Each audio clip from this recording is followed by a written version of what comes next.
Chapter 266. Battle against the Patriarch.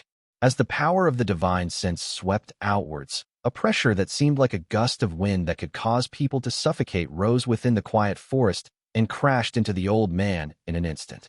It caused the trees before the old patriarch to shatter and explode into pieces. The leaves dancing in the air seemed to have turned into sharp blades that were flying in between the sky and earth. The mud on the ground also let out loud cracking sounds, as if there was lightning hidden underneath.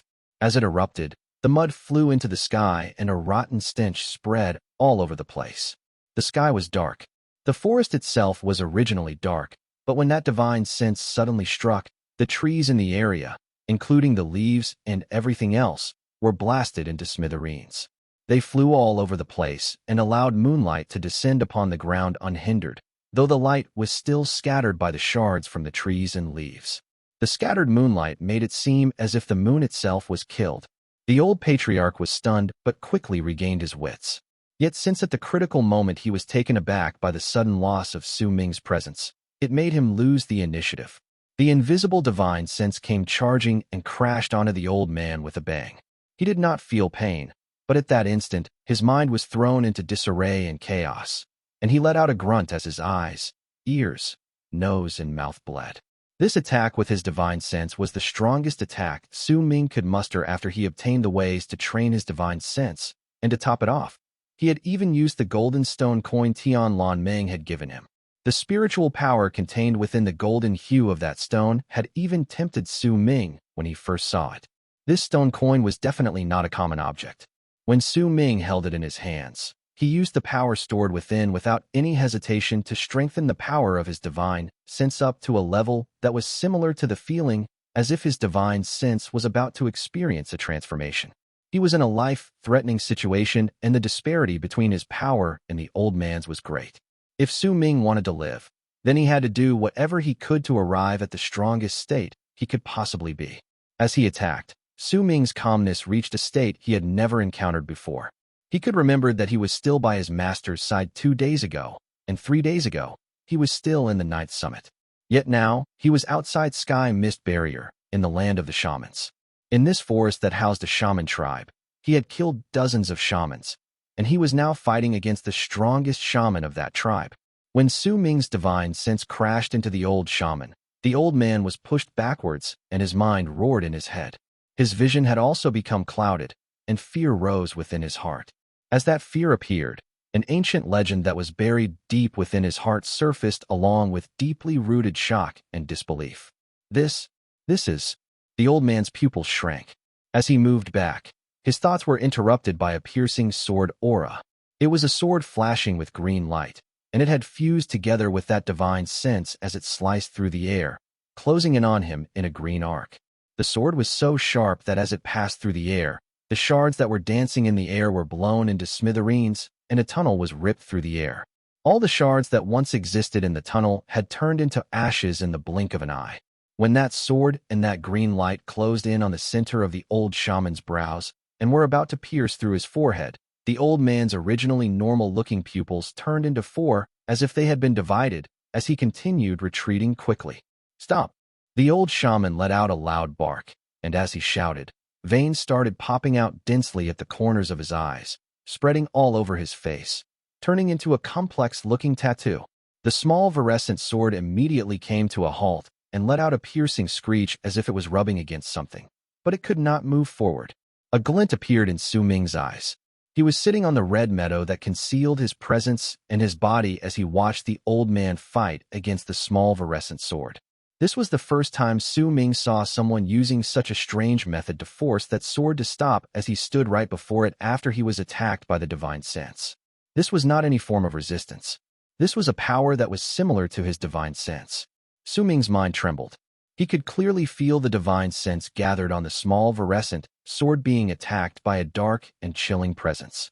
That presence was filled with cruelty and malice, causing the divine sense Su Ming placed on the small sword to be destroyed. At that moment, Su Ming felt as if he heard harsh panting from that chilling presence, though he was not sure whether it was just a figment of his imagination. Those pants were very odd. They sounded as if they were mixed with chewing sounds. Yet since Su Ming decided to act, then he would definitely not stop with just his divine sense and the small virescent sword. Almost at the instant the small sword was forced to stop and Su Ming's mind trembled, the calm killing glint in his eyes flickered, and he lifted his right hand. Spirit Plunder instantly rushed out.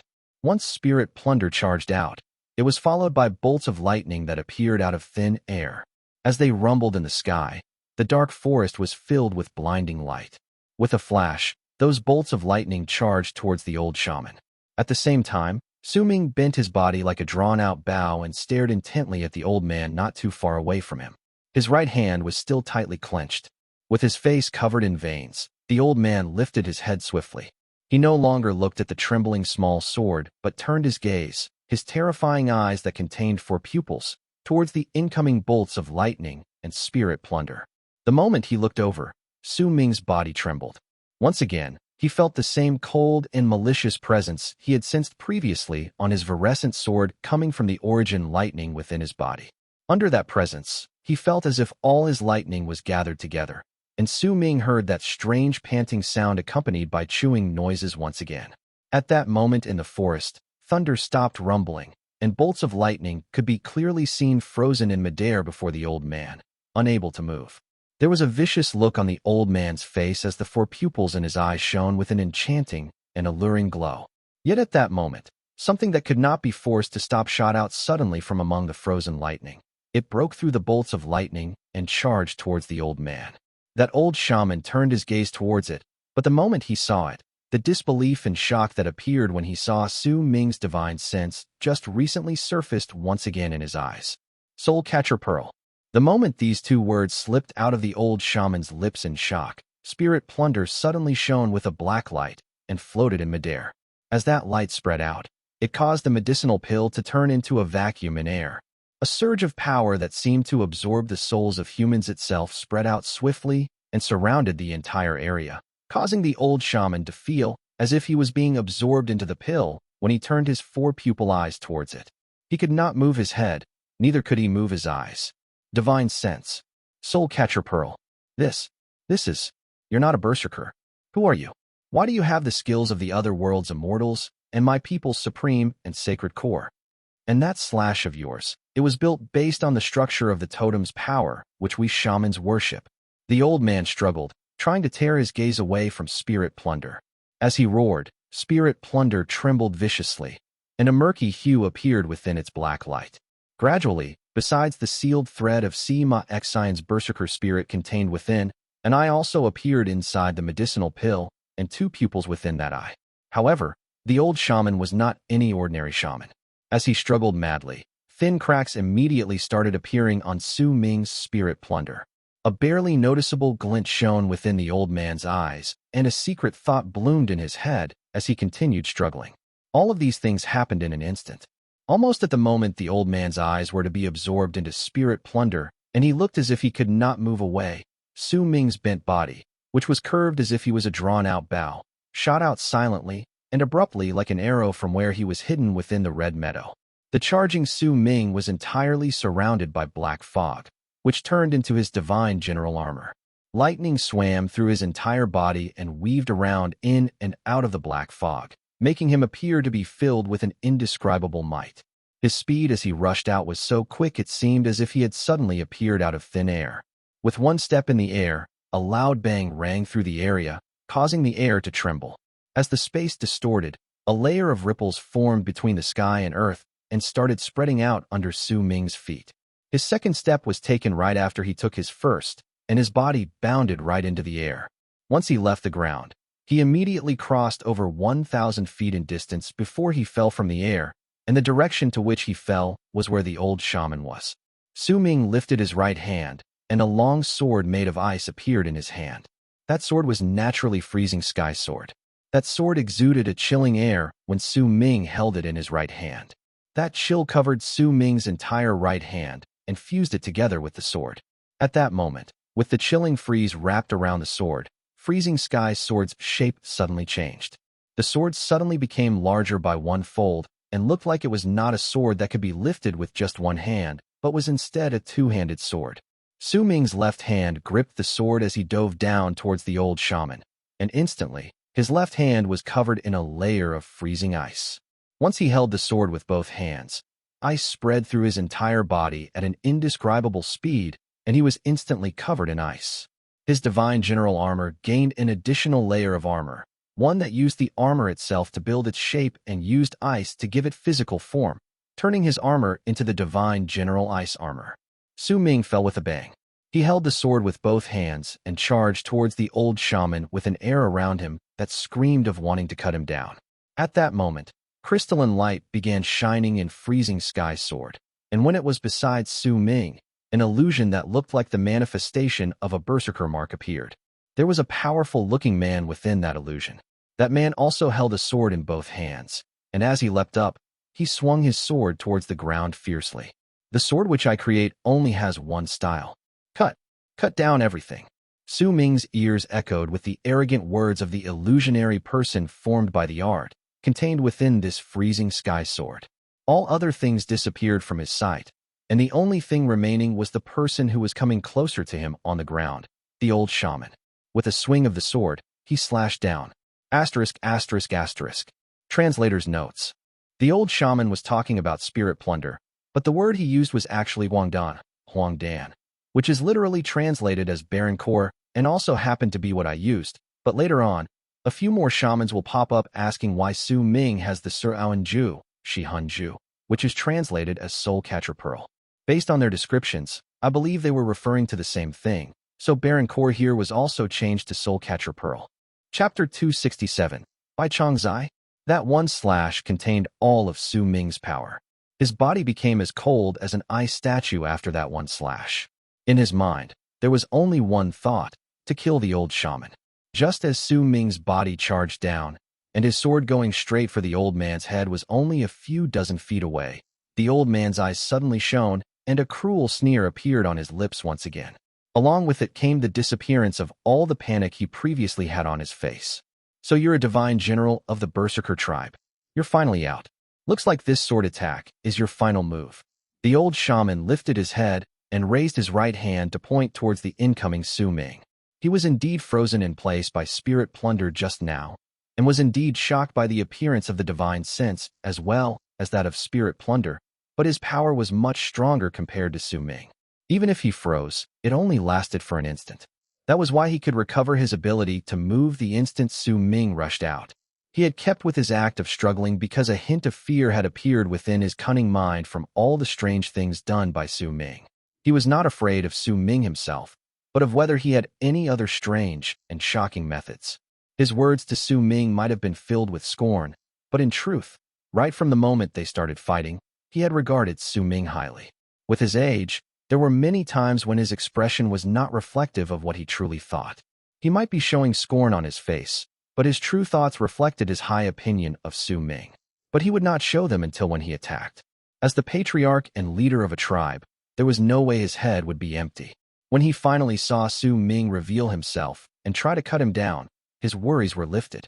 He believed that he hadn't exposed his true intentions, and that would mean he was giving his opponent a chance. In a situation where the enemy could not move, anyone would use the chance to use their full strength and execute their strongest move to attack their much stronger opponent. Because this might be their only chance. The old shaman believed that if he was in Su Ming's place, he would do the same. That was why when he saw Su Ming swinging that sword, the old shaman's worries were set aside. With a dark smile, he pointed towards him.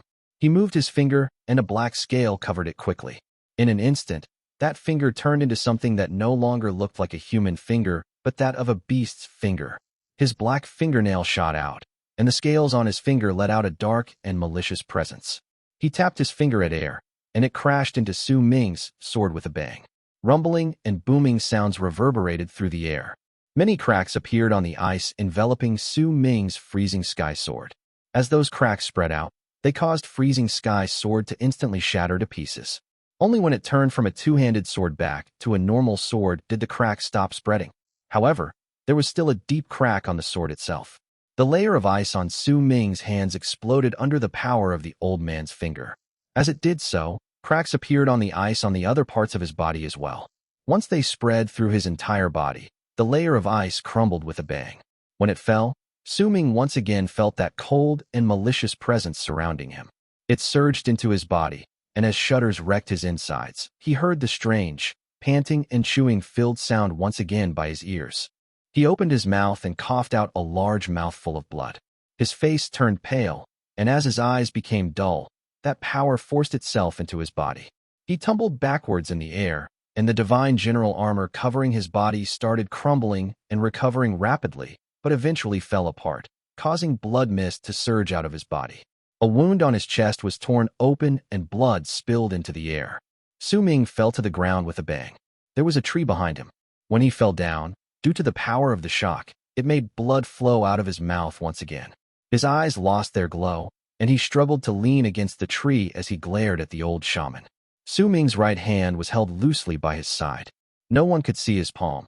They could only see that seemingly powerless struggle of his. The power contained within the old man's finger may have seemed ordinary, but in truth, that old man had gathered all of his power to his finger. If Su Ming could fight against that one strike from his finger, then he could fight against all the old man's other divine abilities as well. It may have seemed like only one strike from his finger, but it was in truth everything he had. The disparity between their power caused Su Ming to be powerless to resist against that one strike, especially when the old man had not been frozen by spirit plunder and was just baiting him. The old shaman lowered his right hand slowly. As he did so, his previously scale-covered finger started returning back to normal.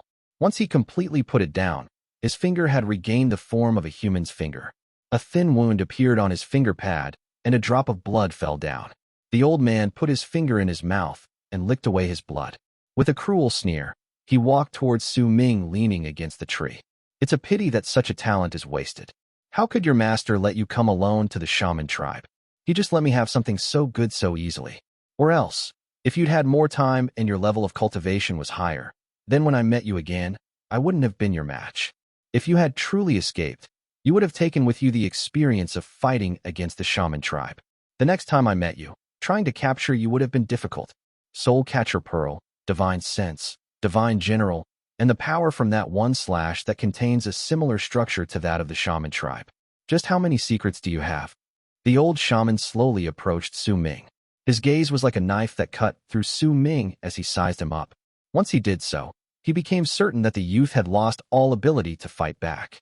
Oh, that's right. There's also the thing you did when you hid your presence and your body. All these will belong to me. Don't be afraid. I won't kill you. I couldn't bear to kill you. I'll turn you into a shaman puppet. The old man came to Su Ming's side and crouched down. He looked at Su Ming, and the smile on his face could not hide the ecstasy within his heart. Su Ming's eyes were dull, but there was still an aloofness within them. He wiped away the blood from his mouth and met the old man's gaze. What a nice look you have in your eyes. Once I turn you into my shaman puppet, I'll make sure that look in your eyes remains. How did you discover me? Su Ming asked hoarsely, and his voice came out incredibly weak. Once I bring you back to my tribe, you'll know. The old man waved his right hand, and a gust of wind instantly charged towards them. It lifted Su Ming's body into the air, and at the same time, the old man took a step towards the sky. He was just about to turn into a long arc and bring Su Ming back to his tribe. Yet at that very moment, in the wind, a brilliant light suddenly burst forth within Su Ming's dull eyes. He had been waiting for this chance. He had taken his injuries for this chance as well. A chance where his enemy had shed all defenses around him and was completely relaxed in his presence. This chance should not have existed. The old man was cunning and would not have given Su Ming this chance. He had to create this chance himself. He moment that light flashed in Su Ming's eyes. He clenched his right hand tightly, and the white scale he had kept in his palm all this while as he waited for this chance was crushed. The instant the scale was crushed, the old shaman's, who was about to fly back with Su Ming, expression suddenly changed. Before him, an illusionary hand covered in white armor appeared around Su Ming. That hand came out of nowhere as if it had come out of thin air itself and struck its palm against the completely defenseless old man's chest. The old man let out a shrill and pained cry and coughed out a large mouthful of blood. There were even pieces of torn flesh from organs along with that blood. His chest crumbled, and he tumbled backwards as he continued coughing out blood. His face was filled with hatred and madness. As he fell back, he lifted his head and roared towards the sky, then raised his arms and pressed them against his ears. Once he did so, His crumbled chest started recovering at a bizarrely swift speed. Yet the scale which Uncle Master Bai had given Su Ming containing some of his power was definitely not so simple and over so quickly. The right hand that stretched out in midair tore through space at its side, and with a boom a crack was torn open in midair. Then from within, a man walked out covered entirely in white armor. That man's face could not be seen clearly. The only thing that was clear about him was the aloof look in his eyes. He stared at the retreating old shaman, and killing intent appeared in his eyes. However, his body was not real and seemed to be an illusion. White mist floated out from the lines of his body. Bai Chang Zai. The old shaman's pupils shrank. That white armor was like a nightmare in his memories. Practically no shaman, especially those living near the borders, did not know that there was an incredibly terrifying entity stationed on Sky Mist Barrier. That person was a divine general and had a set of white armor with him. The shamans who had died at his hands could not be counted. He was so terrifying that even his presence was more alarming than the Berserkers in the Berserker Soul Realm. You're just a divine clone. You won't be able to kill me when I'm here in the land of shamans. The old shaman's face was deathly pale, and as he continued retreating, a serious expression appeared on his face, one that had never appeared on him prior to this. He groaned in his heart. If he had not suffered that strike to his chest just now, then he would still have confidence that he could fight against Bai Chang Zai's divine clone until it disappeared. However, now, the old man's chest throbbed in pain. That strike had almost shattered his heart. So this is the little Berserker bastard's true final attack. Damn it. How could he be so cunning when he's so young? The old man did not have time to pay any attention to Su Ming, but his hate towards him had already reached an intensity that could burn the heavens. With his experience, he had already understood that when he was plotting against Su Ming, he had also fallen into a trap. He had pretended to be frozen to lure him out and baited him to use his final attack. Yet while Su Ming had fallen into his trap, he did not bring out his true final attack. Instead, he used his injuries to create a chance where the old man would shed all his guard around him. This child's level of cultivation isn't that high, but he has a lot of attacks. The Soul Catcher Peel, Divine Sense, his identity as the Divine General, and he even has Bai Chang Zai's divine clone protecting him. He must be a prodigy in the Berserker tribe, revered by others. He's a person of such status and is already so cunning. If he has enough time to grow, then he'll end up a disaster to the shaman tribe. Even if I give it everything I've got, I have to make sure this Berserker tribe prodigy dies here. The instant the thought formed in the old shaman's head, and he looked back, the person in white armor in the sky took a step towards the old man. Chapter 268, Lizard Shaman Tribe. The old shaman knew that a prodigy like the young man before him would not have stepped onto the land of the shamans so easily. Once a person like this died, it would deal a huge blow to the Berserker tribe. I once heard a shaman follower of the great Patriarch of the South say that there are some really excellent prodigies in the Berserker tribe. They are trained with all the available resources provided, and are known as the people who are the most likely to become the fourth god of Berserkers. I heard that Bai Chang Zai was one of these prodigies, but due to an accident he was excluded. A person like him, who was excluded, already contains such frightening power and battle prowess. Then the prodigies who are in the list of people trained to be the god of Berserkers must be much stronger. This young man must definitely be one of them. The old shaman was absolutely certain of his judgment. He had seen some Berserkers before, and none of them had had as many divine abilities as Su Ming, much less the protection of Bai Chang Zai's divine clone. If someone told the old shaman that a prodigy like this was not in the list of people trained to become the god of Berserkers, he would definitely not believe them. If I can turn him into the shaman puppet for Lizard Shaman Tribe and offer him to the great Patriarch of the South, then my position in the god of Shaman's temple would surely increase exponentially. As these thoughts raced in the old shaman's head, he continued retreating. His eyes shone brilliantly as he fixed them on the man in white armor walking towards him in midair. A serious expression that had never appeared on the old man's face formed there. Bai Chang Zai was so famous it could be said that his name was known through the entire region. The rumors surrounding him had been circulating around the many shaman tribes near Sky Mist Barrier for many years. Su Ming immediately sat down in midair and brought out many medicinal pills, swiftly putting them in his mouth. He watched the old shaman with an aloof gaze, and the light in his eyes flickered. He was thinking whether he should use this chance to immediately escape and buy time to avoid the old man's subsequent chase, or to stay back and see whether he might have a chance to deal a heavy blow to the old shaman before his Uncle Master Bai's divine clone vanished. If Uncle Master Bai was here personally, then that old shaman would definitely die, but if it's just his divine clone. Uncle Master Bai told me that day that I could use this to protect myself when he gave me the scale. By the looks of it, when he said it could offer me protection, he meant that his divine clone could hold back powerful foes while giving me enough time to escape. The light in Su Ming's eyes flickered and a chilling glare appeared within. I most likely won't be able to fulfill my promise with Master. There's still one day left. With my current injuries and with this person chasing after me, it'll be difficult for me to return back to my master's side alive.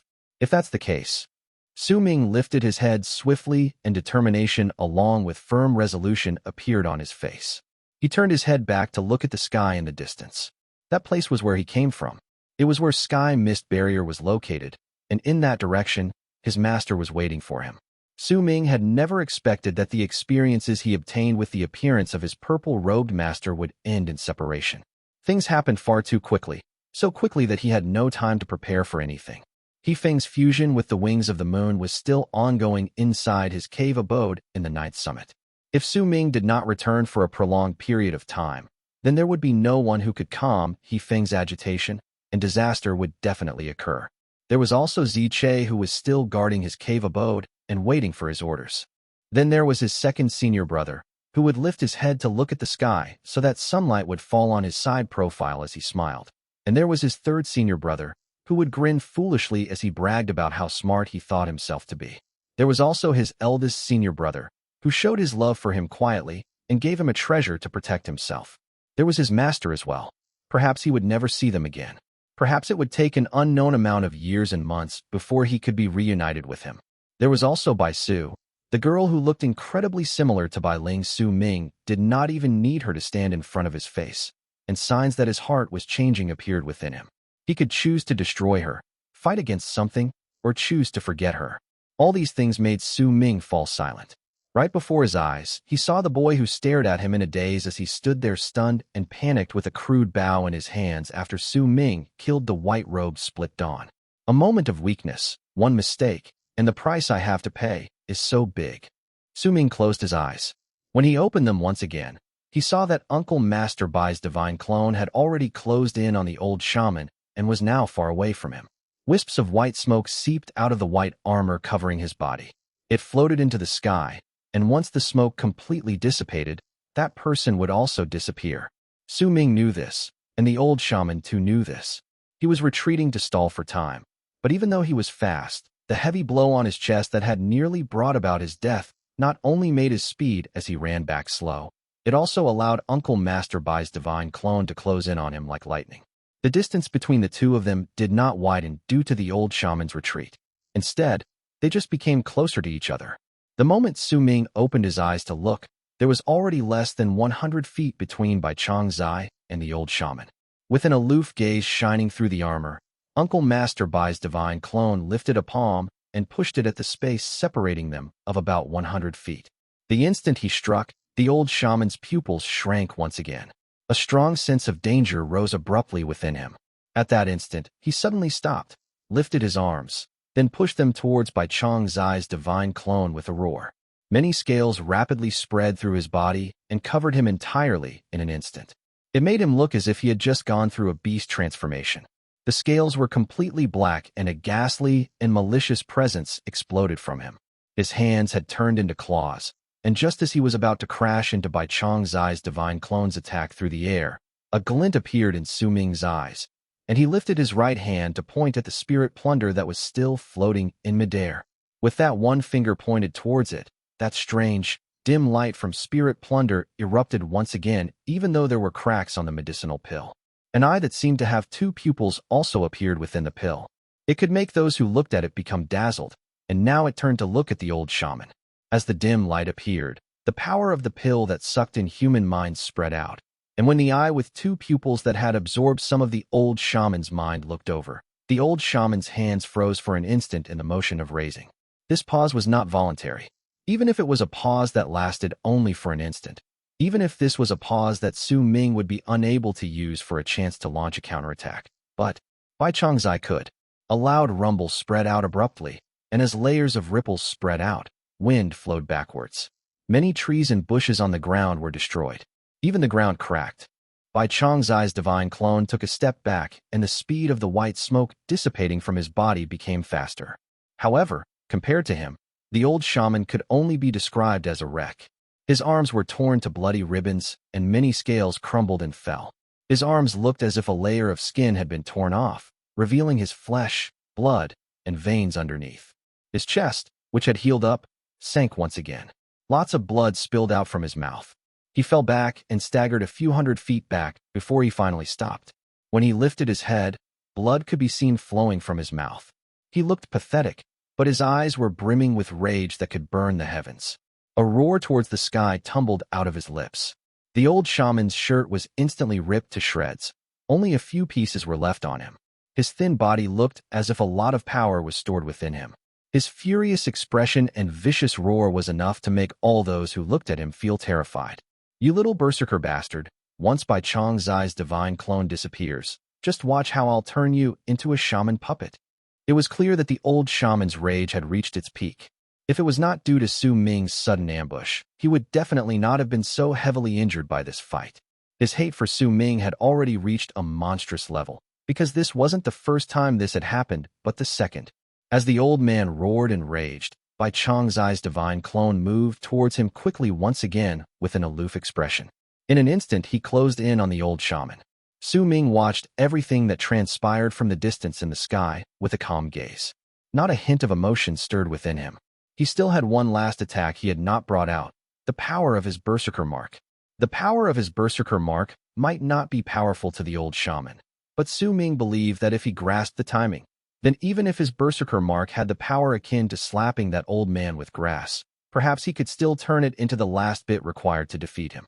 As Bai Chang Zai closed in once again, the old shaman found himself unable to retreat anymore.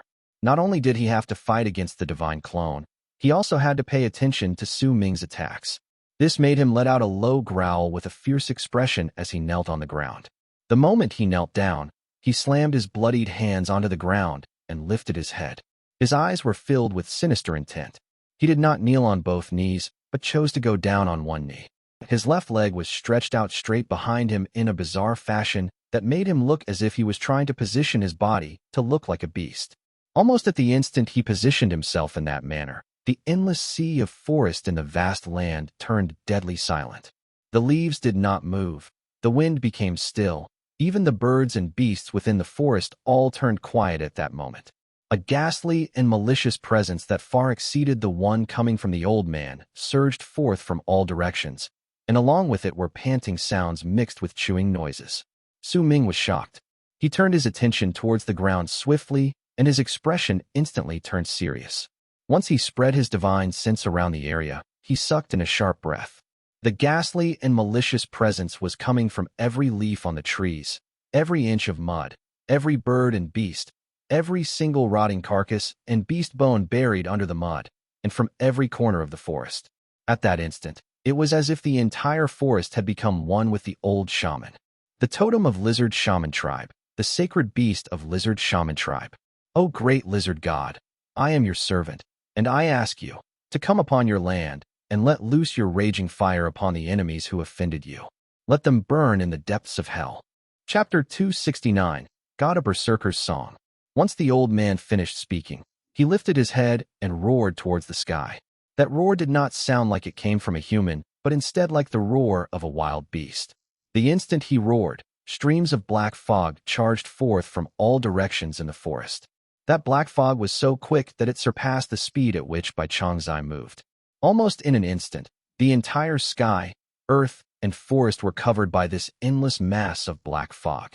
In the old man's tribe located deep within the forest, almost all the members of the shaman tribe there were kneeling down. They linked their hands together and surrounded a black statue that was about 100 feet in size with devout expressions, worshipping it relentlessly. That statue was not a person, but a gigantic lizard. That lizard had a vicious expression on its face and exuded a cruel and malicious presence. It had its head lifted towards the sky, and within its gigantic mouth was a child. That child did not seem to be dead and was struggling as it cried. That statue looked almost alive. When anyone looked over, They would find the child's pained expression was so clear that it would make them feel as if they could hear the child's wretched cries. They could also see that the child's face was not filled with the tattoos of the shaman tribe, but a berserker mark. Under the lizard's 4 legs were 3 people. They were an old man, a woman, and a young man. These 3 people who were carved on the statue were also crying out shrilly. Berserker marks could be seen clearly on their faces. Around the terrifying statue were hundreds and thousands of shamans. They had the statue surrounded in multiple circles. Among them were old people, children, women, and even shamans. Their voices blended together, and the instant the sky and earth was covered by that black fog, their voices reached out as well. It made all those who heard those voices to feel as if they contained an endless amount of malice and ghastliness. When that sound fell into anyone's ears, they would feel their hearts racing, fear filling them up, and chills running down their spines. At the same time, at the place where Ming was fighting against the old shaman, the old man became the source that attracted all the black fog. As it continuously surrounded the old man and enveloped him, the fog turned into a gigantic lizard. That lizard was lying on the ground and swinging its tail. Red light shone within its eyes, and its tongue was stuck out its mouth when it lifted its head to roar at the sky. Its face was the exact same as the statues that was being worshipped by the hundreds and thousands of members of the shaman tribe within the tribe in the forest. The size of the lizard was about 100 feet, and it grew larger as the black fog continued surging. The presence that came from within it was filled with ghastliness and malice. As it roared and chewed something in its mouth, that panting sound Ming had heard multiple times appeared once again. At that moment, Ming finally understood to whom that voice belonged to. When the lizard roared, it turned its head and glared at the incoming Bai Chang Zai's divine clone, and Ming immediately noticed that the lizard had 2 pupils in each of its eyes. The instant the lizard looked at Bai Chang Zai's divine clone, it swung its giant tail. With a shocking whistle, it struck the air, which caused a faint crack to appear in the air, and it charged straight towards Bai Chang Zai. Bai Chang Zai did not even bother stopping. He had already mostly disappeared, and whatever remained of him looked almost transparent. The moment the lizard swung its tail, he lifted his right hand and hurled out his fist. That punch may seem ordinary, but the moment the lizard's tail touched it, the lizard was forced to retreat a few steps. A few parts of the tail shattered and blood spilled into the air. Yet at the same time, Bai Chang Zai's divine clone became even more faded out, as if he would disappear at any moment. Right then, the giant lizard took a leap and a large amount of black fog from midair gathered around him. It allowed him to grow until he was nearly 1,000 feet in size, and with a body built like a small hill, it charged towards Bai Chang Zai. Your divine clone is about to disappear. Let's see how you'll deal with the descent of my tribe's sacred beast, a raspy voice shouted out from within the lizard's mouth. As that voice reverberated through the air, the lizard rapidly closed in with Bai Chang Zai. Ming stood up. Blood-red light flashed in his right eye, and he lifted his right hand. With a determined look on his face, Dark Mountain appeared behind him. A mighty pressure came from the 5-peaked Dark Mountain, and as Ming pointed a finger at the giant lizard, the mountain charged towards it. Almost the instant the giant lizard closed in, Bai Chang Zai's illusionary body lifted his head, and a brilliant glare suddenly appeared in his eyes. Within that glare was an indescribable fighting spirit. That was a feverish battle spirit that was so hot it could burn another person's eyes. The moment that glare appeared, on the endless sky mist barrier which was located far from the battle, Bai Chang Zai's real body also lifted his head from his position where he had been sitting on the wall quietly meditating. The same glare appeared in his eyes, and his body instantly became thinner. At the same time, back at the spot where the battle was ongoing in the forest of the land of the shamans, Bai Chang Zai's divine clone returned from the illusionary and almost transparent state to the form of when he looked almost real. Right then, he clenched his right fist and charged towards the incoming lizard. A shocking bang reverberated through the area. Bai Chang Zai's fist landed on the lizard. With that one punch, his body began to quickly dissipate, and in the span of a breath, he became almost invisible. The lizard let out a piercing screech, and the spot where Bai Chang Zai's fist connected started to crumble. Its body began to be torn to shreds, which spread through his whole form. Its gigantic body also started falling backwards as if it could not withstand that punch. Bai Chang Zai's almost dissipated body took one step forward and appeared right before the lizard. He lifted his right hand. This time, He did not use his palm or his fist. Instead, he used a finger and tapped it against the lizard's head. Through the entire process where the finger was lifted and fell, Ming, who was not too far away, had the misconception that the dark sky had just suddenly turned brighter. This attack is my own creation. Its name is White. As the calm voice sounded, Bai Chang Zai's right index finger turned into a white light that could chase away darkness. It became the brightest spot in the world, and at the moment it fell on the giant lizard's body, the lizard instantly turned white. As it brightened up to a blinding degree, loud booming sounds reverberated through the world. The lizard let out a piercing screech that shook the sky and earth. Its body crumbled entirely, and its destruction did not start at the spot where Bai Chang Zai tapped with his finger, but its tail. It started crumbling apart inch by inch and turned into black fog that scattered away, revealing the old shaman's left leg within it. The next thing that was destroyed was the lizard's body. As its body continued shattering and disappearing in the form of black fog, the old man's bent right leg that made him seem like he was kneeling and his body were revealed. Soon after, the gigantic lizard's destruction spread to its front legs. Once they shattered with a bang, its head, where Bai Chang Zai's finger was, exploded. A large amount of black fog scattered away, revealing the old shaman's head, and with a pale face, he coughed out a fresh, red blood. With that tap, Bai Chang Zai let out a soft sigh as if he was regretting something. His illusionary body could no longer continue existing and disappeared from the world along with the black fog that appeared once the lizard started shattering. When it happened, the dark mountain that was formed from Ming's Berserker mark crashed into the old shaman, who was still vomiting blood. At the same time, Ming charged forward like lightning. The blood-red light shone in his right eye, and an illusionary tribe appeared around the old shaman. That tribe was naturally Dark Mountain tribe. When it appeared, a blood red that seemed like it was burning rose in the world around the old man. The picture of the blood moon and Dark Mountain.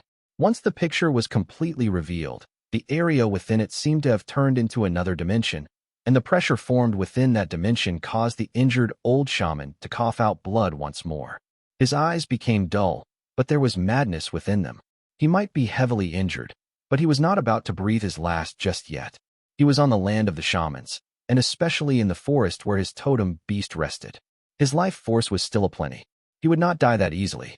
Ming's quick charge made it seem like another line had been added to that picture of Dark Mountain in the world. He rushed towards the old man, and when the old man came towards him with a roar, the two of them clashed into each other.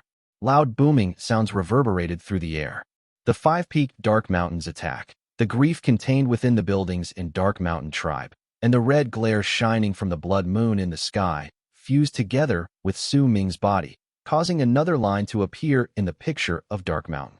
It made it seem almost complete. The instant the two people closed in on each other, Ming lifted his right hand and drew a line at the old man. Right when he did so, the entire picture of Dark Mountain moved and twisted as if it had turned into ink. It was absorbed by Ming's line, and once it fused together with that one line, they sliced at the old shaman. At the same time, a grief filled with age radiated off Ming's line. That feeling had not been there even when he had drawn out his strongest line before.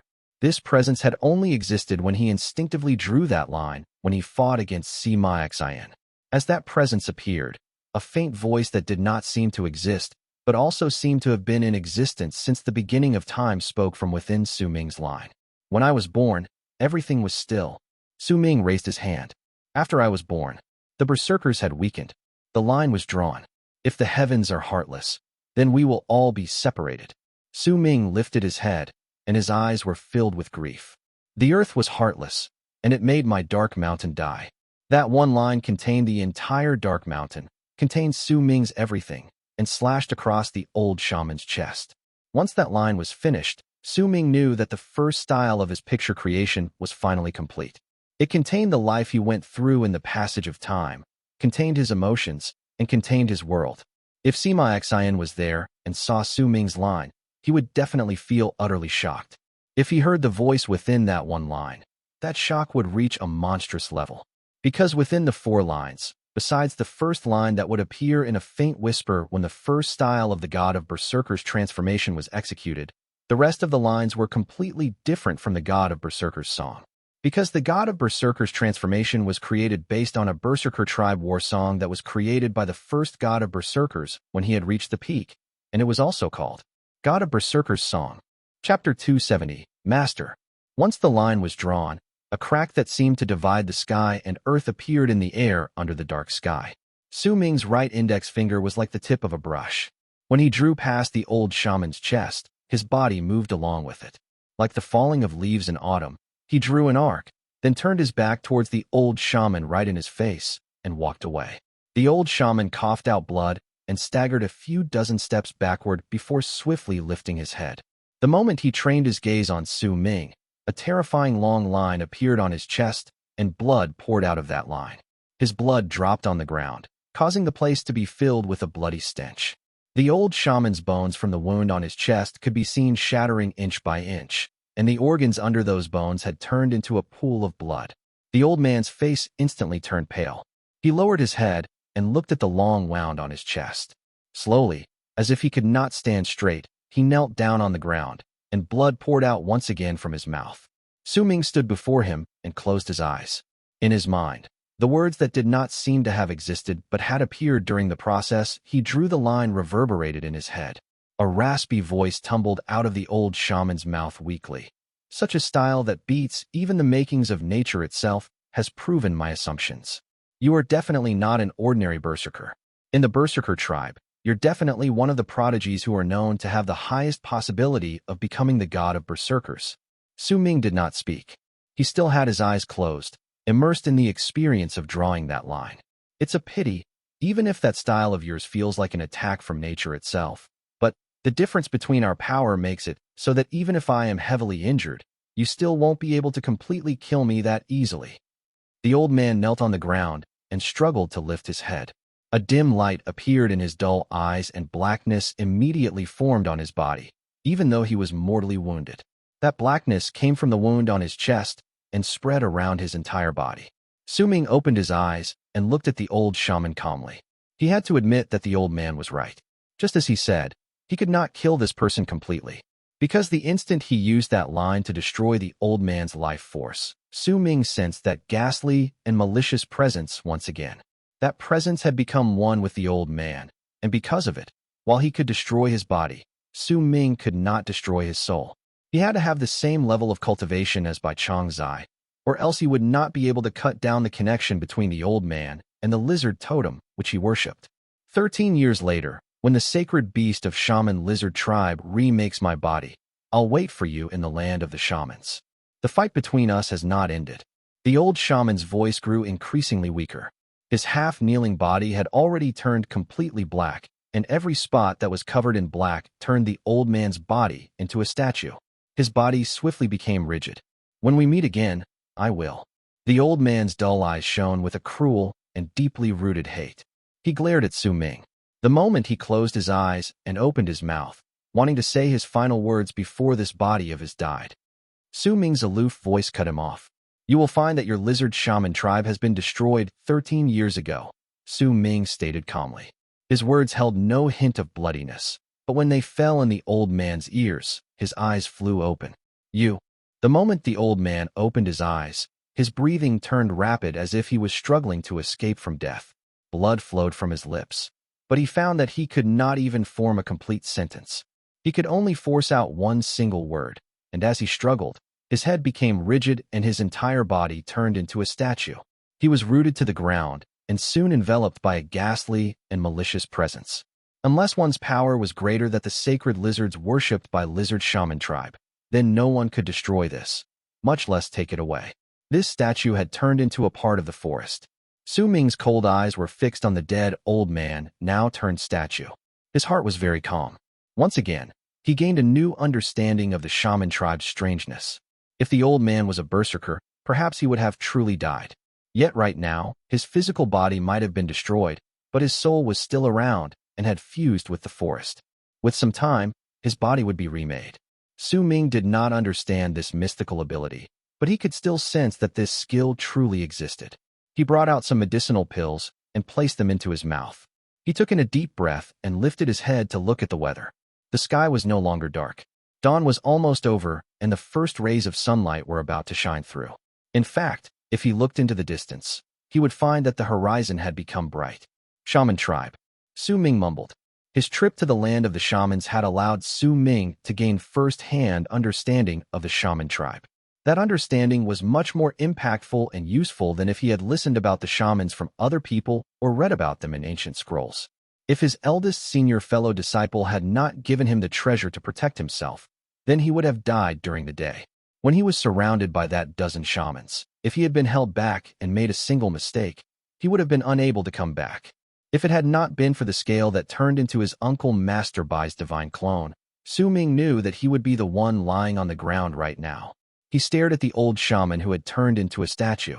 His expression was the one he'd had in his final moments of life. A rage-filled face that seemed to want to say something. This person could be considered to be the strongest enemy Su Ming had ever run into. Su Ming touched his chest. The injury over there had become even worse, but after he used many medicinal pills to recover, he could control it somewhat. There's still one day, with my speed, I won't be able to go back in time. Su Ming lifted his head and looked in the direction his master was waiting for him. He fell silent for a moment. I'll be late by about half a day. Master said he'd wait for 3 days. Su Ming closed his eyes. Right now, he had to make a choice. One of the choices was for him to leave this forest as quickly as possible. Even if he could not make it in time, perhaps his master would still be waiting for him. As for the second choice, it would be. Su Ming opened his eyes, and within them was determination and viciousness. He turned his head around and looked towards the deeper parts of the forest. If I go back now, I'll definitely question my decision for doing so. He turned around calmly and put away all the things he had brought out in this place before turning into a long arc and charging into the forest. In his dash, he disappeared from the place. His direction was clear. It was the place where Lizard Shaman tribe was located deep within the forest. Su Ming might not know the exact location of where the Lizard Shaman tribe was located, but he had lived in a forest since he was young. If there was a part in a forest where a tribe of more than 100 people lived, then there would definitely be tracks and clues that showed where they were in the forest. It might be a little difficult for other people to look for a tribe hidden within a forest based on those clues, but to Su Ming, this was not difficult, especially when he had his divine sense helping him. With that, the search became even easier. This tribe is definitely not a big tribe, and there aren't a lot of powerful shamans in there. Since I killed quite a number of them, and the old shaman from their tribe died. If I don't bring an end to this, I'll regret it. Killing intent flashed in Su Ming's eyes.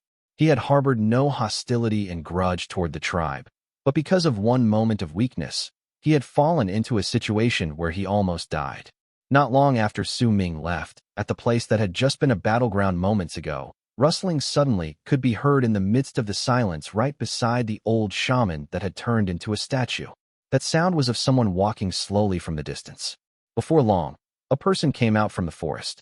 That person was dressed in purple robes. Naturally, he was Tian Xie Zi. Tian Xie Zi walked towards the old shaman, now turned statue, and stood beside him with a calm look. Once he lifted his eyes and cast a look in the direction Su Ming had left, his gaze fell on the old shaman statue, and at that instant, his eyes were filled with a powerful killing intent. How dare you try to hunt down my disciple? Since you provided a chance to sharpen his skills, I'll grant you death. Tian Xie Zi lifted his right hand and slapped the statue gently.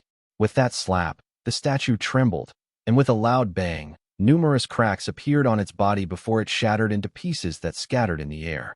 A faint sound that sounded like a pained cry echoed in the air. The moment Tian Xie Zi's palm struck the statue, he broke the connection between the old shaman and the sacred lizard in the forest, which in turn destroyed his soul and brought about his true death. And you little reptile? You are merely a thing that gained sentience after a small shaman tribe worshipped you. Do you really think you are a sacred beast of the shaman tribe? Tian Xie Zi said to the air unhurriedly and lifted his right leg before stomping on the ground. The instant his foot landed, a violent gust of wind passed through the forest. The earth trembled, and many piercing, moaning sounds rang out. Su Ming, who was running through the forest, could not hear it. Only the cause of that sound, Tian Xie Zi, could notice it. As his foot landed and the piercing moan echoed in the air, a lot of black fog began forming in the air before him. Right before Tian Xie Zi's face, the black fog gathered together and turned into a gigantic lizard. The lizard was indistinct. Its originally cruel eyes now showed panic, terror, and a plea for mercy as it looked at Tian Xie Zi. It trembled, and right on the spot where it was, it bowed its head and worshipped Tian Xie Zi. Tian Xie Zi remained silent for a moment before he let out a cold harumph. Looks like the lizard shaman tribe has worshipped you quite a lot. Not only have you gained a form because of it, you also have intelligence. I can grant you mercy. Stay here, and when you meet my disciple again, you must follow him and protect him with your life. If you disobey my words, then I will send you back from whence you came. Tian Xie Zi's voice was serene, but when his words fell into the illusionary lizard's ears, it made the creature shudder, and within its eyes, gratitude and obedience appeared. Begone! Tian Xie Zi waved his arm, then walked towards the direction Su Ming had left. The illusionary lizard turned into black fog once again and disappeared into the ground. While running through the forest, Su Ming would occasionally stop to observe the signs around him, then change his direction according to what he discovered. The sky gradually brightened, and when the sun reached its brightest point at noon, a glint appeared in Su Ming's eyes. He had already discovered the location of Lizard Shaman tribe. That tribe was somewhere before him. Su Ming's body floated forward like an apparition, but when there was still about tens of thousands of feet between him and Lizard Shaman tribe, he suddenly came to a halt. He saw a person standing before him. Moss. Master. Chapter 271. This is my creation. The person standing before him was dressed in purple. That familiar robe and familiar presence shocked Su Ming. A feeling of having found his family instantly spread through his heart and body. As the word master spilled out of his mouth, Tian Xie Zi turned around. His expression might still have been dark, but there was a smile curling up at the corner of his lips. You went through a lot, Tian Xie Zi said softly, praise evident in his eyes. Su Ming sucked in a deep breath. He had originally thought that it would take years before he found his master again, or even worse, perhaps he would never be able to see him again. He did not expect that Tian Xie Zi would appear outside Lizard Shaman tribe. Master. Su Ming touched the wound on his chest and shook his head. Go, do what you should do. I'll wait for you. Then, let's go home together. Tian Xie Zi looked at Su Ming, and the praise in his eyes grew stronger. Su Ming fell silent for a moment, then wrapped his fist in his hand and bowed towards Tian Xie Zi. Without stopping, he charged towards the Lizard Shaman tribe behind his master. Tian Xie Zi looked at Su Ming's back, and an eager look appeared on his face. My fourth disciple, what will you choose? He mumbled. As Su Ming ran forward, a big village appeared before him. Large amounts of wood had been used to build a fence around the village, and bubbling laughter could be heard coming from within. Those voices belonged to the elderly, the children, the women, and the fighting men, shamans. That sound made Su Ming slow down. He looked at the village, and even though he was still a bit of a distance away, he could feel the happiness that was shared by the tribe members within the village. If I was captured by the old shaman, then that laughter might have even increased when he returned to the village. Su Ming sighed. He did not know whether what he was about to do next was correct, but he understood that he had paid the price for a moment of weakness in a world where only the strong survived. He walked towards the village silently. The moment he was only thousands of feet away from the village, a piercing whistle pierced the air. That sound worked as an alarm. The moment it reverberated through the village, 4 people shot out from within. Right when those 4 people saw Su Ming, their expressions immediately changed. Su Ming was not unfamiliar with these 4 people.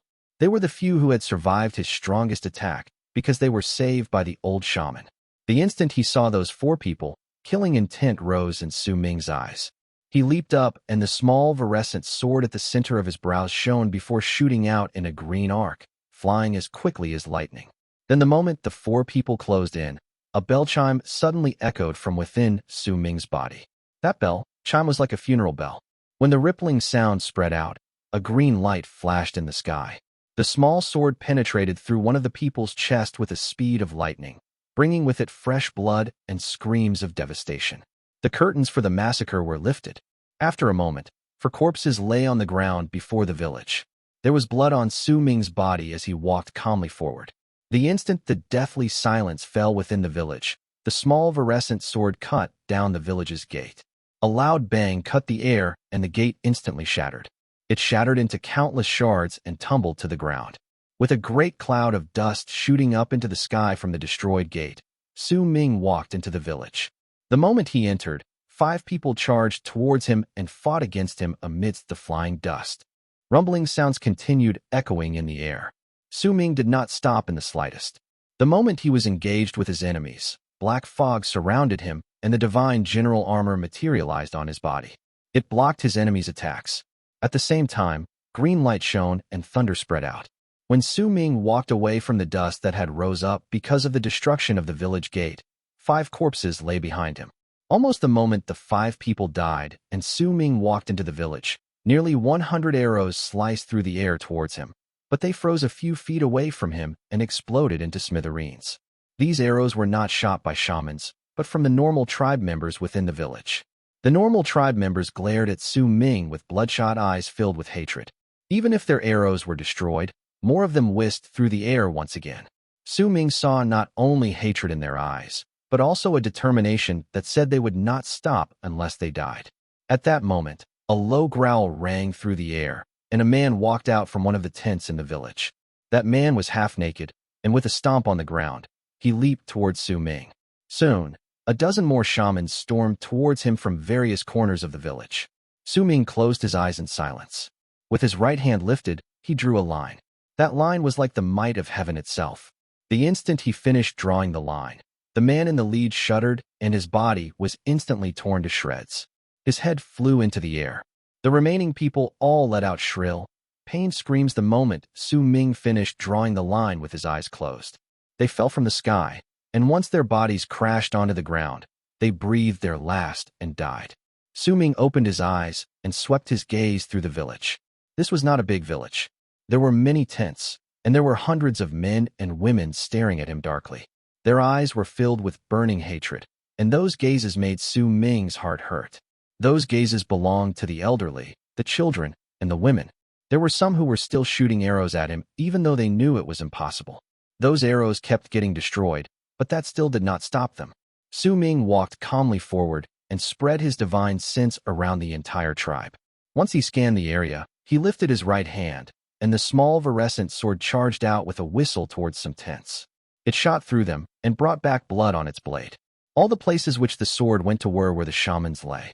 However, those people were unconscious due to heavy injuries and could not get out. When the small virescent sword returned to Su Ming's side, there were no longer any warriors left in the entire lizard shaman tribe. The remaining hundreds of people were all normal tribe members. Yet even though they were normal people, the hate-filled gazes and arrows exuded a frenzied rage of Su Ming. Sobbing sounds came from within the village. They contained the weeping of the women, the fear of the children, and most of all, the tears that fell soundlessly from the eyes of the people who they stood on the ground covered by the corpses of their dead shamans. Su Ming stared at these people quietly. He understood the hate within these people's eyes. However, if he did not come here in this manner but was instead captured back by the old shaman, stepped on, and turned into a shaman puppet, none of them would have shown any pity to him. They would instead have been cheering with cruel excitement. This was the sorrow of a person who did not belong in a battle between two different populations. He could either not enter the fight or shoulder the burden brought by this sorrow. The arrows that flew towards him did not stop, especially those from a certain boy. His eyes were red and his left hand had already been cut by the bowstring. Blood flowed down his hand, but he did not seem to know pain. He gritted his teeth and drew his bow again and again to shoot, even though he knew that his arrows could not injure the enemy he wanted to kill. Su Ming's eyes finally fell on the boy. He looked at him and walked closer. When the boy saw Su Ming walking towards him, he let out a loud roar and charged forward with his bow and arrows. There was a look on his face that said he was prepared to die. It held a madness that said even if he died, he still had to go up and bite his enemy. Yet after he rushed up, he could not help but stop under Su Ming's gaze. There was an authority within that gaze that made the boy unable to control his own body. He could only stop before him. Tears fell from his eyes. Within those tears were madness and hate. Su Ming looked at the boy, then lifted his right hand to wipe away the tears on his face. It shouldn't have been this way. Su Ming said softly, "I saved you. I killed that snake. There was no hate between us." The boy glared at Su Ming, and the hate in his eyes turned into loathing. "Why did you tell them? Was it just because I am from the Berserker tribe and you are from the Shaman tribe?" Su Ming looked at the boy and wiped away the tears from a corner of his eye. "For that one show of mercy, I paid a very huge price. This is my mistake, and I must remember this mistake. You are the same, because you were also wrong, Su Ming stated calmly. The boy shuddered, and a lost look appeared in his eyes. More tears fell down his cheeks, and Su Ming saw a hint of regret in his eyes. It shouldn't have been this way. Su Ming looked at the boy and turned around to walk towards the destroyed village gate. Once he walked out, he heard a wretched scream from the boy behind him. Within that scream were hatred, madness, and deep regret. Su Ming did not turn his head back. He walked out of the village, into the forest, then back to Tian Xie Zi's side. Master, let's go home. Su Ming's voice was filled with fatigue. I thought you chose to come back here because you wanted to destroy the village. Tian Xie Zi looked at Su Ming calmly. Su Ming was silent for a moment. He did not look at Tian Xie Zi but chose to look in the direction of where Sky Mist Barrier was located and spoke in an exhausted voice. I felt your presence on him. I was the one who woke him up. This is the Shaman tribe. They have a deep-seated hatred with us Berserkers. If you still don't understand, you will have to pay the price with your life during Sky Mist battle, Tian Xie Zi said, his eyes closed. Su Ming was silent. Killing the Split Dawn alone and beheading him is worthy of praise. Not panicking while getting attacked by dozens of shamans in the forest and killing them one by one after you calm down is worthy of praise. Running into people who are more powerful than you and using your strongest attack to rip apart the sky, then not staying in battle and escaping because you knew your limits is worthy of praise. Knowing not to blindly escape using brute force, then turning back to fight after accessing the situation and not being afraid of the people more powerful than you is worthy of praise. Working together with Bai Chang Zai's divine clone and reaching an epiphany towards your first style is worthy of huge praise. However, showing kindness and sparing the boy the first time was a mistake. And yet after knowing all these and returning to the place, you still chose to spare the boy. That is a huge mistake. As your master, I will right your wrong. Tian Xie Zi turned around and started walking towards the shaman tribe. Master, Su Ming looked at Tian Xie Zi. He might appear exhausted, but his eyes were calm. This is my creation. Tian Xie Zi's footsteps faltered. Chapter 272, A Game. Your creation? Tian Xie Zi turned around, and with brightly shining eyes, he looked at Su Ming, who may have been tired, but whose eyes were as calm as still water. He looked at his fourth disciple and waited for his answer. Master, this is my creation. Su Ming looked towards the direction of Lizard Shaman tribe and stated slowly. I don't really understand eldest senior brother's creation, but I can tell that the skill he is training with is the fusion of ice and fire. Ice is cold, and fire is hot. They are like two complete opposites, and the fusion of these two defies common sense, making it difficult for others to understand it. Yet if he is successful in fusing two elements that contradict each other, then he'll be able to clear his mind. This is eldest senior brother's creation. Su Ming averted his gaze from Lizard Shaman tribe and looked at Tian Xie Zi. Tian Xie Zi remained silent for a moment before he met Su Ming's gaze. Your eldest senior brother's creation is the sound of creation. Sound is noise, and isolation is silence. It is still combining two complete opposites. Isolation is ice, and noise is fire. It is the same, Su Ming said calmly. Let's talk about second senior brother next. He possesses a pair of hands of creation. During the day, he creates life for the plants, and during night, he destroys the plants' lives by pulling them out from their roots. Su Ming's murmurs echoed in the forest. These are also two opposites and defy common sense. Creating and destroying is like life and death. Second senior brother's creation is the fusion of life and death, the combination of creation and destruction. Tian Xie Zi's face was calm, but his heart was shaken. He did not expect that Su Ming, who had not been long in the Ninth Summit, would have made such discoveries and arrived at such conclusions. Continue, he said. Third senior brother trains with two complete opposites as well. His is a mindset that defies common sense, a fusion between truths and lies. The truth is reality, and the lie is his dream. He is trying to fuse reality and dreams together. By being constantly drunk, he can linger in a state between being awake and being asleep. If the day comes that he truly wakes up, then his creation will be complete. Su Ming's gaze fell upon Tian Xie Zi once again, and he asked softly, Master, am I right? That is indeed the road your third senior brother is taking. A praising look appeared in Tian Xie Zi's eyes, and he nodded his head. It's not. Su Ming's voice was weightless, but his words were filled with determination. Tian Xie Zi frowned. This is the road you want them to take. Su Ming shook his head. Because they cannot be understood, because they have to fuse those two opposites. That's why people think that all those within the ninth summit are weird. Eldest senior brother is always in isolation, so he seems slightly more normal than us, because he rarely ventures out and the people don't really understand him. Second senior brother plants flowers during day and destroys them at night. Using weird to describe his actions is no longer sufficient. Third senior brother is constantly drunk and always talks about bringing people into his dreams. When those who don't understand hear him, they might think he's crazy. Because these things defy common sense, because they are different from other people, because they are not understood by others, that is why they are praiseworthy to you. They have become the vice that is the meaning of your middle name, the Xie in Tian Xie Zi. When Su Ming reached this point of his speech, he stopped talking. Tian Xie Zi was silent. Both master and disciple remained silent in the forest for a moment until Su Ming whispered, "Master, this is your path, not mine. Then what is it that you pursue?" Tian Xie Zi looked at Su Ming, and a complicated look appeared in his eyes. "I don't know." Su Ming shook his head. He cast a glance towards Lizard Shaman tribe once more before he turned his gaze towards the sky. "If there really is one, then I think it should be to open my eyes." Su Ming closed his eyes. "What do you want to see when you open your eyes?" As Tian Xie Zi looked at Su Ming, the look in his eyes became even more complicated. He looked at Su Ming and found himself seemingly looking at his past self, at the time when he talked to his own master. Their words might be different, but they had the same expression on their faces. Perhaps it is to see the world that others can't see.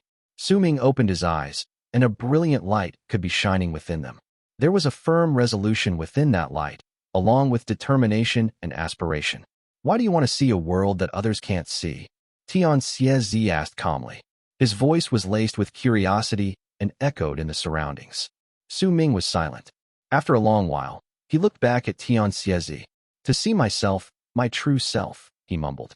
A smile appeared on Tian Xie Zi's face. Then it gradually grew wider before it escalated to a full-blown laughter. His laughter reverberated through the forest and floated into the skies. "Good. What you pursue is not the vice I want either. You want to open your eyes to look at a world that no one can see, and that means that the entire world is drunk, and you are the only one sober. This is not a vice. This is a state that has far surpassed a vice. This is a life which I don't even know the name of. Su Ming, if you eventually manage to do it someday, then you must be prepared. You might find yourself unable to tolerate this drunken world anymore, because you will be awake." Su Ming shuddered. He looked at Tian Xie Zi and nodded. "Come, I'll take you home now." Tian Xie Zi patted Su Ming's shoulder and waved his arm. A huge gust of wind appeared out of nowhere and lifted both master and disciple into the air before they disappeared into the vast sky belonging to the Shaman tribe. "But before we go back, I want to bring you to some places. Once you see these places, you will gain a deeper understanding of the blood feud between the Shaman tribe and the Berserker tribe. It will also prepare you for when you open your eyes and see a bigger world." Tian Xie Zi's voice echoed in the air before they gradually disappeared. Within Sky Mist Barrier, at the borders of the land of South Morning belonging to the Berserker tribe, was a mountain range. The sky above that mountain range distorted, and from within the distorted ripples, Tian Xie Zi and Su Ming walked out. "Take a close look at the ground below you and tell me what you see." Tian Xie Zi looked at the mountain range below him, and his voice fell into Su Ming's ears. Su Ming's fatigue remained, but his wounds were already under control. He looked at the place where Tian Xie Zi pointed. That place was filled with mountain ranges, and at first glance there was nothing strange about it. The only thing that stood out was perhaps the few mountains that were rather desolate and barren. There were absolutely no plants growing on them. Su Ming frowned. He descended from midair and stood on one of the barren mountains. Then he crouched down and grabbed a handful of sand from its surface. When he placed it by his mouth, a bright glint appeared in his eyes. "There's a faint stench of blood." Su Ming lifted his head and looked around. The instant he swept his gaze across the place, he suddenly focused his eyes on a certain spot. That was a mountain ridge, and it was filled with a desolate air. Even the sand was bleak. He walked towards the mountain ridge with uncertainty in his heart. Gradually, a grave look appeared on Su Ming's face. He lifted his right hand and pushed his palm towards the ground through the air. A large gust of wind instantly roared through the air and lifted the sand around the area, turning into a vortex. The wind rose and blew away the sand layer by layer. Some broken wood and shattered stone bowls were revealed buried under the sand. There were also human bones that had turned brown due to time. The entire place was filled with broken bones. Su Ming swept his gaze across the broken bones. Some of the bones were rather thin, some thick. Eventually, Su Ming's eyes fell on a rather complete skeleton. It was a child's skeleton. Only the upper half of it remained, but he could see that many of the bones were broken. The child's hand suggested that he or she had been holding on to something before death, but that thing was no longer around. A shudder ran through Su Ming's body, and he lifted his head swiftly to look at Tian Xie Zi standing in the sky. This was once a tribe. It was a rather big, small-sized tribe. There were about 700 people in it, though they had less than 40 berserkers in their tribe. The others were either normal tribe members or toddlers. 300 years ago, we failed to defend a part of Sky Mist Barrier, and some shamans entered our land. This tribe was one of the tribes they destroyed. The men, women, old, and young were all killed brutally. Su Ming lowered his head and looked at the child's bones. He fell silent. If you go east from here, you will find more than 40 of such tribes that were destroyed in this fashion. There are tribes here that were destroyed 300 years ago, and there are also those that were destroyed far earlier in the passage of time. Su Ming took a step forward. Instantly, he started charging towards the east. Tian Xie Zi followed behind him, no longer speaking. He simply watched as Su Ming moved through the ruined tribes. As time passed by, Su Ming's face became darker with each ruin he passed. Once an entire day went by, Su Ming stood on a plain of grass with dark clouds covering the sky. Lush grass grew underneath his feet on the plains, but it could not hide the blood and slaughter that had occurred in this place before. Tian Xie Zi moved to Su Ming's side and said calmly, "This is just a part of it. In the Sky Mist Barrier, entire tribes that were massacred like this amount to too many. Thousands of years have passed by since then, and this has turned into the hate between us and the Shaman tribe. Unless one of us dies, we will never stop fighting against each other." Su Ming closed his eyes and only whispered his thoughts after a long time had passed. The shamans are very strong. That is true. Tian Xie Zi turned his gaze to the sky in the distance. Su Ming hesitated for a moment, then started. Then the so-called Sky Mist Shaman hunt. The one who answered Su Ming's question was Tian Xie Zi, who was standing by his side. To the Shaman tribe, this once-in-a-decade activity is known as the Berserker hunt. Su Ming's pupils shrank. The bloodiness within those two simple words could not be formed by killing just 10 or 100 or 1,000 or even 10,000 people. This was a mass slaughter that had happened throughout the ages. As people spoke and listened to these two words, they would feel a murderous aura spilling out from within them. This is just like an agreement made by both sides, a massacre that occurs once a decade. A glint shone in Su Ming's eyes, and he looked towards Tian Xie Zi. Tian Xie Zi looked at Su Ming. After a long while, he nodded his head. "This is a game." "A game?" Su Ming looked at the grass plains under his feet and let out a chuckle. "The game is played by both sides. The reason why it has lasted for thousands of years is because both sides have their own goals. As for what the goals are, well, you have to find the answer yourself. Now tell me, do you still want to join Sky Mist Shaman Hunt?" Tian Xie Zi turned around and walked towards the sky. Su Ming stood there for a while before he turned into a long arc and flew back to his master's side, who was waiting for him in midair. "I will join Sky Mist Battle. As a member of the Land of South Morning, I will take part in this game." Su Ming's voice was calm. He and Tian Xie Zi turned into two long arcs, moving in the direction of Freezing Sky Clan. They gradually flew into the distance and disappeared. Chapter 273, A Request. To all the people within the 9 summits on the Great Frozen Plains in Freezing Sky Clan, 5 normal days had gone by. Nothing especially big happened during those 5 days, and everything simply went on as it usually did. The sun continued with its usual routine of rising and setting. Night was still graced with the presence of the moon, and the freezing wind still blew as usual. There was no differences whatsoever, no changes. Even if someone had isolated themselves to train for 5 days, their power would not have increased by much. To almost everyone, these 5 days were practically the same as the other days in a year. The 7th summit's Tianlan Ming sat on a big rock near the top of the mountain. Wind lifted her hair. To her, these 5 days were just one meditation session.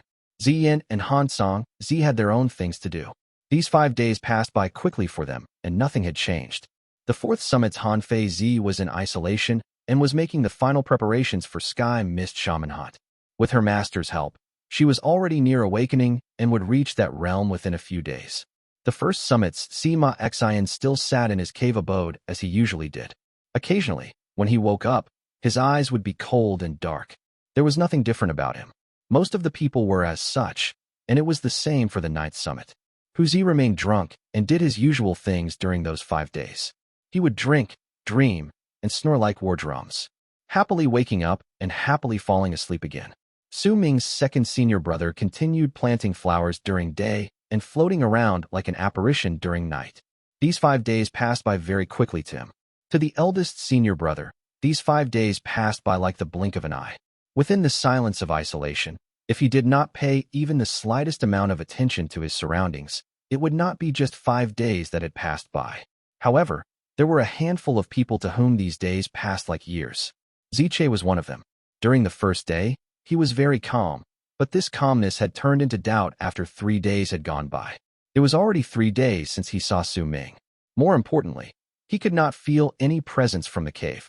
It was as if Su Ming was no longer there. That feeling became clearer when the 4th day arrived. He had a vague feeling that something was not right. Su Ming rarely isolated him. Even if he was meditating, he would occasionally walk out and stand on the platform to look at the horizon. Yet 4 days had already passed by, and Su Ming had not appeared. This made Ziche think that there was something off, especially since Ziche was not the only one waiting for Su Ming outside his cave during these 5 days. There was also Bai Su. She had already waited there for several days, not leaving. If it was not for Ziche stopping her, she would have entered Su Ming's cave a long time ago. During the 5th night, Ziche sat outside and frowned as he looked at Su Ming's cave with his heart filled with uncertainty, but he did not dare enter the cave. As Ziche remained hesitant, a voice that made him feel resigned fell into his ears. "Just how long are you going to stand in my way? I want to see Su Ming." That was from Bai Su. She was dressed in purple and was sitting right in front of Ziche with determination showing through her wild beauty. "Su Ming, it's already been 5 days and you still refuse to see me? Is seeing my face really that shocking to you? Even if you don't see me, are you going to stay in your cave forever? Unless I die, then I won't give up." The dark cave was quiet, like always. Not a hint of sound reached them from within. This silence made Bai Su's determination grow stronger. Ziche did not even bother talking to Bai Su anymore. To him, this girl was unreasonable and her constant badgering was annoying. Bai Su felt bitter. She had naturally seen Ziche's expression and knew that her constant badgering had caused him to hate her, but she had to do this. At that moment, a freezing wind whistled by and lifted a large amount of snow to blow against their faces. When the wind passed, the area returned to silence. Neither Ziche nor Bai Su noticed that a person had walked into the cave with the wind and sat down inside. Tian Xie Zi also walked back to the top of the 9th summit. He chose to re-enter isolation, and the color of his clothes slowly changed. Tian Xie Zi and Su Ming's return went unnoticed by Hu Zi. He continued snoring in his sleep. His second senior brother floated in the air like an apparition, lifting his head a moment before resuming his search for his other self that represented destruction. A gentle gaze came from within the ice where the eldest senior brother had isolated himself before he closed his eyes once again, and that gaze disappeared without a trace. Su Ming sat down in the cave, and the dark cave gave off such a feeling of familiarity it reminded him of home. He took a deep breath and looked at his surroundings. To the others, these 5 ordinary days might have passed by quickly, but Su Ming, he had gone through an earth-shattering change, an experience that a normal person would rarely have to go through, and a life-threatening crisis. To Su Ming, those 5 days had been like 5 years, even longer. Within those 5 days, he saw Master's junior brother, witnessed the shocking fight, although that fight had become a blur in his mind, and he could no longer remember it clearly. 5 days ago, he saw the old Sun Maker and played a song. He gained an epiphany and an understanding towards the change of heart, which led to him making his own decision.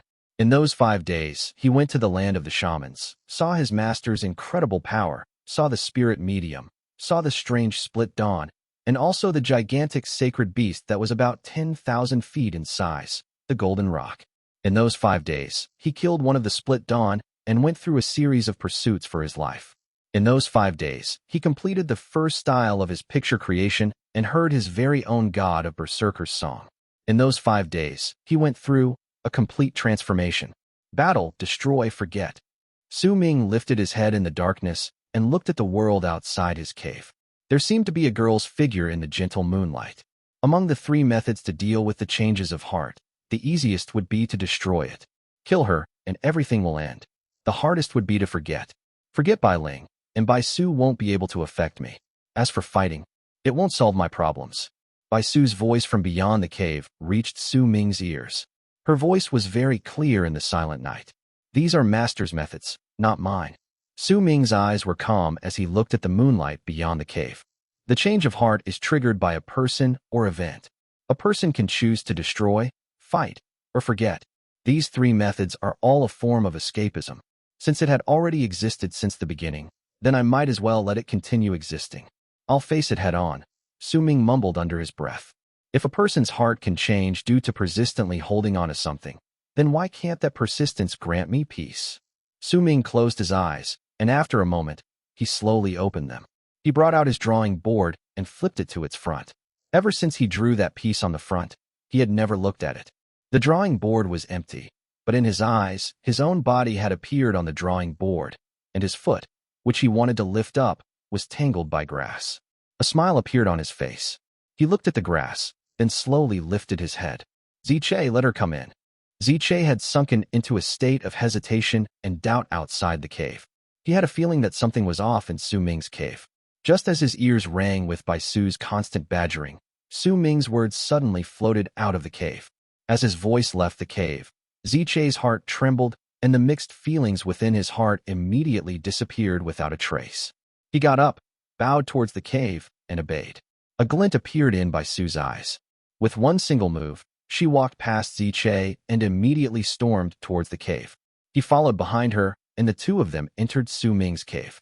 Due to the darkness outside, the cave was tossed into an even darker shade of black. Once they entered, they could only see a faint outline of Su Ming's body. Anything beyond where he sat was practically impossible to see clearly. Yet even so, when Ziche entered the cave and saw Su Ming, he still felt his heart rumbling when he saw Su Ming's gaze. That gaze seemed the same as it did 5 days ago, but Ziche felt a new, powerful pressure. He could tell that the Su Ming before him was completely different from the him 5 days ago. He could not tell what was different, but this pressure was similar to that when Ziche was facing Su Ming's second senior brother, and even similar to that when Ziche stood before his own master. If the Su Ming 5 days ago still had a sort of naivety to him, then the him now no longer had that naivety. This was a gaze that belonged to a ferocious beast that walked out of death's door after going through a series of hardships. Ziche felt his heart tremble, and he quickly lowered his head to bow towards Su Ming. Greetings, Master. Ziche's breathing quickened slightly. His heart pounded against his chest, and that intimidating feeling became stronger. Just what had happened to him during these 5 days? Ziche did not dare lift his head. Shock rose in his heart, along with bafflement. Ziche was not the only one who felt this way. Bai Su was the same. The moment she saw Su Ming's gaze, she was shocked. She could not help but slow down her originally overbearing walk and eventually come to a stop. Bai Su, greet Uncle Master Su. Bai Su's heart raced against her chest. Su Ming's calm gaze made a dazed look appear in her eyes for an instant. It was as if the person sitting over there was not Su Ming, but Sima Xine, Tianlon Ming, or perhaps not even the both of them, but people who were as strong as her father. That gaze seemed to contain a power that could attract a person's mind and make even the angriest people calm down. Su Ming looked at Bai Su, at that face that was the exact same as Bai Ling's, and nodded. From tomorrow onwards, you can come here, and I'll teach you how to draw. Ziche won't stop you anymore. Bai Su's mind was in turmoil. She lifted her head and stared at Su Ming blankly. She could not understand why he suddenly changed his mind. However, I have a request, he stated flatly. Bai Su's breathing froze, and a wary look appeared on her face. The impression of Su Ming within her mind was extremely bad, and if it was not for Sima Xine, she would not have approached him. Bai Su had already been dubious when Su Ming suddenly agreed to it. So when she heard him talking about a request, her eyes gradually grew cold. Say it. As long as I can do it, I will. When you come to see me, wear a long white robe. Don't let your hair down and tie it up with a red string made of straw. Leave 2 small braids by your ears, and have all your remaining hair tied behind your head. Put some glittering crystals on your forehead. Then when the light from the snow on the ground will reflect off the crystals, they will shine with a piercing light. When you smile, show your canines. Bai Su frowned. Since you want to turn into the person in my memories, then dress yourself this way. Su Ming told her slowly and closed his eyes. Bai Su was silent for a while before she let out a cold snort and left. Chapter 274, Daze. Once Bai Su left, Ziche bowed towards Su Ming respectfully and quickly left the cave. Only when he was about 100 feet away from the cave did he let out a huge breath. He turned his head back and cast a glance at the cave where Su Ming was. His eyes were filled with respect. He's no longer the same. Ziche could not pinpoint the details. This was merely a feeling of his. Under the dark sky and within the cave abode, Su Ming breathed calmly and silently meditated. The injuries on his person were already controlled, and as he recovered his breathing, his wounds began to heal. When dawn arrived, Su Ming opened his eyes. There was no shining light within them, only clarity. He looked at the darkness beyond his cave. A chilling gust of wind blew in and lifted a few locks of his hair to float before his face. The battle in the land of the shamans. Su Ming lowered his head and looked at his hands. A contemplative look appeared on his face. In his mind, the scenes that had happened right from the moment he chased down and killed the remaining half of the split dawn alone to the moment he walked out of Lizard Shaman tribe slowly appeared. I made a few mistakes in this fight, Su Ming mumbled. He lifted his left hand and picked up the drawing board before he began drawing on its back with his right hand. Gradually, pictures appeared on his drawing board. The first thing that appeared was a small hill in a dense forest. His body stood on the hill and was charging down. Below the hill, the remaining half of the split dawn was similarly approaching him. Even though I had paid a high amount of attention to the enemy, at the critical moment of the battle, I neglected checking the terrain of the place. Even if I didn't know of the strangeness there, when I saw my target suddenly pausing, I should have been cautious. Su Ming looked at the drawing board, and the very first scene of the fight appeared clearly in his head. I could have not been injured by this fight. There was also the boy. I also could have not made any mistakes when I met him. Even if I didn't kill him, I could have brought him with me and let him go when I was safe. Su Ming closed his eyes. When he reopened them, he flicked the drawing board with his right hand, and a thin layer of dust flew up. Once the previous drawing was erased, he continued drawing on the board with his right hand. It was still a forest that appeared on the drawing board this time, and within that forest, a dozen shamans were charging to the tree where Su Ming was sitting from all around him. I was not vigilant enough. My actions were not careful enough. I was in shaman territory. If I had set up traps before I started resting, if I had brought out the red meadow before I started resting, then I wouldn't have needed to use the treasure eldest senior brother gave me. I could also not have suffered so many wounds and killed all these people. Su Ming waved his right hand and continued drawing on the board. Soon, the scene of him being chased by the old shaman in the forest and his subsequent counterattack appeared on the drawing board. A glint appeared in Su Ming's eyes as he looked at the picture. I didn't make any mistakes in this battle. If I hadn't made the previous two mistakes, then perhaps this battle wouldn't have occurred. Even if it had, winning this battle wouldn't have been so difficult for me since I'd have bought enough time for myself. My trip to the land of the shamans this time showed me just how much I'm lacking in real battle. I need to be careful, more careful. Firm resolution appeared in Su Ming's eyes. Finding out and summing up all his mistakes in his battle while figuring out all his inadequacies was one of the ways Su Ming made himself stronger. This life and death crisis did not just bring him the joy of narrowly escaping death. If that was the case, then perhaps he would never have a second chance to narrowly escape death again. To Su Ming, a life and death crisis should bring about transformation and growth so that he could continue improving himself. He could continue rectifying his mistakes and how he dealt with things. Then when he was in the face of danger again, he could have more chances to survive. I have to make each move carefully.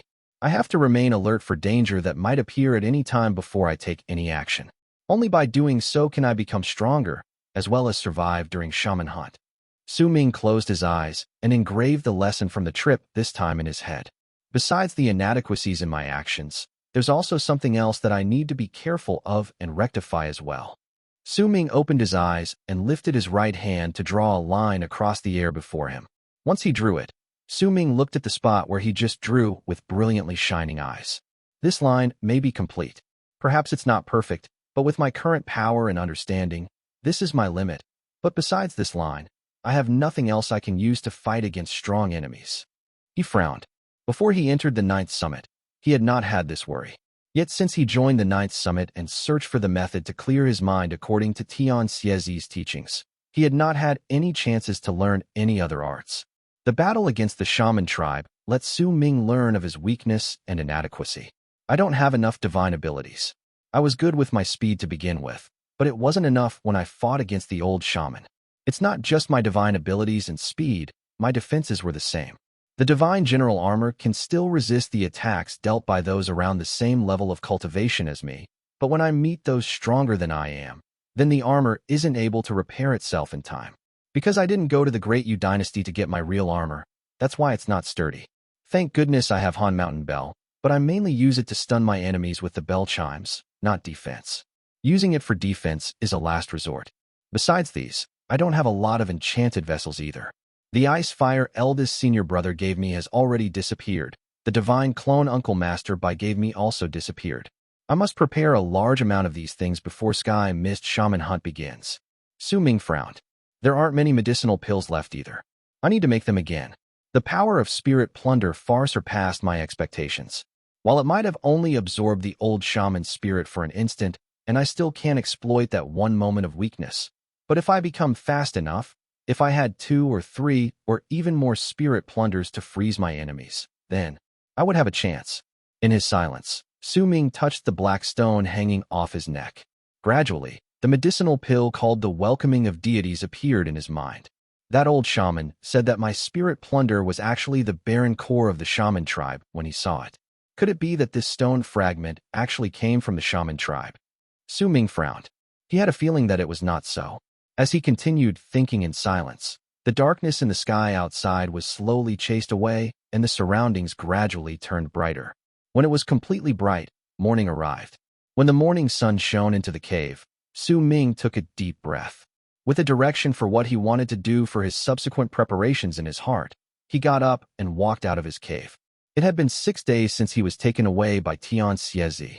It had been 6 full days since he stood on the platform outside his cave during morning while breathing in the chilling wind and looking at the sky, clouds, sea beyond the mountain, and the occasional falling or flying snow.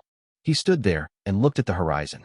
He might not be able to see it clearly, but he could still feel just how the land of shamans looked like in this morning beyond the sky mist barrier that obscured the view. Youngest junior brother, morning. A gentle voice that sounded like spring wind came from behind Su Ming. When he turned around, he saw his second senior brother walking towards him with his usual gentle smile while dressed in long robes. Second senior brother, you're up early today. Su Ming was curious. He seldom saw his second senior brother waking up so early. Most of the time, he only woke up when it was noon. After all, wandering about during night would leave him needing sleep when the morning sun rose. Second senior brother let out a few fake coughs and turned his face to the side slightly so that the sun could shine on his side profile. Youngest junior brother, there's one sentence that I finally understood. Waking up early is good for you. Second senior brother swayed his head slightly. Su Ming smiled and did not speak. Second senior brother was about to say something when his gaze suddenly focused. He took a few scrutinizing looks at Su Ming, patted his body with his right hand, then walked around him once before suddenly speaking in a low voice. Fourth, tell me, did Master come to you at night when he was dressed in purple? How did you answer him? I told him. I wanted to see it. Su Ming smiled. That's no good. Second senior brother was momentarily taken aback before a faint smile appeared on his lips. That smile grew wider until he finally burst out laughing. Why didn't I think of that? That's really no good. A hint of eagerness appeared in second senior brother's eyes, and he patted Su Ming's shoulders. And then? What did Master do? He brought me to see a battle. We watched a person making a sun, then went to the shaman tribe and killed a whole bunch of shamans. Su Ming said softly. Second senior brother widened his eyes, and an expression that said he was looking forward to it appeared. Resolution gradually formed in his eyes. Next time, when Master comes to me in purple, I'll answer that way as well. Second senior brother was about to continue, but he suddenly lifted his head and quickly straightened up his robes before turning his body to the side to make sure the sun shone on the side of his face. A gentle smile appeared on his lips. 2 long arcs charged out from the 7th summit in the sky. Those 2 arcs traveled one after another. The person in the long arc in front was a woman. That woman was beautiful but had a frown on her face, as if she did not want to come. It was Ziyan. Once she was close to the ninth summit, she glared at Ziche. Ziche did not dare look at her and quickly lowered his head. Su Ming's second senior brother moved forward, and with the sun still shining on his side profile, he spoke gently to Ziyan. Miss Ziyan, let's go. As he spoke, he took a step in the air and walked towards Ziyan. They turned into two long arcs and went into the distance, reluctance evident on Ziyan. Su Ming did not look at his second senior brother and Ziyan leaving. Instead, he looked at the girl who came in the second long arc. She was dressed in white, had her hair tied up with a red string made of straw, had two small braids by her ears, and had a few glittering crystals on her forehead. At that moment, a dazed look appeared in Su Ming's eyes. Chapter 275. They do not have honor. Su Ming. The girl in white walked towards Su Ming through the sky with a smile that revealed her canines. There was a ribbon underneath her feet. That ribbon floated about, causing the girl to look as if she was walking on thin air as she walked towards the platform before Su Ming. Her gentle voice sounded as if it had traveled through the passages of time when it fell into Su Ming's ears. It awakened the sorrow that was hidden deep within his memories and the promise he did not manage to fulfill that year. At that moment, because of the wind, the snow from the sky was lifted and flew in between Su Ming and the girl. The snow covered their sight as if it wanted to obscure their vision, but as the snow blew past them, their vision was cleared up once again. Su Ming, do you remember me? The girl in white bit down on her lower lip, and there was wildness within her bright eyes. She approached him with light footsteps and slowly came to stand before him.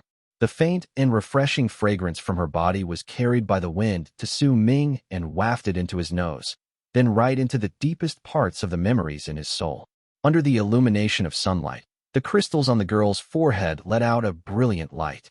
It shone into Su Ming's eyes and similarly seeped into that spot where he had buried all his memories. She had her hair tied up with two braids by her ears. The few locks of hair that were lifted up when she approached him touched Su Ming's face. Why didn't you come find me? The girl asked softly. Her gentle voice echoed in his ears. Su Ming trembled and stared blankly at the girl. Grief appeared in his eyes. Su Ming, do you remember me? Do you remember my name? Do you remember how we first met? The girl's soft words cut into Su Ming's heart. I remember. He mumbled. He lifted his right hand, touched the girl's black locks, removed the red string and tied it up for her again, then put the braids by her ears behind her shoulders before taking off the crystals on her forehead and changing the location where they were placed. Once he was done, calmness appeared in Su Ming's eyes, and he spoke slowly. You only look more like her this way. When Su Ming finished speaking, the girl immediately frowned. The disgust on her face was difficult to hide away. She took a few steps back, as if the act of Su Ming touching her hair itself was difficult for her to accept. If you can become her and make me look at you like her, then when you leave, you will have completed the task Sima Xin arranged for you, Su Ming said calmly. He cast a glance at the girl and turned around to walk towards Ziche, who was looking at them from the distance. Bai Su stomped her feet. It could be said that she had made detailed preparations, all for the sake of shocking Su Ming this morning. In fact, she had also practiced all the ambiguous words, including her expressions when she spoke, multiple times carefully. Before she came this morning, she had even practiced before the ice mirror. Back then, the moment she started practicing, she had a feeling that she had turned into another person. It was as if a stranger's soul had gathered in her body and changed all her actions. She knew deeply that the instant she first appeared as the person in his memories and stood for the first time before Su Ming with this look was her best chance. In fact, if she caught this chance, then there was a high possibility that there would no longer be any need for her to do anything else. When she saw Su Ming's dazed look, she had been pleased with herself, and when she noticed the grief in his eyes, it caused her to be even more pleased with the detailed preparations she had done the night before. Yet things did not go according to her plans. Su Ming's last words and actions made Bai Su understand that all her preparations to meet him in this appearance had failed. Su Ming walked up to Ziche. As Ziche looked at him respectfully, Su Ming gave him an order. I need an object that is not too big but is very heavy. The heavier, the better. Can you find something like this for me? Ziche was silent for a moment before he nodded his head. Master, I know a type of ice. It's called drowned ice. It's said that this ice will never melt and each piece of it is about the size of a fist. It weighs the same as a mountain rock about the size of a human. Bring back as many as you can, the more the better. Su Ming lifted his right hand and threw a plate into Ziche's hand. Ziche looked at the plate, and a strange look appeared on his face. The plate was considered to be a sacred item to him before he came to the ninth summit. Yet the more he knew, especially when he learned that this item was something Su Ming had borrowed from Hu Zi, the more he became perturbed. He took the plate and wrapped his fist in his palm towards Su Ming before turning into a long arc and going off. Once Ziche left, Su Ming walked down the mountain path that led to Hu Zi's cave. Bai Su stomped her feet once again. When she saw Su Ming ignoring her, she took a few brisk steps forward and caught up to him. Hey, didn't you say you'll teach me how to draw? What do you want to draw? Su Ming did not stop and his voice came out at a moderate pace. Slow down. I want to draw myself. Bai Su took another few quick steps forward, and only then did she manage to walk beside Su Ming. It was clear that she did not want to walk behind him. Even if the ice on the mountain stairs was slippery, she still wanted to walk at the same pace as Su Ming. It's easy drawing yourself. Position yourself before the ice and draw yourself while looking at the reflection on the ice. Su Ming's voice still retained its mild tone and did not surge with any sort of emotion. Then what's the point of me looking for you? Bai Su was momentarily taken aback before her face colored red with rage. Yet Su Ming was walking very quickly, and most of the steps he took were about several feet each. She could barely catch up to him. I didn't ask you to look for me. Su Ming did not even turn his head back. The distance between him and Bai Su was gradually widening. Bai Su gritted her teeth and ran once again. Su Ming heard Bai Su's voice coming from behind him. I don't want to draw myself anymore. I want to draw you. He stopped and turned his head back to cast a glance at the running Bai Su. When Bai Su saw Su Ming stopping, she quickly ran to his side, and satisfaction rose within her heart as she thought that there was no way Su Ming could get out of it. If she needed to look at eyes to draw herself, then if she wanted to draw someone else, she would naturally need that someone to stand before her so that she could draw them. You want to draw me? Su Ming looked at Bai Su. The pride in Bai Su's heart was reflected on her face. She lifted her chin, and as the sun shone on the crystals on her forehead, they glittered. Her tied-up hair moved along with the wind. That's right. I want to draw you. Bai Su let out a snort. That prideful look on her face overlapped for a moment with the person buried deep within Su Ming's memories. He lifted his right hand and drew a few lines on the ice rock beside her. Once he was done and numerous ice shards flew into the air, a person appeared on that ice rock. That person was naturally Su Ming. Draw according to that. Once Su Ming finished speaking, he turned around and left. Bai Su was stunned for a moment. She looked at the person Su Ming had drawn on the mountain rock, then at Su Ming himself, who had already walked into the distance, and once again stomped her feet on the ground. Su Ming, you jerk. Bai Su's current appearance, expressions, and her words were completely different from how she was when she was with Sima Xian. When she was with him, Bai Su would always look naive. She would always look at him with a gentle and adoring gaze along with a docile expression. Yet when she was before Su Ming in the ninth summit, it was as if she had turned into someone else. If Sima Xian was here, he would definitely be stunned, because the Bai Su now was greatly different from the usual Bai Su before him. Bai Su was seething, and her glare made her eyes shine. Once she stomped her feet on the ground, she saw that Su Ming had already walked away and could no longer be seen. She glared at his portrait on the mountain rock and lifted her foot to kick it. I'll kick you. Su Ming, you jerk. Only when Bai Su gave a few repeated kicks to the portrait did she feel her rage subside slightly. She looked at Su Ming's portrait on the ice. Suddenly, the light in her eyes flickered, and that prideful expression appeared on her face once again. She took a few steps forward and brought a black cylinder from her bosom before starting to paint on Su Ming's portrait. As she continued painting on it, she started giggling in gleeful pride. Su Ming arrived before long outside Hu Zi's cave. He did not hear any snores, but instead some strange chuckles coming from within. Su Ming did not stop and walked in. The moment he entered Hu Zi's cave, he immediately noticed Hu Zi crouching on the ground with numerous round, wooden pictures scattered all over the floor. There was also the picture of a mountain among these circles. They surrounded each other as if there was a path lying within them. Hu Zi had a knife in his hands and was carving on the pictures repeatedly. As he did so, he would let out that strange laughter. If Su Ming saw Bai Su's expression now, he would definitely think that she looked quite similar to the Hu Zi before his eyes right now. Haha, your grandpa who is the smartest person of all, the smartest. So what if you change the rune? Darn you, just you watch, I'll definitely break it. Your grandpa who has never found a place that he couldn't enter. No matter how hard this thing is, I still managed to solve it after I went to sleep. Hu Zi was far too engrossed in his thoughts and did not notice Su Ming entering his cave. In fact, he did not even notice Su Ming standing behind him looking at the pictures he had carved on the ground. I used 10 days for this, and I only drank 30-something pots of wine during these 10 days. It's all your fault that I drank so little. Damn it. Why did you people in the 7th summit suddenly change your mountain protection rune? Just watch me break this. Hu Zi brought up his knife and carved a few lines on the ground before excited glee appeared on his face, and he lifted his head to howl in laughter. Yet the moment he lifted his head and started laughing, he caught sight of Su Ming from the corner of his eye. Stunned, his laughter died away. Fourth, when did you come here? A long time ago. There was an odd expression on Su Ming's face as he looked at the messy-haired and bloodshot-eyed Hu Zi. You heard everything? A stern look appeared on Hu Zi's face. I heard a part of it. Su Ming's expression turned even weirder. Hu Zi lowered his head before lifting it swiftly once again. He grabbed Su Ming, and his voice reverberated through the cave like a tidal wave. Fourth, you're truly my dearest, closest, youngest junior brother. You knew that your senior brother Hu Zi was going to succeed today. That's why you came to congratulate me. You're great. You're an awesome junior brother. I won't hide from you, so be my judge. Say, that darn, damning, shameless, perverted, outrageous 7th summit. Aren't they really unfair? Aren't they really heartless? Aren't they really without honor? They actually changed their mountain protection rune. Chapter 276. I win the first day. It's the mountain protection rune. Fourth, did you know that changing the rune is very bothersome? It's seriously very bothersome. Who would change that thing so easily? But that damn 7th summit.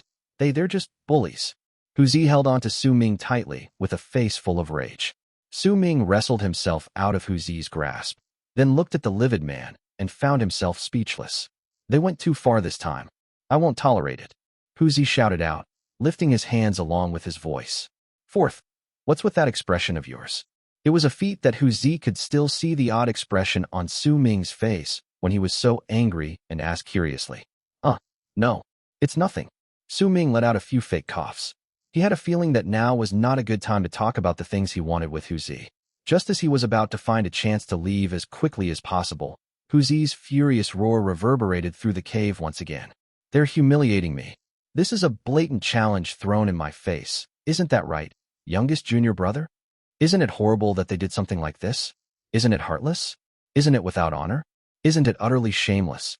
Hu Zi began pacing in his cave, and his messy hair made him look like a maniac as he continued shouting. They're horrible. It's a complete waste for me to have gone over to take care of their rune in the past. They're heartless. I repaired their previous rune multiple times in the past. You know, they're seriously without honor. How could they not tell me that they changed their rune? Third senior brother. I still have some things to do. I'm just going to go now. Su Ming quickly took a few steps back in an attempt to leave the place. Youngest junior brother, don't go. Hu Zi ran forward and blocked Su Ming's path. He was burning with rage, but underneath that rage was excitement. Youngest junior brother, you have to be my judge. Say, I haven't been here for long, but did you know? That 7th summit has already changed their mountain protection rune 6 times. 6 times, this is the 7th time. Aren't they just bullies? Every single time they change it, the new one is much more complex than the last. I have to mull over it long and hard before I find the way to break through it. Especially this time, they just went overboard. They went way overboard. I used a total of 10 days to calculate and find the equations for it. It's been 10 days since I went out to peek at someone else. 10 days. Su Ming let out a wry smile. He was just about to speak when an excited expression lying underneath Hu Zi's rage replaced the look of fury. But Hu Zi waved his arm, and his bloodshot eyes were filled with brilliant light. I still broke it. What's a mountain protection rune before me? I'm the smartest person around. Youngest junior brother, look. Hu Zi dragged Su Ming to the carved ground and pointed at the dazzling pictures covering it. Solving a rune is easy. What is hard is how I'm supposed to make the rune open up for me without it being noticed. Look, this line is me. Hu Zi grew increasingly more excited as he continued speaking. He took up his knife and drew a zigzagging line on the ground. That line twisted often as it went towards the deepest parts, never touching any of the other carved pictures. It was as if a path had been opened up out of thin air. Tonight, I'm going to let that 7th summit know that their grandpa who has come back. Hu Zi patted his chest and laughed loudly. A glint appeared in Su Ming's eyes, and he crouched down to inspect the pictures on the ground. After a long while, he lifted his head with a smile on his face to look at the pleased Hu Zi. Third senior brother, you're indeed the smartest. Once Hu Zi heard it, he became even more pleased with himself and slapped Su Ming's shoulders hard. You're my bosom buddy, youngest junior brother, there's no doubt about that. Tonight, I'll bring you out to broaden your view of the world. I know a few good places on the 7th summit. I never told anyone about them before, you know. I even gritted my teeth and didn't tell Master when he came to me in flowery robes. I've decided. How about I bring you to see Tian Ming? Hu Zi was talking excitedly when he saw Su Ming's eyes on the pictures on the ground again. He blinked and fell silent. Third senior brother, would the same effects appear if I carved these runes on armor? Su Ming asked in a mumble, a brilliant light shining in his eyes as he stared at the runes on the ground. He had come to Hu Zi for this to begin with. That thought had originally been indistinct, originating from when he had seen Hu Zi create the ice that could show reflections of the 7th summit. He had once mumbled something that Zi Che couldn't hear. He planned to make his next creation sturdier. This gave Su Ming an inspiration, and an incredibly bold thought formed in his heart. This thought might be ridiculous, but Su Ming could not give up on the temptation of success. That was why he had thought of coming to talk to Hu Zi. Now, when he saw the pictures on the ground, that thought became clearer in his mind. Carve it on armor? Hu Zi was stunned and scratched his head. He mulled over it for a long while before he shook his head. No can do. There aren't any materials for it. Besides, Hu Zi frowned and left his sentence hanging midway as he sank into deep thought. Third senior brother. Su Ming stood up and shifted his gaze from the pictures on the ground to Hu Zi. I need some pictures of mountain protection runes, just like these, from the simple ones to the complex ones. I'll have to trouble you for that. Hu Zi was still frowning. When he heard it, he nodded and patted his chest, saying, sure, I'll get it done in a few days. But youngest junior brother, it might be a bit difficult for you to do this. There aren't any materials to do so. Besides, mountain protection runes change all the time. They aren't immobile objects. Even if you manage to carve it down, they won't change anymore. Su Ming smiled softly before he wrapped his fist in his palm towards Hu Zi and walked out of his cave, leaving his third senior brother in a state of confusion. Hu Zi thought for a little while longer inside his cave, and still found that the thing Su Ming asked for was incredibly difficult to achieve. But since it was his youngest junior brother's request, he would definitely pour out his heart and soul to finish it. Yet when his gaze fell on the pictures on the ground, his eyes immediately started shining. He no longer thought about how Su Ming was going to carve the runes on his armor, but instead rubbed his hands together excitedly. I'll let that 7th summit know that I've come back tonight. They went too far this time. They're just heartless. Hu Zi picked up his wine gourd and took a big swig, then started imagining what he would be doing that night before he started giggling in a silly manner. Su Ming left Hu Zi's cave and continued working on the idea that made his heart pound in excitement. The more he thought about it, the more he thought that it was plausible. I might need to use extremely precise fine control to do this. A glint appeared in Su Ming's eyes, and he suddenly stopped walking. His eyes were trained on by Su standing on the mountain path in the distance with a pleased look on her face. Su Ming, I finished my drawing. Bai Su had been waiting there for a long time. When she finally saw Su Ming, she immediately pointed to the ice rock beside her and spoke in a melodious voice. Su Ming turned his gaze over and saw the picture of him on the ice rock having been altered. It was smeared to the point that it was a hideous mess. There was a giant shell on his back. Bai Su had also copied that picture on the ice rock by the side. She had drawn a turtle with its neck stretched out. That turtle looked lifelike, especially its eyes. They even resembled Su Ming's own eyes somewhat. Su Ming's expression remained passive, and he walked over to take a closer look before nodding. Not bad. Continue. Once he finished speaking, he calmly walked past Bai Su and left. Bai Su was momentarily stunned. Su Ming's calmness made her fly into a rage once again, and she ran up to him once more. Hey, I drew you. I know. Su Ming did not even slow down. He simply continued walking forward, up the stairs. Don't you think it's alike? Bai Su continued pestering him. No, Su Ming replied flatly. If it's not alike, then why did you say it wasn't bad? I think it's very like you. Bai Su jogged towards Su Ming and struggled to keep up with him. That's why I told you to continue drawing. Su Ming returned to the platform outside his cave.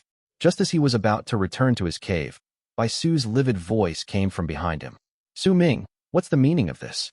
I already dressed myself up as per your request, and you agreed to teach me how to draw, but the day has gone by, and you taught me nothing. Bai Su stood on the platform and glared at Su Ming. Su Ming turned around and looked at Bai Su. You don't act like her. How so? Bai Su immediately asked. Your expression. She's not as noisy as you are, Su Ming said coldly.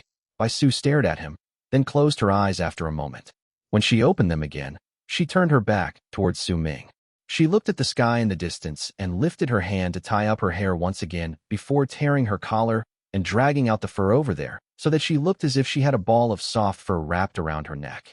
Once she was done, she lowered her head and tore away a large portion of her long dress. When the dress was torn to shreds and they flew into the wind, the skin-tight long trousers underneath it were revealed, along with the fur boots on her feet. After that, she turned around and pursed her lips while looking at Su Ming. The disgust in her eyes was no longer there, replaced by a gentle look. The two braids in front of her shoulders moved as she turned around, and it led to a few locks floating before her eyes. A wild and untamed feeling seeped out of Bai Su's expressions, her clothes, and her appearance. As snow was brought down by the wind, some of it landed on her hair. Yet it could not hide the gentleness lying underneath her wild gaze. Her eyes dazed Su Ming once again. The snowstorm grew bigger, and when it blew between her and Su Ming, everything seemingly turned silent. Only snow remained falling from the sky, and only they remained staring into each other's eyes. Su Ming, you're back. Do you remember me? Her gentle voice echoed in the surroundings, as if it had fused with the snow. It silenced Su Ming. A smile appeared on Bai Su's face. That smile was very pure, beautiful, happy. When she looked at Su Ming, her laughter rang like silver bells. She took a step back, and her whole body left the platform. Without the power of awakening and anything to support her feet, she fell rapidly down the canyons of the ninth summit. Su Ming, you're back, but I left. Bai Su continued falling, and a wild glare appeared in her eyes. She did not want to take defeat lying down. She wanted to take the risk. As she fell, she kept her eyes trained on the platform of the ninth summit that was growing further away until she fell on something soft, and wind lifted her up, allowing the speed of her falling body to gradually slow down. A pleased expression appeared on Bai Su's face once again. I won the first day. Su Ming turned around silently and walked to his cave abode. The moment he turned, though, he mumbled softly. She's also similar to you when she was being unreasonable. Chapter 277, Cause. The first true contact between Bai Su and Su Ming ended when the sky became dark and the moon showed up. Bai Su thought she won that day. She thought that she had done her best and successfully made Su Ming notice her, planting a faint mark in his heart. If she did not win, then why would he look dazed when she met him initially? If she did not win, then why would he use that gentle wind when they parted ways? Bai Su thought that she had completely won. Her act when she left had even unfolded all the unreasonableness and boldness within her. When she thought about it, Bai Su could still feel her heart pounding against her chest. She sat down within her cave in the seventh summit and looked at the bronze mirror before her. She looked at her own reflection in the mirror. Gradually, a prideful look appeared on her face. Su Ming, you must have not expected me to do this, haha. When Bai Su thought of what had happened, besides her heart starting to race in her chest, a hint of lingering fear also rose within her. She had no idea what had come over her to do something so crazy. It was as if at that moment she was no longer herself, but had turned into someone else entirely. She looked into the bronze mirror, and that person in the mirror became strange and unfamiliar to her. That person had her hair tied by a red string. Her braids fell on her shoulders, and there were crystals stuck on her forehead. This appearance was one Bai Su had never put on before this day. She looked at herself, and simply continued looking. This appearance isn't so bad. Bai Su smiled with pursed lips and slowly closed her eyes before immersing herself in her meditation. That day, she did not look for Sima Xian. In fact, Sima Xian's name never crossed her mind, which was an event that had never happened before. With a joy that she did not even realize she was experiencing and a smug smile on her lips, she eagerly waited for the next day. During that night, it was silent on the ninth summit. Ziche stood respectfully outside Su Ming's cave abode. Before him were a dozen ice rocks the size of fists. Freezing air seeped out of the ice rocks, and when wind blew past, the freezing air blew into Su Ming's face, causing his eyes to flicker. This stone won't melt even when burned, but it's not sturdy. You can use cold air and mold the stone into all sorts of shapes. Master, I didn't have much time. That's why I could only find this number of stones. But don't worry, I will continue searching. Give me a month, and I'll be able to gather much more, Ziche said respectfully. When he saw Su Ming nodding, He retreated a few hundred feet away before sitting down and waiting for new orders. Su Ming looked at the dozen ice rocks and picked one up. Immediately, he felt the rock weighing down his hand. It was only the size of a fist, but it felt like he was holding onto a mountain that was the height of a human. It's such a strange stone, but it has such fatal weakness. Su Ming clenched his right hand. Cracks immediately appeared on the ice rock and, with a bang, it shattered into several pieces, each piece still weighing far more than their actual size. Once Su Ming picked up the shattered pieces, he brought out an item from his storage bag with his left hand. Once that item appeared, Zichai's pupils instantly shrank. It was a spherical pearl, spirit plunder. Once that pill was brought out, it absorbed all the light in the surroundings and the area became dark, making it seem like there was a void floating before Su Ming. If a person could see through the dim light outside the pill and into the pill itself, they could clearly see that there were wisps of smoke within that were moving about slowly. At the center of the wisps was an ice flower. There was an enchanting eye floating above the ice flower, and that eye had 2 pupils. Su Ming had no access to any cold air that would allow him to change the ice rocks into the shape he wanted, even if most of the people in Freezing Sky Clan trained using cold. However, Su Ming had spirit plunder. A thread of the prodigy Sima Xian's Berserker mark was in the pill. As Su Ming pointed at spirit plunder with his left hand, the dim light on the pill instantly vanished and was replaced with the seemingly sealed ice that flowed on top of the wisps of smoke. The chilling air from the flower wound up Su Ming's left hand. When he pressed his hand on the ice rocks, that cold air spread out and surrounded them. As the cold air seeped into the stones and gradually fused with the dozen ice rocks, the rocks started shrinking. After the time taken to burn an incense stick, when Su Ming lifted his hand and the cold air dissipated, 2 hoops made from those dozen ice rocks appeared before him. The 2 hoops were of normal size and were very fragile. They could be destroyed if he used the slightest strength, but the weight added together of the 2 hoops was equal to a small hill. Su Ming took up the hoops and a grave look appeared on his face. The 2 were very heavy, but not to the point that he could not lift them up. Yet if he had more pairs of these things, then unless he circulated his qi, then he would be unable to move them with his physical body. I hope you'll be able to help me increase my speed. A light flickered in Su Ming's eyes, and he placed the 2 ice hoops on his feet before standing up and taking a step forward. The moment he took a step forward, the platform shuddered. It's still not enough. Su Ming walked around back and forth on the platform. Once he found that he was not in too much discomfort, he no longer thought about it and sat down once again. With the moonlight shining on his face, he looked at the moon in the sky and a contemplative look appeared in his eyes. I can use ice rocks to increase my speed, but that's only to increase my physical body's speed. It won't help me increase my speed when I fly. That's already not part of my physical abilities, but an art. Su Ming looked at the moon in the sky, and a scene gradually appeared in his eyes. There was a golden light shining in the horizon within that scene. That golden light stirred up a huge gust of wind and traveled 10,000 lis in distance in the span of a breath, approaching the place at a shocking speed before turning into the golden rock that was about 10,000 feet in size. This is the fastest speed I've ever witnessed. Su Ming mumbled and closed his eyes. After a moment, he opened them and brought out the drawing board. He drew a few lines with his right hand, and immediately, a golden rock appeared on the drawing board before his eyes. In regards to my speed, I can use the ice rocks to train my body, so it'll be able to resist the pressure brought by faster speeds, which will in turn increase my physical speed. Similarly, I can copy the instant the golden rock flapped its wings and use it as the second style in my picture creation. By doing so, I'll be able to increase my speed more completely. Determination appeared in Su Ming's eyes. As for my defense, I have to wait for third senior brother to bring me those runes before I can begin the tests. Su Ming sank into his thoughts once again for a while before he focused his attention and started drawing on the drawing board once again. He was so absorbed in it that he ignored everything else around him. His entire mind was on the drawing board, and as he drew, multiple flying golden rocks appeared on it. Every single time the golden rocks flapped its wings, their feathers would change, their bodies would transform, and under Su Ming's hand, the differences of each individual bird gradually became clearer. It was the same as when he had copied Sima Xian's sword attack. He would continuously copy it to search for his own creation. When morning arrived and the morning sun rose in the horizon, Bai Su came once again to the ninth summit. She was still dressed in that manner and was still smiling while showing her canines. With a proud expression on her face, she walked past Ziche and stood before Su Ming. She looked at him sitting there with the morning sun shining on him as he drew on the drawing board.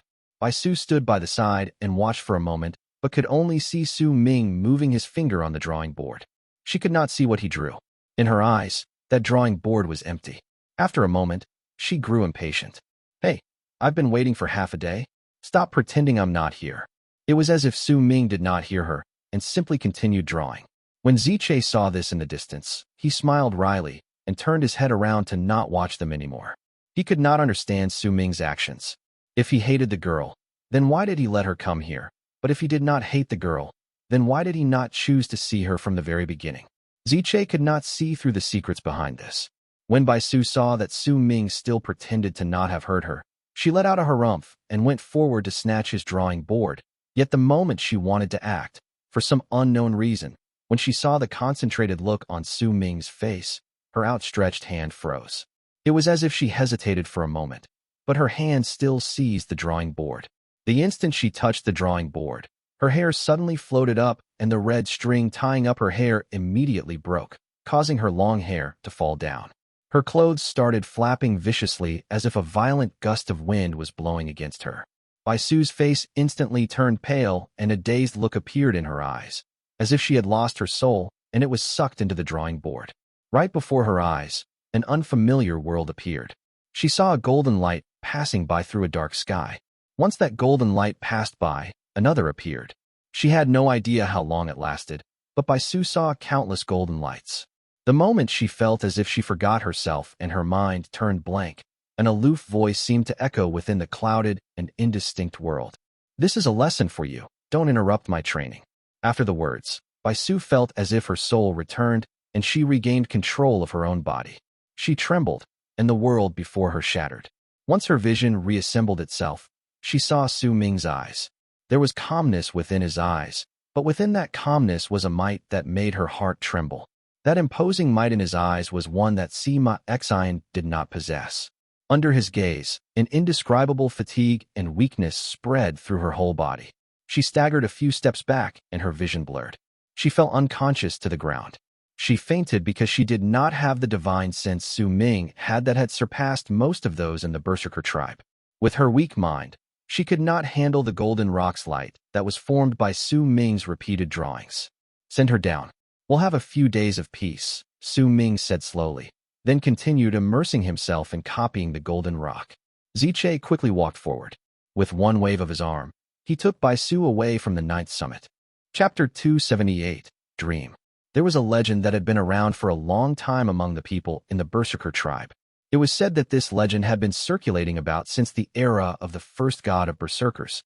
The legend spoke about the land of the Berserker tribe before it was divided into 5 continents a long time ago. In the land far south was a butterfly called Harmonious Morris Alba 1. That butterfly was not big, only the size of a palm. She had all the colors in the world, and all of them were different. She flew in the sky but could not be seen by normal people, because she belonged to the world placed even higher than the 9th heaven, a world that was filled with hurricanes. In the legends, it was said that even though she was a butterfly and had beautiful wings, she could only flap her wings 3 times in her life. Besides these 3 times, she would otherwise float in the wind. The first time she flapped her wings, it would be to fly into the place above the 9th heaven once she was born. The second time, she would flap her wings at the peak of her life. It would be to show off those magnificent colors in search of her companions, but she would be unable to find them. The last time, she would flap her wings at the point when her life ended. To leave a mark in the world, she would use all her strength, and the moment she would finish flapping her wings, her body would turn into sparkles of light and scatter to the ground in wind like seeds. These seeds would turn into cocoons, but only one of them would turn into a butterfly. This legend spoke of the 3 times the Harmonious Morris Alba flapped her wings. There were also a series of other legends attached to this. It was said that when she flapped her wings the first time, an earth-shattering change would happen to the southern lands. The second flap of her wings would cause a mass of corpses with gray eyes to appear on the eastern lands. Her third flap would cause the snow in the northern lands to bring about a long-lasting night that would last for 10 years. That was the legend. That was a legend that Su Ming had never heard of before, but Bai Su had. At night, the unconscious Bai Su woke up in her dreams. She looked at the unfamiliar world before her with a dazed look and stood alone, a lost expression on her face. She knew that she was dreaming and that everything she saw was an illusion. None of this existed in reality. Yet she could not truly wake up from the dream and make it disappear. She could see snow on the ground and more snow falling from the dark sky. It was quiet all around her. There was only one mountain range located in one direction in the distance. Everywhere else was flatland. That one spot with the mountain range had a mountain that could not be seen clearly because it was covered by the snowstorm. She had a feeling that she had seen that mountain somewhere before. It was a mountain that shot into the clouds like a person's hand stretching out from the ground and wanting to lift the curtain in the sky. Where is this? Bai Su mumbled, and she looked more lost than ever before. In the midst of her confusion, she walked slowly forward. The snow trail under her feet seemed to be time itself, causing her to feel as if she was walking through all 4 seasons of the world with each step she took. As she continued walking, she arrived at a forest. She had no idea how long she had been in there, but at some point in time, she suddenly heard excited chatter by her ears. That voice came from afar and caused Bai Su to stop. Instinctively, she moved to the direction of the voices. Gradually, she passed through the mountain forest and saw something. It was a large mass of land that did not have any forest. There were a lot of skin tents over there, along with many powerful berserkers patrolling the area with aloof gazes. There were quite a number of people weaving in and out of the skin tents. That place was a small market. There were a lot of squares like these in the land of South Morning, so that small tribes could trade with each other.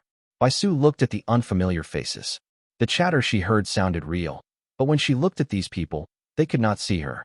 One of the patrolling berserkers even passed through Bai Su's body. She was even more lost. Yet right when she started feeling lost, she suddenly shuddered. She saw 2 people running quickly from the forest located not too far away. One of the 2 looked very strong and had an honest face. The other person running beside him was also a teenager, but he looked frail. He had a handsome face and his eyes shone with a clear light. He wore clothes made of beast skins and his features still showed his naivety. But the moment Bai Su saw the boy, she was shaken. Su Ming. Bai Su's breathing quickened. She had never expected that she would see Su Ming in her dreams. The Su Ming before her eyes was still a naive boy. That frail-looking person bore similarities to the Su Ming in her memories, but there were many more differences, so many that they seemed completely different people. Yet at that moment, a delicate voice shouting in anger rang out. Lei Chen. Bai Su instinctively looked over. When she saw the young girl speaking, a roar echoed through her mind. She saw a young girl, and she was dressed in a shirt made of mink fur.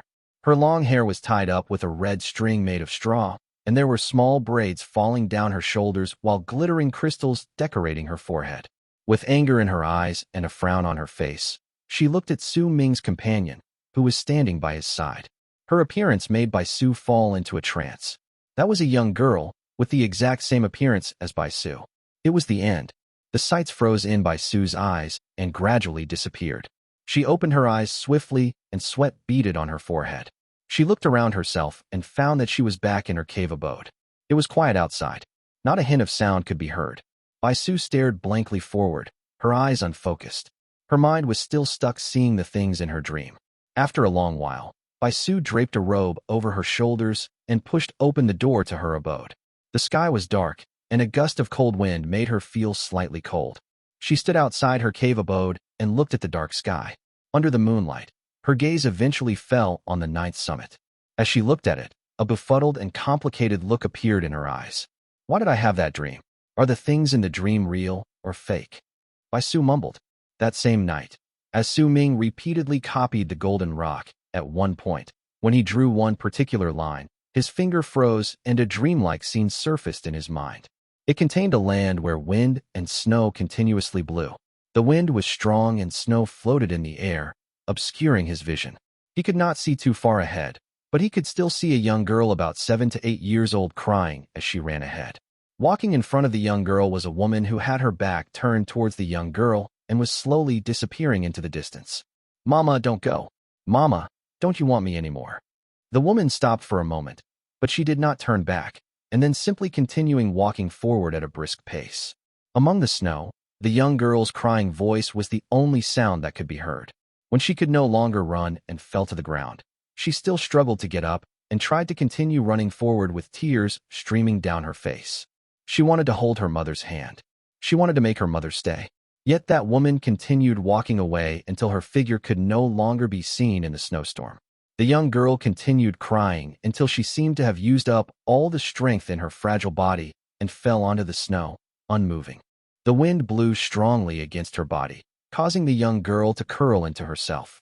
She closed her eyes, and while she continued calling out to her mother in faint whispers, she lost consciousness. Her right pinky gradually became green. That was the color of flesh being frozen. Su Ming looked at all of this and did not speak. Eventually, a man walked out into the snowstorm.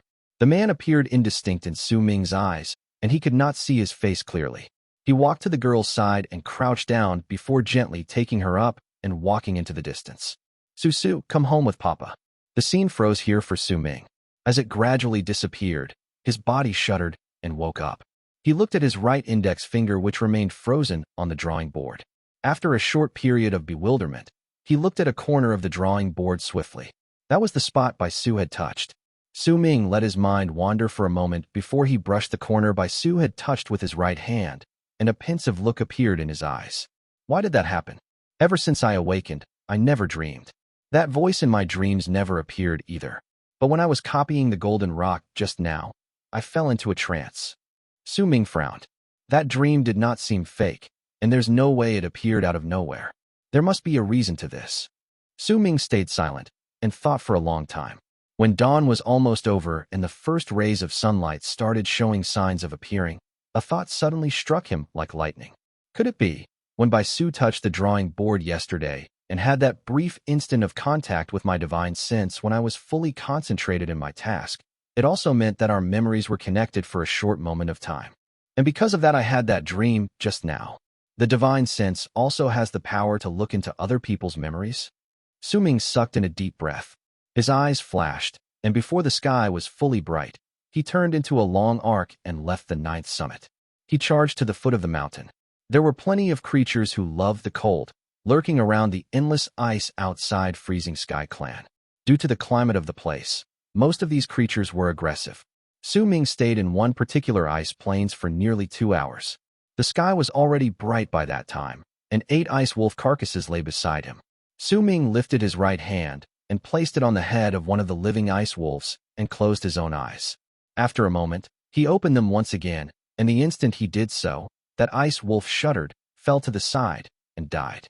Su Ming's eyes shone with curiosity. Chapter 279, The Howling Wind Before the Storm. As Su Ming looked at Bai Su too was looking at Su Ming. That morning, the two of them stared at each other on the platform outside his cave. When Bai Su saw Su Ming hypnotized and bewildered for an instant, she no longer felt pleased with herself. There was only an indescribable feeling within her. She knew that her dream might very well have been real. That frail-looking boy in her dream gradually overlapped with the Su Ming before her. Su Ming looked at Bai Su and walked towards her until he stood right before her. He looked at that familiar face, and after a long while, he lifted his hand and grabbed her right hand, lowering his head to look at it. This was the first time he touched Bai Su's skin. She shuddered and instinctively struggled, but she could not escape Su Ming's grasp. Most of the time, Su Ming only took note of Bai Su's face, which was the exact same as Bai Ling's. He had never observed any other part of her body, until now. He looked at Bai Su's right pinky. It might be as white as a pearl, but it was curled up. It could not straighten out. Bai Su broke free from his grasp and took a few steps back before she looked at Su Ming with mixed feelings in her heart. You saw it. Su Ming nodded. Bai Su was silent for a moment, then asked, why did this happen? When she lifted her head, that complicated look could still be seen in her heart. That finger was her secret. She did not want anyone knowing about it. It was her most vulnerable part, and she had not even told Sima Xian about it. You should not have interrupted my training. Su Ming shook his head and walked past Bai Su before sitting down on the stone outside his cave abode and bringing out his drawing board to resume drawing. Bai Su stood still for a long while. Then for the first time, she turned around quietly. Without making any noise, without becoming proud of herself, without any hint of fury, she left the 9th summit, bringing with her mixed feelings in her heart. When she left, Su Ming lifted his head and looked in the direction she had left before sighing softly. This is your destiny, and also my creation. This is the path you chose. I didn't force you to. When you can no longer tell who you are, Sima Xin will lose. Time trickled by without anyone noticing it, and in the blink of an eye, another 3 months passed by. There were less than 6 months left till Sky Mist Shaman Hut. During those 6 months, an increasing number of people in Freezing Sky Clan entered their final isolation, begun their final preparations, and occasionally, some Freezing Sky Clan disciples would travel together to go to the affiliated tribes located at the borders of the Great Tribe of Freezing Sky, which were located not too far away from the school itself. There were quite a number of squares over there, and the disciples could buy some of the things they needed. Some people would even bring a lot of things that were unique to the other parts of the land of South Morning to trade in those squares. The Sky Mist battle that only happened once a decade would also bring about many new trading squares. They would not only be formed by the Great Tribe of Freezing Sky itself, but would have many outsiders as well. This was even more so for the Great Sky Mist battle that only happened once a century. That was why during this period of time, there were 2 incredibly lively spots in the entire land of South Morning. One of them was the trading square outside Western Sea Clan, and the other was the trading square outside Freezing Sky Clan. Almost every day, there would be Freezing Sky Clan disciples going to these trading squares to get the items they needed. And since the amount of people going to them increased, auctions would also be occasionally held. The items that were brought out during these auctions would usually incite a large amount of interest from the crowd. During the last 3 months, besides copying the actions of the Golden Rock in flight, Su Ming also trained his body by adding more weight onto himself after a set amount of time. Right now, there were already 8 ice hoops on his legs. The 8 hoops were hidden underneath Su Ming's robes, and no one knew about them besides him and Ziche. Every single time the latter watched Su Ming walking as if he was the wind itself, he would feel shocked. He knew clearly just how heavy those 8 hoops were. They were as heavy as hills, and under that weight, Su Ming would need to exert a great amount of effort to take a step. Ziche could be said to have witnessed everything that had happened to Su Ming after he wore those ice hoops. He had started relaxed. Then whenever he added more ice hoops to each leg, he would be unable to take even a step forward. His body would tremble, and he would need to stand still for an entire day before he could marginally get used to it. When he could walk around with ease with those 3 ice hoops on each leg, he added a 4th hoop and began a new round of getting used to that new weight. Gradually, those 4 ice hoops did not feel as if they weighed anything to Su Ming on his legs. It did not matter whether he walked or flew. He could do so at his normal speed. Yet only Ziche knew that Su Ming had poured in a large amount of effort to be able to do this. During these 3 months, he had practically not slept. Besides copying, having black fog surrounding his body and that divine general armor of his appearing, Su Ming used all the rest of his time getting used to the additional weights. During these 3 months, Su Ming's divine general armor would frequently appear. Sometimes, it would gather up and turn into armor, and at other times, it would scatter around him. Every single time the black fog from his armor appeared, Su Ming would pour all his attention into using fine control along with his divine sense to start making a series of combinations for his armor. These combinations were made according to the dozens of runes Hu Zi had sent to him 2 months ago, and the changes were made according to the transformations within those runes itself. This was that absurd idea Su Ming had had. If he could not increase the methods he had to defend himself, then he would have to create them himself. The best way was to control the black fog he obtained when he was awakening was to turn it into various runes as the black fog was in the process of manifesting into his armor. In theory, it was simple, but when it really came down to it, it was difficult. Su Ming had no knowledge whatsoever regarding runes, so it was hard to make them with the black fog without making any mistakes. Besides, Hu Zi mostly relied on his natural talent in this area and could not explain the concepts clearly to Su Ming. Su Ming had to rely on himself to understand everything. Fortunately, his picture creation allowed him to copy everything in the world, and after spending a large amount of time on it, he had managed to form a rune as the black fog turned into armor after a dozen tries since he started. However, not only was this rune the most basic of all runes, the transformations within it were also limited. After the few times it transformed, Su Ming could no longer control it. He would need more precise fine control and a far stronger divine sense before he could perhaps do it. Nonetheless, Su Ming did not give up, even if he had only succeeded once out of those dozens of times. And that success was not perfect. Once he tested it out, he could clearly feel that the illusionary divine general armor's defense had increased by a large amount. This was a direction for him. When the day came that he could control it perfectly, then his divine general armor's defense would be incredibly powerful, even though it had no physical form and was just a mere illusion. Su Ming had been continuously training and making preparations during these 3 months. But besides training, Bai Su had also been coming every single day during those 3 months. The complicated look in her eyes only appeared for the first few days. Once half a month went by, she seemed to have come around to her thoughts and returned to her unreasonable self. She maintained that particular appearance, and the outside of Su Ming's cave abode would be noisy every single day. Su Ming, what exactly are you drawing? I've been watching you draw for several months, but nothing ever comes out. Su Ming, see whether this looks similar. I drew a mountain. Su Ming, can you just lift up your head and talk to me? Has anyone ever told you that you're like a mute? Snow floated down from the sky above the 9th summit. Bai Su sat beside Su Ming and glared at him in rage. There was a piece of black charcoal in her hands and a drawing board that was identical to the one Su Ming had in his hands. She drew on it angrily a few times. Su Ming did not open his mouth to speak. He remained seated with his legs crossed and his eyes closed. Black fog surrounded his body and turned into several strange shapes, but they would disappear soon because they could not maintain their shape. When she saw that Su Ming was not reacting, Bai Su picked up her drawing board and threw it at Su Ming angrily. But the moment that drawing board got close to him, it stopped in midair. Bai Su stood up and threw the piece of charcoal in her hand at Su Ming as well. That charcoal also stopped before Su Ming. Bai Su seemed to be used to this sort of thing happening. She was not at all surprised and took a few quick steps toward Su Ming. She lifted her foot and was just about to kick him. But the moment she lifted her foot, she forced it down once again and glared at Su Ming, who still had his eyes closed, in anger. She had tried to kick him like this before, but the consequences were horrible. Yet when Su Ming continued sitting there with his eyes closed as if he did not hear her words, Bai Su could not control her temper. She gritted her teeth and lifted her foot to kick him. I'll kick you, you stupid mute. I'll kick you. She kicked, but before her foot touched Su Ming, she immediately let out a cry of surprise. As if she was caught by an invisible hand, she floated beside Su Ming with her head downwards, along with her drawing board and charcoal. Su Ming, you jerk. Bai Su yelled out, and fury once again burned in her eyes. She tried twisting herself, but she still continued floating with her head pointing downwards. As she continued yelling, Bai Su could not help but grow tired. As time passed by, she became dizzy and her cheeks became flushed.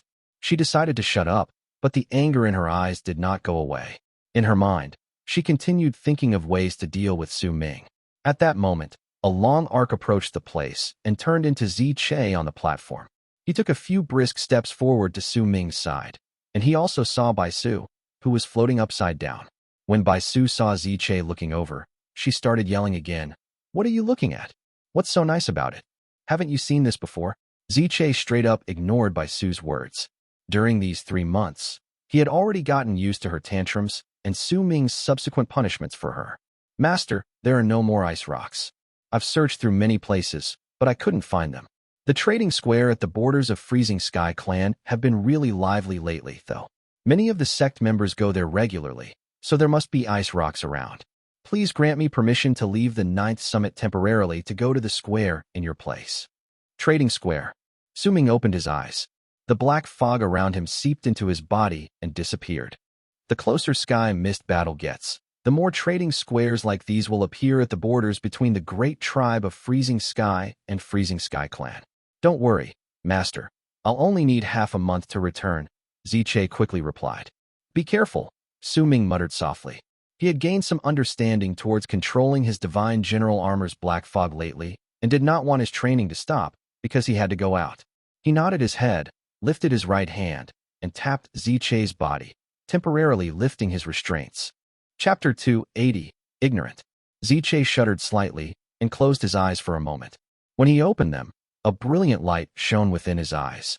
The freedom that returned to him after a long period of time made him suck in a deep breath. When he looked at Su Ming and saw the calm gaze leveled at him, Zi Che quickly straightened his thoughts and wrapped his fist around his palm to bow. Master, just call me Uncle Master.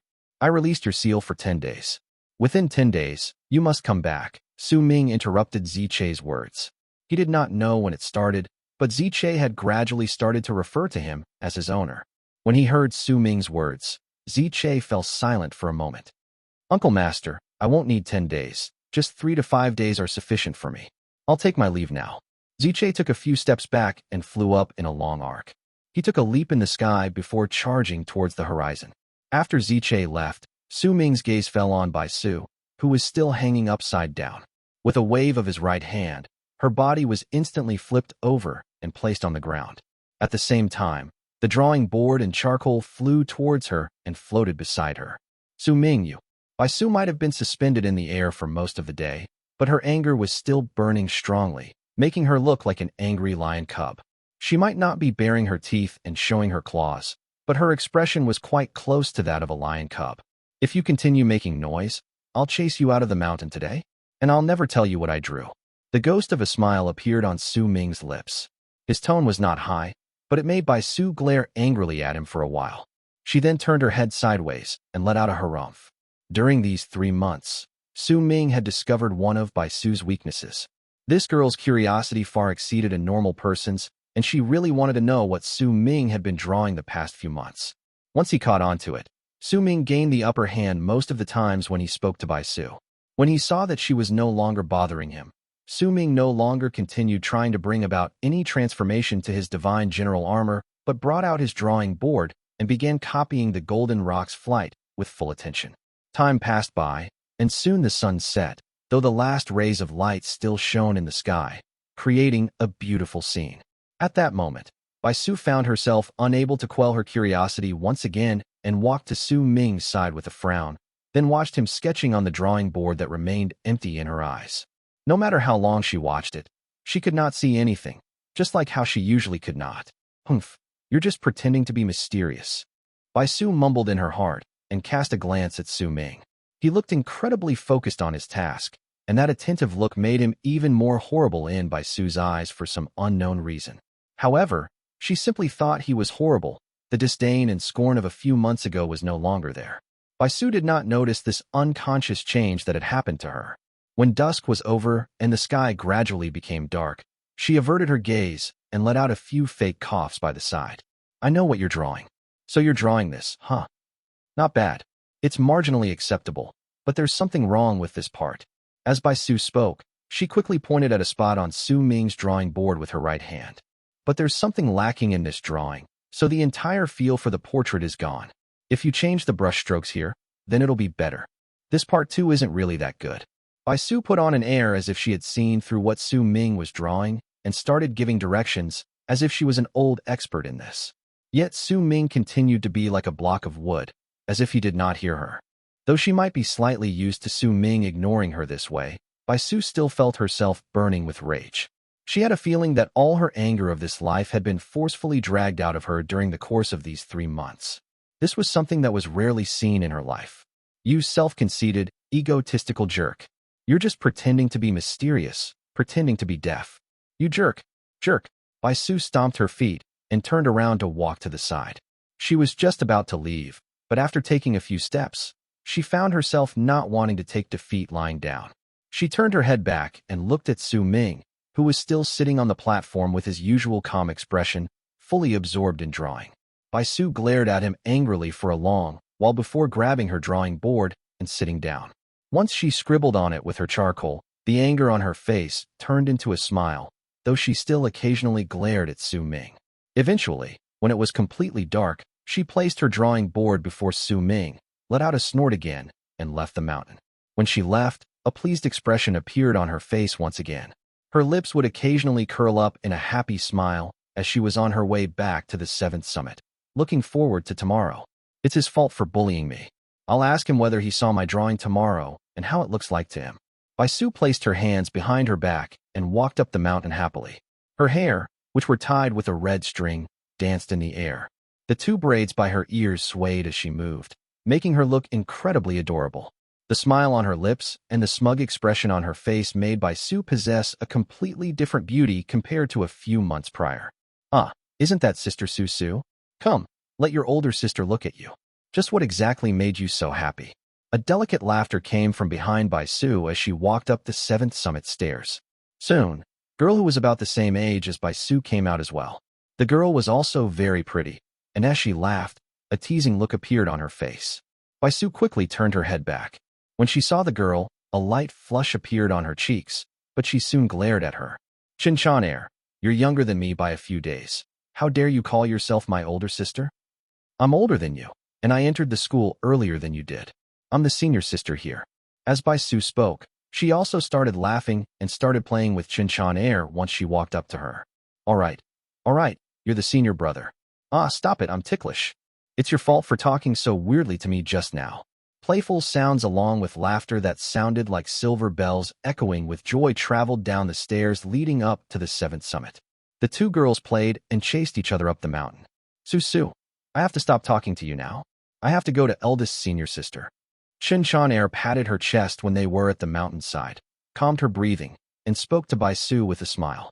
All right, I have to go back to my cave abode too. Bai Su's cheeks were flushed due to her frolicking around just now. She nodded her head with a smile. Qinchan was just about to leave when she hesitated for a moment and looked at Bai Su. Su, I heard that you've been going to the 9th summit for the past few months. Bai Su was taken aback. She cast a glance at Qinchan and did not speak. I just saw you going to the 9th summit again to look for that horrid Su Ming. When Qinchan mentioned Su Ming's name, a look of distaste appeared on her face. Su, that Su Ming is very annoying and egotistical. He thinks he can strut around like he's some hotshot just because he came to a tie with senior brother Sima. Who the heck does he think he is? I hate that type of people the most. Don't be fooled by his flattery. I understand that type of person the most. When Qinchan saw Bai Su not making a sound, she continued speaking. Yet before she could finish speaking, she was interrupted by Bai Su. That's enough. He's not as hateful as you said he is. Bai Su's words tumbled out of her mouth instinctively, and when she finished speaking, she was stunned. In her mind, she was the only one who could call him egotistical, pretentious, and arrogant. If anyone else said those things, she would feel uncomfortable. Su, you have to believe me. I understand him more than you do. I went to summon him over on behalf of eldest senior sister before, but I had to go there multiple times. I know exactly how he is. He definitely showers you with flatter and butters you up. He's absolutely nothing compared to Big Brother Sima. Big Brother Sima is the one who's truly nice to you. Qinchan sighed lightly and looked at Bai Su. Bai Su remained silent. When she heard Sima Xian's name, a dazed look appeared in her eyes. He appeared faintly in her head, but she could not see him clearly. Over the past few months, while she had initially wanted to see Sima Xian practically every single time, gradually, she would only think about him once every few days, and now, it had been a month or so that Sima Xian's name had not appeared in her head. Su, wake up. Su Ming isn't a good person. He's too arrogant. He doesn't even respect eldest senior sister, and it's only been a few months since he entered the school. He won't be able to last long with this attitude. Sky Mist Shaman Hunt is about to begin. With his attitude and with how he does things, he'll definitely die. The moment Qinchan said those words, she suddenly stopped speaking because Bai Su had lifted her head to look at her, and her gaze was cold. First off, I have my reasons to go to the 9th summit. The arrogant and haughty person you said who will surely die has never spoken a nice word to me. When we're together, most of the time, I'm the one talking and he's usually silent. There are plenty of times where he's immersed in his own world and other people cannot enter it. On the other hand, Sima, Big Brother Sima, is completely different from him. When she came to the latter half of her sentence, a mixed set of emotions filled her heart, causing her to be unable to continue. Instead, she turned around and left Qinchan with an open mouth, as if she was about to speak. Not long after Bai Su left the 9th summit, Su Ming slowly lowered his right hand. He lifted his head and looked at the sky. A frown gradually formed between his brows. Something's missing.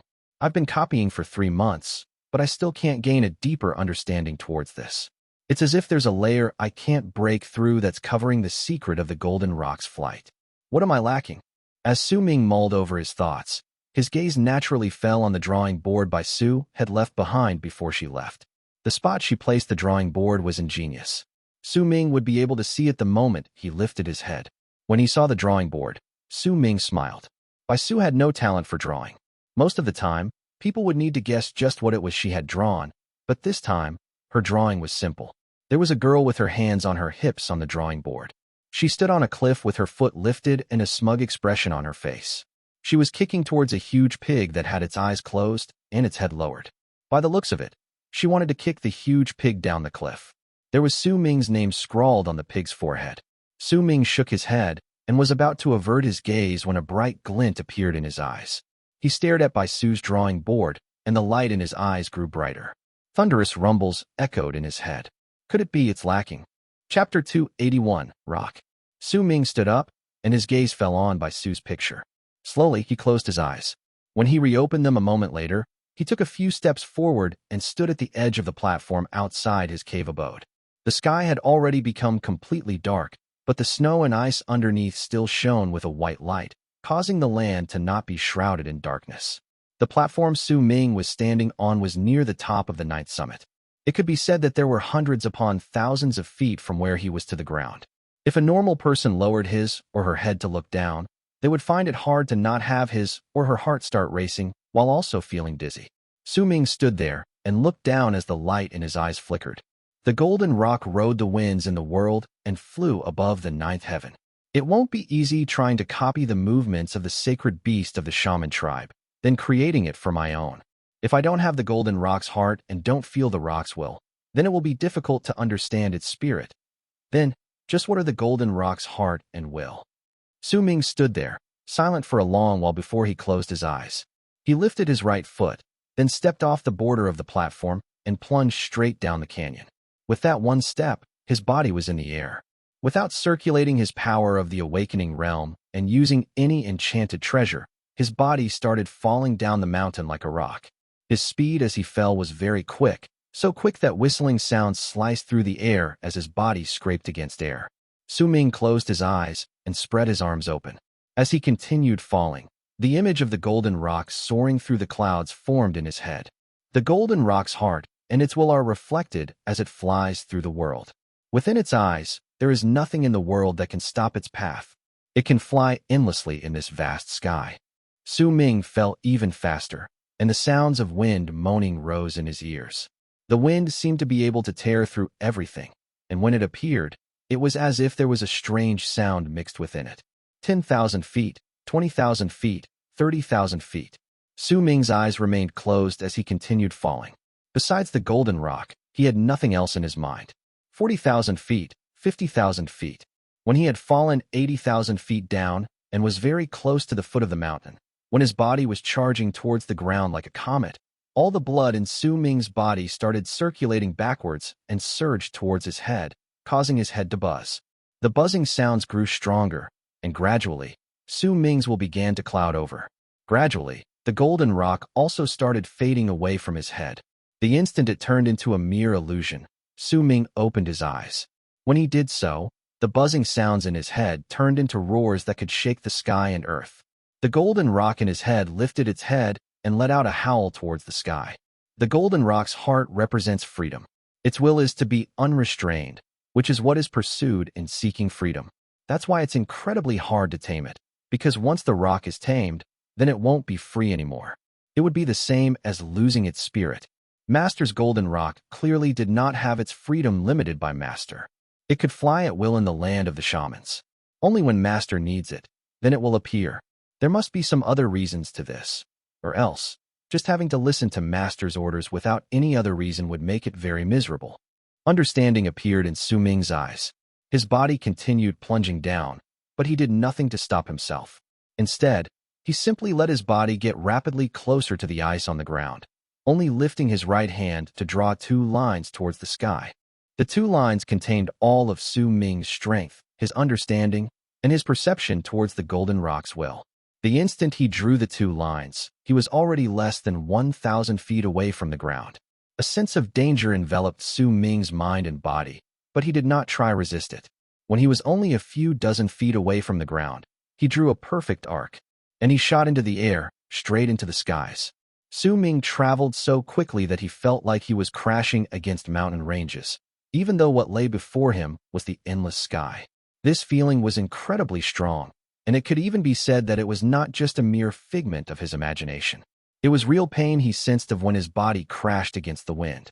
While Su Ming was feeling as if he was crashing against mountains, the distance between the earth and sky shortened by several fold in his eyes. It was as if the 2 spots and 2 lines existing between the sky and earth fused together, and once they did, an abrupt change in their positions happened. All of those things were what Su Ming felt in that instant. His body immediately turned into a black dot in the sky. Excitement appeared in his eyes, but there was sharp pain shooting up his body. During that instant, he had shot up into the sky from the ground at a terrifying speed. His body could not withstand that speed. Su Ming could tell that with his body's current tolerance, if he used that speed again, his body would be torn apart. Is this the Golden Rock's speed? No, this wasn't as fast as the rock.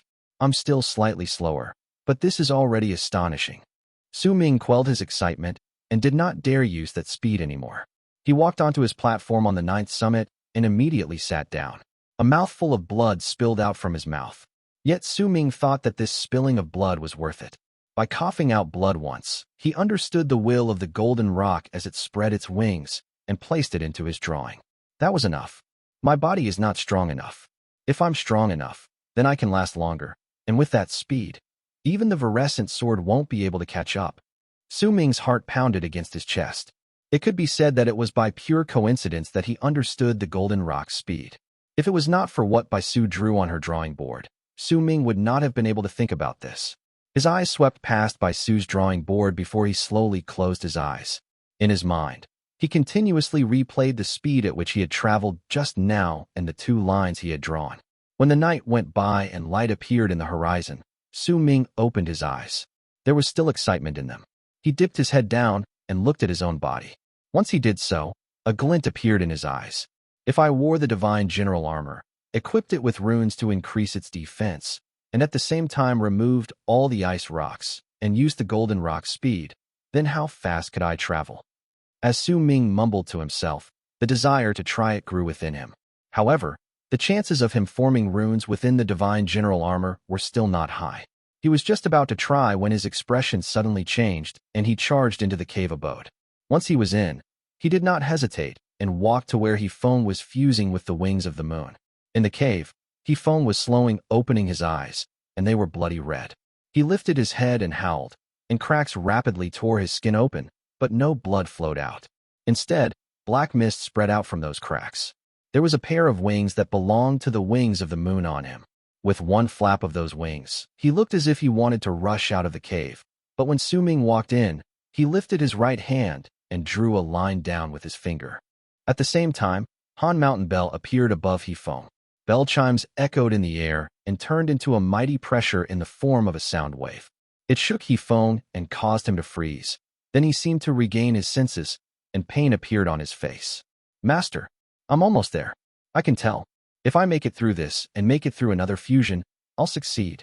Hefeng's voice rose and then fell, and when it reached Su Ming's ears, his finger had already touched the center of Hefeng's brows.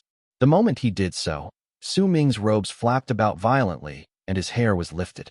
A grim expression appeared in Su Ming's eyes, a presence that could rival that of those in the great completion of the awakening realm. Even the powerful berserkers who had just arrived at the early stages of the bone sacrifice realm abruptly erupted forth from his body and his finger, surging into Hefeng's body that was still fusing with the wings of the moon. Hefeng shuddered and slowly sat down. Master, when I was fusing with them, I saw their memories. As Hefeng spoke, his teeth suddenly grew longer. They instantly shot out of his mouth, causing his unfinished sentence to turn into a howl. Fire. That one word was contained within Hefeng's howl. As he howled, fire abruptly burst forth from within his body. It was as if that fire wanted to burn down Su Ming's cave abode on the 9th summit. Yet the moment it appeared, the blood moon in Su Ming's right eye shone. He lifted his left hand and tapped Hefeng's forehead with his finger. He pressed his finger down, and it caused the fire from Hefeng's body to freeze for a moment before flowing back inside. Time trickled by. The time Su Ming took in this attempt to help Hefeng fuse with the wings of the moon far surpassed all his previous ones. Even when one day had passed by, it had yet to end. Bai Su had arrived at the 9th summit a long time ago. She waited for a while before entering Su Ming's cave abode. Yet the moment she entered, she was immediately pushed out by an invisible force. After several attempts, she sat down by the side with a huff and only left unwillingly when night came. The entire process lasted 7 days. When the 7th evening was over and night fell, Su Ming opened his eyes. Hefeng had once again turned into a gigantic black ball of light before him. It was silent all around him, but there was a mighty pressure spreading from the ball of light. A feeling as if their blood was connected appeared in Su Ming's heart when he looked at that ball of light. There was a slight hint of fatigue on his face. He looked at it for a little while longer before walking out of the room, sitting down cross-legged in his cave and meditating to recover. It was also at that moment that an unwelcome guest appeared outside Bai Su's cave abode in the 7th summit. That person was also a woman and lived in the 7th summit. However, her level of cultivation was not high, and she usually kept to herself. That was why it was easy for people to overlook her. The woman came to give Bai Su a bamboo slip. The name Sima Xin was written beautifully on it. Once the woman handed the bamboo slip, she stated coolly, "Senior brother Sima wants to see you." She then turned around and left. Bai Su looked at the bamboo slip with a blank expression, and her thoughts became chaotic. This was the first time she experienced such an emotion when she heard that Sima Xin wanted to see her. Chapter 282, Murderous. After the time takes to burn an incense stick, Bai Su quietly walked out of her house. Her hair was still tied by the red string, and she still had 2 braids by her ears. She still wore a blouse with its fur overturned, and there were still crystals stuck to her forehead. She could not describe what she felt, but she could tell that it was different from before. In the past, when she went to see Sima Xin, she would be filled with warmth. Whether she was just talking or playing chess with him, every single gaze of his would make her heart pound, as if there was a horde of deer running rampart within her. Yet now, while the feeling was not gone per se, it had become much weaker. This brought about a mix of emotion in her heart, along with great confusion. She quietly left the 7th summit and walked on the familiar path leading up to the 1st summit. Yet as she walked on this path this day, she felt that the trail had become much shorter. Bai Su was not overly familiar with the 1st summit. She might have come here several times, but she only knew the road leading to Sima Xin's cave abode. When she arrived outside it, she saw Sima Xin sitting by a stone table dressed in a long robe and looking as handsome as ever. There was a gentle look on Sima Xin's face, and his smile was very captivating. His eyes shone like stars when he looked at Bai Su. "Su, you haven't come here to see me for more than a month. Is there something wrong?" "Big brother Sima." Bai Su's paused in her footsteps. She did not know what to say. The wildness of her disposition disappeared without a trace at that moment and was replaced with docility, obedience, and that complicated feeling that still remained within her. "Come, sit before me." Sima Xin looked at Bai Su. The moonlight made his smile even more captivating. This was Sima Xin's unique charm. Bai Su walked quietly forward, sat down before him, and dipped her head down. She looked like a completely different person compared to when she was in the 9th summit. It was as if they were from 2 separate worlds. Bai Su's thoughts were a little messy. She had no idea why, but ever since she came here, her heart had been racing. However, she still knew at the very least that the reason for it was not because of Sima Xin, but that hint of uneasiness lying deep within her heart. She could not find the source of the uneasiness. She just had a feeling that she should not be here. "Su, what's wrong? Why do you look so troubled?" There was worry on Sima Xin's face, and he lifted his right hand to grab Bai Su's hand. Yet before he could even touch her, she pulled her hand back as if shocked by lightning. She lifted her head to look at Sima Xin with nervousness and a short moment of bewilderment. It's nothing. Big brother Sima, I'm fine." Bai Su forced out a smile. She saw the worry in Sima Xin's eyes, but for a reason she did not even know, when she saw him, a person sitting cross-legged and allowing her to throw her tantrums suddenly appeared in her head. "Su, have you talked to your father about Freezing Sky Cave?" Sima Xin was not bothered by Bai Su's expression or actions. He still looked calm when he spoke gently. Even his voice felt like the spring wind. In the freezing weather, his smiles could make people's hearts feel warm. That tone, smile, and expression were something Sima Xin could put on with ease. He was already used to it, used to all the girls looking at him differently when he spoke to them in that voice.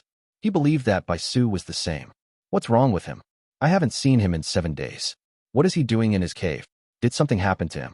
No, it shouldn't have. Bai Su's mind wandered. There was a single thought that had been lingering in her mind for the past few days, and it was about why Su Ming had not come out of his cave for 7 days. She had a lot of questions about it, but as time passed by, those questions were also tinted with a hint of slight worry. Su, Sima Xin frowned. Bai Su was stunned and snapped out of her stupor. Immediately, she returned to her docile self with a hint of nervousness. "Big brother Sima? Su, if something happened to you, you must tell me. Don't be like this." It'll just make my heart ache for you when I see it. Sima Xian said softly. If you're troubled because of me going into Freezing Sky Clan, then I can give it up. For you, I can give it up. Gentleness appeared in Sima Xian's eyes. If you're troubled because I told you to get closer to Su Ming, then I can also give it up. I told you. For you, I can give up on everything. Sima Xian's voice was laced with a strange attractive quality that made it very pleasant to the ears. Bai Su looked at Sima Xian, at the man before her, and Su Ming's face appeared faintly in her mind once again. These two completely different people treated her in absolutely different ways, and the way she acted before them was also different. Su. Sima Xian looked intently at Bai Su. Big brother Sima, don't worry. I'm fine. I already told my father, and he has agreed to let you go into Freezing Sky Cave, Bai Su said softly, biting her lip. Joy blossomed in Sima Xian's heart, but on his face was only a look of worry. I don't care about that. I only care about Big brother Sima. I'm tired. This was the first time Bai Su had interrupted Sima Xian's words. Fatigue and confusion fused together on her face. She stood up gently, left her seat, and walked away.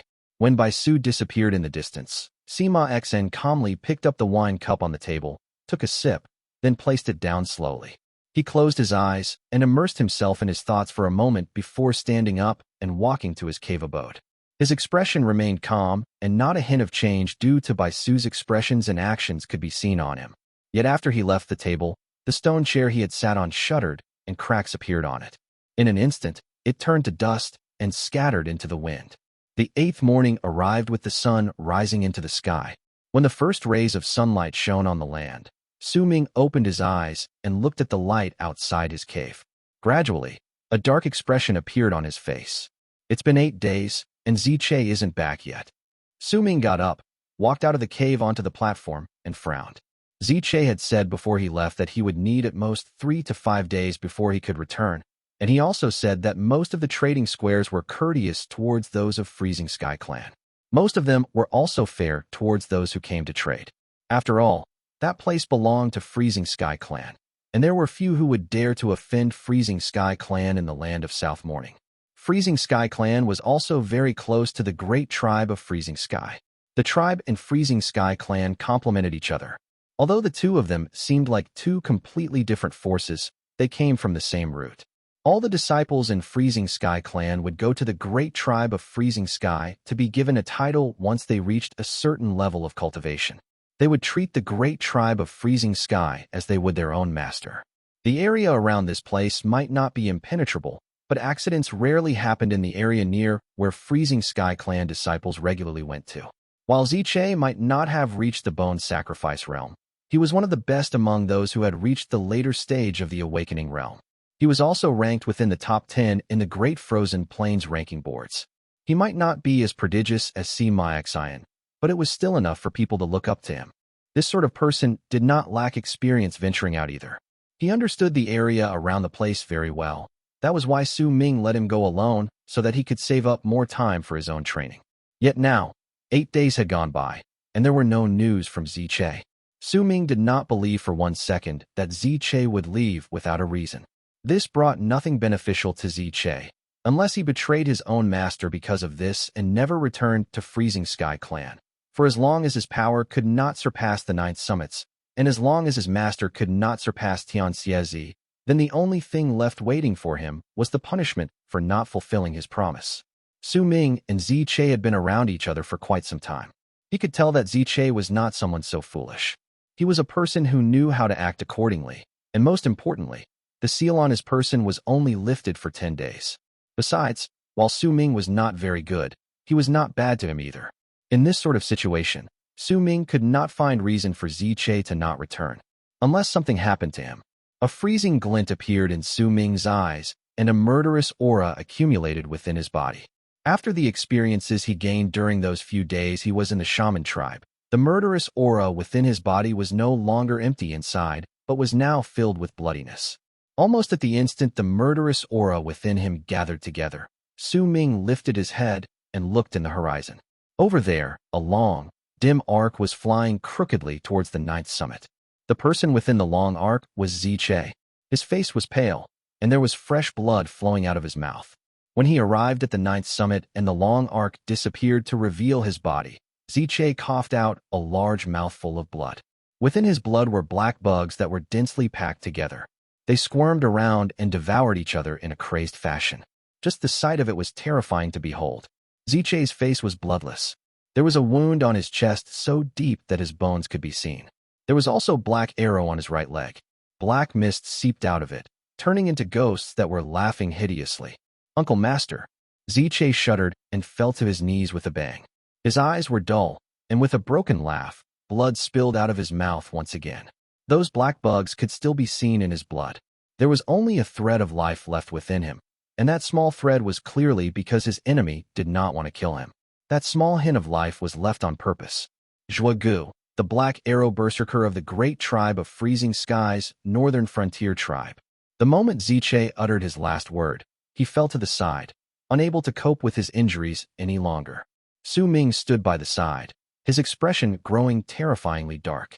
The murderous aura in his right eye surged like raging clouds, but his left eye was as calm as the water in an ancient well. His hair danced in the air. Wind blew past, but it could not blow away the murderous aura coming from within him. A cry of surprise came from the mountain stairs ahead of Su Ming. That sound came from Bai Su, who would come every day around this time. She stood there and stared at Su Ming with wide eyes. This was the first time she saw Su Ming acting this way. The killing intent in his right eye and calmness in his left eye created a powerful contrast that made her breathing freeze for a moment. Chapter 283, Phantom. Bai Su's heart pounded against her chest, and it was due to the powerful impact of Su Ming's change. Not only did Bai Su's breathing freeze because of it, she also felt a freezing chill that seemed to be much colder than the cold from the sky and worlds surging out from the area around him. She shuddered. This was the first time Bai Su saw this Su Ming. He terrified her. She suddenly felt that she did not understand the person before her. Before this day, she never knew that when this man was burning with silent anger, such a powerful murderous aura would come from him. Su Ming was no longer a boy, no longer a rash child who would do things recklessly. He had learned how to be calm and got used to being cool-headed. He might be angry, but besides the killing intent in his right eye, he did not let anything else show. Instead, he lifted his right hand and tapped a finger against the center of Ziche's brows. With that one tap, Ziche instantly started trembling. Su Ming crouched down, brought out some medicinal pills, and placed them into Ziche's mouth. He picked him up and raised him to a sitting position. He placed his right hand at the top of Ziche's skull, and the moment the power of awakening surged into his body, Ziche trembled even more violently. He coughed out another mouthful of blood, and it was still filled with those black, squirming bugs. Su Ming frowned. He noticed that once his power surged into Ziche's body, it immediately turned into thousands upon thousands of threads that disappeared into all parts of Ziche's body. It was as if his power was swallowed. This was something normal and to be expected, and it was what Su Ming had wanted to do. He wanted to use his power of the awakening realm along with the medicinal pills Ziche swallowed to nourish Ziche's body. Only then would he be able to wake him up as quickly as possible and begin healing him, though he would only be able to cure him a little. Yet now, even though Su Ming's power was continuously disappearing into Ziche's body, the man wasn't getting better. In fact, he grew worse. He had a single thread of life left previously, and now that thread was rapidly disappearing. Once it completely disappeared, Ziche would definitely die. Su Ming let out a cold snort. The killing intent in his right eye grew stronger. He might have never treated Ziche as one of the Ninth Summit, but ever since Ziche came to the Ninth Summit, besides the disobedience at the start, he had always listened to Su Ming's orders. Over the past months, Su Ming had found no reason to complain about Ziche. More importantly, Ziche had gradually begun to refer to Su Ming as Master instead of Uncle Master entirely of his own will. Su Ming had not asked him to do it. Deep in his heart, Su Ming had always thought his eldest senior brother could hurt Ziche as much as he wanted to. His second senior brother could do it too, and it was the same for his third senior brother. Of course, it was the same for his master. However, besides these people, if anyone else harmed his follower, then they would need to pay for it. With a cold harumph, the green sword mark at the center of Su Ming's brows flashed, and instantly, his divine sense spread out to gather on Ziche's body. After it scanned it, it surged inside and began looking in detail through each and every inch of the body. After a moment, A sharp look appeared in Su Ming's eyes. He could clearly sense a cocoon-like thing in Zichei's stomach with his divine sense. That thing was about the size of a fist, but there seemed to be an endless space within it, for black bugs were incessantly crawled out of it. These bugs stayed inside Zichei's body and continuously absorbed his life force to strengthen themselves. That act was incredibly vicious and cruel. Su Ming lifted his right hand from the top of Zichei's skull and drew a slash across Zichei's robes covering his chest, then pressed his palm on his abdomen. Once he did so, he fused the power of awakening with his divine sense and swept it across the cocoon-like thing in Zichei's stomach. Zichei lay with eyes closed, unconscious, but right then he let out a piercing scream. As he screamed, Su Ming's right hand turned into a claw and pierced his abdomen. Once the fingers sank into his flesh, Su Ming seized the cocoon and yanked it out, forcefully bringing it out of Zichei's body. The instant the cocoon was brought out, Zichei's eyes flew open, revealing an extremely exhausted look in his eyes. At the same time, Su Ming pressed his left hand against the wound on Zichei's abdomen. The power of awakening surged in with Su Ming's command to clear up the body, and caused the wound to quickly close up and numerous black bugs to crawl out of Zichei's eyes, nose, ears, and mouth. They struggled for a moment before falling to the ground, lifeless. A hint of red gradually appeared on Zichei's face, and his life force slowly stopped fading away. He panted harshly and sat down cross-legged to meditate, slowly showing signs of recovery. However, there were still wisps of black mist surrounding the black arrow that was protruding from his right leg. That black mist would occasionally gather up to turn into ghosts that howled without sound. Su Ming pulled his left hand back and was about to draw that black arrow out, but he stopped himself. He stared at the arrow and frowned. He had a feeling that the arrow was not something that he could take out easily. The arrow of the black arrow berserker. The ones who are shot will find their life force continuously disappearing, as if they were poisoned.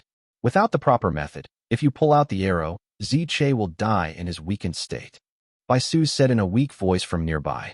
Su Ming remained silent for a moment before he averted his gaze from Zichei's body to look at the cocoon he held in his right hand. That cocoon was entirely black and looked like a stone.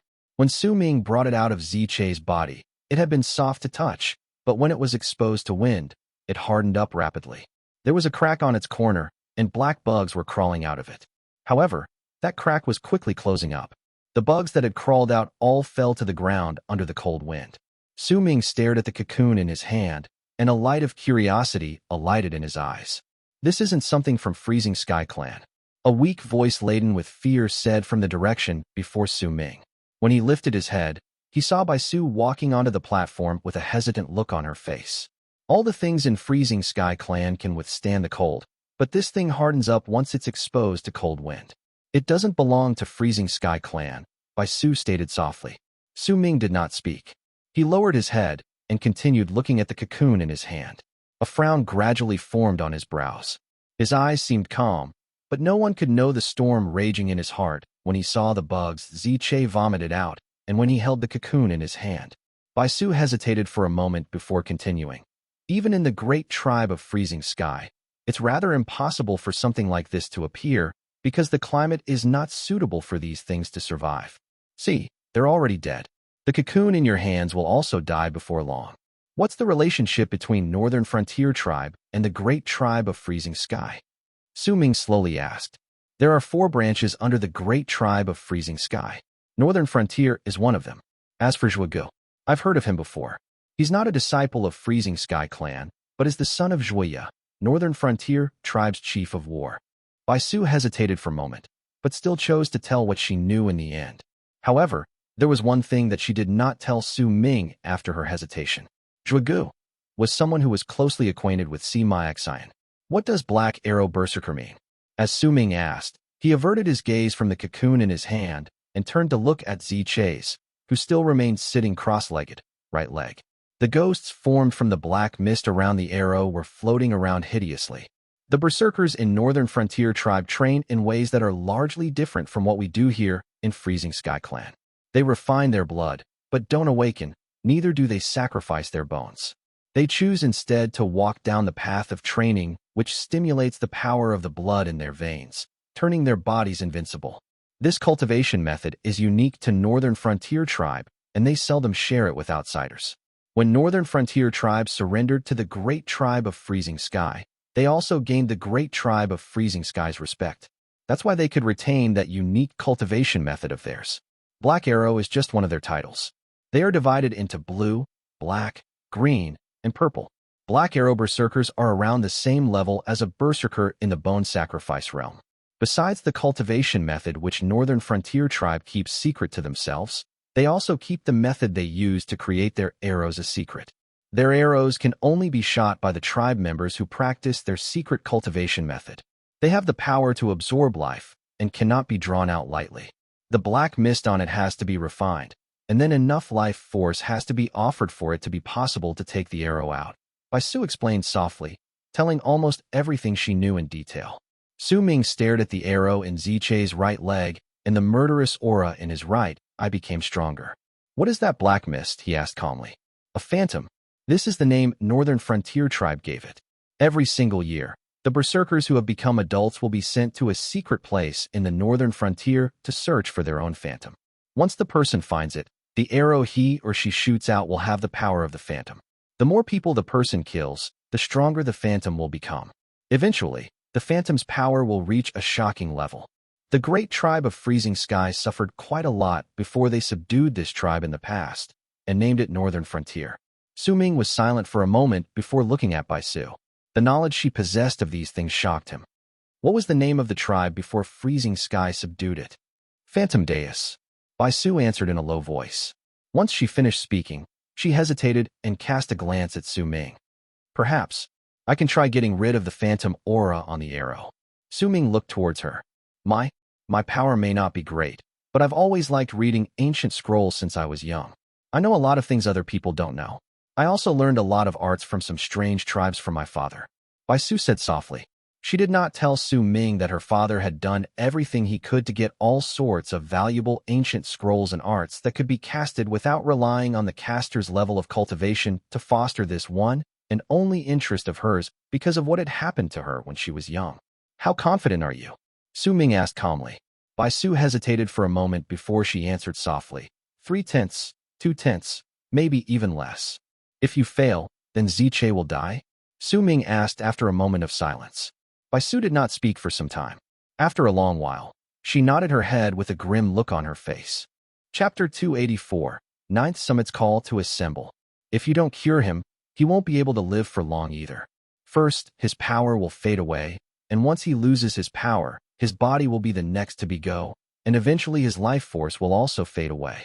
When he is truly and completely dead, he will turn into a phantom and return to his master's side. Bai Su stated softly. Northern Frontier Tribe also belongs to Freezing Sky. If Shuagu kills Ziche, won't Freezing Sky clan take action? Su Ming looked at the cocoon in his hand. The cocoon had completely hardened up by then and felt like an ice rock in his hand. Don't you know? Bai Su was taken aback. She looked if she just understood something. She cast a look at Ziche, and a complicated look appeared in her eyes. What? Su Ming lifted his head and looked at Bai Su. 3 months ago, Ziche's master notified the mountain gate and chased him out of the second summit. He's no longer a Freezing Sky clan disciple. Su Ming's eyes flashed with a dark light, and he looked towards Ziche, who was sitting on the platform with a pale but determined face. He could not hear Su Ming and Bai Su's words. Right now, he had to make sure to keep curing himself, or else he would not be able to fight against the power of the arrow. 3 months ago, Su Ming understood it then. This thing had happened during the 5 days he was gone from Freezing Sky clan. Yet he had seen nothing out of place from Ziche. However, it was clear that this was not something unimportant to Ziche. If that's not the case, then there would have been no need for him to lower his head in shame every time he saw his sister. Bai Su sighed softly. Su Ming stayed silent, looking at the cocoon in his hand. After a long while, he gave it a squeeze. You said that this bug isn't something from Freezing Sky and that it dies when it's exposed to the cold. Su Ming's voice was calm. Not a hint of emotion could be heard from his tone. Bai Su nodded. Su Ming crouched down and picked up a bug that was so stiff that it seemed dead. Once he held it in his hand, a powerful ball of fire abruptly appeared on Su Ming's palm and enveloped that bug. That bug's rigid body suddenly trembled within the fire, then flipped over energetically. It screeched and started moving as if it wanted to crawl into Su Ming's body through his palm. Yet before it could enter, The fire on Su Ming's palm was snuffed out. As chilling wind blew past, Su Ming clenched his fist. Cracking sound rang out, and Su Ming relaxed his grip. Bai Su sucked in a sharp breath when she saw that the black bug in Su Ming's palm had turned to pieces. This bug wasn't dead, it just went into slumber. It'll wake up once again when it becomes hot. Su Ming flicked his wrist, and the pieces in his palm scattered into the wind. That is the case for the bug, and it is the same for the cocoon. Su Ming's voice was freezing cold. A scene from his memories rose before his eyes. He saw a chain, and on that chain was an illusionary figure of a person. There were numerous wounds covering that person's entire body, and within those wounds were countless black bugs that were identical to the bug he just held. Lei Chen. Su Ming closed his eyes. He hadn't known whether what he saw on the chains of Han Mountain was real or fake, and he still couldn't tell even now. Yet the appearance of these black bugs shook him. He had never seen them before he challenged the chains of Han Mountain, so there had been the possibility of it just being a figment of his imagination or that it was a mere illusion.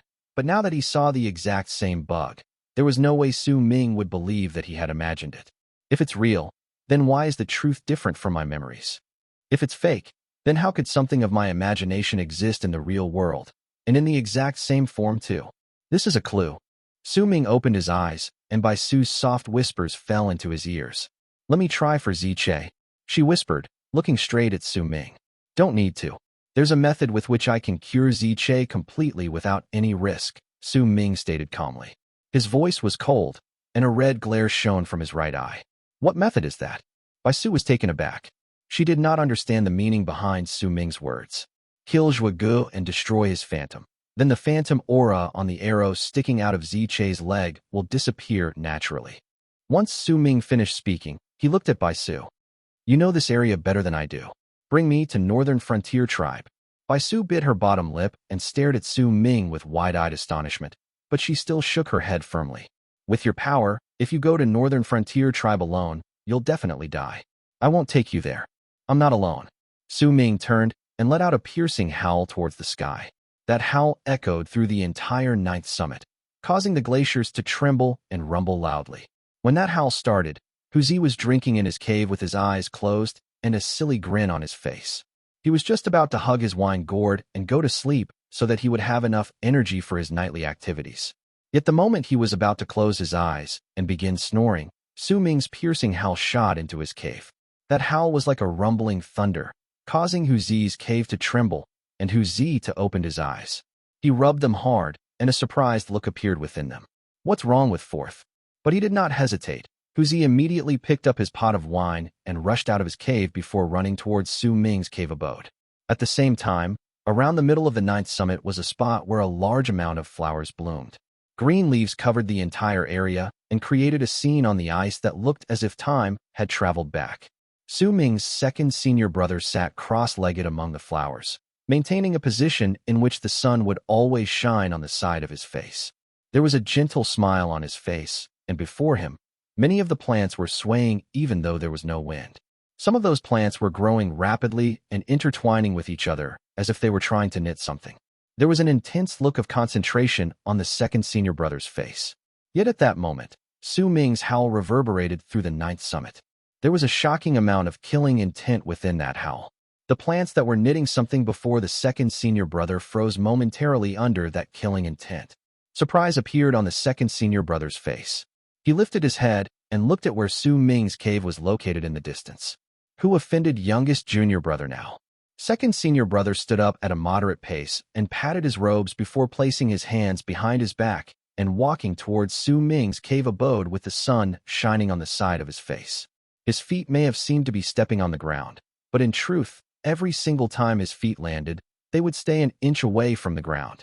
Similarly, as Su Ming's howl traveled through the ninth summit, at the ice located at the position downwind of the ninth summit, a gaze appeared in the darkness in the place that was always used as an isolation grounds. Faint mumbling sounds came from within the silent glacier. Such killing intent. If he doesn't release it, it'll be difficult for him to clear his mind. Youngest junior brother, you may want to go release it, but I still can't go out. Yet suddenly, an ice rock that was about the height of a person suddenly cracked. Fire spread out from within that crack, looking as if it was burning that ice rock. In an instant, more cracks appeared on the ice rock, and it eventually exploded. The moment it exploded, a black hand stretched out from within the ice rock. A powerful gust of freezing wind spread from that black hand. Once it stretched out, it pressed against the ice floor by its side, and gradually, as if someone was crawling out, a man whose skin was completely black appeared. That man was half naked. When he crawled out, he closed his eyes and knelt down on one knee in the direction of the gaze. All 300 of my slaves stopped the slaughter at the same time as I did in the past, and joined me when I isolated myself here. Now, I've awakened you, one of the 300 slaves. Go and do something for me. Your instructions, young master. The man opened his gray eyes. Within those gray eyes were madness and mercilessness. While those could cause people to feel a chill creeping into their hearts, they would also be able to clearly sense the bloodthirst coming from within the man. Protect my junior brothers and listen to them. If necessary, I will allow you to cast the forbidden curses. The gaze within the ice glaciers gradually disappeared. Only the words remained floating in the air, and as they echoed calmly, they radiated with bloodlust. That man grinned and licked his lips. He bowed and stood up. The moment he took a step forward, his body immediately turned into a layer of black mist that crawled into the ice walls around him before disappearing. At the same time, at the top of the 9th summit, Tian Xie Zi yawned and stretched his back as he walked out from his cave. As he walked, mumbling sounds could be heard spilling out from his lips as well. Once he reached the top of the mountain, he took a deep breath, laid down facing the ground with both hands supporting his entire body, and started doing push-ups. Once he did a few of them, he stood up, and a contented smile appeared on his lips. I did 10 today. That's one more than last year. That's great. That's wonderful. That's marvelous. Tian Xie Zi, you're just too amazing. You're the strongest person I've ever met in my life. Tian Xie Zi, you awesome bugger. I'm proud of you. With a pleased smile on his face, Tian Xie Zi mumbled to himself for a moment before lifting his head. He was just about to let out a roar towards the sky like how he usually did every day before he flew in a certain direction to train his body in the morning when he stopped. The moment he opened his mouth to roar, someone did it before him and let out a piercing howl. That howl rumbled like thunder and traveled in all directions, stunning Tian Xie Zi. I haven't even shouted. Why's there sound? Tian Xie Zi blinked and lifted his hand to cover his mouth. When he heard that the sound was still echoing in the air, he quickly crouched down and looked down the edge of the peak with his neck outstretched. Fourth's cry is really unpleasant. Third is rushing over. Second is also going over. Well, I'll be damned. That eldest disciple of mine in isolation is also joining in. Are they going to fight? Haha, this is going to be fun. An excited glimmer appeared in Tian Xie Zi's eyes. He quickly rolled up his sleeves with a look as if he wanted to join in. As Su Ming's howl echoed in the air, Hu Zi was the first to appear on the platform outside Su Ming's cave abode. The moment he came to the platform, he saw the wretched state Zi Che was in, and an angry glare immediately appeared in his eyes. Bloody hell, who hurt my kitten? Soon, second senior brother walked towards them with his hands behind his back and a gentle smile on his face. But the moment he saw Zi Che's condition, that smile on his face disappeared. Youngest junior brother, who did this? Su Ming looked at Zi Che and stated calmly, Zhuo Gu, Black Arrow Berserker of Northern Frontier Tribe. He's the son of Zhuiya, Northern Frontier's chief of war. Bloody hell, I'm going to F***CK his birdie up. How dare he touch my kitten? Hu Zi roared. This is not good. Second senior brother shook his head and a faint smile appeared once again on his lips, but this time, there was a frightening quality to that smile. We won't F***CK his birdie up. We'll cut his birdie off and eat it. The smile on the second senior brother's lips grew wider. As Bai Su continued listening to them, her face turned red and she clicked her tongue in distaste. Chapter 285, The Legend of the Phantom Equal. Cut off his birdie and eat it. Hu Zi was stunned when he heard those words and instinctively lifted his hand to scratch his head, but thought that it was not an act suitable for him.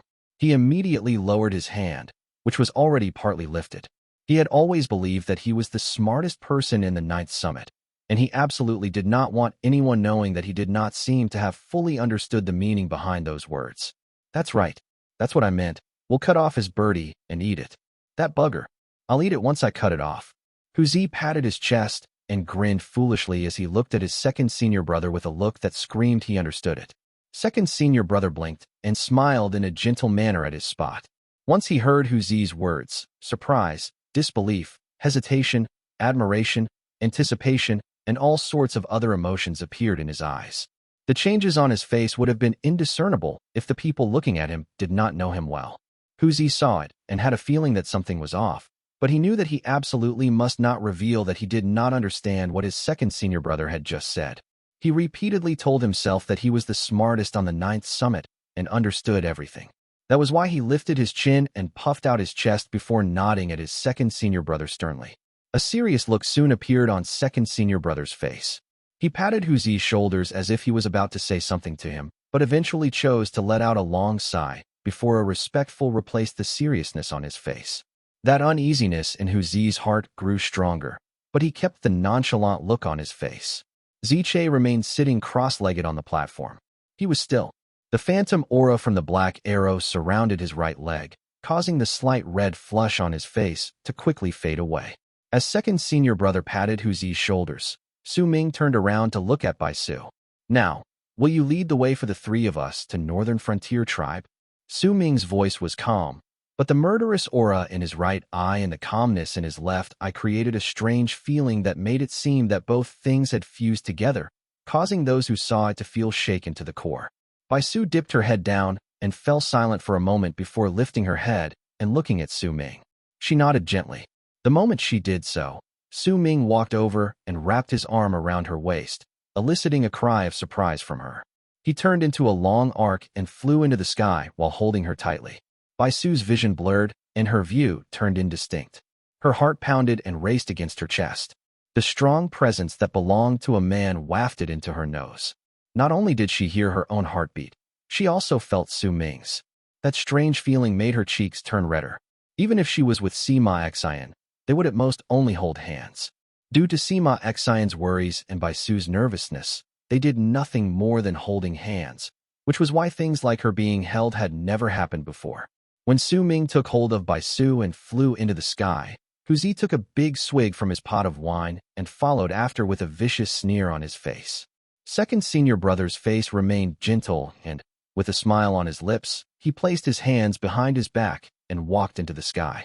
Every single time his feet landed, a faint light would flash in the air. As his speed increased, it looked like a green arc was slicing through the sky.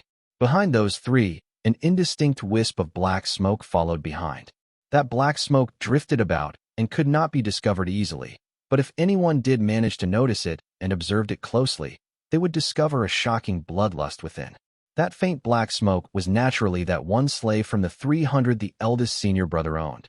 He was following the orders of his young master to protect his junior brothers. When the time came, he would cast the strongest skill from their tribe, the forbidden curse. Behind that wisp of black smoke, in the smoke that even the eldest senior brother's slave did not notice, was an old man dressed in white. That old man had an excited look on his face and continuously rubbed his hands together. Sometimes, he would roll up his sleeves to reveal thin and dried-up arms while a brilliant light shone in his eyes as he followed behind them cautiously. Are they going to fight? This is going to be fun. Fourth isn't dumb. At least he knows to not fight alone. Group fights are the only exciting fights. I can't let them know I'm following behind them. If I do this, it'll be more exciting. But these brats just can't match up to me when I was young.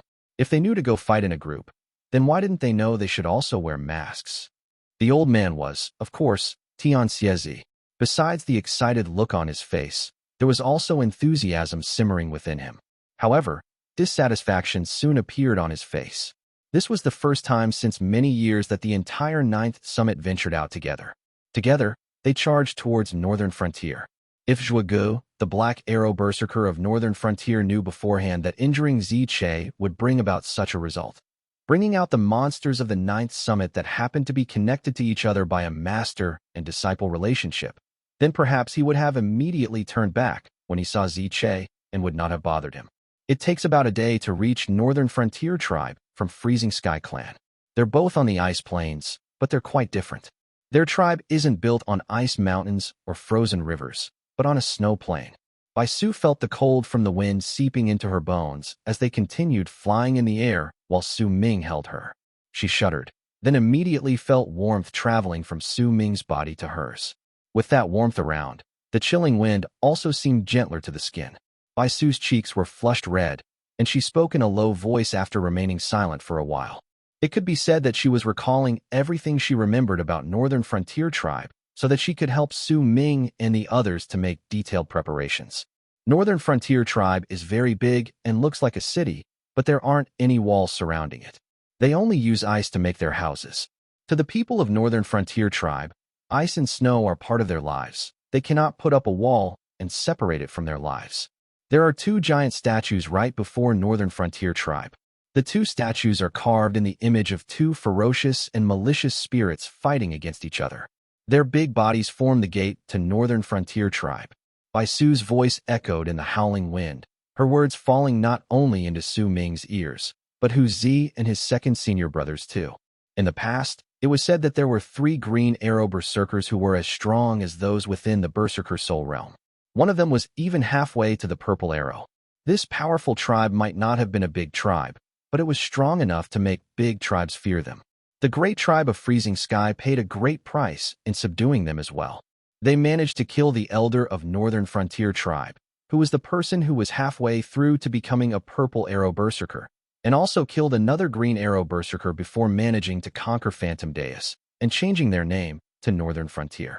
The only remaining powerful berserker who was at the level of the Berserker soul realm in Northern Frontier was the tribe's chief of war in the past. That person escaped death by a hair's breadth, but before long, due to his largely reduced life force, he died.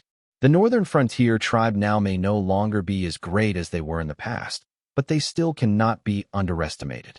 As one of the 4 great branches of the great tribe of Freezing Sky, Northern Frontier Tribe definitely has powerful berserkers at the Berserker soul realm defending them, because the elders of these branches in the past had to go to the great tribe of Freezing Sky to train when they attained great completion in the Bone Sacrifice realm. Only when they reached the Berserker soul realm would they be given the title of elder. There was a period of time where Northern Frontier Tribe had no elder leading them for more than 2,000 years, but I remember reading in one of the ancient scrolls that 100-something years ago, an elder that Freezing Sky approved of appeared in Northern Frontier Tribe. That person's name is Mo Shan. Bai Su quickly explained. Half a day passed by as the 4 of them continued dashing forward. The land was filled with a vast expanse of white, the end of which could not be seen at first glance. All they could see was the sky and earth that were filled with ice and snow. They seldom saw anyone moving towards them as they flew in the sky. It was as if there were no longer any living souls within the world, and the only ones left were their group. There were no tracks of anyone walking on the ground either. If a normal person trudged upon this land filled with ice, snow, mountain ranges, and plains, they would definitely die. The wind moaned like ghosts crying and wolves howling. Snow hurricanes would occasionally appear on the land and blow in all directions while moving the snow on the ground, creating a shocking sight to behold. This was a white world. It was a world of ice and snow, a world where no other color could be seen. Besides the elder Mo Shan, there are 4 other leaders in Northern Frontier Tribe. They're the Chief of War, Chief of the Hunters, Phantom Equal, and Spirit Chief. The power of these 4 people is so great it cannot be discerned. Even if they're not at the Berserker soul realm, they should not be too far from it. We have to be especially careful of the Phantom Equal among them. There is a rumor about him that people seldom hear.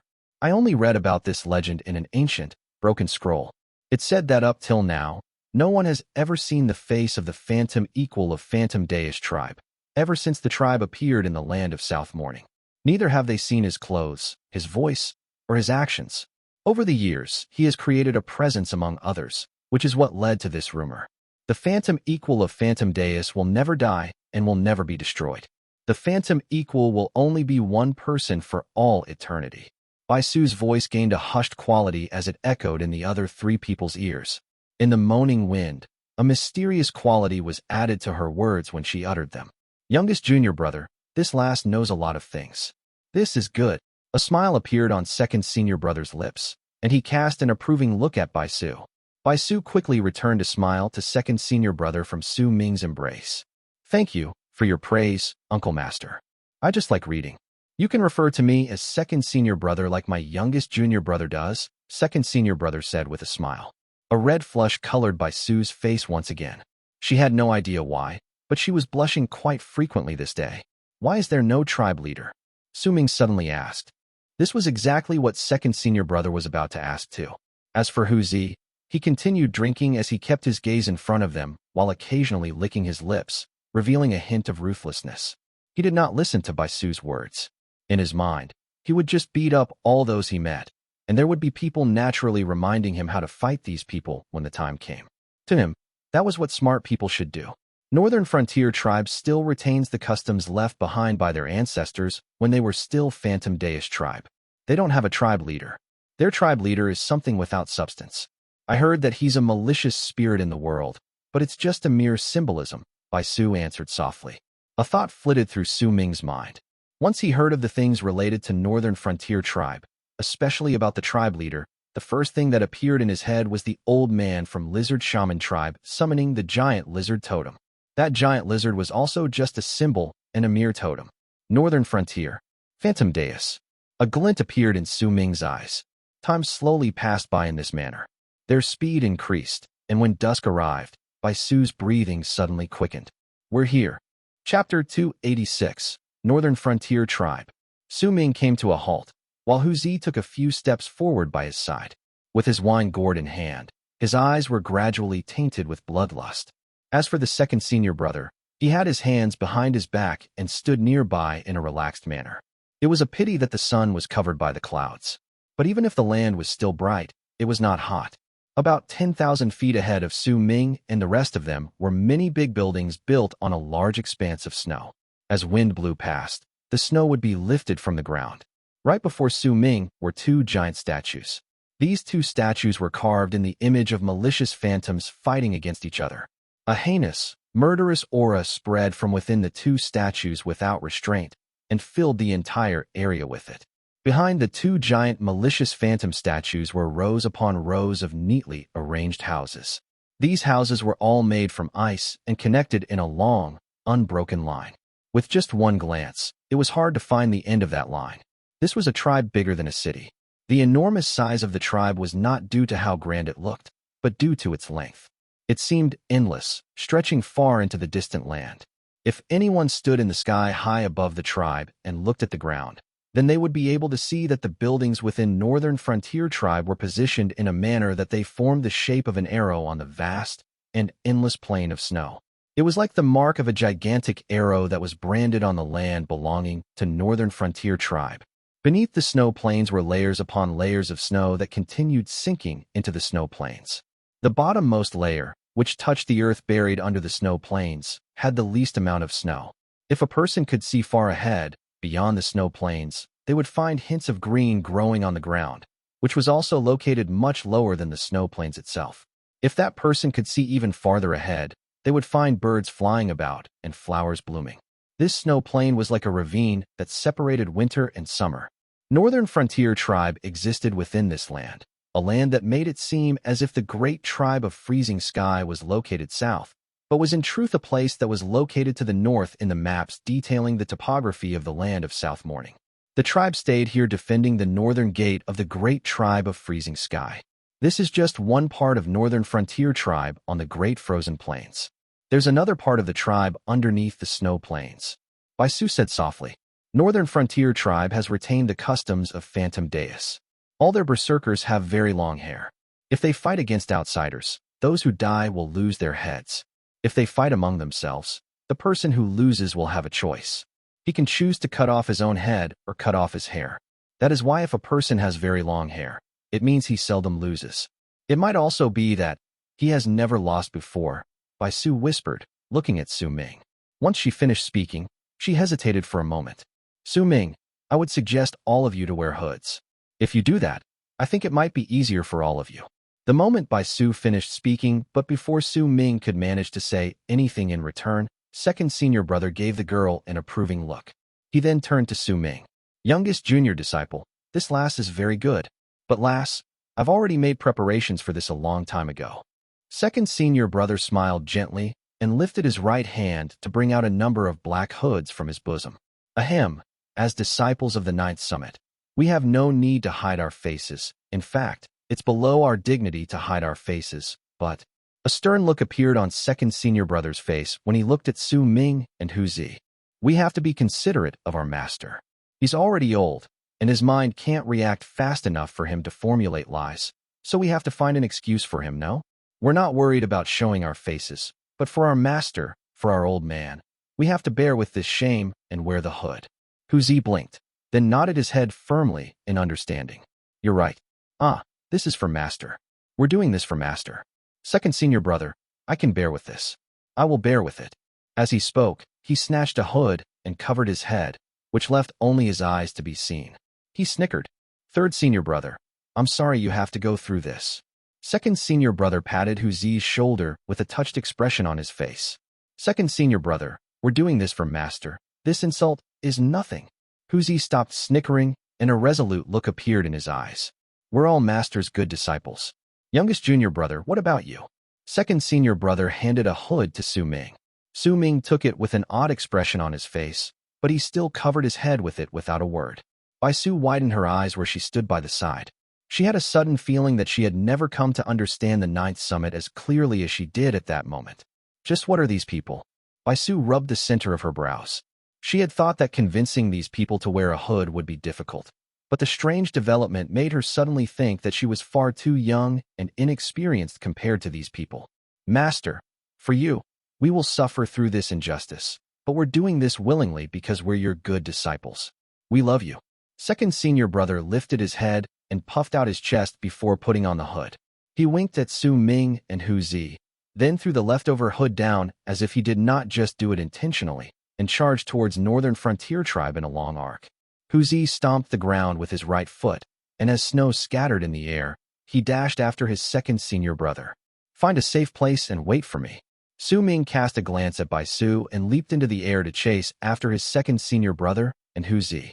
The three of them were like shooting stars traveling in the sky, and their destination was Northern Frontier Tribe. Bai Su stood there and watched the three of them. She remained silent for a moment before she sat down cross-legged. There were hints of worry along with a complicated look on her face. In the sky, the three disciples of the Ninth Summit closed in rapidly on Northern Frontier Tribe, side by side. Second senior brother, is Master really behind us? An excited and savage look appeared in Hu Zi's eyes when he asked softly. Of course, Master is even faster than we are. Besides, when we left the Ninth Summit, I saw him peeking at us in white with my own eyes, second senior brother whispered in a hushed tone. I saw him too. Su Ming offered in a whisper. Haha, then there's no mistake about it. I left a hood for Master. We can kill as much as we want today. We'll kill that little birdie, and even if it's a serious matter, the Master is there to hold the line. There's nothing for us to be afraid of. Second senior brother had clearly become excited as well. His eyes sparkled. How will we kill them? Hu Zi pulled the hood back and licked his lips.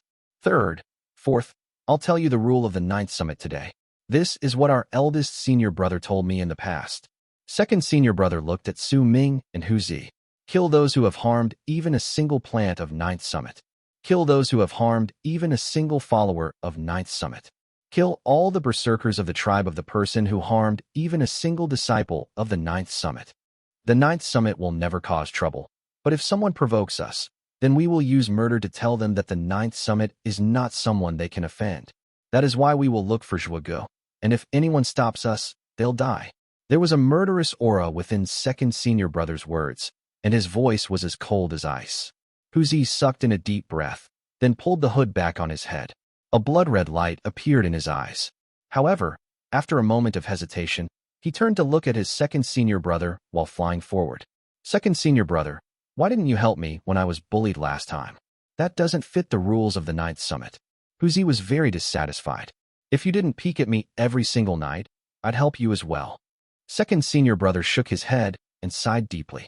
Su Ming did not speak. Green light shone at the center of his brows, and the murderous aura in his right eye spread through his entire body, causing him to look like an arrow filled with killing intent. With one single charge, he flew to the forefront of the three of them. As they charged forward, the distance between them and Northern Frontier Tribe grew shorter. At the same time, at the spot where Bai Su had sat down behind them, she had cast some unknown art, and her body gradually faded away until she looked almost invisible and was as unnoticeable as a spectral. Yet right then, Bai Su's eyes flew open and she nearly cried out in surprise. A layer of black smoke had appeared before her. That black smoke filled the air and was charging forward through the snow plains. In the span of a breath, it had traveled 10,000 feet and was already far away from her. "Lass, don't make a sound." The cause for Bai Su's held-back scream was the old voice that fell into her ears. Soon, she saw an old man dressed in white robes walking forth from the snow plains on her side. That old man had his back bent and was walking towards her with light footsteps. When he was before Bai Su, he placed his index finger to his mouth and made a shushing sound. A strange expression immediately appeared on Bai Su's face. She had seen this old man before and knew that he was Su Ming's master, Tian Xie Zi. Tian Xie Zi lowered his head and picked up the hood second senior brother had thrown down while mumbling under his breath. "Those brats sure are sly. At least they knew to bring hoods with them. Looks like they're not dumb, after all. They even left one for me. Shoot, did they see me?" The white-robed Tian Xie Zi pulled the hood over his head as he continued mumbling, then turned around to look at the stunned Bai Su. A smile appeared on his face. "Hey, you must be that young companion of my fourth disciple. So do I look good?" Bai Su was stunned. She instinctively nodded her head. A pleased look immediately appeared on the white-robed Tian Xie Zi's face. He turned around and walked in the direction Su Ming and the other two had taken to Northern Frontier Tribe. The instant Su Ming and the other two arrived 10,000 feet away from Northern Frontier Tribe, the people within it noticed them. However, the treatment given to Su Ming and the other two by this tribe was completely different compared to the other tribes Su Ming had run into in the past. If it was any other tribe, someone would have flown out a long time ago to stop them. Yet Northern Frontier Tribe was not so. When they noticed Su Ming and the other two approaching, only a few of the tribe members stopped whatever they were doing and lifted their heads to look at the sky coldly. Most of the rest chose to ignore them. In an instant, Su Ming and his brothers arrived at the gate formed by the two statues. With a smile, second senior brother took one step forward and wrapped his fist in his palm to bow towards the Northern Frontier Tribe members who were looking at them coldly, but were not saying a single word. "I am Gong Sun Hu of Freezing Sky Clan's third summit. I would like to meet Brother Zhuge. Please tell him on my behalf." The people who were looking at them coldly from behind Northern Frontier Tribe's gate continued remaining silent. Second senior brother shook his head. "You are all far too rude. This is not good." While speaking, he took one step forward. The moment his foot landed, the earth suddenly trembled and a large amount of snow shot into the air. It blotted out the entire sky and earth, causing the Northern Frontier Tribe members who had been looking at them coldly to change their expressions drastically. "Give us Zhuge. Anyone who try to stop us die." Hu Zi lifted his arms, and a gigantic battle axe materialized in his left hand. He took a big swig from the gourd in his right hand and charged forth. Chapter 287. The Ninth Summit broke into Northern Frontier. Hu Zi was like a tiger jumping down a mountain. Once his feet landed on the ground, the snow there flew into the air, causing the area to look clouded, but from that indistinct view, he charged abruptly out with the giant axe now in his right hand. Su Ming had never seen that axe before. The blade was rusted in several places, but the axe's handle was made with a beast bone. When Hu Zi stormed out, a faint tiger's howl that shook the skies broke through Northern Frontier Tribe's gate. Second senior brother held himself in an imposing manner that made him seem like a tidal wave. That one step he took had caused the earth to tremble, and as snow shot into the air, green appeared under his foot. Grass had completely covered the area over there in a bizarre fashion. "You are far too rude. I was courteous towards you, and yet you treated me like this? You went too far this time." Second senior brother's face was flushed with rage, and his smile was no longer present. Moving forward, he lifted his right hand and waved it towards the people who came to stop them from entering. When he waved his arm, green appeared on the white snow and fell on the hair and shoulders of the three people charging towards second senior brother. Snow spread through the bodies of these ferocious-looking Northern Frontier Tribe members. Almost at the same moment, green grass shot out from underneath the feet of these three Northern Frontier Tribe members who had rushed out, covering their bodies at a monstrous speed. When the three arrived before second senior brother, their whole bodies had already been covered by green grass, and their faces were as pale as death itself. They struggled but could not move. "Second senior brother, it's not that they're rude, it's because we're wearing hoods. No matter how polite you are to them, anyone who sees us coming will know what we want to do. So why would they bother being King courteous to you?" Hu Zi was swinging his axe not too far away, but he still did not forget to turn his head back to shout at his second senior brother. Second senior brother was momentarily stunned and touched the hood covering his face instinctively before he shook his head and sighed deeply. I didn't manage to frame Gong's son Hu. That bugger should consider himself lucky. Su Ming had a calm expression on his face, and only the murderous aura in his right eye was revealed. He moved forward, but without the shocking, imposing manner of his second senior brother or the domineering pressure of Hu Zi. Yet as he moved, he held a green sword in his hand, and lightning sparked at the tip of the sword. Right before him, there were 3 people storming toward him. Su Ming let them. The moment he was about to cross paths with them, he suddenly increased his speed and moved away from them so quickly that he seemed to have overlapped his body with theirs for an instant when he moved past them. Immediately, blood gushed out from the 3 people's necks, and their heads fell to the ground. Su Ming calmly held the sword in his hand and moved forward. The 3 brothers were within Northern Frontier Tribe's gate, right under the 2 giant, malicious phantom statues. Behind them was the vast snow plain where freezing wind moaned in the air. Before them was the large Northern Frontier Tribe whose end could not be seen.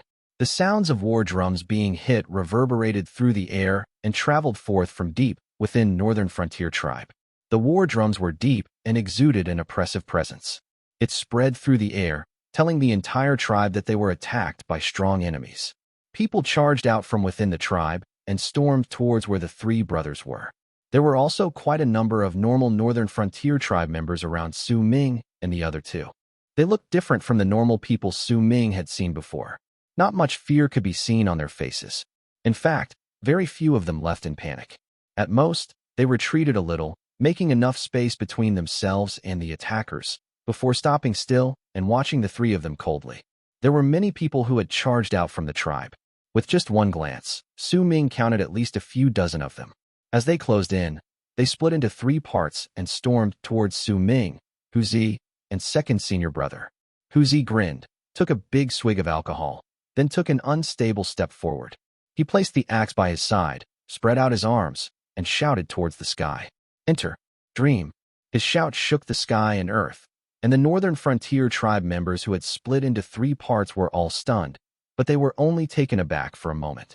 Snoring sounds echoed in the air, and Hu Zi fell to the side just like when Su Ming fought against Sima Xine, deep in sleep. A strange look appeared on Su Ming's face. Second senior brother sighed and moved to where Hu Zi was to kick him. With that one kick, Hu Zi immediately opened his eyes and picked up the axe beside him with embarrassment on his face.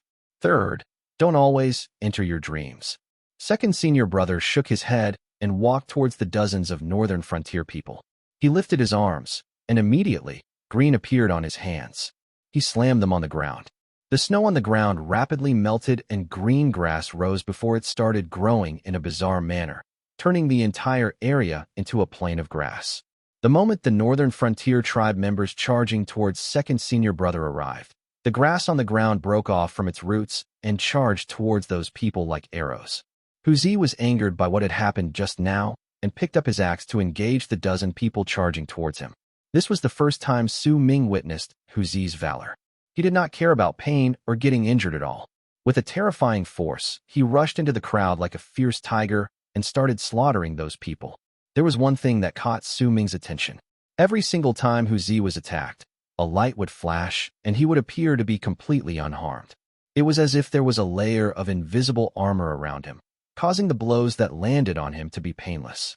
Hu Zi threw his back and laughed. As he continued with his slaughter, his eyes filled with red. Eventually, he spread his arms and made the gesture as if he was about to enter his dream again. But right then, second senior brother let out a fake cough. Only then did Hu Zi stop. Su Ming moved to his side. The Northern Frontier Tribe members all had different levels of cultivation, but the instant they got close, lightning shot out from around Su Ming and spread swiftly in all directions. The lightning appeared too suddenly, and all the people who were enveloped in it froze momentarily. The second they did so, Su Ming charged forth. Green light swept through his foes, and a dozen heads flew into the air in the midst of blood. After Su Ming killed these dozen people, he lifted his head and shouted towards the deeper parts of Northern Frontier Tribe, "Zhuge, come out." Before the echoes of his shout faded away, cracking sounds came from around Hu Zi, and a loud rumbling shot into the sky. An invisible, mirror-like thing shattered around Hu Zi's body. The numerous invisible shards shot out in all directions from around him, causing the people who had surrounded him to fall back screaming as their bodies were shot full of holes. Hey, A***** Coles. This is your grandpa whose latest invention, the invincible armor. Huzi shouted towards the sky proudly. Zhuge, come out. It was also at that moment that second senior brother swept away the snow on his clothes. Before him were a dozen corpses that had been pierced by grass. He lifted his head and looked towards the deeper part of Northern Frontier Tribe with a faint smile. He, too, shouted those 4 words. Zhuge, come out. Their voices fused together and turned into a powerful sound wave that rumbled through the entire area. The normal Northern Frontier Tribe members could no longer remain unperturbed. Their expressions drastically changed. Bone sacrifice. That person who used grass to kill is a powerful berserker in the bone sacrifice realm. Just what is going on with that man with the axe? How could he resist so many hits? It may have seemed to explode at the end, but the ones who were injured were our tribe members. There's also the one with the green light flashing and lightning swimming around his body. His power may not be great, but he's incredibly fast. Yet by the looks of it, he should be the weakest among the 3 of them. About 100,000 feet away from Ming was the middle part of Northern Frontier Tribe. There were a large amount of ice buildings over there. The faint sounds of fighting from the tribe's gate had become much weaker when they reached that particular section. There were numerous Northern Frontier Tribe members over there, and their expressions were all aloof, as if they were unconcerned with the battle at the front of the tribe. There was a house that was clearly much taller than the other ice houses in the middle section of Northern Frontier Tribe, and outside that house was a bonfire. 3 men sat beside it. They were 3 middle-aged men, and all of them had hair that reached their waists. Their hair was braided so that it would not look messy. They sat by the fire with calm expressions as their followers standing by their side roasted a small beast. At times, they would wipe some spices on the food. I bet they won't be able to come here, one of the 3 men said calmly. That won't do. Of course they won't be able to come here. We talked about gambling time, right? I bet that within an hour, their heads will be hanging at the gate. Another person said, smiling. All right then, I'll bet 2 hours. That person who's good at using grass doesn't seem too bad. He should be able to live a little longer. If that's the case, I'll bet on the time for 1 incense stick. Don't forget, while the front section is occupied by those who are only affiliated to us and they don't have any warriors from Phantom Daze tribe, but the one who led the team out to patrol today is Yulin. His power is around the same level as mine. I even heard that he already has a black thread in his arrow aura. His phantom is about to go through the 2nd transformation as well. The 3 of them spoke as if they were completely unbothered by what was happening in front of their tribe. Instead, they decided to turn it into their entertainment and started betting against each other. Yet as the 3 of them spoke, a dark voice traveled out from the house behind them that was clearly different from the other ice houses in the middle section of Northern Frontier Tribe. I bet that they can come here, and I will drink their blood and tear off their hair to give it to that useless little brother of mine, Zhuge. When that voice spoke, the bonfire in the middle of the 3 people dimmed a little, as if it no longer dared burn too wantonly. The 3 men immediately stood up and bowed towards the ice house, with devout expressions tainted with zealousness. If things were quiet in the middle section of Northern Frontier Tribe, then it was much more so for those living at the later section on the snow plains. The tribe members who could stay there were all of much higher status. Besides the sound of war drums echoing there, it was completely silent. No sound of battle reached that place. There were hundreds of houses there, and in each of those houses, a strong presence resided. Chapter 288, Interdream. Right at the end of the hundreds of houses was the end of the snow plains, a cliff with an abyss underneath, stretching hundreds of thousands of feet downwards. The cliff was dyed white by snow, and at the edge of it was an ice house. There was a big white tree with black leaves next to it. There were cracks on the tree trunk that grouped together to form a human face with his eyes closed. Underneath the cliff was the other part of Northern Frontier Tribe. If anyone stood at the edge of the cliff and looked down, they would see that the other part of Northern Frontier Tribe below the cliff was actually a city.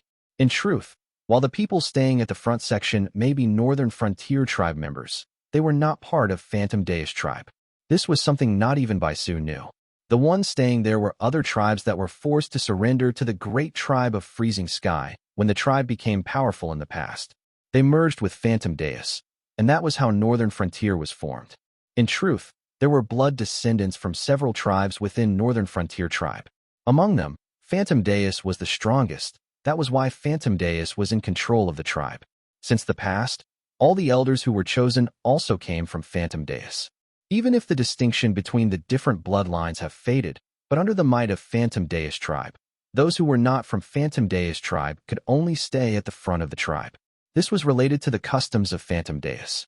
They believed that those who stayed in front were subordinates, and only those who stayed at the back were the masters. At that moment, at the forefront of Northern Frontier Tribe, the tribal land that stretched out hundreds of thousands of feet, stood a middle-aged man with a ghastly expression and hair that reached his waist. He wore clothes made of beast skins and held a bow made of bone. Blue aura surrounded that bow, and a faint black thread could be seen within that blue aura. Behind him were nearly 100 Northern Frontier Tribe members standing in silence. However, these people did not have bows in their hands because they were not from Phantom Daze tribe. Yet they still listened to the man with the bow. Within Northern Frontier Tribe, those who could obtain bows were worthy of respect. The middle-aged man's gaze was like lightning when he looked at Su Ming and the other two fighting with another batch of dozens of Northern Frontier Berserkers tens of thousands of feet away. A scornful and condescending sneer appeared on his lips.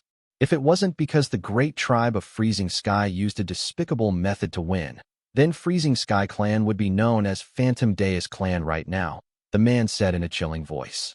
The blue aura in the bow in his hands coiled up as if it was responding to his words.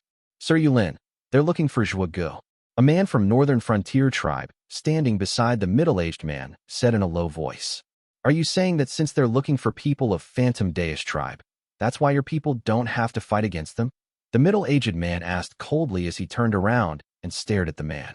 It was clear that the man's status was also quite high, yet under Yulin's gaze, especially when he saw the blue aura around the bow in his hand turning into a phantom shadow and opening its mouth to howl soundlessly, sweat gradually beaded on the man's forehead. He lowered his head. I wouldn't dare. If you don't dare, then shut up. Yulin's gaze turned colder. But sir, the man gritted his teeth, then lifted his head swiftly and looked at Yulin. With your power and your phantom, if you act now, then fewer of my tribesmen will have to die. And these aren't just my thoughts alone, the other tribes have the same thoughts. The man's heart pounded against his chest. If it was not because he saw many of his tribe's berserkers dying and he felt his heart aching in pain for them, he would definitely not have said that. Yulin stared at the man. After a long while, a cold sneer appeared on his lips. He lifted his right hand and patted the man's shoulders. You're right. It's about time this farce ended. With his right hand raised, Yulin pointed at Su Ming and the others. All warriors of the tribes in Northern Frontier Tribe's front get together and take the heads of those 3 people there. Anyone who doesn't go will be considered a traitor and be punished accordingly. Sir, the man froze momentarily, then frowned. Do it or die. Yulin narrowed his eyes, and killing intent appeared within them. The man fell silent, then gritted his teeth and let out a low growl before he bounded forward and charged towards the battleground tens of thousands of feet away. Behind him, the other Northern Frontier Tribe members that numbered to nearly 100 rushed out in silence. These people charged towards Su Ming and the others like a billowing tidal wave. At the same time, low growls echoed in the front section of Northern Frontier Tribe. More berserkers turned into mere shadows and stormed towards Su Ming and the other 2. When almost all of the berserkers within the front section of Northern Frontier Tribe rushed out, Yulin licked his lips and watched the sight. Kill as much as you want. This is a rare chance. This time, perhaps my phantom will get enough blood and complete the second transformation. At the Northern Frontier Gate, Su Ming, Hu Zi, and second senior brother traveled about like 3 long arcs. All those who tried to stop them in their path died. Behind them, the ground was covered in grass. Besides blood, there were also dozens of corpses lying on the grass. Hu Zi had already killed until he went into a frenzy. As he drank, he swung his axe. On his body, there seemed to be an unknown number of layers of invisible armor. Right then, as he fought right in front of the 3 of them, he howled and completely ignored the blows landing on his body. Second senior brother employed a more gentle method. He did not do something as gruesome as Hu Zi, but there was also practically no need for him to act. Most of the time, before anyone could even get close to him, they would turn into human plants and die. Over at Su Ming's side, the murderous aura in his right eye was thick, and a layer of lightning swam around him. Anyone who touched that lightning would find themselves freezing for a moment, and what awaited those people would be their heads flying in the air. The small virescent sword in Su Ming's hand continued dripping with fresh blood. Even if Su Ming had his eyes closed, he could still sense what was happening around him with his divine sense. Even as he moved forward, he could still observe what was happening to Hu Zi and his second senior brother. There was a relaxed air coming from his calm demeanor. Second senior brother, the people here aren't from Phantom Daze tribe, Su Ming said languidly, walking forward.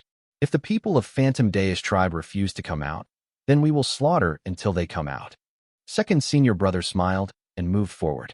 Su Ming and his two senior brothers continued with the slaughter and almost entered the front section of Northern Frontier tribe when, suddenly, roars traveled forth, and more than 100 berserkers charged towards them from up ahead.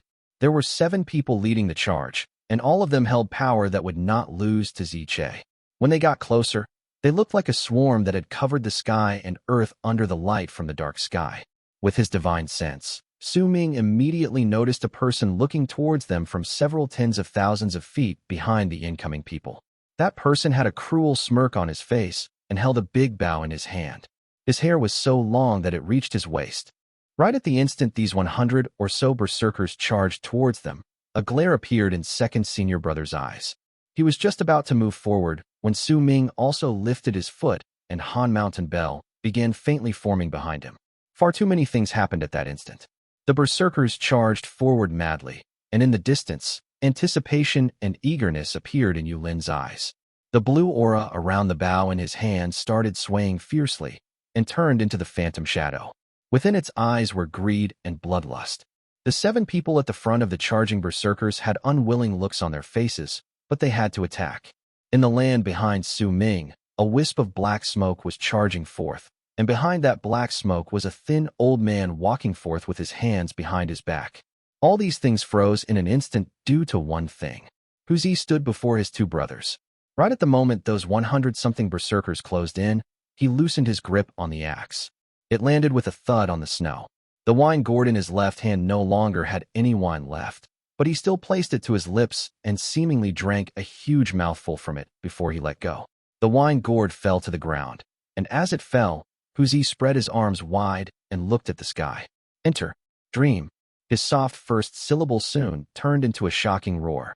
That roar reverberated through the air and covered an area of 10,000 feet of the front section of Northern Frontier tribe. As his voice echoed in the air, that wine gourd crashed into the ground with a bang. As if it was a coincidence, when that sound rang out, Hu Zi's eyes fell shut. Right then, an indescribable pressure swept out with his body acting as the center. A thick alcoholic scent filled the air, along with snoring sounds. The places where the sound and alcoholic scent passed through made Su Ming widen his eyes and suck in a sharp breath. Those charging berserkers suddenly froze, and with confused looks on their faces, they shut their eyes and fell to the ground. At that instant, the area of 10,000 feet at the front section of Northern Frontier tribe turned into a land where everyone was in deep sleep. Besides Su Ming and his second senior brother, all the living souls closed their eyes and fell unconscious. Enter, dream, Su Ming mumbled.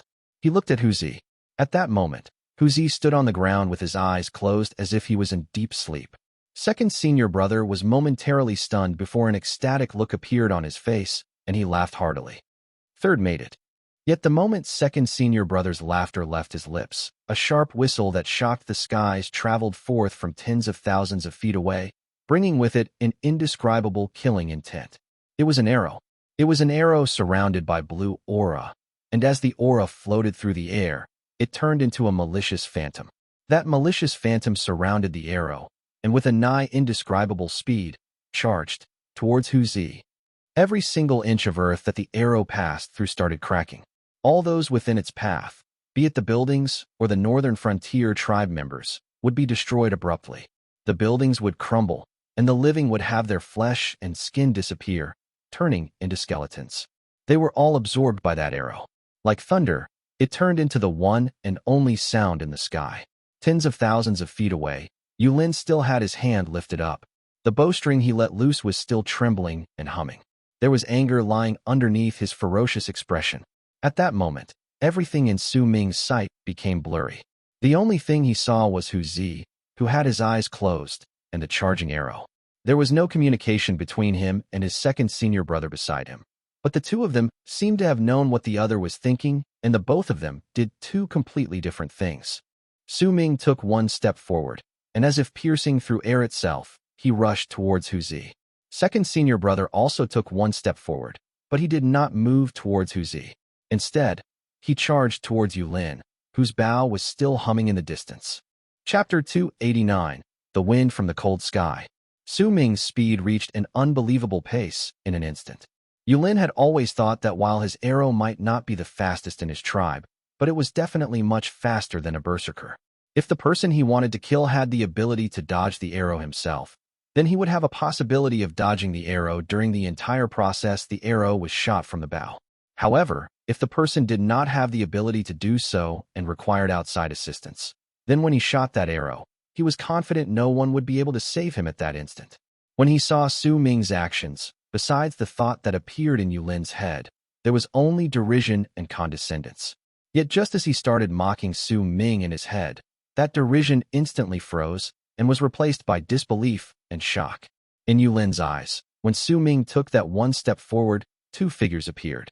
One of them maintained the action of when Su Ming took that one step, while the other shockingly appeared right before Hu Zi. In the moment that figure appeared, the arrow also closed in. With his own eyes, Yulin saw that young man with the monstrous murderous aura in his right eye and the calmness in his left eye lifting his right hand and drawing a line. He did it as if he was drawing a picture in the direction of the approaching arrow and the ferocious phantom shadow formed by the blue aura. With that one stroke, it was as if the entire world disappeared in Yulin's eyes.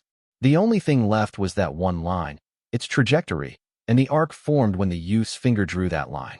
It was as if that trajectory had opened the gate connecting the sky and earth. During that instant, the sky and earth fused together. During that instant, the weather changed, and that one single instant turned into a moment that seemed like it would exist for eternity. With that one line, Su Ming's finger slashed through the approaching arrow, and that arrow turned into two halves without a sound. The moment it split, cracks started appearing on those two halves inch by inch before they turned into dust. As that finger fell, grief spread out and filled the hearts of all those watching. It made Yulin's eyes turn blank and vacant. His body trembled, and he started crying tears of blood. Blood flowed out of the corners of his lips, and a roar rang in his mind. That grief, that sorrow which seemed to have come from the depths of his heart, seemed to have surpassed the limits of what his body could take. It was as if he was being crushed by the world, being rejected by the world itself. The moment Su Ming's finger fell, the faint voice he'd heard when he was in the land of the shamans spoke once again. This time, it did not stay in his heart, but spread out. The aged voice spoke to everyone in the endless land. The place where I was born still did things according to the laws of the universe. When I was born, the Berserkers had weakened. If the heavens are heartless, then we will all be separated. The earth was heartless, and it made my dark mountain die. When war begins, the moon will shatter into millions of pieces. The roads leading to our homes will become unfamiliar to us, and we will grieve. Su Ming lifted his head. His body was within the second shadow in the distance. As that shadow disappeared, and he lifted his head, that one line of his destroyed the arrow as it slashed through the blue phantom shadow. The phantom shadow let out a piercing scream, as if it was letting out a cry of despair before it died, as if it had just discovered something that threw it into disbelief. It struggled as if it wanted to retreat, and as it did so, a pleading look for mercy, panic, and absolute terror could be seen on its face. However, when Su Ming's fingers slashed past the phantom shadow, those expressions disappeared and scattered into the wind along with its body. The phantom died. Almost the moment Su Ming drew that line, and in turn crushed the arrow and destroyed the phantom, one man walked swiftly past the three people kneeling in the ice house in the middle section of Northern Frontier Tribe. That person was short and looked like a child, but his face had a boorish quality to it. Perhaps it was due to his height, but his hair was so long that it dragged on the floor. God of Berserkers, transformation. A serious look appeared on the person's face. Bring me my bow, the short man stated languidly. At the same time, in the quiet later section of Northern Frontier Tribe, some of the auras in the ice houses suddenly started moving with a rumble. It was as if they were drawn out by Su Ming's line and moved like a gigantic wave that appeared on calm water. Yulin's face was pale where he stood on the battlefield. He staggered backwards and coughed out a mouthful of blood. His hand which held the bow trembled viciously. Bloodlines also appeared in his eyes, yet the appearance of those bloodlines could not give him the anger he needed to motivate him. They could only hold an endless amount of terror and shock. Almost at the instant he staggered backwards, he saw Su Ming lifting his head to look at him. That gaze radiated mercilessness and a chill that could freeze bones. This was the final gaze and the final scene Yulin ever saw in his life. A green figure walked out from behind him and swept his cold hands across his neck gently. Then those hands brought with them a human head gushing with blood.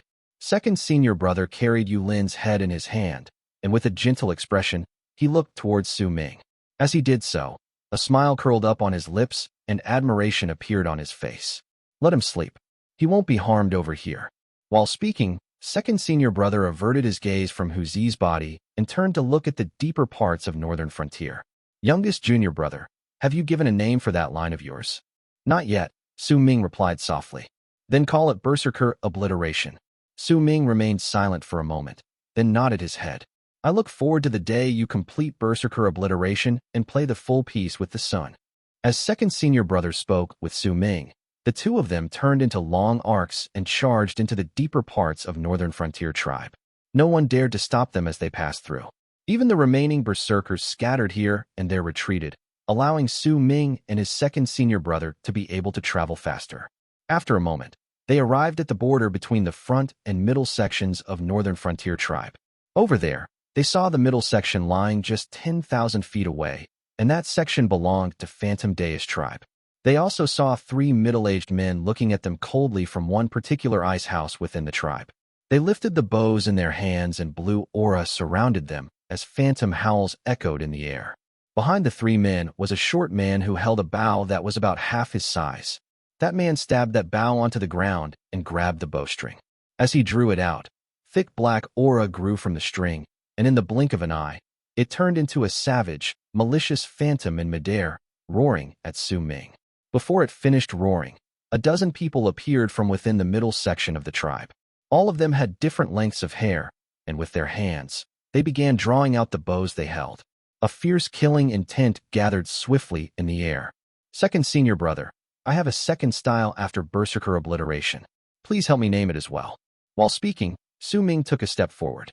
The moment he took that one step, his body appeared 500 feet away from where he was previously.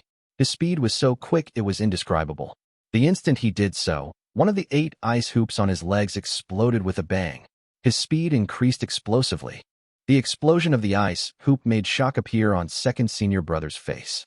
Youngest junior brother was actually wearing those things. The breaking of the first ice hoop made Su Ming's entire body instantly feel as if a large weight had been lifted. The moment he felt as if his body had abruptly become lighter, he crossed another 1,000 feet in the time he had previously taken to cross 500 feet. When he crossed that distance, the others could no longer see Su Ming. They could only see an afterimage warping to the end of those 1,000 feet. By that time, most of the Phantom Daze tribe members in the middle section had only started drawing their bows. Su Ming's astonishing speed made Zhuo Ji's short older brother's pupils shrink. Shock appeared on the faces of the 3 people before him. This speed. Before the short man could finish uttering his words, which had come out of lips instinctively, banging sounds rang once again around Su Ming's body. Almost the second he crossed those 1,000 feet, another 2 ice hoops on his legs exploded. There were only 5 ice hoops left on his person. His speed became even quicker, and in an instant, he crossed a few hundred feet and rushed towards the short man with the big bow. The short man widened his eyes and let out a low roar. Shoot him. In the wake of that roar, arrows sliced through the air and charged towards Su Ming. But just as the arrows left the bowstrings and flew into the air at incredible speeds, banging sounds once again came from Su Ming's feet. 3 more ice hoops exploded simultaneously. At that moment, he only had 2 ice hoops on his person.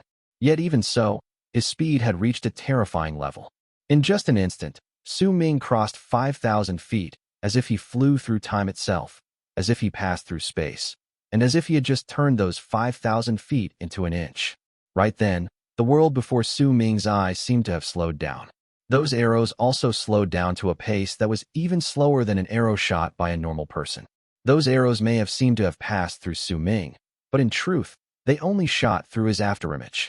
Not only did the arrows slow down, even the actions of the 3 middle-aged men before him letting go of the bowstrings in their hands also slowed down.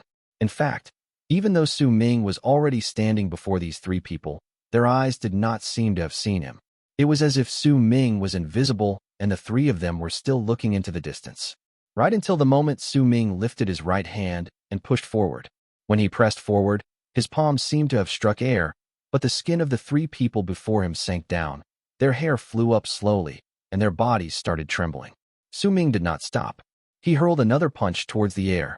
That one punch caused the three people to cough fresh blood and let go of the bowstrings, causing the three arrows to change direction and lose their accuracy. Finally, Su Ming lifted his right hand, unfurled his fist, then tapped at the air with one finger. When his finger landed in the air, the heads of the three middle-aged men who were gambling just now exploded. Only at the moment of their deaths did Su Ming's reflection appear in their eyes, and that was the end of their lives. So Uncle Master Bai's palm strike, punch, and tap can be done at extreme speeds, Su Ming understood then. At the instant those three people died and the world's speed returned to normal, a black arrow suddenly appeared right in Su Ming's line of vision. Then once it sent the three people's flesh and blood flying into the sky. It shot through and charged towards him. There were ferocious and malicious phantoms howling on the black arrow. Coming from behind that arrow was the short man's killing intent, and hidden underneath that killing intent was his shock and alarm. Still caught in his shock, the short man felt a faint gust of wind blowing towards him from the cold sky above him. Chapter 290. It's dark now. Where did the wind come from? The wind started from this place itself. Su Ming's expression was calm besides the murderous aura in his right eye. At the moment the black arrow and the ferocious phantom shadow on it closed in on him, the final 2 ice hoops on his body exploded. 6 of the 8 ice hoops had shattered while he was on the way there. Every single time one of them was destroyed, Su Ming's speed would exceed his previous states and would raise once again in an inconceivable fashion. At that moment, when the final 2 ice hoops broke in succession, in Su Ming's eyes, be it the black arrow or the phantom shadow formed by the black aura, or even the phantom Daze tribe members that appeared around him in the middle section of Northern Frontier Tribe, all of these things seemed to have come to a standstill. The black arrow seemed to have frozen in the sky and looked as if it did not even move. The only thing that seemed to be moving in the entire world was Su Ming's body. He moved forward and walked past the black arrow, past the ferocious phantom shadow, and arrived before Zhuji's older brother. This was a powerful berserker with power equal to those in the bone sacrifice realm. Even if he was not in the later stage of the bone sacrifice realm, judging by how thick the black aura was on the arrow he shot, it could be determined that his power was around the peak of the initial stage of the bone sacrifice realm. If he wanted to, he could arrive at the middle stage of the bone sacrifice realm anytime he wanted. However, this person was not the strongest person Su Ming had ever defeated. He walked past this person, and the virescent light, sword in his right hand glowed before it sliced through the short man's neck. When Su Ming delivered that slash and stood behind the short man, at that moment, it was as if the world returned to normal. It changed abruptly back from that frozen state, and a shrill cry came from behind Su Ming, followed by the sound of a corpse falling to the ground and an arrow shooting into the sky. Within the whistle of that arrow was also the wretched shriek of the malicious phantom who also died because its host passing away. There were many other sounds mixed within, and they all came from the phantom Daze tribe members in the middle section of Northern Frontier Tribe. Those were the sounds of them drawing their bows and shooting their arrows. At that moment, those arrows let out whistling sounds as they sliced through the air and fell to the ground. Su Ming was so quick that he managed to kill 3 people in a go, followed by another kill, and all of this happened in the span of an arrow being shot. When the arrows flew into the sky, he took his first step, and they only fell to the ground when he had stopped. Su Ming's face was slightly pale, but his expression was calm, save the glint from the murderous aura in his right eye. He looked around his surroundings and at all the phantom Daze tribe members who were looking at him with shock and horrified surprise on their faces. When these phantom Daze tribe members looked at Su Ming, disbelief and shock could be seen in their eyes.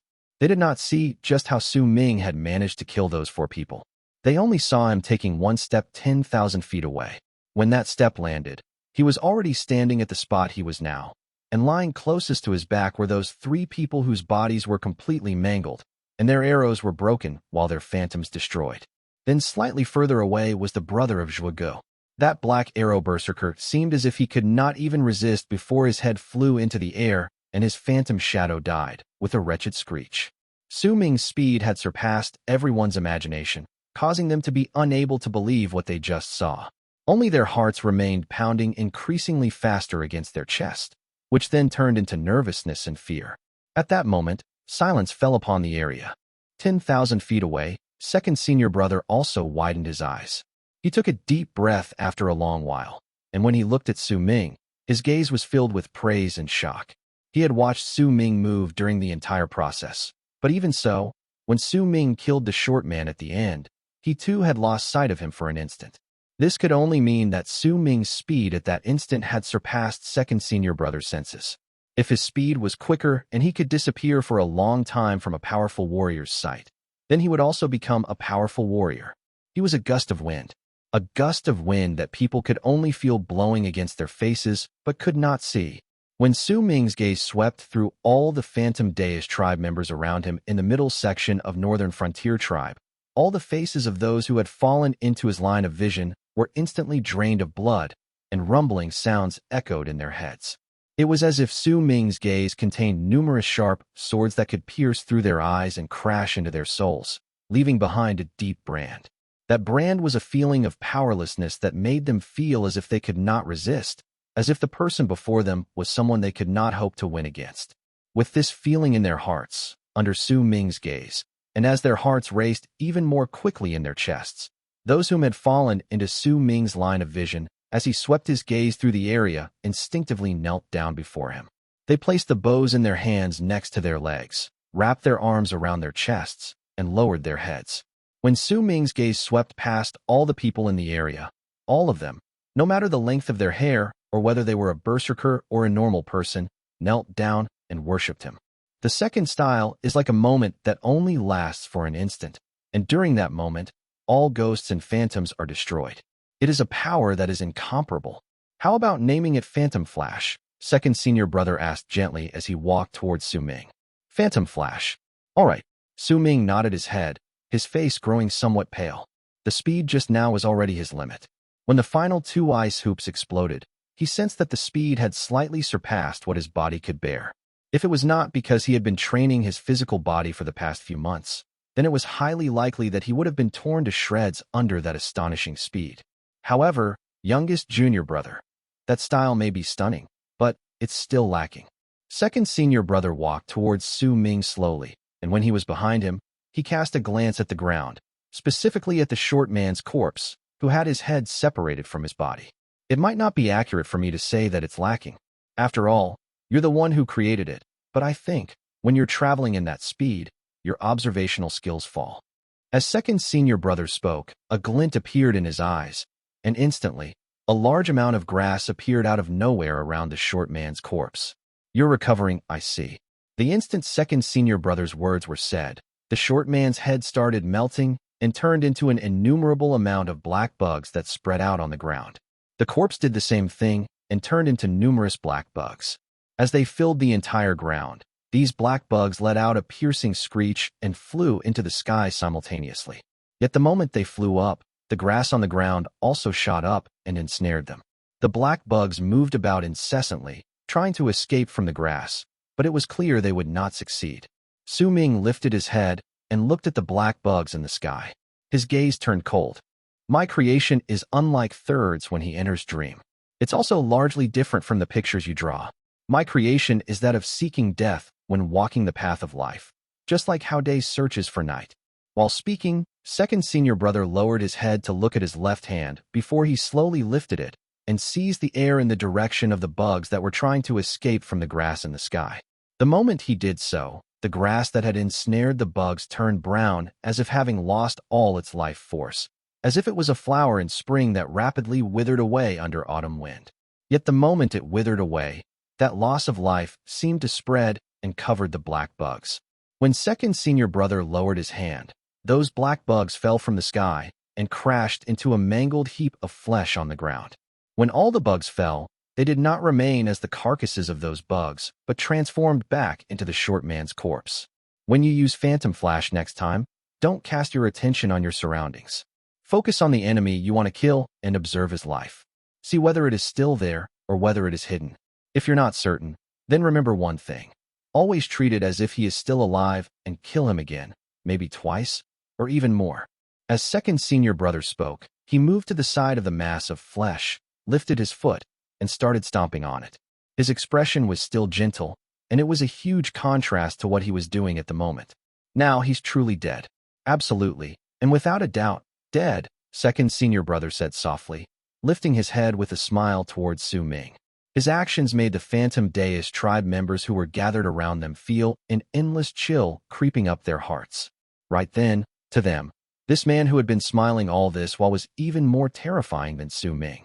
This terror did not come from his power, but from his actions. Su Ming was silent for a moment, then nodded deeply. Let's go and see just how many people will come out to stop us in the later section of Northern Frontier Tribe.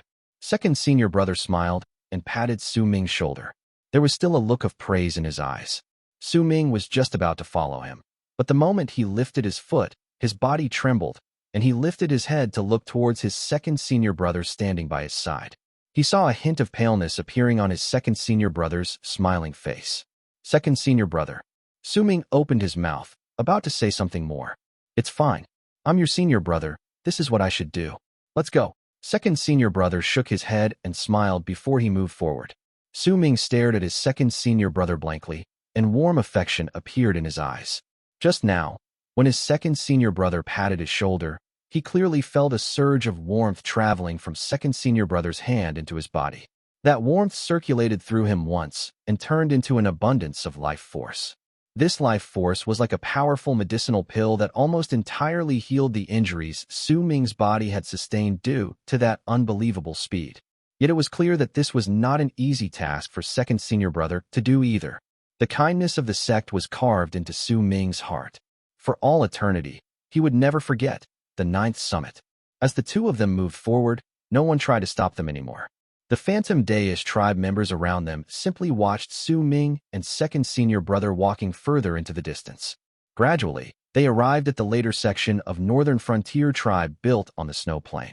What was revealed before Su Ming and second senior brother were the quiet ice houses located at the very end of the tribe, along with the black-leaved tree at the edge of the snow plains, and the house underneath that tree. Phantom Daze tribe lives up to its name. Youngest junior brother, there are about 100 people living within the ice houses in this area, and there are about a dozen of them whose power is equivalent to those in the bone sacrifice realm. Second senior brother swept his gaze across those ice houses, then smiled at Su Ming before he lifted his head to look at the weather. Youngest junior brother, it's dark now. The moment those words left second senior brother's lips, his previously gentle demeanor changed so drastically it was as if heaven was overturned. Chapter 291, Second Senior Brother's Secret. It's dark now. The moment those words came out of second senior brother's mouth, a freezing cold aura spread out from within his body. That cold aura was like the darkness in the sky, like the cold and merciless night. At that moment, it was as if second senior brother had turned into a completely different person. Although he was standing beside Su Ming could clearly feel that his second senior brother had become different. Yet he was not unfamiliar with this second senior brother because he had seen him before. Second senior brother's feet slowly rose into the air, and he hovered several inches above the ground. His long hair fluttered slowly in the wind, and that aloof expression on his face made him look incredibly stern. At that moment, as the sky turned dark and night came, he turned into the darkness that would only appear at night, the one his day personality searched for. All that which entered Su Ming's line of vision was darkness appearing on the ground below, where his second senior brother floated like a ghost. That darkness was not from snow, but from the black grass that grew on it. The grass at night is black. Did you know that? Second senior brother's voice echoed in the air. As his voice traveled forth, the black grass behind him rustled. In that silent night, those rustling sounds were like people talking about something in soft mumbles. The moment second senior brother approached the ice house closest to him, a sharp whistling sound came, and along with it came a black arrow. That arrow charged out of that ice house, and towards second senior brother. A ferocious phantom shadow materialized on the arrow. It howled as if it wanted to tear apart second senior brother alive and devour his flesh. I cannot find the darkness during night, because I am night itself. Second senior brother's voice was cold. As he spoke, he turned towards the arrow and did not even bother dodging it. He simply let the arrow pierce his body, but as if his body had turned into a mere illusion, that arrow passed through him before it fell onto the black grass on the ground, humming as it did so. Second senior brother's footsteps did not show any signs of stopping. He continued moving forward, and what happened to him made Su Ming's pupils shrink. Su Ming saw the phantom shadow that was formed by the black aura on the arrow around second senior brother's body, as if it had fused with him, and it was letting out shrill cries. That cry shook the skies, and it was so shrill it sounded as if the phantom shadow was going through an unbearable pain. Yet in Su Ming's eyes, he could only see the phantom shadow revolving around second senior brother and gradually becoming smaller, looking as if it could disappear at any time. Great Phantom Devourer Art. Why do you know Phantom Daze tribe's secret art? A voice filled with shock came from within the ice house the arrow had came from. At the same time, a person walked out from it. It was a man dressed in a long white robe. His eyes sparkled, but they were currently shining with surprise and shock. The moment the man walked out, sharp whistling sounds abruptly tore through the air, and more than a dozen sharp arrows shot out from the ice houses in the later section of Northern Frontier Tribe. Most of these arrows were blue, but there were some which were black. There was even one of them whose black aura was so thick that the phantom shadow forming above the arrow was about 1,000 feet tall under the dark sky. That sight was like phantoms rushing out together and charging towards second senior brother in the form of arrows as they roared. Su Ming's expression changed. Without any hesitation, he took a step forward. Green light shone by his side, and the small virescent sword sliced through the air towards the sky. Yet at that moment, second senior brother stopped moving and stretched out his arms. He then lifted his right and seized the air in the direction of the sky. With that one move, Su Ming was thrown into disbelief. In his second senior brother's hands, a large bow appeared. That bow was entirely black. The body of the bow was made of black wood, and the bowstring was made of black grass. Second senior brother held it in his hand and drew the bow. I don't only know Phantom Devourer, I also know your phantom bow art. As second senior brother's aloof voice echoed in the air, he drew the bow fully. There was no arrow in his hand, but as he released the bowstring, Su Ming sucked in a deep breath. With his own eyes, he saw his second senior brother's body turning into a wisp of black aura the moment the bowstring was released. Just like an arrow that left the bowstring, it charged towards the arrows raining down from the sky. It was difficult to describe this scene. In Su Ming's eyes, it was as if his second senior brother lost his physical body and turned into an arrow. Yet this arrow was shot out the moment he released the bowstring. All of this happened in an instant. Su Ming saw his second senior brother turning into a black arrow, and in the black light of the arrow, he even saw a lock of hair. At that moment, Su Ming suddenly gained a deeper understanding towards his second senior brother's creation. He wandered about in between life and death, like Daze searching for the darkness at night. But this did not mean that he was only searching for darkness when it was day. This was him searching for darkness at night. Because he existed within night itself, that was why even if he found it, he would still forever be unable to see it. Su Ming looked at the arrow which was his second senior brother. The black aura on that arrow was very thick, and he could even see the faint phantom shadow gathering on it. And that phantom shadow's appearance was exactly like his second senior brother's face. Su Ming's heart trembled. He understood then. Understood why his second senior brother's creation was life and death, why his second senior brother liked flowers, why his second senior brother loved having sunlight fall on the side of his face, and also why his second senior brother was always searching during night. Phantom shadow? He actually turned into a phantom shadow. Who is he? This can't be possible. There is no host, only the phantom shadow. This is... Could the host be him? The Phantom Daze tribe members' faces were filled with disbelief. Some of them even looked towards Su Ming. At that moment, the arrow which was the transformed second senior brother in the sky and his phantom shadow crashed into the dozen arrows shot by the Phantom Daze tribe. A booming sound that shook the sky and earth echoed far through the air. As that sound spread at a maddening pace, all the arrows flying towards second senior brother shattered and turned into millions of shards that tumbled backwards. The many malicious phantoms on the arrows and that phantom that was 1,000 feet tall and surrounded by black aura let out terrified, shrill shrieks. Second senior brother's body was like a vacuum that sucked in everything. All the malicious phantoms were pulled towards him and revolved around him, causing second senior brother to look blurry as he stared at the ground underneath him coldly. The vague shape of a horn could be seen faintly on second senior brother's head. The color of that horn was black, but with a hint of green. The malicious phantoms on his body quickly shrank, shrieking. It was as if they were all devoured by this second senior brother that only appeared during night. Phantom King. He's the Phantom King. This is impossible. It's impossible. He doesn't have a host.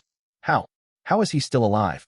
Uproars reverberated through the surroundings, and the Phantom Daze tribe members present instinctively retreated.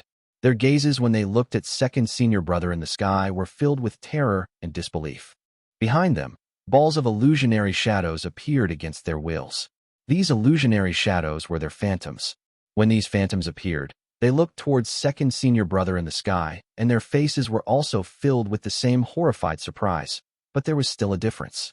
Within that horrified surprise was also a hint of zealous respect. Ming looked at his second senior brother's back, and a complicated look appeared on his face. He understood then why Zi chose to enter his dream so many times here. It was because this was a rare chance. They had their master protecting them in the dark, and that was why he could enter his dream without worry. It was just like the initial time he entered his dream when he was by Ming's side. It was because he knew that Ming was by his side. Even if Ming had just joined the Ninth Summit, he could still tell that Zi had truly regarded him as his junior brother. A junior brother that could be protected and would offer his own protection at the same time. It was just like how second senior brother acted now. This was clearly second senior brother's secret, yet he did not choose to hide anything before Ming. He simply stood there and revealed his deepest secret. Because second senior brother knew that his junior brother was there. Because he knew that his master was there. Because he knew that even if he showed all this and something happened to him, he would still be safe. Because there were people who would protect him here, and several years later, perhaps another person he wanted to protect with his life would appear again. The rules of the Ninth Summit aren't made for killing, but for protecting each other. Ming mumbled. He understood. He looked at his second senior brother's back, and the complicated look in his eyes vanished, replaced by steadfast resolution. This was not the first time that a determined gaze had appeared in Ming's eyes, and this gaze did not just appear because his sense of belonging to the Ninth Summit had been wavering previously. This time, the steadfast resolution that appeared within his eyes was born of a desire to protect his home and his family. This protective desire reminded Ming of Dark Mountain. Dark Mountain was what he wanted to protect, but he did not succeed in the end. Right then, the Ninth Summit gave him the desire to protect something once again. He did not know whether he would succeed, but he knew that this was his home, and over here, he had a family. Even if the family members within this home were different from others, even if one of the family members, his second senior brother, was not human, he was a phantom, one that had somehow escaped fate. He was a phantom that longed for light, even though he was of darkness. He loved plants because the life force within those flowers was similar to his. His creation was that of life and death, because he did not walk from life to death, but from death to life. Ming understood now. At the moment he gained the epiphany, suddenly, a cold harumph came from the house underneath that lonely big tree at the edge of the snow plains of Phantom Daze tribe. When the harumph sounded, Ming's body trembled, and his divine general armor materialized on his body, while Han Mountain Bell rang, to resist it. Yet no matter what, blood still trickled down from his mouth. There was a cold chill seeping out of that voice, and once it appeared, all the tribe members of Phantom Daze tribe shuddered and knelt in the direction of that house. Second senior brother's body trembled in midair when that cold harumph sounded. Rumbling sounds came from nearby, and before second senior brother, a gigantic phantom claw shot out from the dark sky, moving to catch him. When that gigantic phantom claw appeared, a cold and old voice followed suit. "Are you done fooling around?" Once that voice spoke, suddenly, another voice answered back with the exact same words. "Are you done fooling around?" However, this voice was not cold. Instead, it held a hint of playfulness. Chapter 292. I'm Not Tian Xie Zi. The first voice came from within the house under the big tree at the edge of the snow plains, and from the phantom claw that was extending from the sky. The second voice came from Tian Xie Zi. "You're exactly right. Bloody hell, are you brats done fooling around?" Tian Xie Zi was wearing a long white robe and a black hood covering his head, which only revealed his eyes and mouth, making him look very odd. When his words were said, not only did it not make the phantom claw from the sky that was working on catching second senior brother stop, it made him move even faster. In an instant, It closed on second senior brother. Yet the moment it got closer, second senior brother did not move. A black bundle of smoke suddenly appeared out of nowhere before him. That black smoke's presence seemed similar to second senior brother's, but in truth, it was completely different. As the black smoke gathered together, a man walked out from within it. That man's skin was completely black, and he was 20 feet tall. Like a giant, he stood before second senior brother, and with a ferocious sneer on his lips, he hurled a punch towards the incoming phantom claw. That person was one of the 300 slaves that eldest senior brother owned. He was constantly lusting for blood and held a crazed desire for slaughter. When he attacked, his fist immediately crashed against the phantom claw. A shocking boom reverberated in the air, and the phantom claw was forced back several dozens of feet, but the man also trembled and coughed out a mouthful of blood. Yet even though he had just vomited blood, he was not weakened. Instead, he became even more excited. He lifted his head and roared before charging towards that phantom claw. As he moved forward, that person lifted his right hand and slammed it against his chest. 9 Li Tribe 1 Relic, Forbidden Curse, Blood Swamp. When he slammed his palm against his chest, his body was bizarrely torn apart. His arms, legs, head, and body were all instantly split up from each other and turned into wisps of black smoke. As those wisps moved forward, they merged together and turned into a black vortex. Low growls could be heard coming from within it. That sound seemed to have come from the depths of hell itself and was filled with a desire to slaughter the living and exuded an air of madness. When it got close to the phantom claw, a blood-red hand stretched out from within the depths of the vortex. That hand had no skin, only flesh and bone, and there were numerous runic symbols marking its flesh. That hand seized the phantom claw and pulled. The two different hands clashed together in midair, and both used the strongest power they could muster against each other. With a loud boom in the sky, a shrill cry echoed in the air, and the phantom claw was ripped apart. The ripped portion of the claw was then dragged into the vortex. At the same time, the vortex trembled and chewing sounds could be heard from within. Soon, the vortex dissolved into black smoke once again, and when they merged together, they turned into the man once more. The man coughed out a huge mouthful of blood, then laughed maniacally towards the sky as he wiped off the blood from the corners of his lips and smeared it on his chest. The phantom arm that had lost its hand swiftly vanished into the dark sky. At the same time, an angry voice came from the ice house located at the edge of the snow plains. Tian Xie Zi, what is the meaning of this? The hooded Tian Xie Zi lifted his head and cast a glance at Su Ming's second senior brother. Second, get down here. Second senior brother's expression was calm, and he slowly descended onto the ground to stand beside Su Ming. Once he did so, he bowed respectfully towards Tian Xie Zi. And you, the eldest told you to come, right? Get down here. The dark-skinned man glared at Tian Xie Zi and looked as if he was just about to go against his words when he seemed to remember something.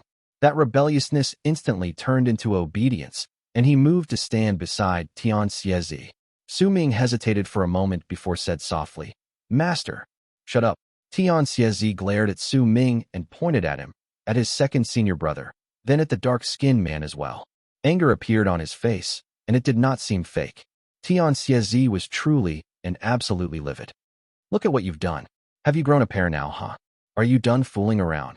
Just as Tian Xie Zi was giving his disciples a piece of his mind, that old voice once again came from the house at the edge of the snow plains.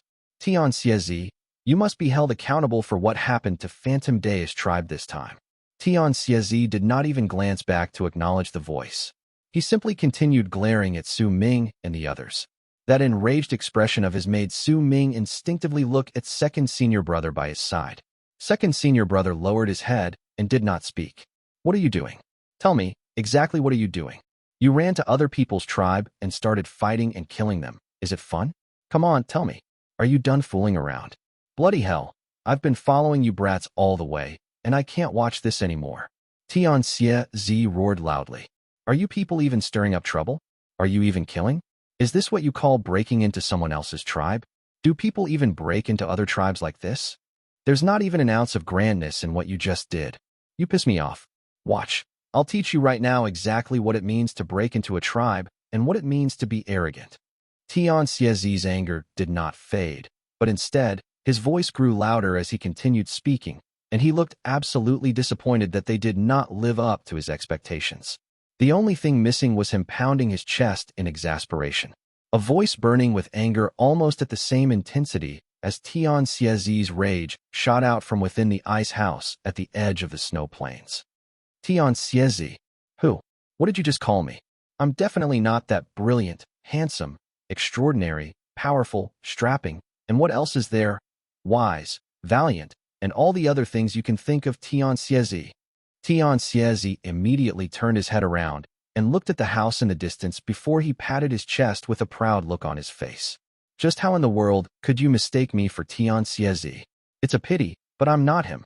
Tian Xie Zi blinked and quickly retorted. That's enough, Tian Xie Zi. You and your disciples trespassed into my tribe.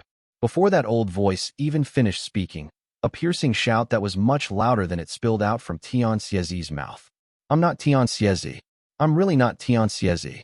Tian Xie Zi shouted out with a nervous expression on his face before taking a step forward and grabbing one of the Phantom Daze tribe members who was kneeling down and worshipping in the direction of the house. He lifted him up as if he was lifting up a small creature, and with bloodshot eyes, he stared fixedly at the person who was so scared he was stunned. Tell me, am I Tian Xie Zi? That Phantom Daze tribe member shook his head rapidly, his body trembled. A smile instantly appeared on Tian Xie Zi's face, and he tossed the Phantom Daze tribe member to the side. Tian Xie Zi, you've gone overboard. A furious howl came from within the house, and the big tree beside the house suddenly started twisting and moving bizarrely. The black leaves on its branches fell off, and as they floated down, they turned into 18 phantom shadows that looked like young boys. With savage looks on their faces, those boys opened their mouths so wide they looked as if they were about to split their heads open and turned into thick black smoke that charged towards Tian Xie Zi. Tian Xie Zi widened his eyes, rage burning within them. I'm not Tian Xie Zi, damn it. I'm not Tian Xie Zi. As he spoke, he took a step forward and was just about to rush towards the 18 phantoms when he suddenly stopped, turned his head back, and glared at Su Ming and the others. What are you doing? We're going together. Are you actually thinking of letting me attack alone? Second senior brother's eyes sparkled, and he was the first to rush out. In the blink of an eye, he passed Tian Xie Zi. A dark smile appeared on his lips, and an aloof look settled in his eyes. The second person to rush out was the dark-skinned man. With a bloodthirsty look on his face, the man let out bizarre cries and charged forward like a gust of black wind. Su Ming may have been the last to move, but with his speed, he only needed one step before he arrived in front of the others. With the divine general armor covering his body, the chimes from Han Mountain Bell, and his origin lightning, the dark sky started rumbling thunderously. His origin vessel, the strange fragment that was formed within Su Ming's body after he refined lightning in the past, was letting out lightning sparks that no one could see. They spread all over Su Ming's body, causing rumbling bolts of lightning to shoot out in all directions. Tian Xie Zi grinned, then lifted his right hand and waved it before him. Instantly, a layer of fog appeared before him. That fog rolled about as if it was a gigantic wave and rushed forward. All the ice houses in its path exploded, and the people who did not manage to evade were swept into the white fog, screaming in terror. As the white fog moved forward, it turned into a gigantic ball about hundreds of feet in size.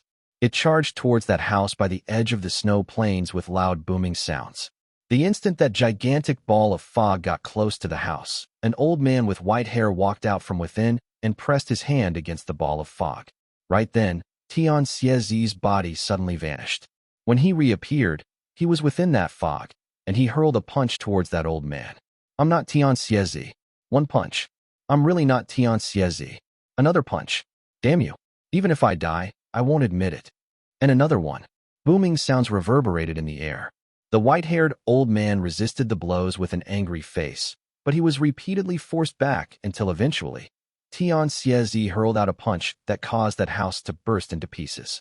The white-haired old man was pushed to the cliff of the snow plains under Tian Xie Zi's relentless punches.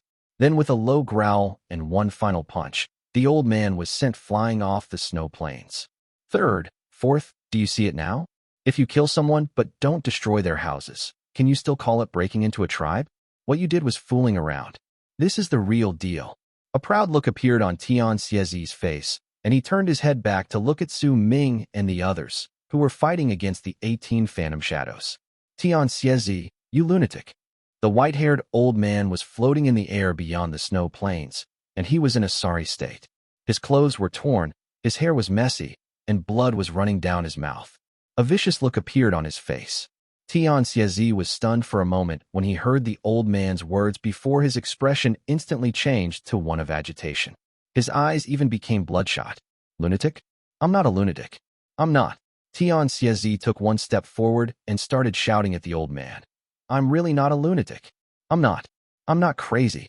There was a hurt look on his face, along with agitation and even terror, which seemed to have come from having someone discover his secret. I'm not a lunatic.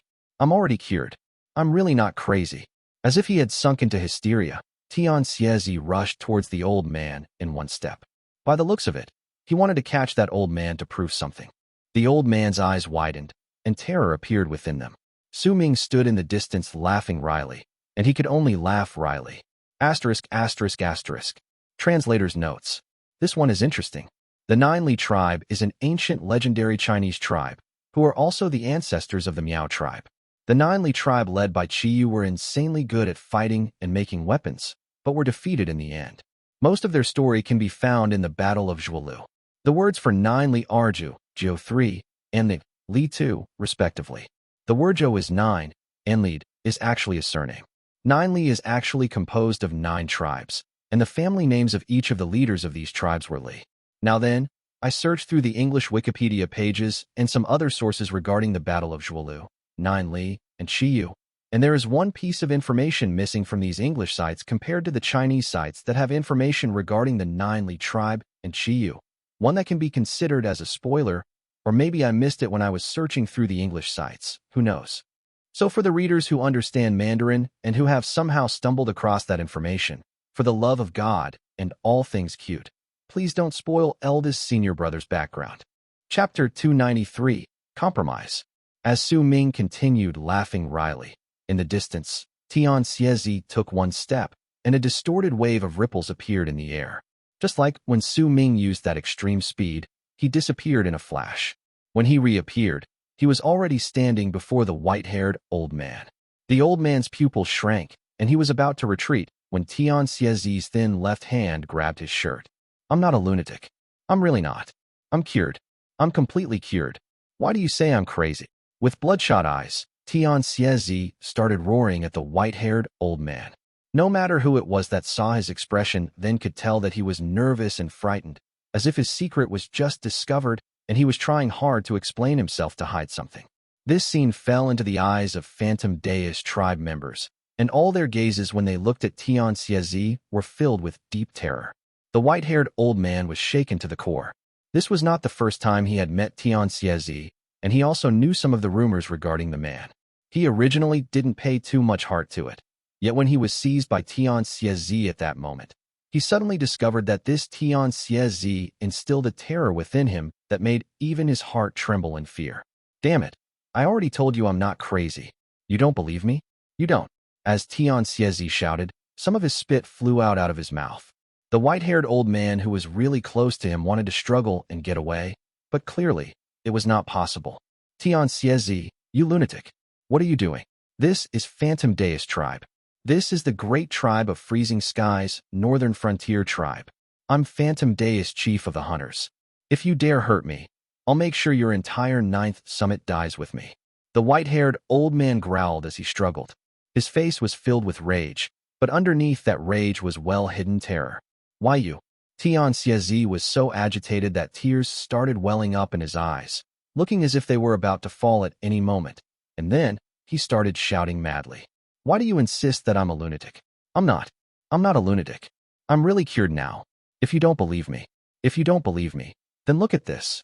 It was as if Tian Xie Zi remembered something, and with one hand still holding onto the white-haired old man, he stuck his right hand into his bosom and brought out a small wooden slip.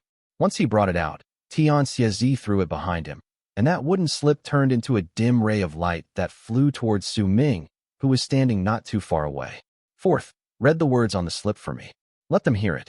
A smug expression appeared on Tian Xie Zi's face, but he still continued glaring at the white-haired old man before him. Ming was momentarily stunned, but still caught the wooden slip. When he lowered his head to look at it, His expression immediately turned odd. "Read it." Tian Xie Zi yelled at him, displeased. Su Ming hesitated for a moment before he spoke in a voice that echoed in the area. Western Region Tribe of the Great Tribe of Freezing Sky admits that Tian Xie Zi is not a lunatic and that he has been cured. Su Ming blinked, then laughed wryly as he lifted his head to look at Tian Xie Zi. Tian Xie Zi's face was filled with smug pride. He glared at the white-haired old man, then with an arrogant demeanor yelled at him. "So? That's the proof. Did you see the proof Western Freezing Sky gave me? Fourth, flip it over. There's still some at the back. Continue reading." Su Ming flipped the wooden slip over. When he saw the words written on the back, he laughed wryly once again and shook his head before his voice echoed through the air once again. Eastern District Tribe of the Great Tribe of Freezing Sky admits that Tian Xie Zi is not a lunatic and that he has been cured. The barren Southern Tribe of the Great Tribe of Freezing Sky admits that Tian Xie Zi is not a lunatic and that he has been cured. The Great Tribe of Freezing Sky admits that Tian Xie Zi is absolutely not a lunatic. When Su Ming finished reading all the words, the smug expression on Tian Xie Zi's face became even more prominent. He grabbed the stunned white-haired old man and yelled at him. "Did you hear that? I'm not crazy. I'm already cured. That's my proof. If you don't believe me, I have more." This time, Tian Xie Zi brought out a large amount of wooden slips from his bosom and threw them all to Su Ming. Silver Grass Meadow Tribe admits that Sir Tian Xie Zi is not a lunatic. Promised Lattice Tribe admits that Sir Tian Xie Zi has been cured. Sky Mist City admits that Tian Xie Zi is no longer a lunatic. He is normal. The Great Tribe of Western Sea admits that Tian Xie Zi is not crazy. As Su Ming continued reading the words out, he was shocked. All the handwritings on the wooden slips were different, and it was clear that they were from different people. It was as if the wooden slips were telling the truth, and they all came from different tribes. Then Tian Xie Zi. Su Ming sucked in a deep breath. He just saw Sky Mist City and the Great Tribe of Western Sea.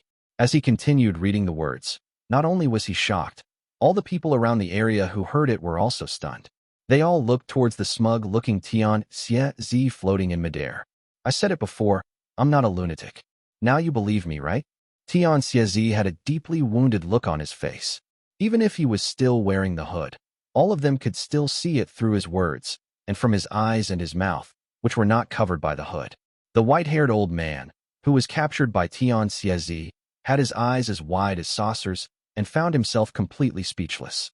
He no longer dared say anything, because he was already very certain that Tian Xie Zi was absolutely, and without a doubt, a lunatic. If he insisted on his words, then there was a high possibility that he would make him angry. There was no predicting what a lunatic would do. He's crazy. He's a lunatic. If those wooden slips are real, he's still a lunatic. A normal person wouldn't go to so many places just to get proof that he isn't crazy. If those are fake, then he's definitely a lunatic. The white-haired old man, Phantom Daze tribe's chief of the hunters, kept his lips sealed tight. "Huh? Why aren't you speaking? You're looking down on me." Tian Xie Zi glared at him, and the moment those words came out, even Su Ming began to pity that white-haired old man. "How dare you look down on me? You? Why are you looking down on me? You still think I'm crazy, right?" Tian Xie Zi flew into a rage, and as he grew even more agitated, a glow appeared in his eyes, one that said he wanted to kill the man to silence him. Perhaps the others could not tell the meaning behind that glow, but the white-haired old man who was captured in his hands could see it clearly. "You're horrible. I respected you and brought out all my proof for you. And yet you still think I'm a lunatic?" With his face burning with anger, Tian Xie Zi lifted his right hand. Judging by the looks of it, it seemed like he wanted to strangle the white-haired old man to death. The old man's eyes grew even wider, and he began struggling desperately. Yet he had already noticed something before this happened. All the circulation of power within his body was cut off when Tian Xie Zi grabbed his throat.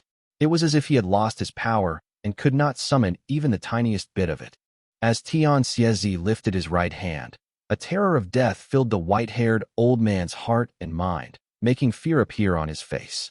He opened his mouth, looking as if he wanted to say something, but Tian Xie Zi did not give him the chance. He seized his throat and started squeezing with both hands. The white-haired old man's face instantly turned red. A glint appeared in Su Ming's eyes. He knew that if the white-haired old man died, then this would instantly turn into a big problem, but he was not afraid. Killing intent appeared in his eyes instead. The moment the white-haired old man died in his master's hands, Su Ming would immediately act. Before anyone could strike back, he would kill them all first.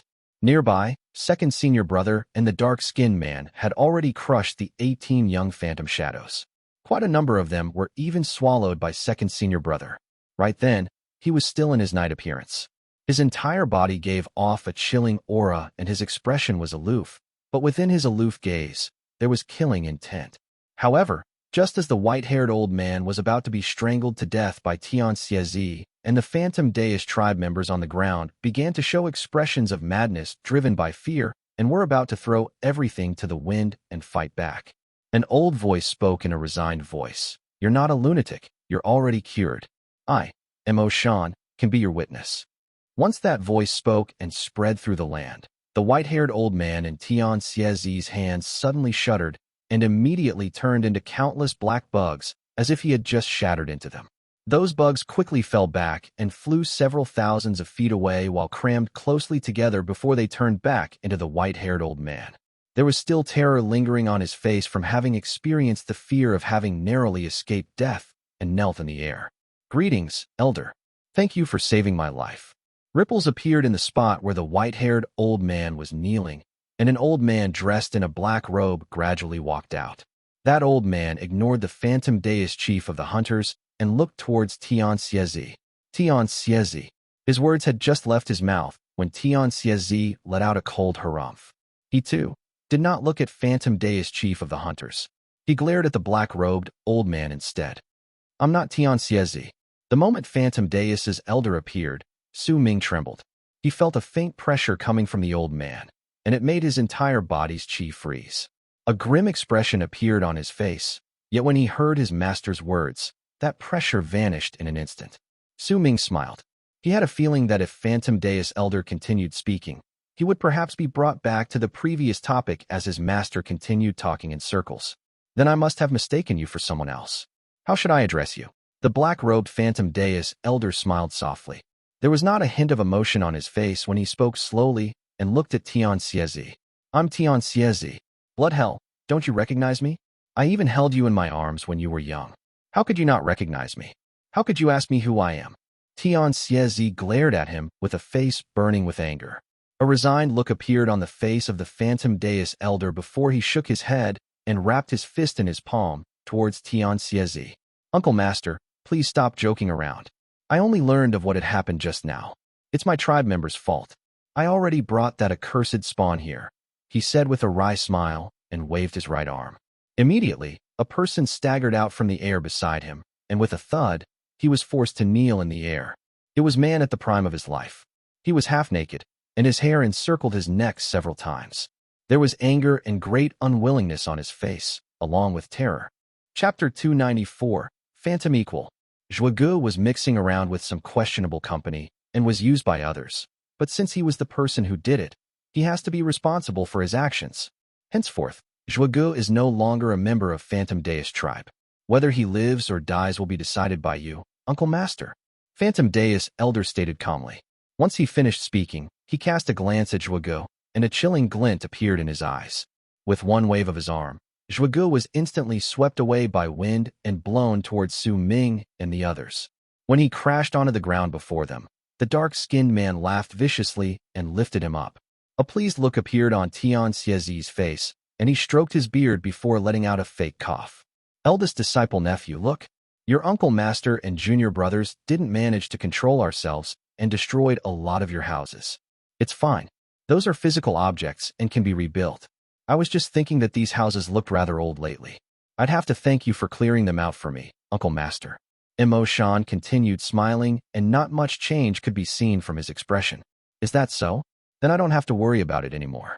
But eldest disciple nephew, your junior brothers injured quite a number of people and even killed some of them." Tian Xie Zi put on a troubled face. "It's fine. That just means their power was not great enough. It has nothing to do with others. Even if they didn't die today, once we fought against the shamans, they would have still died there. They can consider this a lesson." Phantom Daze Elder's face continued looking as passive as ever as he spoke with a smile. It was as if anger could never be found on him. Yet no matter how well this sort of person presented himself, he could still not hide the sinister nature in himself. Su Ming stared at Phantom Deus Elder, standing not too far away. He knew clearly that with this person's power, he must have known when he and his second senior brother had come to this place. He must also have known who they were looking for. Yet at that time, he pretended not to have known. He had even simply allowed his tribe members to attack, and was only forced to come forth when Su Ming and the others walked up to this place, and Tian Xie Zi appeared. He even let them have Zhuge. All of this was clearly because he was incredibly wary of Master.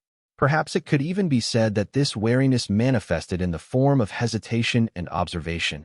Yet now, when this person appeared before them, judging by his current attitude, it was clear that he had made his decision. Uncle Master, I have something to give you. Consider this Phantom Deus tribe's apology for this matter. Phantom Deus Elder smiled when he spoke and brought out an item from his bosom. That thing was a wooden slip, and as he held it in his hand, he drew a few lines on it with his right hand to write a few words. Once he did so, he held it out respectfully to Tian Xie Zi. When Tian Xie Zi took it and lowered his head to look at it, he started grinning from ear to ear. Not bad at all. Next time, if anyone says I'm a lunatic again, I'll have one more proof I can show them. Emoshan smiled and wrapped his fist in his palm to salute Tian Xie Zi. I still have some matters to deal with in the tribe, so I won't be able to send you off, Uncle Master. If you have the time, feel free to come to my tribe and be our guest. Right up till the end, he did not spare even a single glance to Su Ming or the others. Neither did he mention them at all in his words. It was as if Su Ming and the others did not exist in his eyes, or perhaps more accurately speaking, they did not have the right for him to take note of them. The only person that deserved his attention here was Tian Xie Zi. You're far too courteous. It's fine, you can go back now. I'll also be leaving. Tian Xie Zi quickly and carefully put away the wooden slip before he patted his chest, looking completely contented. He was just about to turn around and walk towards Su Ming and the others to leave when a glint appeared in Su Ming's eyes. He took a step forward. Master, I have something to say. Fourth, what is it? Tian Xie Zi looked towards Su Ming. Phantom Deus Elder continued smiling and still continued ignoring all the people around him. Even if Su Ming had just spoken, he still did not look at him and only continued looking at Tian Xie Zi. When I was fighting just now, I lost a bag. There was about 500 golden stone coins in there.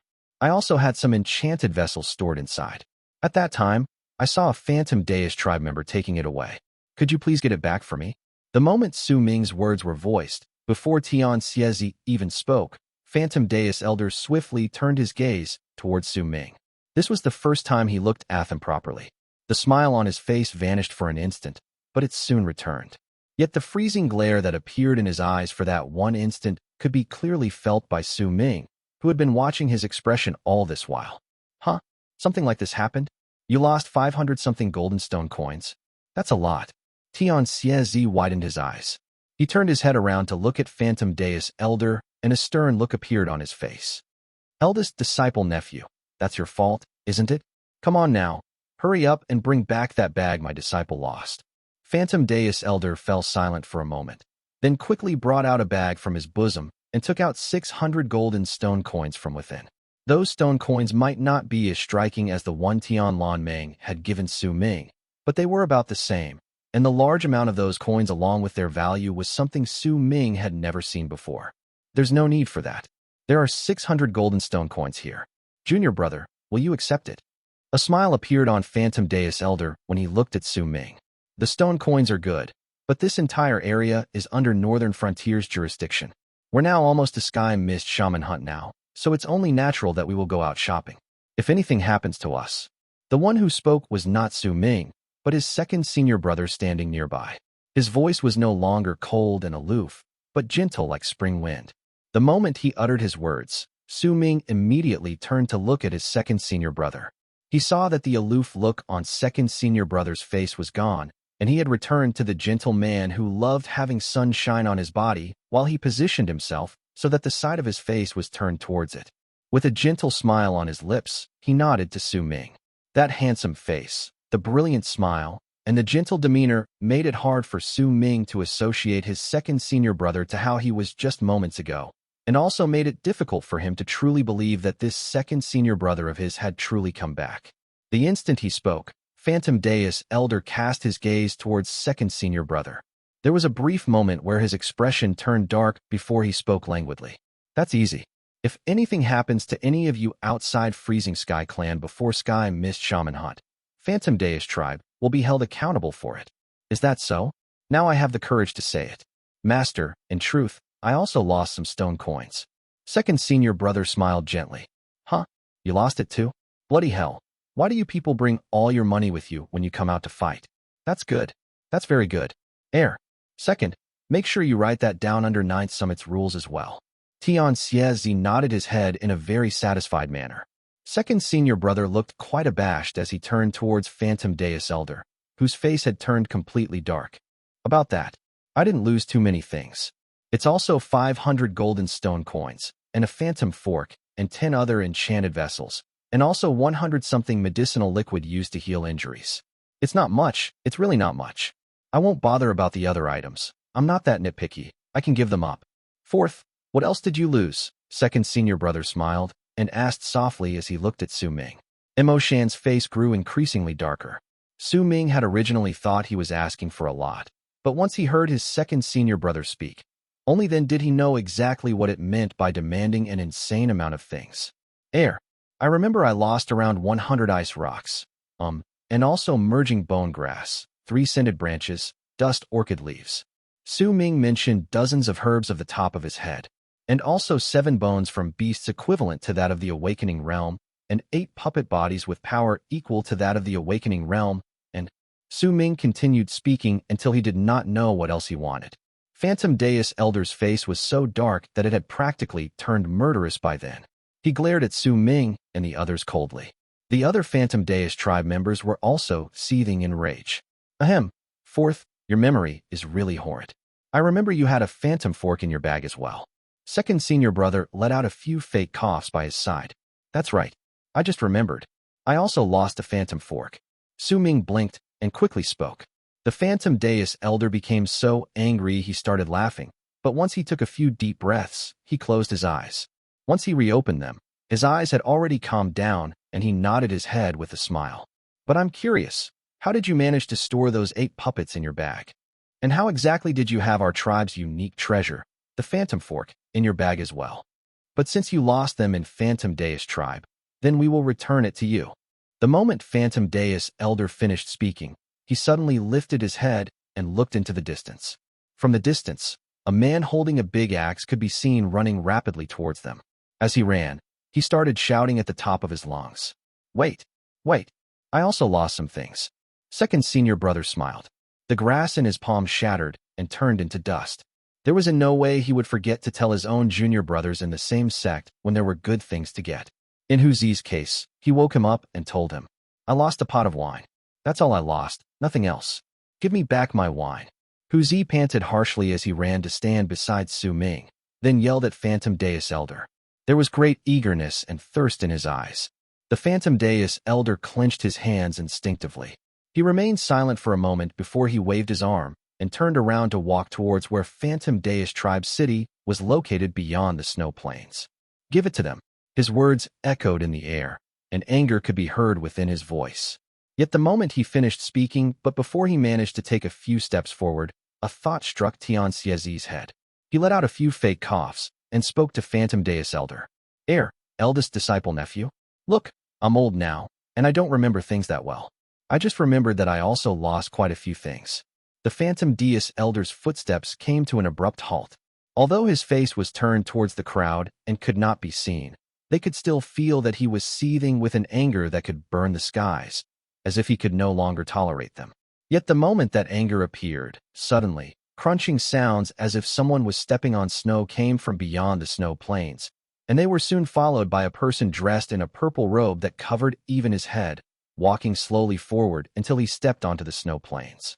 We'll give you everything you lost, but I want to talk to him, alone. That person lifted his right arm, which was as dried up as a bone. His fingers had incredibly long fingernails. The person he pointed at was Su Ming. His voice was hoarse, as if it traveled through the passages of time, and it drifted in the air. Phantom equal. Tian Xie Zi's face instantly became stern, and the white hue on his robes started showing signs of change. Chapter 295. Lei Chen. Su Ming looked at the purple-robed person walking from beyond the snow plains with a look of concentration.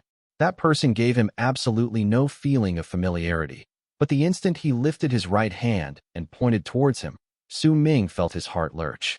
He could not explain it, but at that moment, that originally unfamiliar feeling suddenly became one of familiarity, as if Su Ming had seen this person somewhere before.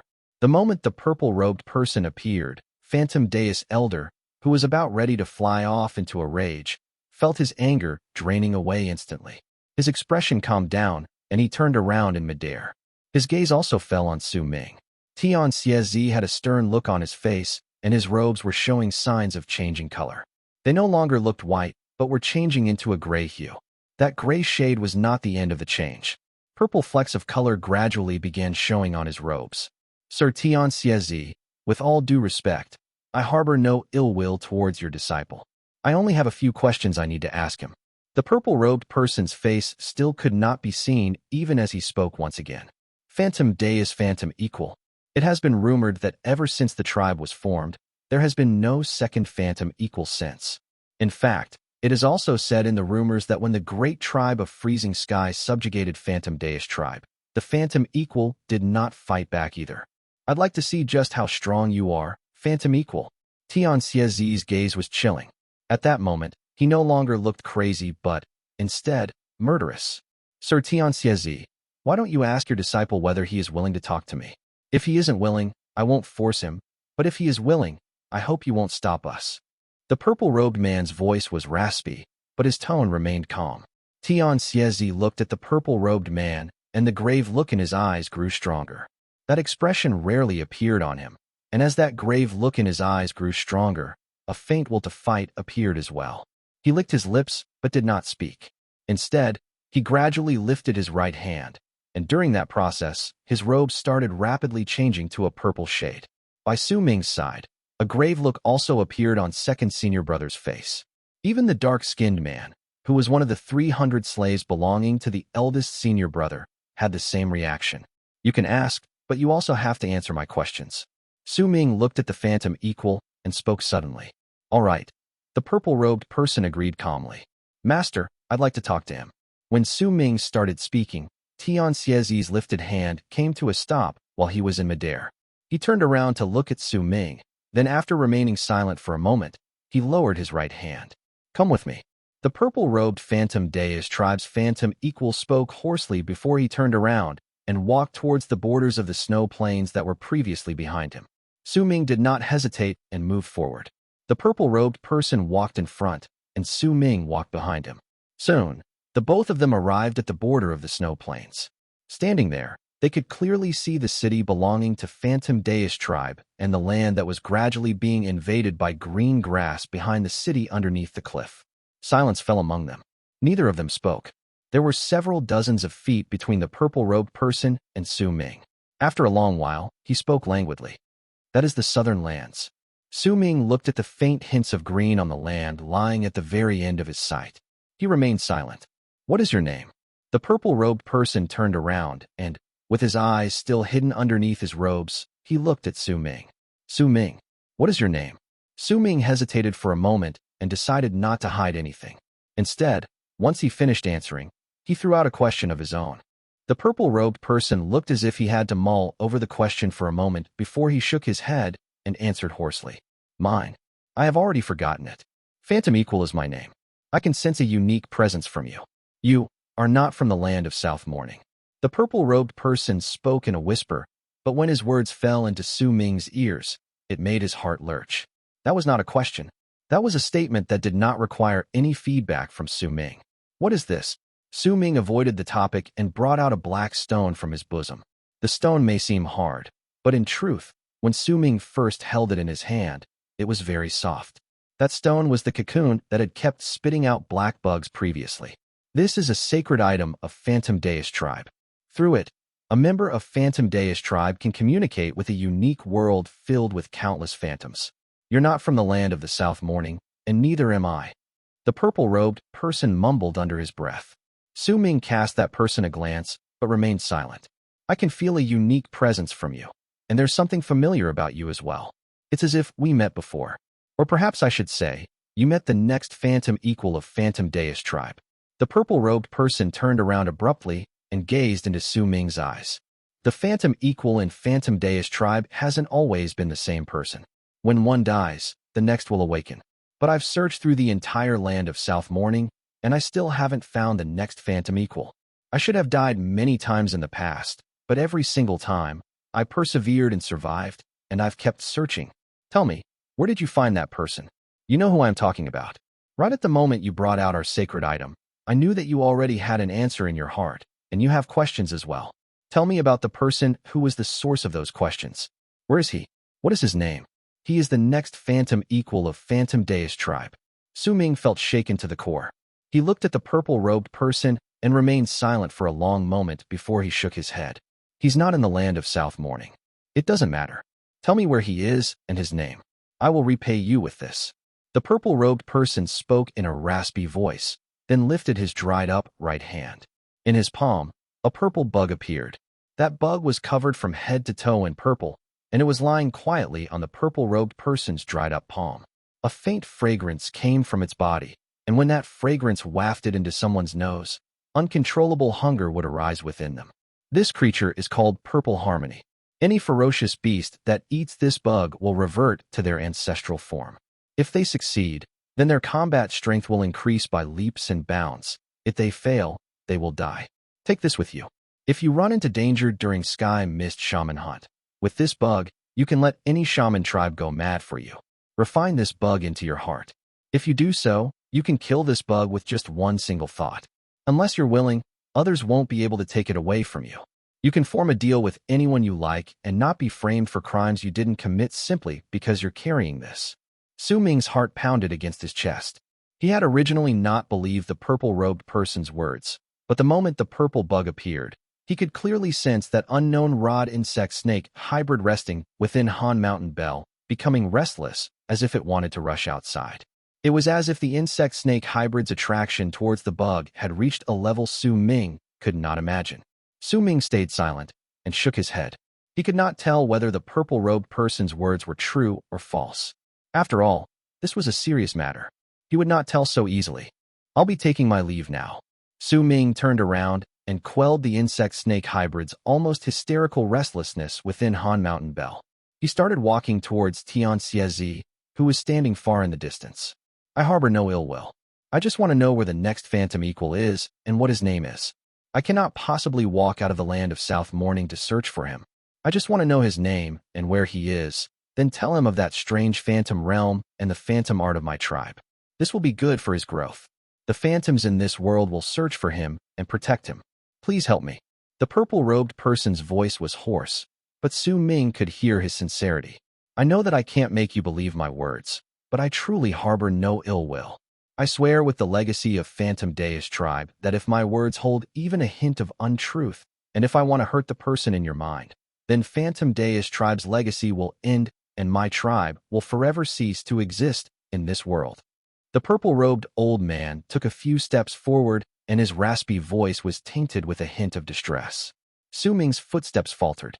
He could hear the unwavering resolution in the person's words. In silence, Su Ming hesitated for a moment. This is my vow, and I swear using the god of Phantom Daze as my witness. The purple-robed person knelt on one knee, raised both his hands, then lowered his head towards Su Ming. When he knelt down, all those who saw it in the distance had a change in expression. Phantom Daze Elder even focused his gaze on them, but he did not get closer. Tian Xie Zi frowned as he looked at the purple-robed person. He seemed to have understood what was going on. Su Ming turned his head back to look at the purple-robed person kneeling on the ground for a long while. This person's vow and his actions did not seem fake. He had even used his tribe to give his oath, and that act alone was enough to describe how severe the problem was. Alliance of the Western Region, Lei Chen, Su Ming whispered. Once he finished speaking, he turned around and walked towards Tian Xie Zi. The moment he did so, the purple-robed person lifted his head, and his hidden eyes shone with gratitude. With a flick of his right wrist, that purple bug flew towards Su Ming. He caught it. Thank you. Don't worry, there were no lies in my words. After saying this, he bowed deeply towards Su Ming, then turned around and charged towards the depths of the snow plains. Su Ming left with his second senior brother, Hu Zi, Tian Xie Zi, and that dark-skinned man. They left Northern Frontier Tribe, found by Su, and flew back to the ninth summit, bringing with them Zhuge and all their rewards.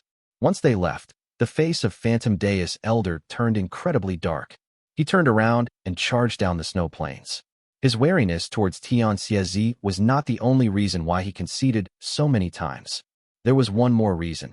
It was the Phantom Equal's request. He was going to ask the Phantom Equal the reason behind it. There was a tall tower within Phantom Deus City, which was located underneath the snow plains. That tower was entirely purple, and the purple-robed person was currently sitting at the top of the tower. There was a purple bowl before him, and within it was some purple blood. Alliance of the Western Region. Lei Chen, I, as the current Phantom Equal of Phantom Deus Tribe, call unto you, my successor. Awaken. Lei Chen. Lei Chen. As he spoke, he lifted his right hand swiftly, and his right index fingernail shattered, revealing the torn flesh underneath. He pressed his index finger into the purple blood in the stone bowl before him. Lei Chen, let me see you. The purple-robed person let out a huge shout. As his voice started echoing in the air, the purple-robed person started trembling viciously. His robes were instantly torn apart, revealing an old but normal-looking face. His eyes bulged out, and with a look of disbelief, he saw ******. Translator's notes. Lei Chen is Su Ming's best friend in Dark Mountain Tribe. Chapter 296, Invitation. At that moment, the stone bowl shattered. The few drops of blood within also disappeared. The old man trembled and coughed out a huge mouthful of blood before he was thrown into the wall beside him by a powerful and invisible force.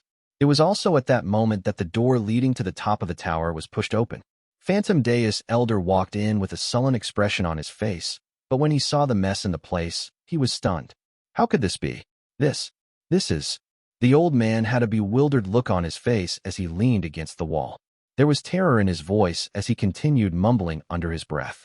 Phantom Deus Elder reached him in a step, and once he helped the bewildered old man to his feet, he immediately asked, "What happened?" "I was looking for the next Phantom Equal. There was nothing wrong with the ritual, and I also saw him. But what I saw was..." The old man shuddered, then lifted his head swiftly to grab the shoulders of Phantom Deus Elder.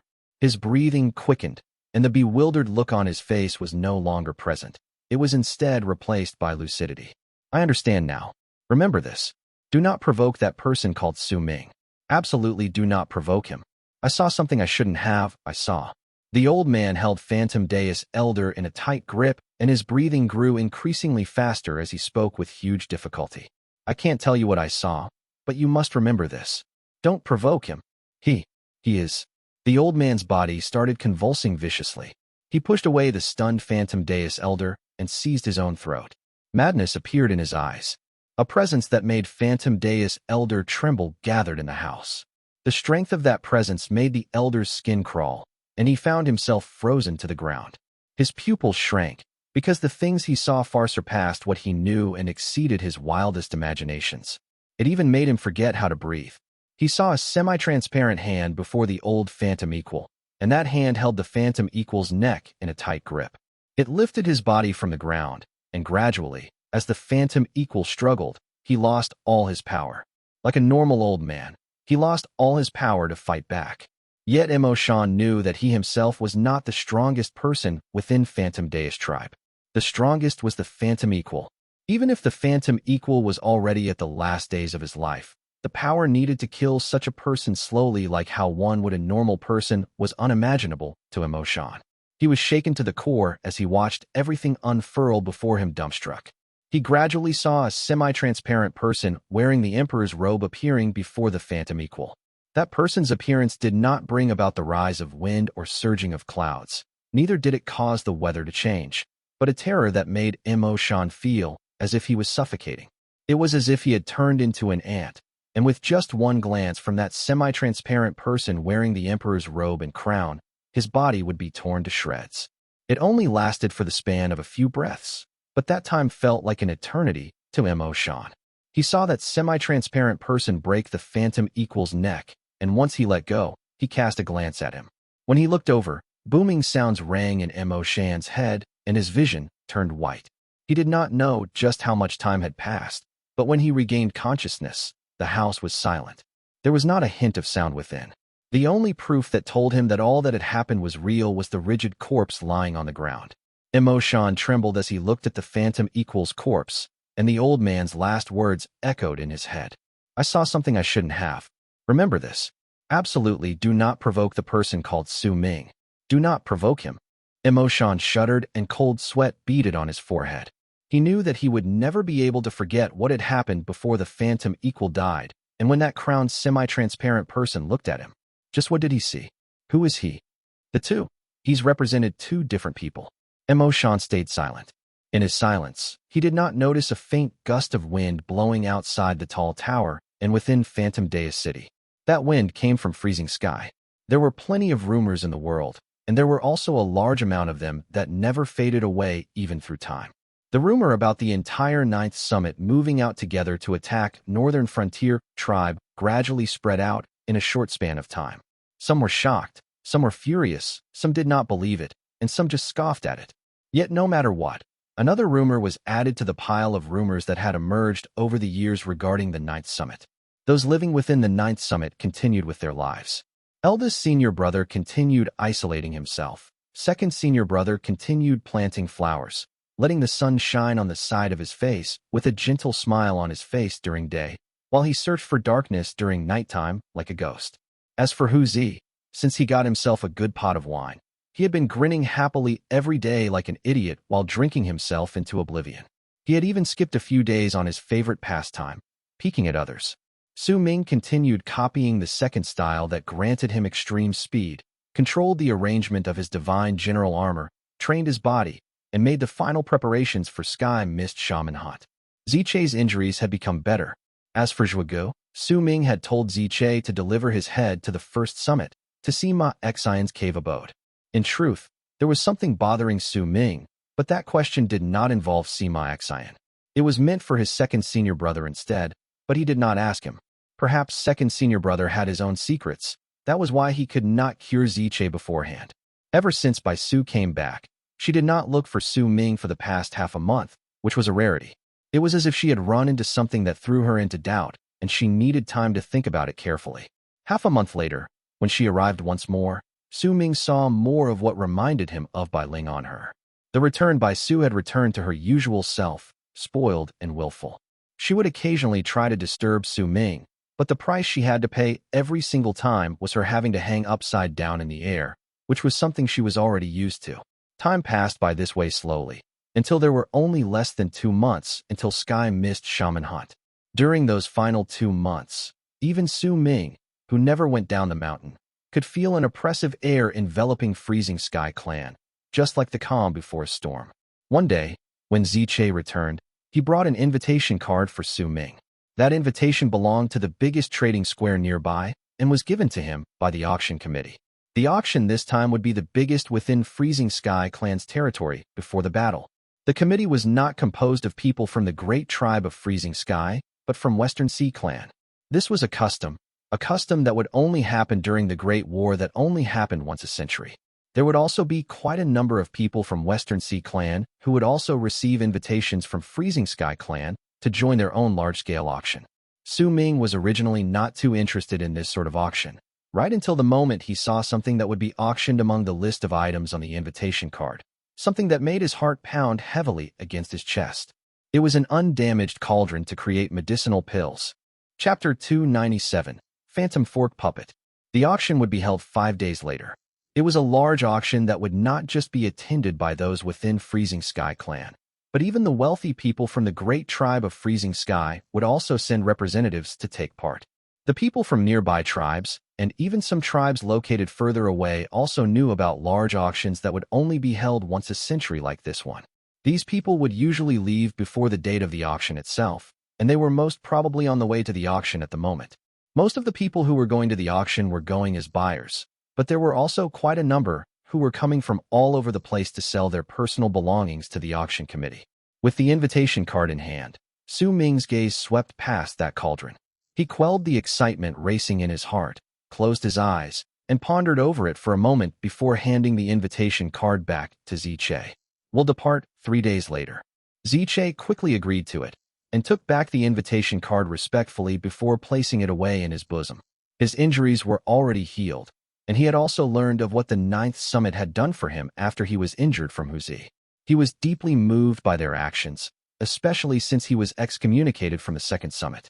The Ninth Summit's actions made Ziche feel warmth in his heart, and he no longer cared about his status of a servant. To him, the Ninth Summit was already a place he could settle in. Besides, the seals on his body had also been removed ever since he was cured. Ziche could be said to have been freed, but by his own free will, he still continued staying in the Ninth Summit and by Su Ming's side. He was already used to this sort of life, and he did not feel uncomfortable with it. He had a deep understanding of Su Ming's strength. The little bits of contact they had with each other made Ziche harbor a deep respect towards Su Ming. Once he put away the invitation card, Ziche hesitated for a moment. Uncle Master, you already have 16 ice hoops on yourself. I believe that if you put too much external weight on yourself and it becomes difficult for your body to handle it, it won't be good for you. Su Ming cast Ziche a glance before a smile appeared on his face. It's fine. Ziche nodded. He was not in a position to say it in a straightforward manner, but since he saw that Su Ming understood what he was trying to convey, he bowed and moved back. Su Ming was sitting on the platform outside his cave and had already been sitting for a long time without getting up. The sun had risen and set multiple times. It was not that he did not want to get up, but because the weight of those 16 ice hoops added together on his legs were like that of a mountain added to Su Ming's body. In the beginning, he had felt as if his legs and upper body were about to be torn apart, and he was only starting to get used to it during these past few days, but standing up was still a gargantuan task to him. Still sitting, Su Ming lifted his right hand. With a flick of his wrist, a black fork of only 3 inches appeared on his palm. That fork was like a 3-pronged trident. It was entirely black, and at the top of the fork, a faint, ghastly glow could be seen. If he looked at it for a prolonged period of time, he could hear faint screams of ghosts. Su Ming stared at the thing and mumbled under his breath, "Phantom Fork." This item was one of the things he had lost in Phantom Daze tribe that second senior brother had reminded him of. As of now, he had gotten it back. Originally, if Su Ming had gone on to examine it himself, he would have needed quite some time to do so. Yet with second senior brother's help, this fork had become connected with Su Ming as if they had fused together. He could use his thoughts alone to control it, and with Su Ming adding another layer on it with his divine sense in the form of a brand, his skills with the Phantom Fork became as good as of those from Phantom Daze tribe. Di Ta Che. A glint appeared in Su Ming's eyes as he uttered those 3 strange sounds. The moment those 3 syllables left his mouth, the Phantom Fork in his hand started letting off black smoke. In an instant, that black smoke grew incredibly thick and gathered on Su Ming's palm.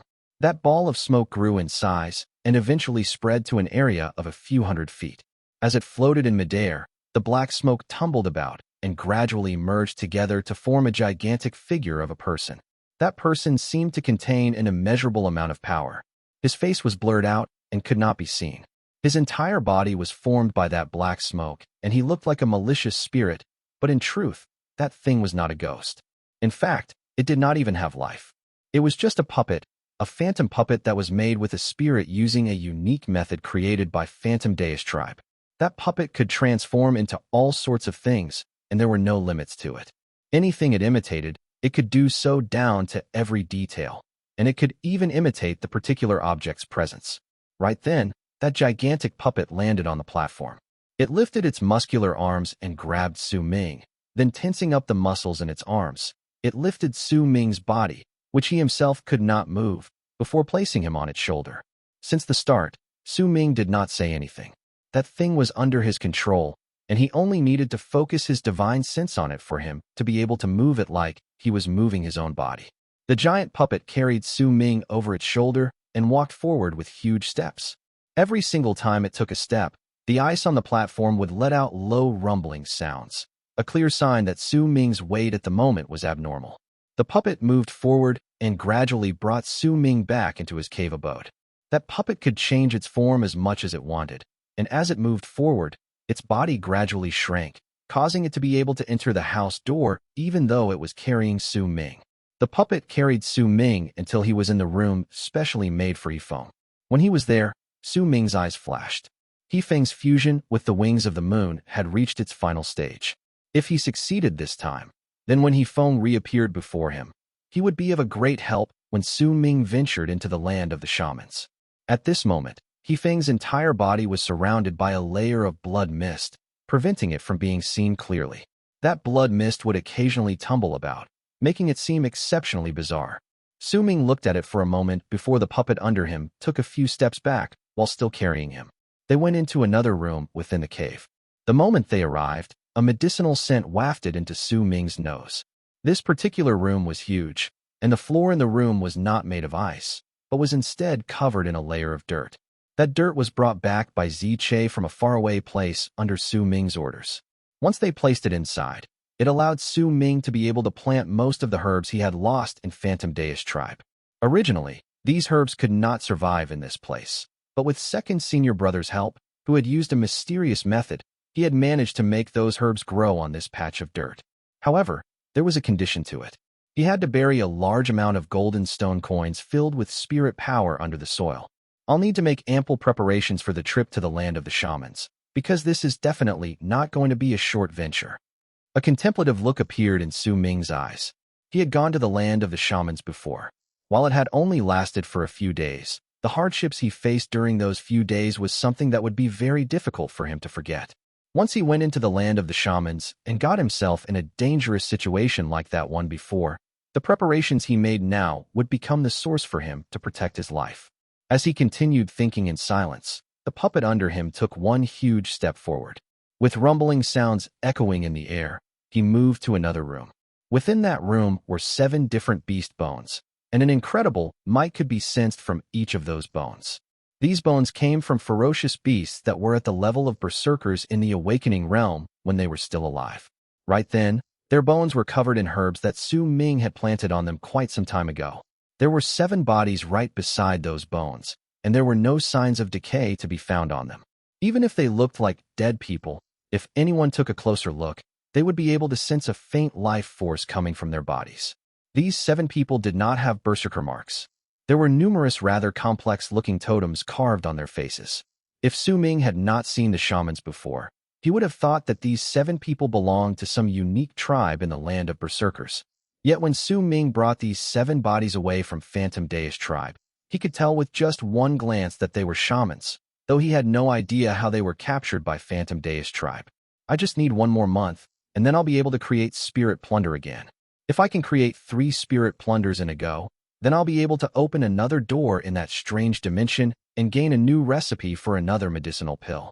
It's a pity that I still don't have enough materials to create the welcoming of deities. From what I understand of that dimension, opening the doors is akin to me offering sacrifices.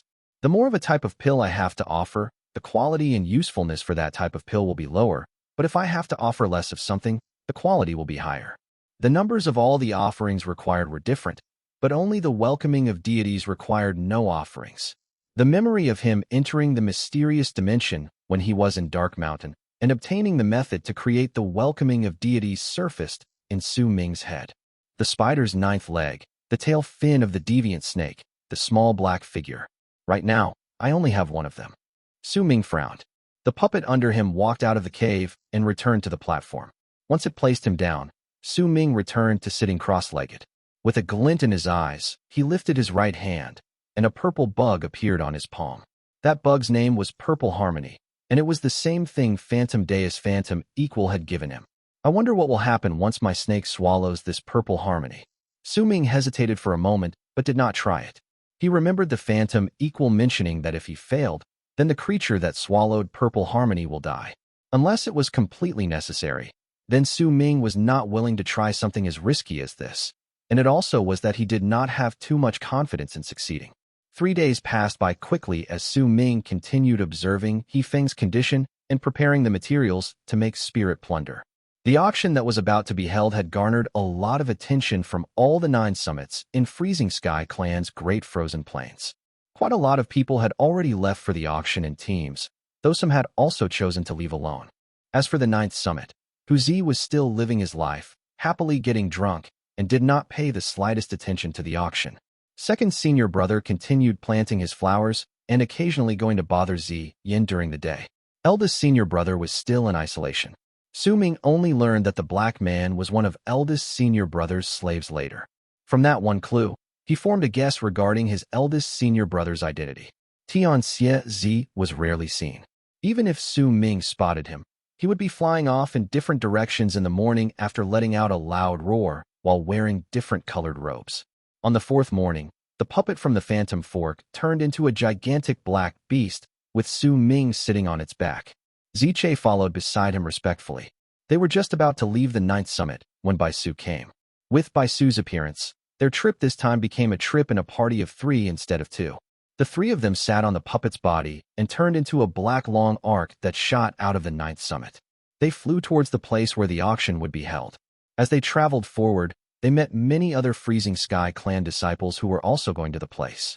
All of them turned to look at the black beast that was about 300 feet in size, but when they saw Ziche and Su Ming sitting on the puppet, they quickly moved out of the way. Chapter 298. Su Ming of the Ninth Summit. The puppet beast was entirely black and did not have any fur on its body. It looked like a giant on all fours that was running forward like the wild beasts on land. It was precisely because of its bizarre appearance that most of those who saw them on the way would turn their gazes aside and avoid them. During these days, the incident of the Ninth Summit fighting against Northern Frontier Tribe had become one of the many rumors circulating about the Ninth Summit. There were still plenty who did not believe it, but since this matter was related to the reputation of Northern Frontier Tribe, and the tribe had still not come up to say anything about it, gradually, the believability of this rumor increased. It was especially so when some of those who knew people from Northern Frontier Tribe asked about it and obtained an answer that struck them dumb. It did not matter whether that incident was real, their attitude towards the Ninth Summit had changed because of it. That change was not of them wanting to get in touch with the Ninth Summit, but of them avoiding the Ninth Summit like the plague. When they saw Ziche, even if there were those who had never seen Su Ming, would be able to tell at first glance that the young man with a scar on his face sitting beside Ziche was the Ninth Summit's Su Ming. The Su Ming who could fight against Sima Xian and who emerged unscathed even though he went to fight against Northern Frontier Tribe in a fit of rage. Su Ming sat calmly on the puppet beast's back with his eyes closed. He did not want to waste even a single moment of time, using all the time available to let his body get used to the weight of the 16 ice hoops. He had the confidence that when he could move and fly around like how he usually did, then once he took off those ice hoops, his speed would become even greater. He had been thinking lately that he should not put all those ice hoops on his legs, because if he did that, it would be difficult for him to control his body efficiently. He was thinking that once he started getting used to this weight, he would add ice hoops to the other parts of his body so that he could find some form of balance so that he could stay in control of his body movement. It's a pity that there's too little time left until Sky Mist Shaman Hunt. There's only less than 2 months left. While Su Ming was immersed in his thoughts with his eyes closed, Ziche sat beside him calmly. He was completely unperturbed by the people they met on the way, avoiding them, while also paying attention to them. Neither was he bothered by the faint sounds of discussions occasionally falling into his ears. Yet he remained constantly alert and would occasionally scan his surroundings. If anything that would pose a threat to Su Ming appeared, he would rush out as soon as he discovered that danger and stand before Su Ming. There was a hint of excitement on Bai Su's face. It had been a long time since she was avoided by others as she traveled, while having them occasionally looking over at her to observe her as well. This sort of thing had only happened when she was traveling with Sima Xian. She did not expect that something like this would also happen when she was by Su Ming's side. The treatment may seem the same, but in truth, it was 2 different experiences for her. When she was with Sima Xian, the gazes directed towards him were filled with respect, admiration, and reverence. Even if they moved out of the way for them, they usually did so in respect. Sima Xian would also smile and nod towards those people in thanks. As for her, she would also need to smile beside Sima Xian and maintain the same poise as him by smiling and facing all those people. She had originally thought this to be rather good, but once she had something to compare it with, the situation right now was different. The gazes directed towards them were doubtful and held hints of them not wanting to have anything to do with Su Ming and the others. Most of the time, when they moved away, it was not out of respect, but due to the rumors that had been going around about the Ninth Summit lately. Bai Su did not need to force herself to maintain her smile. She could glare at those people who avoided them on the way as much as she wanted. If she was unhappy, she could even spit in their direction.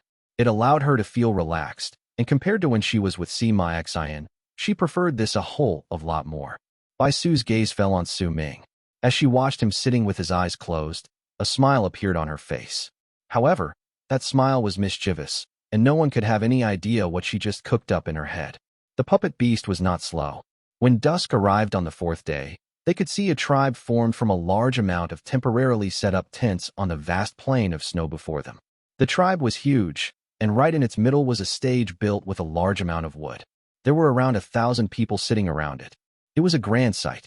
Just by looking at it, people could feel a mighty presence coming from that spot.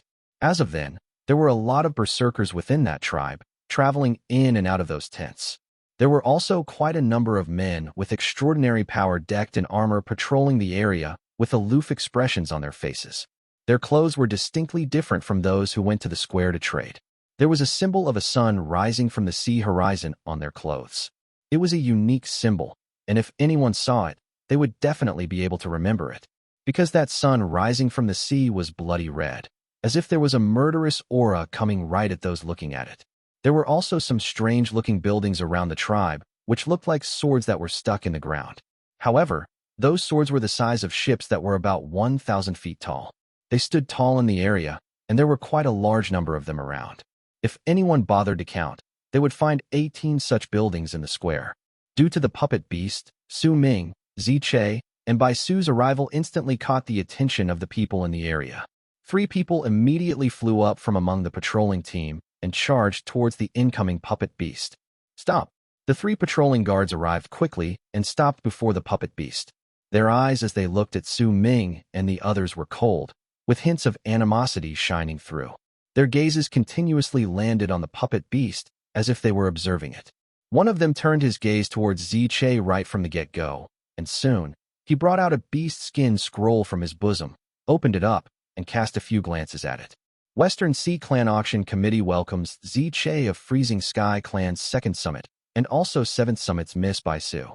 The person checking the beast skin scroll lifted his head, and a smile appeared on his face. He wrapped his fist in his palm towards Zi Che and Bai Su, and as he spoke, his gaze swept past Su Ming, who was still sitting on the puppet beast with his eyes closed. A hint of uncertainty appeared on his face. Zi Che narrowed his eyes. He was not surprised by Western Sea Clan knowing his name. The exchange of auction locations this time by the 2 big clans was not just to sell items, it was also to provide both tribes a chance to observe the other. Before they came here, they must have made detailed investigations. Recognizing Zi Che and Bai Su was only to be expected. You flatter me. How may I address you? Zi Che wrapped his fist in his palm to return the greeting and spoke in a low voice. He could tell with just one glance that the person holding the beast's skin was the leader among the 3 people who came to them. This person was not weak. He should be around the middle stage of the awakening realm. The other 2 were at the initial stage of the awakening realm. I am not that famous within Western Sea Clan. You won't be too interested in knowing my name. The auction will be held tomorrow. Please come with me, and I'll bring you to your lodgings to rest. The man holding the beast skin smiled. When he spoke as he shook his head to deny giving his name, a glint appeared in his eyes, and he looked towards Su Ming. Brother, you look quite unfamiliar. If you don't have an invitation card, you aren't allowed to enter this place. As he spoke, the expressions of the 2 other people beside him turned colder, and they looked towards Su Ming. Zi Che frowned. He took one step, and just as he was about to speak, Su Ming opened his eyes. His gaze was calm as he looked towards the 3 people standing before the puppet beast. With a wave of his right arm, his invitation card immediately flew out in the form of a long arc towards the man with the beast skin. That invitation card flew out so quickly that it whistled in the air, flung out by Su Ming, sounding as if it had just broken through space itself. It made the man holding the beast's skin change his expression and quickly retreat, but before he could take even a few more steps backwards, the invitation card had already arrived at the center of his brows, and it was not showing any signs of slowing down. By the looks of it, it was going to pierce through the center of the man's brows. The man's pupils shrank. As he retreated, a strong presence exploded from within him. Black mist also surrounded his body and turned into a set of armor that was similar to Su Ming's, but was still different in terms of its details. Even so, that armor was still a true set of divine general armor. The moment it appeared, a mighty pressure spread out from him, causing the man's hair to move without wind, though shock could still be seen on his face. The invitation card suddenly came to a halt when it was 3 inches away from the center of the man's brows. It floated there unmoving, causing all the preparations made by the man holding the beast's skin to turn completely useless. Even if he had not done anything and remained still, that invitation card would still not have caused any damage to him. With a dark expression, he looked at Su Ming, who was looking at him with a calm gaze from on top of the puppet beast. The moment their gazes met in midair, a booming sound resounded in the head of the man holding the beast's skin. He staggered a few steps back. All of this happened within an instant, and it happened so quickly that the man's two companions did not manage to react to it. Only once it was over did anger appear on their faces, but they were also inwardly shocked by the invitation card's speed. Ziche was also shocked. He did not expect that this ordinary-looking person would turn out to be a divine general. Either he truly was not famous within Western Seal Clan, or he was hiding his identity on purpose and was secretly observing all the Freezing Sky Clan disciples as he hid himself in the patrol team. But a pity, because he ran into Su Ming. That's the invitation card, Su Ming said calmly, and his words were uttered at a moderate pace. The face of the man holding the beast's skin turned pale. He remained silent for a moment, but in the end, he did not touch the invitation card. Instead, he walked towards Su Ming and wrapped his fist in his palm to greet him. I am Western Sea Clan's Ao Chentai. How may I address you? Su Ming, of the Ninth Summit. Su Ming did not choose to hide his identity. He simply answered unhurriedly. Ao Chentai's expression changed. He looked at Su Ming closely and was just about to speak when out of the many tents, adorned with golden pictures, on the ground, a middle-aged man walked out. That man wore a purple robe, had fair skin, and his eyes were as bright as lightning. He took one step into the air, and before he even arrived, his laughter had already reached their ears. So it's a guest from the Ninth Summit. Chentai, stand down. I have to personally receive those from the Ninth Summit. Chapter 299, Pardon me. Ao Chentai took a few steps back and bowed respectfully towards the purple-robed man who was walking over. Greetings, clan elder. His two companions standing by his side put on respectful expressions on their faces and bowed towards the purple-robed man as a greeting. A smile appeared on the purple-robed man's face as he walked in the air and came up to the puppet beast. He did not look at Ziche or Bai Su, but instead kept his gaze trained on Su Ming as he smiled at him and nodded his head. Your senior Tian Xie Zi's new disciple? Su Ming looked calm as his gaze fell on the purple-robed man. With just one glance, he could tell that this person was not in the awakening realm, but was a powerful berserker in the bone sacrifice realm. Su Ming had always acted as such. If the other party was courteous towards him, then he would rarely act in an overbearing manner. Even if he could not move as of then, he still made the puppet beast under him shrink rapidly with one thought before it turned into a ball of black mist that surrounded the area under Su Ming's waist. That black mist rapidly merged together, and in the span of a few breaths, the puppet beast disappeared. Su Ming stood in the sky, and nothing out of ordinary could be seen, but in truth, he was still sitting down cross-legged. The legs that the others saw were formed by the phantom fork, which meant that the phantom fork puppet had turned into Su Ming's legs and was supporting him so that he could walk around like a normal person. My master is indeed Tian Xie Zi. Su Ming wrapped his fist in his palm and greeted the purple-robed man. A look of curiosity appeared in the purple-robed man's eyes once he saw the puppet beast shrinking under Su Ming. Looks like the rumors I heard lately about the Ninth Summit and Northern Frontier Tribe are true. The Phantom Fork puppet is unique only to Phantom Daze tribe. Outsiders can seldom get their hands on it. Su Ming smiled faintly and did not speak. Brother Su, since you're under Tian Xie Zi, you must be of the same seniority as me. Brother Su, I am Chang'e. This way, please, the purple-robed man said with a smile, then turned his body to the side in an invitation. Brother Chang, please lead the way. Su Ming smiled and wrapped his fist in his palm. The both of them moved at the same time. With just one step, the purple-robed man traveled approximately 400 feet away. He did not need to turn his head back to know that Su Ming was about 200 feet behind him. Chang Yi's expression was calm, but he had already formulated a guess, which he believed was accurate, within his heart regarding Su Ming's power. With his power, he could tell that Su Ming was not hiding his speed, but was truly slower than him. He could also tell that the black mist formed by Phantom Daze tribe's puppet surrounding Su Ming's legs had the purpose of increasing his speed. He sure is arrogant to turn the puppet into his legs while he continues sitting down. The purple-robed man smiled, not too bothered by it. Instead, he slowed down and waited for Su Ming for a while. Once Su Ming came up to his side, he started walking once again. Brother Su, your hobby is rather unique. I haven't even experienced such a luxurious act before. As they moved forward, the purple-robed man smiled towards Su Ming, and his gaze swept past Su Ming's legs. It seems like I have made a fool of myself before you, Brother Chang. I can't stand up.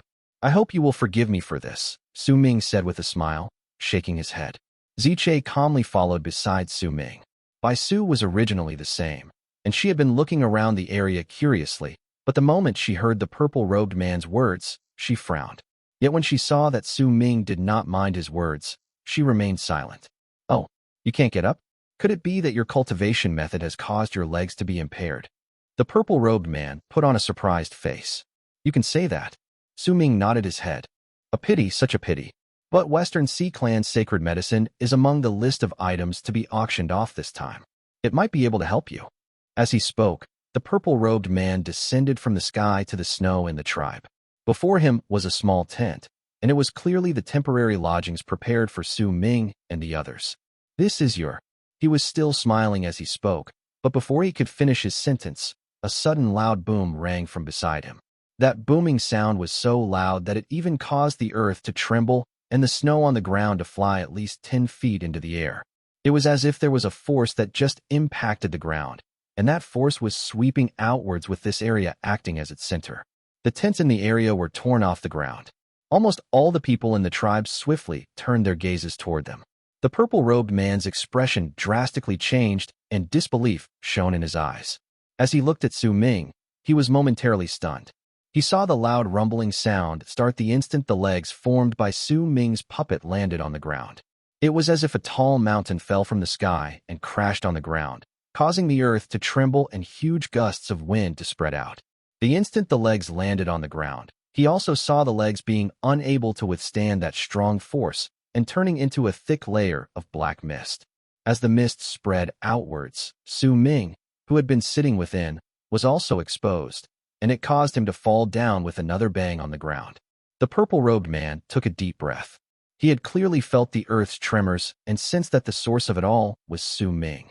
Just what did this person bring with him? How could it be so heavy? The pupils of the purple-robed man shrank. He just remembered Su Ming's speed just now and his previous assumptions. Yet by the looks of it now, his assumptions were like a joke. This person was only slightly behind him when he was carrying a weight akin to a mountain on him. If he took that weight away, then his speed. When the purple-robed man reached that particular train of thought, he could not help but be stunned. Su Ming. He's Su Ming. The people around them had gathered their gazes on them due to the two booming sounds and the earth's tremors just now. When they saw Su Ming sitting on the ground, someone instantly recognized him. That's Su Ming, the fourth disciple of the ninth summit. That's right. I saw him fighting against Sima Xin before. Look, there's Ziche standing beside him as well. He actually came here. Interesting. I heard that eldest senior sister Tianlan Ming, senior brother Sima Xin, and a lot of other powerful berserkers who have a spot on Great Frozen Plains ranking board have also come. The auction this time is definitely going to be interesting. It's the auction hosted by Western Sea Clan that is only held once a century. Of course, it'll attract these sorts of people. I heard that this is only a normal auction too. Once this auction is over, they will be hosting another, smaller auction. But to attend that, the person must at least have attained great completion for the bone sacrifice realm, and most of them will be those old men in the Berserker soul realm. Within the temporary tribe built by Western Sea Clan for the auction was another tent located not too far away from Su Ming. Inside that tent was a handsome man sitting cross-legged. Right then, that man opened his eyes, and he looked as if he could see through the tent and look at the world outside. Su Ming, the man said calmly, and a murderous glint appeared briefly in his eyes. That man was Sima Xin. There were quite a number of temporarily set up tents surrounding Sima Xin's zone. These tents were all filled with Freezing Sky Clan disciples, and they all treated him as their leader. They would only listen to his orders. In another direction of the tribe was a rather remote area with only 8 tents. Right in the center of that area was a white tent, and within that tent was a woman. There was a white wooden chip placed before her. She brushed her index finger across that piece of wood with a frown on her face. Behind her was a pretty girl who was combing the woman's dark locks. Occasionally, she would peek over the woman's shoulders to look at the wooden chip. Eldest senior sister, you've been drawing for a long time. What exactly are you drawing? The woman sitting in the tent was incredibly beautiful. When she heard the question, she lifted her head and was just about to speak, but she suddenly frowned, then turned her head towards the direction where Su Ming was at the moment in the tribe. He's also here. That woman was, naturally, Tian Ming. At the same time, the people sitting within the 18 swordship-like objects sticking out of the ground opened their eyes and looked towards the spot where Su Ming was. Most of the people sitting inside the 18 swordship hybrids were old men. When they looked over to that spot, shock appeared on their faces. The two bangs had attracted the entire tribe's attention. Su Ming frowned. Then, using his divine sense, he had the black mist that was formed from the puppet gather once again to cover the area below his waist. Then, slowly, he had those legs stand up, making it seem as if he was the one standing up from a seated position. Pardon me, there is something wrong with my body, so it's a little hard for me to control myself right now. I suppose this is my lodging. Su Ming put on an apologetic look to the purple-robed man staring at him with a dumbfounded expression not too far away. The purple-robed man sucked in a deep breath, and his gaze, as he looked towards Su Ming, immediately became different. He wrapped his fist in his palm towards him. Brother Su, you are mistaken. This is definitely not a place for someone like you to stay. Not only is this place shabby, it's also noisy. Brother Su, this way. There is an empty spot to the north. It's much quieter there, and it's definitely a suitable spot for you to train. After all, this auction will last for several days. Brother Su, this way, please. A warm look of welcome appeared on the purple-robed man's face. That was an attitude used only when giving respect to the strong and when treating someone else as an equal. It might seem similar, but anyone with a discerning eye could see the small differences in his actions. Then, I will have to trouble you, Brother Chang. Su Ming remained silent for a moment before he smiled and nodded. Under the purple-robed man's lead, they weaved their way through the tribe. On the way, all the Freezing Sky clan members, who saw them, would mostly smile and nod towards him, though they still looked quite uncertain about him. This lasted until they reached the northern section of the tribe. The place was indeed much quieter. There were not many tents around the place, and the few that were around were spaced out far in between. This place will be suitable for you as a training place, Brother Su. If you have anything you need, you can tell me now.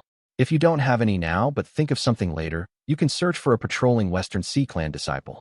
We'll try our best to fulfill your request up to your satisfaction. The purple-robed man smiled and wrapped his fist around his palm to Su Ming. Thank you, Brother Chang. I'm fine with everything as of now, Su Ming said with a smile. If that is the case, then I will take my leave for now. I'll have someone send you the pictures of the items that will be auctioned this time. You can take a look at them beforehand. Of course, the items listed here are just a part of the items we will auction off later. There are some that were only recently added to the list by other people, and we haven't found the time to update the list. The purple-robed man smiled and nodded towards Su Ming before he wrapped his fist in his palm to bid farewell.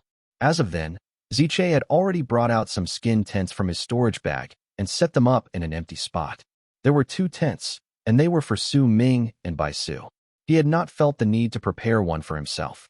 The entrance to Su Ming's tent would be the spot where he would meditate and stand guard. Chapter 300, Su 1. To the north of the tribe was a rather spacious snow plain. In that snow plain was a tent, and within that tent, Su Ming sat on a beast skin spread on top of the snow. The beast skin cut off the cold from the snow, causing the person sitting on it to not feel too cold. There was a brazier that was roasted to a red shade in the tent.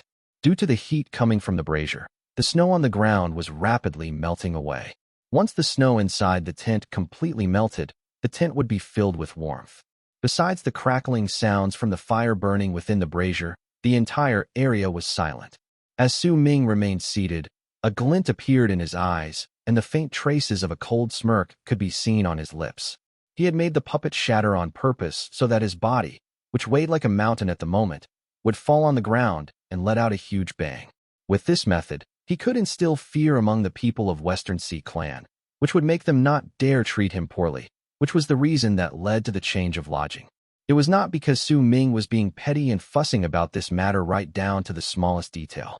Instead, it was because he was no longer just representing himself this time.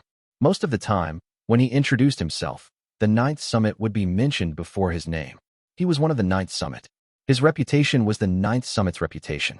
If he truly stayed in the densely packed and noisy tribe, people would look down on the 9th Summit. This was something Su Ming refused to accept, especially when there was simply not much need for him to keep too much of a low profile within Freezing Sky Clan territory. Besides, there was another reason as to why Su Ming acted this way. He wanted to stun those who harbored animosity towards him, and especially Sima Xian and Tian Ming. During the few days he had been in a contemplative silence after he received the invitation, he came to understand what exactly was going on with this auction. Due to his lack of experience, he still did not possess a monstrous amount of cunning that allowed him to understand things quickly, but if he could not understand what was going on within 2 hours, he could use 4 hours to do so. If 4 hours were not enough, then he would use a day. Hence, after several days went by, Su Ming had come to understand clearly what was going on. Sima Xian might not have played a big part in Su Ming receiving the invitation card, because Su Ming did not think that Sima Xian had the ability to ask Western Sea Clan to help him. Besides, the invitation card asked for the people of the 9th Summit to participate in this auction. After some thinking, Su Ming did not think that there were any traps within the invitation itself. However, if the 9th Summit could receive the invitation, then with Sima Xian's fame, he would definitely attend the auction as well. Tian Ming and the others would undoubtedly come too. That was why Su Ming decided to give up on keeping a low profile. Instead, the moment he stepped into the temporary tribe built by the auction committee, in his own way, he chose to arrogantly announce his arrival as Su Ming of the 9th Summit to all the people there. Surprising Sima Xian was to make sure he did not make any reckless moves, because Su Ming did not want to fight in this place. Compared to Sima Xian, he was much more concerned about Sky Mist Shaman Hut. However, on the off chance that Sima Xian would ignore his expression of goodwill, Su Ming had also provided him with a response right after his act of stomping on the ground. Pardon me. As for Tian Ming, Su Ming also wanted to surprise her, but it was for a completely different purpose compared to Sima Xian. Tian Ming had a request to ask of him, hence the stronger Su Ming presented himself before her, the more complicated their relationship would be. By doing so, he could turn that woman into his temporary ally, which would make things easier for Su Ming during this auction. It did not matter whether he ran into danger or was buying things, that woman would become a great help to him. After all, I don't have a lot of stone coins on me. Su Ming stroked his chin and a smile appeared on his face. This was something he did not notice doing. Living in the 9th Summit had caused his personality to change slightly without his knowledge. For example, this scheme, before he came to Freezing Sky Clan, he would have never thought of it. For another example, one has to remember the loss of his things in Phantom Daze tribe. This was also something Su Ming would have never managed to come up with in the past.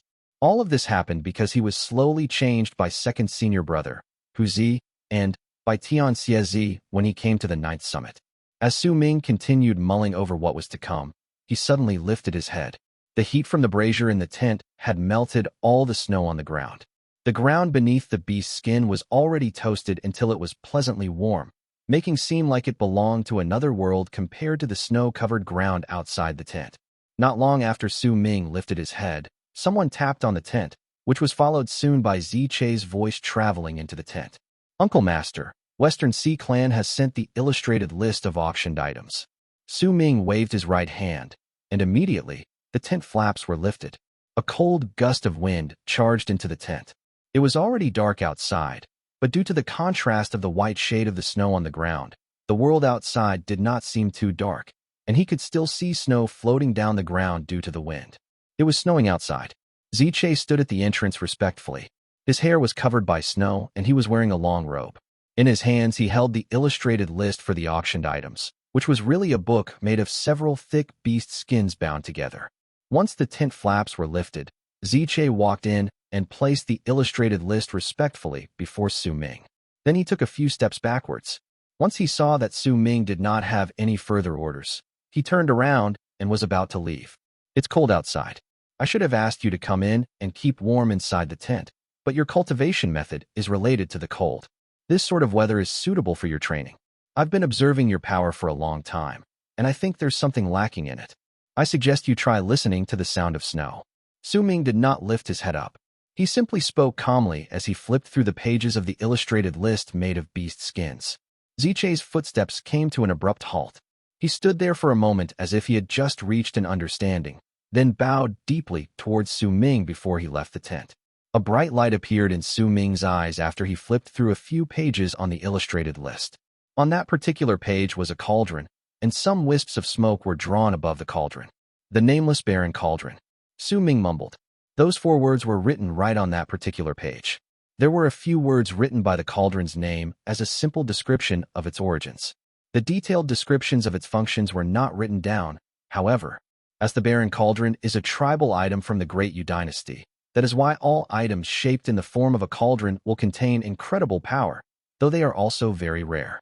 This cauldron was taken from a tribe in the land of Shamans and was regarded as a sacred item in that tribe. It was later brought to the Berserker tribe and offered to Western Sea Clan. Su Ming stared at the cauldron for a moment before he flipped through the remaining pages in the list. His main target was the cauldron. That was why he did not pay too much attention to the other items, especially since this list did not contain all the items that were going to be auctioned off. There were still some that were not recorded. When Su Ming reached the last page and his eyes fell on it, a look of concentration suddenly appeared in his eyes, and he brought that list up to look at that particular page closely. The more he studied it, the more brightly his eyes shone. This thing is... A glint appeared in Su Ming's eyes. He was almost certain that this thing was exactly what he thought it to be. That thing was a mountain rock that was taller than a person. It was colorless and transparent.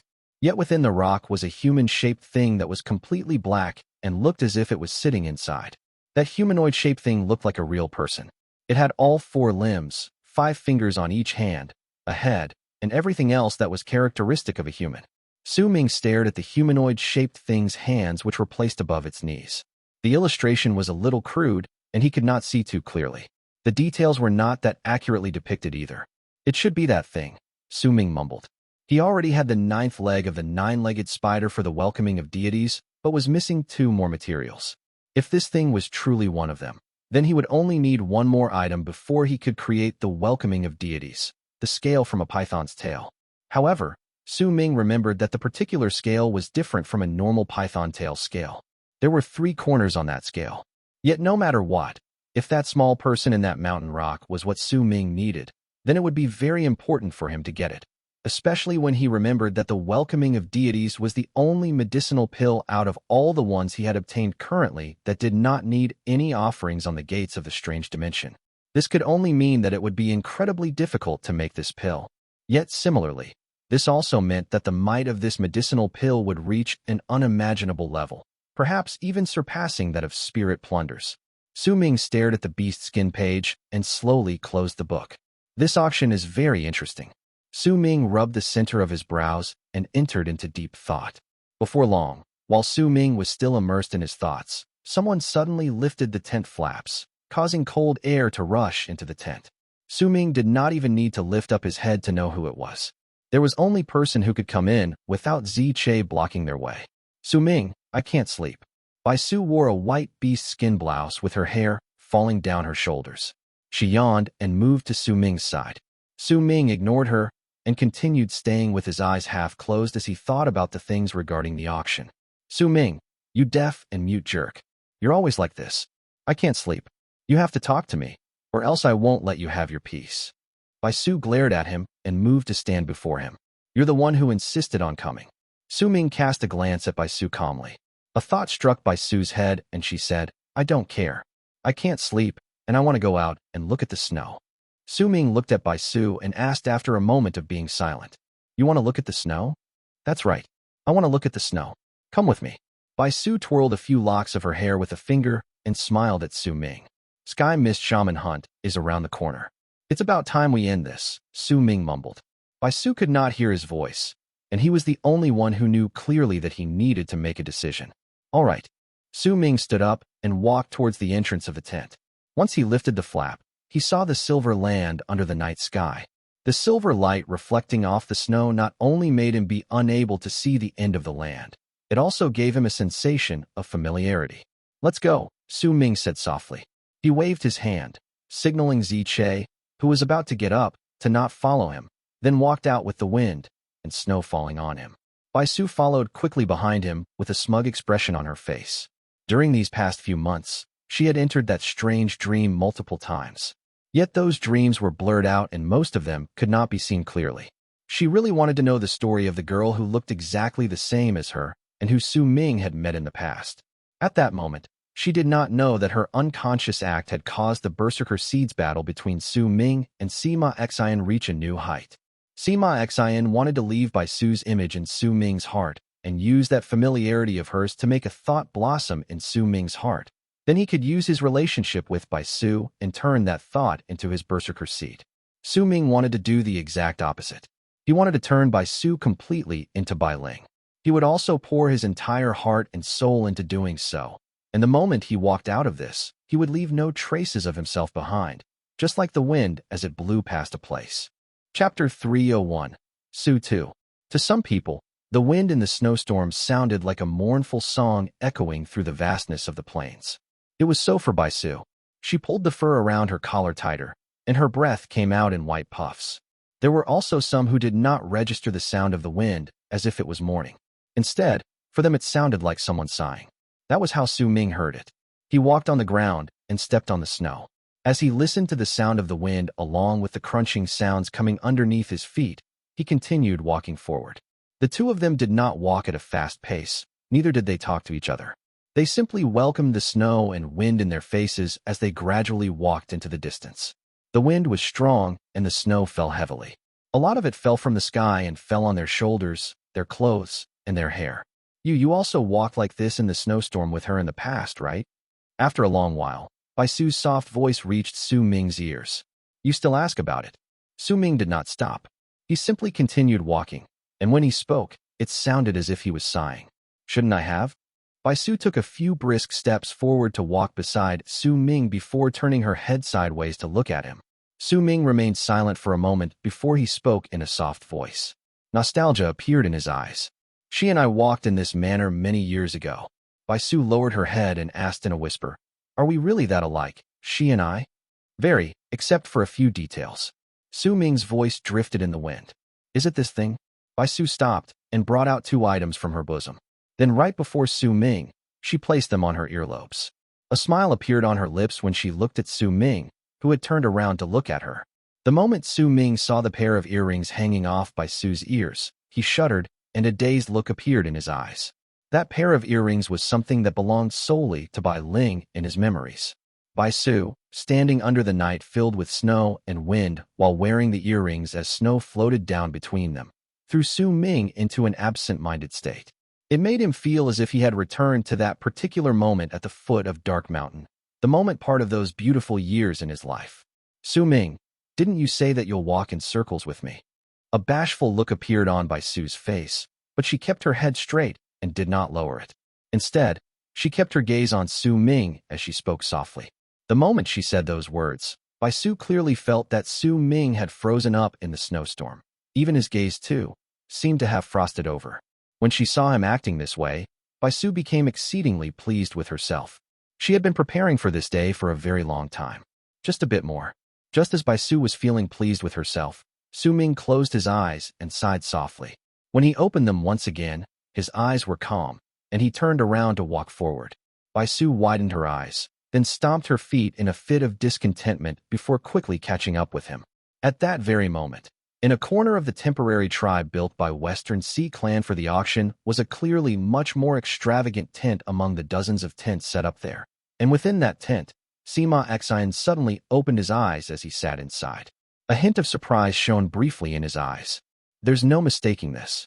Just now, for a moment, I felt a Berserker seed showing signs of blooming. That Berserker seed is located on the snow plains beyond the tribe. The fluctuations from that Berserker seed were so strong that it surpassed those from all my previous Berserker children. That person is definitely Su Ming. Bai Su, whether I succeed or fail now depends entirely on you. Sima Xian had originally given up on using Bai Su to plant a Berserker seed in Su Ming. He had thought that it would be very difficult to succeed. That was why he had instigated the incident with Ziche and wanted to use Northern Frontier to kill Su Ming. However, he did not expect that the matter would end that way. Towards Bai Su, he only felt deep regret and hate, but he did not dare offend her. After all, he still needed her help to enter Freezing Sky Cave. Quite some time had passed by, and he had still received no news about it, but no news was also a form of hope for him. He had originally made up his mind that if he still had not obtained the right to enter Freezing Sky Cave before Sky Mist Shaman Hunt, and Su Ming had also not become his Berserker child, Then he would need to join Sky Mist Shaman Hunt and obtain those shaman heads first. Yet if he could just manage to achieve one of those things, then he would not need to join the battle. He could instead focus all his attention on making preparations to enter Heaven Gate. The sudden signs of the blossoming seed this night made Sima Xian's heart instantly jump in joy. He stood up and lifted the tent flaps.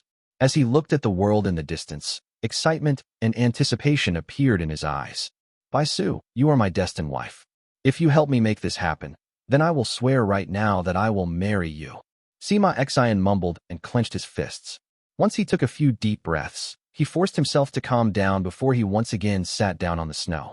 Su Ming continued walking on the plain of snow in the snowstorm. Once Bai Su caught up to him, still feeling discontented, she would occasionally glare at him, fuming as various thoughts raced in her head. At that moment, she did not know that Sima Xian was gazing at that particular spot from the tribe, not too far away, waiting anxiously. Time trickled by, and it was soon midnight. The moonlight was scattered due to the snow floating down from the sky, yet in an instant, the light would merge together once again, making others feel like their eyes were playing tricks on them. It's late. If you have nothing else to do, go back. Su Ming's footsteps faltered, and he turned around to look at Bai Su. Bai Su was silent. She did not speak. Su Ming returned to the path he originally came from and walked down that way as the wind and snow blew in the air. Su Ming, Bai Su suddenly called out as she stood there. The instant Su Ming turned around to look, Bai Su quickly walked forward and hugged him, burying her head in his chest. Su Ming was silent for a while before he lifted his arms and held Bai Su's shoulders. She lifted her head and looked at him. There was a complicated look and a hidden meaning that could not be described in her eyes as she stared at him. If we continue walking in the snow like this, will we walk until our heads turn white? Bai Su mumbled softly, and her voice sounded as if it had traveled through time. When it fell into Su Ming's ears, grief appeared in his eyes. At the same time, Sima Xian trembled where he was seated in his tent at the corner of the tribe. Excitement shone in his eyes, and it was so bright it could rival the light from the moon. His heart raced against his chest. He could feel that the aura of the Berserker seed was growing stronger in the snow plains in the distance. Just a little more, and it would be complete. That feeling not only made him excited, it also made him feel like throwing his head and laughing towards the sky. Su Ming, you might be getting stronger day by day, but you're just too confident in yourself. Bai Su's heart will always lie with me. She will fulfill my desires just as I have asked her to. You are still going to end up becoming my Berserker child. Sima Xian stared at the snow plains in the distance with excitement and waited. On the snow plains, Su Ming stared at Bai Su as her voice echoed in his ears. The grief in his eyes became stronger, and he closed his eyes quietly. The complicated look on Bai Su's face became more prominent. As she stared at him, hesitation and uncertainty rose within her. Let this end, Bai Su. You are not her. Don't make things difficult for yourself anymore. Su Ming's hoarse voice fell into her ears. He opened his eyes, and grief could be seen along with pity within them. He lifted his right hand, and in his palm was a fistful of snow. Place it in your hand and let it melt. When the snow turns into water, you will still be you, and you will not be her. Bai Su stared at the snow in Su Ming's palm blankly. After a long while, for a reason she did not even know herself, and as if she was controlled by some supernatural force, she whispered softly, Su Ming, do you still remember our promise? The moment she said those words, Su Ming's hand visibly trembled. But you didn't fulfill our promise. Bai Su mumbled, then took a few steps away and looked at Su Ming. The snow in Su Ming's palm had melted into water. He stared at Bai Su, and with a bitter smile, he nodded his head. When Bai Su saw Su Ming acting this way, she suddenly felt a sharp stab of pain in her heart and found herself unable to face him. She staggered backwards and moved further and further away, right until she could no longer see him in her eyes. Within the tribe, Sima Xian's laughter rose into the air. He stood in his tent with an ecstatic look that could not be hidden away under his excitement. He could distinctly sense that the Berserker seed in the snow plains had successfully formed. He could even feel a faint connection between him and that seed. That connection gave him a feeling that with just one thought, he could determine whether that Berserker seed lived or died. Su Ming, in the end you still ended up as my Berserker seed. As Sima Xian laughed loudly, he walked out of his tent and moved towards the snow plains. He wanted to see how Su Ming looked right now with his own eyes. While on the way there, Sima Xian suddenly stopped, because he saw Bai Su staggering forward on that snow plain as if she had just lost her soul. With joy flowing within him, Sima Xin walked towards Bai Su. "Su'er, I'm sorry to have made you suffer." Sima Xin was just about to hug Bai Su, but she instinctively moved away from his embrace. There was a complicated expression on her face, and she remained silent. "I originally wanted to go and meet my new Berserker child, Su Ming, but you're more important than him. I'll stay by your side and have him come greet us." Sima Xin was far too excited and hence did not bother with how Bai Su looked right then. Instead, in his mind, he gave the order for that Berserker seed to come to them. Yet the moment he gave that order, Sima Xion's expression started changing gradually, from that joyful excitement to uncertainty, then from uncertainty to puzzlement, and suddenly, his expression changed drastically. Su Ming was sitting on the snow plain as he looked at the snow falling from the sky. There was not a hint of grief on his face, only a calmness that seemed like the still water in an ancient well. He shook his head gently. "Bai Ling, I gave her a chance, and this was her choice. From now onwards, no matter how much she looks like you, even if she's so much like you that she has turned into you, she will not be able to affect my heart. It has ended, along with my very first change of heart." Su Ming lowered his head, and with a wave of his right hand, the drawing board appeared. A long time had passed since the change had begun, and now, for the first time ever since, he turned that board over, then looked at the figure of himself and the grass he had drawn under his feet. In Su Ming's eyes, the picture on the drawing board changed. The picture of himself in the drawing lifted his foot, and the grass ensnaring his foot was shaken free as he did so. Then he walked over it, just like a gust of wind that left no traces behind. As the picture changed, an aura characteristic of a transformation abruptly spread out from within Su Ming. His hair floated in the wind, and an aged look that seemed to have seen through something in the world appeared in his eyes. At that moment, the snow around him also seemed to be moving towards him. For the first time ever, in the picture of the blood moon and dark mountain on his body, snow started falling down. The picture of the snow-covered blood moon and dark mountain. Chapter 302, Second Young Lord. As snow appeared on the Berserker mark on his body, that aura of transformation became stronger. The Berserker mark under Su Ming's robes started swimming all over his body as if it had come alive. A whirlwind spread out from within his body and blew away the snow around him in all directions.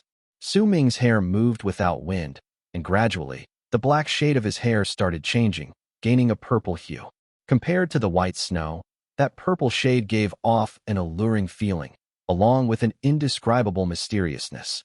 The five-peaked dark mountain started letting off a dim light on Su Ming's face, like a totem, and on his chest, a layer of snow gradually gathered on the grass, trees, and houses in the tribe under Dark Mountain. The blood moon appeared in the sky within the Berserker mark. That blood moon was Su Ming's right eye. Even if he had both his eyes closed at the moment, the red glare shining brilliantly like the moon in his right eye could not be hidden away. There was also snow falling down in that Berserker mark, and it looked real. It was as if it had existed within the mark since the beginning, but only then did Su Ming have the right to obtain it and have it revealed to the world. When the snow appeared in the Berserker mark, and at the instant the picture of the snow-covering blood moon and dark mountain was formed, Su Ming opened his eyes. Right as he did so, a mighty presence shot out from the blood moon in his right eye. He spread out his arms to his sides. "Dark Mountain," he mumbled, and his voice fused with the moaning sounds in the wind and snow.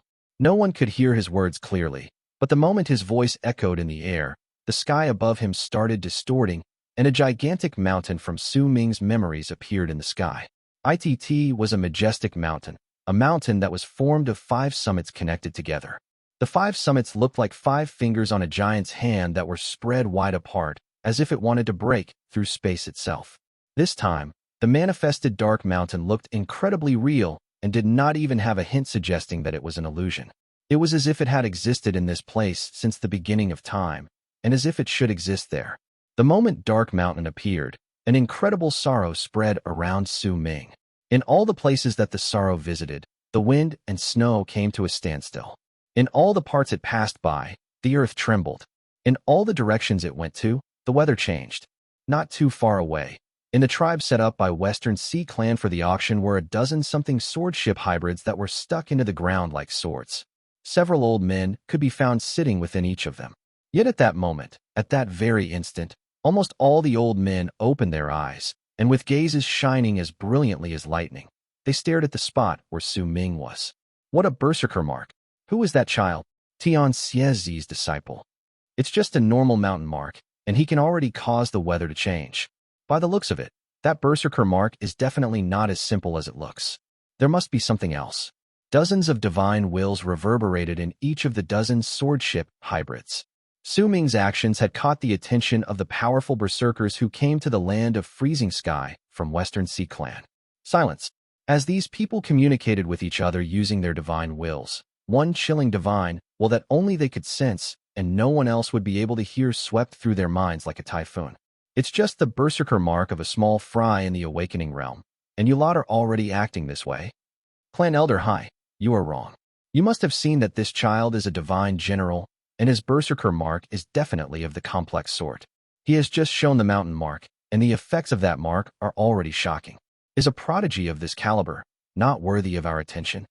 Once that chilling divine will swept through the area, another divine will that was clearly of the same level as the one previously shot out from another one of those sword ships and reverberated through the air.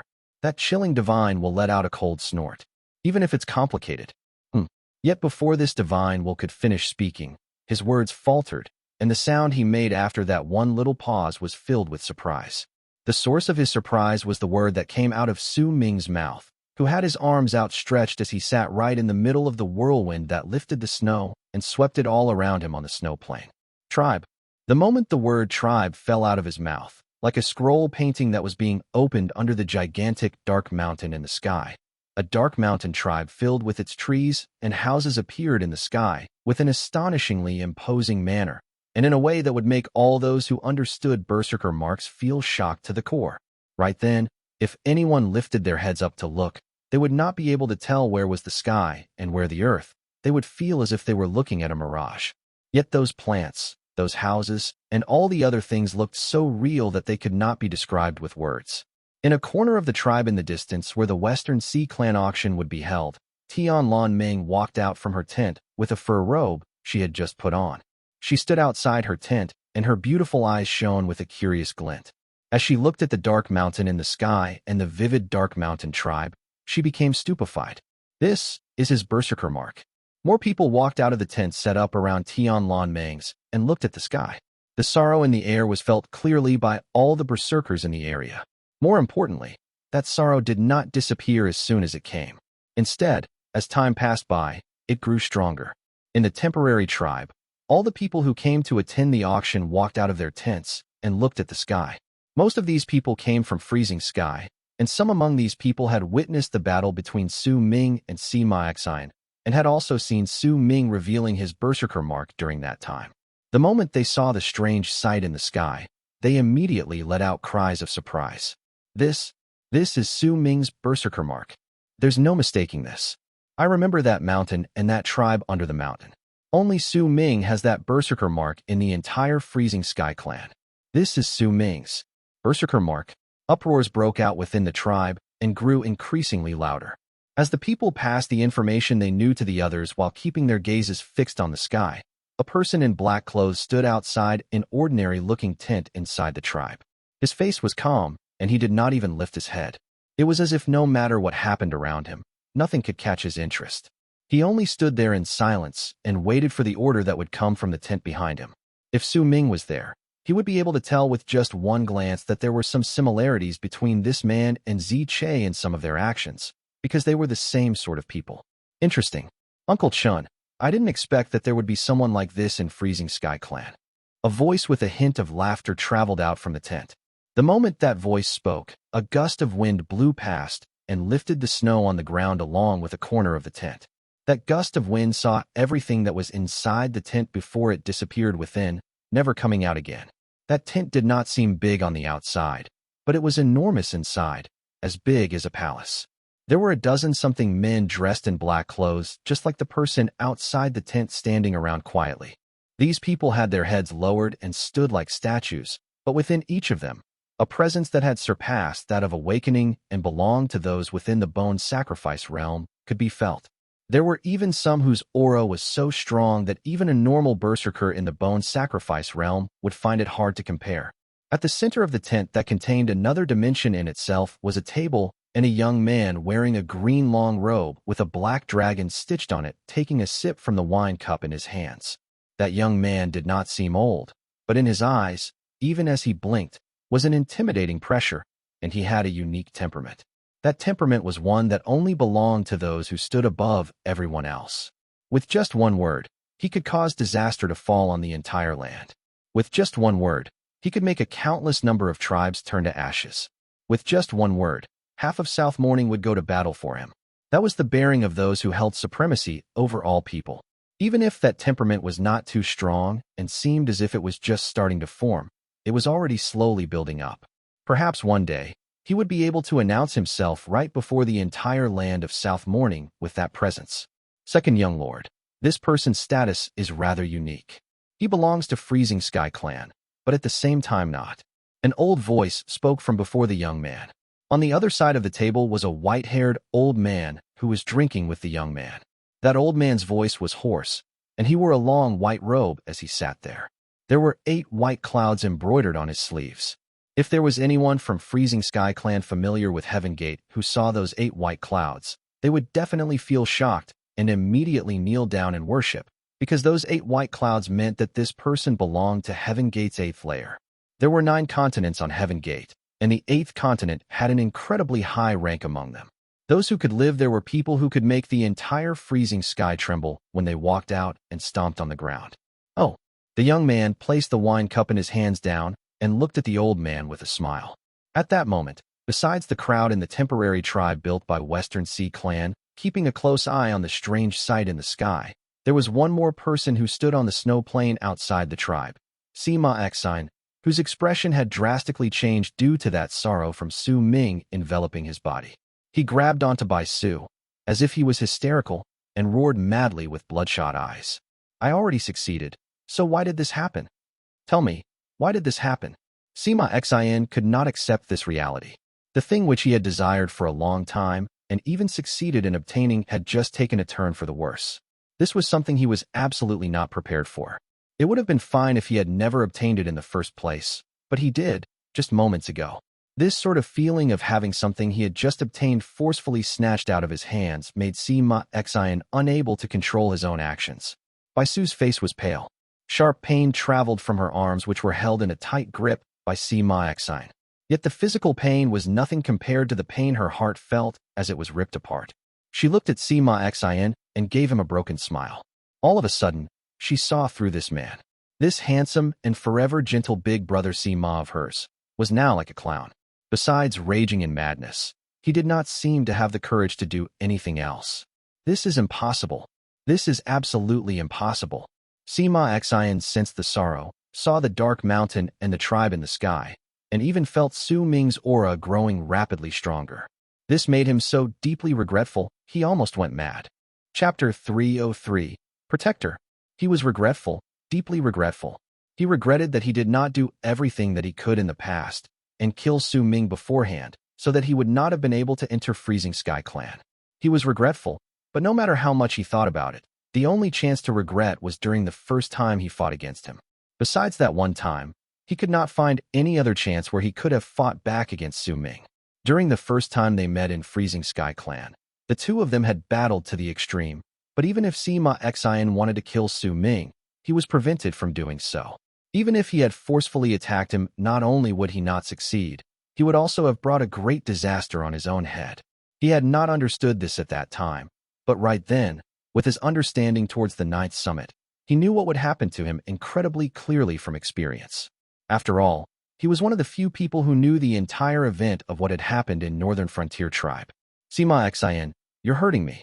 Just as Sima Xine was trapped in his own madness, an aloof voice traveled into his ears. That voice belonged to Bai Su, and she was looking at Sima Xine coldly. She had seen through this person. In truth, she should have seen through him a long time ago, but she did not want to. She had been blinded by a veil called love.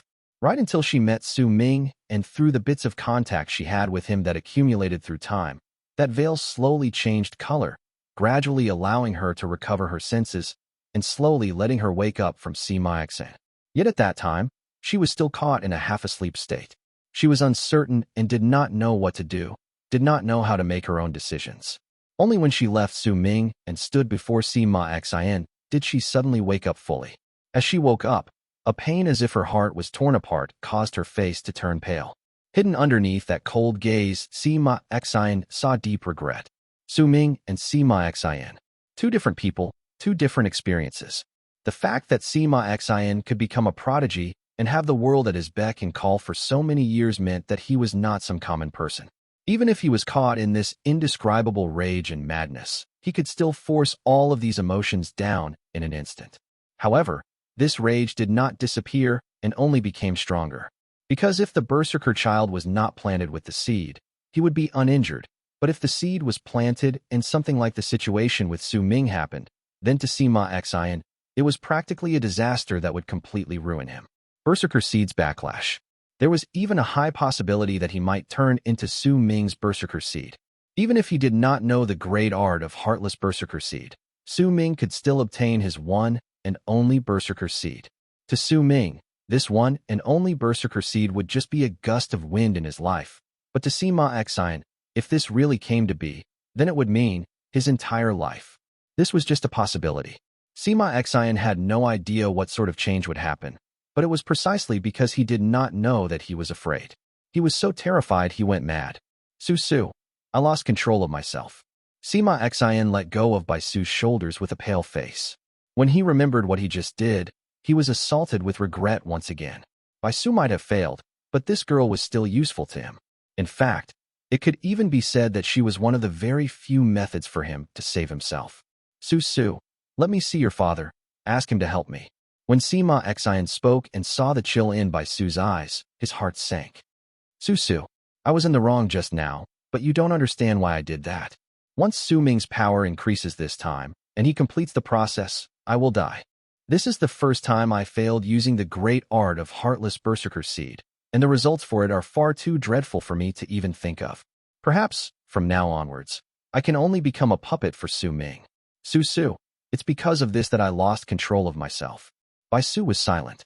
Her eyelashes fluttered, and she closed her eyes. The moment she closed her eyes, killing intent appeared briefly in Sima Xian's eyes, but he immediately hid it. He turned around and looked in the direction where Su Ming was, at the spot where that sorrow spreading out was the strongest. There's still one more way. I have to use this chance and kill Su Ming. Once I kill him, then all of this will be settled. But Sima Xian hesitated. Before the incident with Northern Frontier, he still had an ounce of confidence in killing Su Ming. But what had happened there made him understand clearly that there was a difference between him and Su Ming. He did not have the confidence that he could win against Su Ming, especially right before both Western Sea Clan and Freezing Sky Clan. If he fought against Su Ming here, then what awaited him would be an incredibly severe punishment. Even if he managed to kill Su Ming, then besides that severe punishment, he would also have to face the Ninth Summit's madness. With this punishment and madness on his head, even if Sima Xian betrayed Freezing Sky Clan, he would have no place in the land of South Morning, unless he escaped to the Shaman tribe. What should I do? What should I do? Sima Xian trembled, and despair appeared in his eyes. Take this and go back to Freezing Sky Clan, then offer it under Heaven Gate. My father's disciples will receive you. Sima Xian, this will be the last time I help you. From now onwards, don't bother me anymore. Bai Su opened her eyes and brought out a wooden slip which she threw on the ground. Then she turned around and walked into the distance. Her back showed desolation, loneliness, a deeply rooted regret, and at the same time, freedom. She wanted to go and see Su Ming, but she bit her bottom lip. Even if she broke through the skin and blood started flowing down, she would still not have the courage to face him. She could only choose to leave dispirited. When she came, she had been laughing and talking to Su Ming happily, occasionally looking at him with mischief on her face, and when she left, she did so dejected and miserable, as if she had lost her heart, her soul. Like an injured little beast, she wanted to be alone and lick her wounds quietly. She knew that she made a mistake that would not be forgiven. Thank goodness that mistake did not leave behind an irreparable damage to that person who appeared in her heart right now. In the wind and snow, she left with her head bent down. Behind her, the tribe and dark mountain in the sky had become a shocking sight to behold. Su Ming's voice echoed within the windstorm caused by the whirlwind on the snow plain. Blood moon. It was almost day. The sky should have been dark, but due to the light shining on the snow, the world only seemed blurry, not dark. As Su Ming's words rang, in the sky above Dark Mountain, a blood moon manifested seemingly at the highest point of the sky. As the blood moon appeared, the sorrowful feeling became much stronger, and as it spread out, it turned into a windstorm that shook the skies and moved the earth. An aura that became increasingly stronger gathered around Su Ming, and it only continued to grow, continued to become stronger. Ziche stood several thousands of feet away from Su Ming and endured that mighty pressure, but he was still continuously pushed backwards. He forced himself to back down slower. He wanted to stay in the place and protect the Su Ming right now. He might not have seen Bai Su and did not know what had happened that caused such a change in Su Ming, but he knew that he himself was a part of the Ninth Summit, and Su Ming was a disciple of the Ninth Summit. That was enough.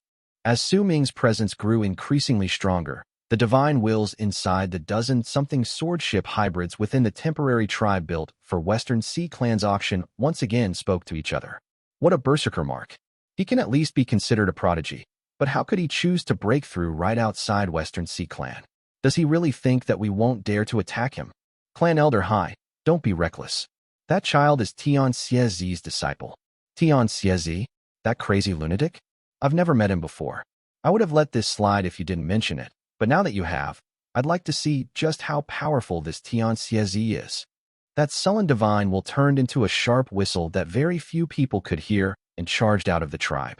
Like a bolt of lightning, it flew towards the windstorm caused by Su Ming with a rumble.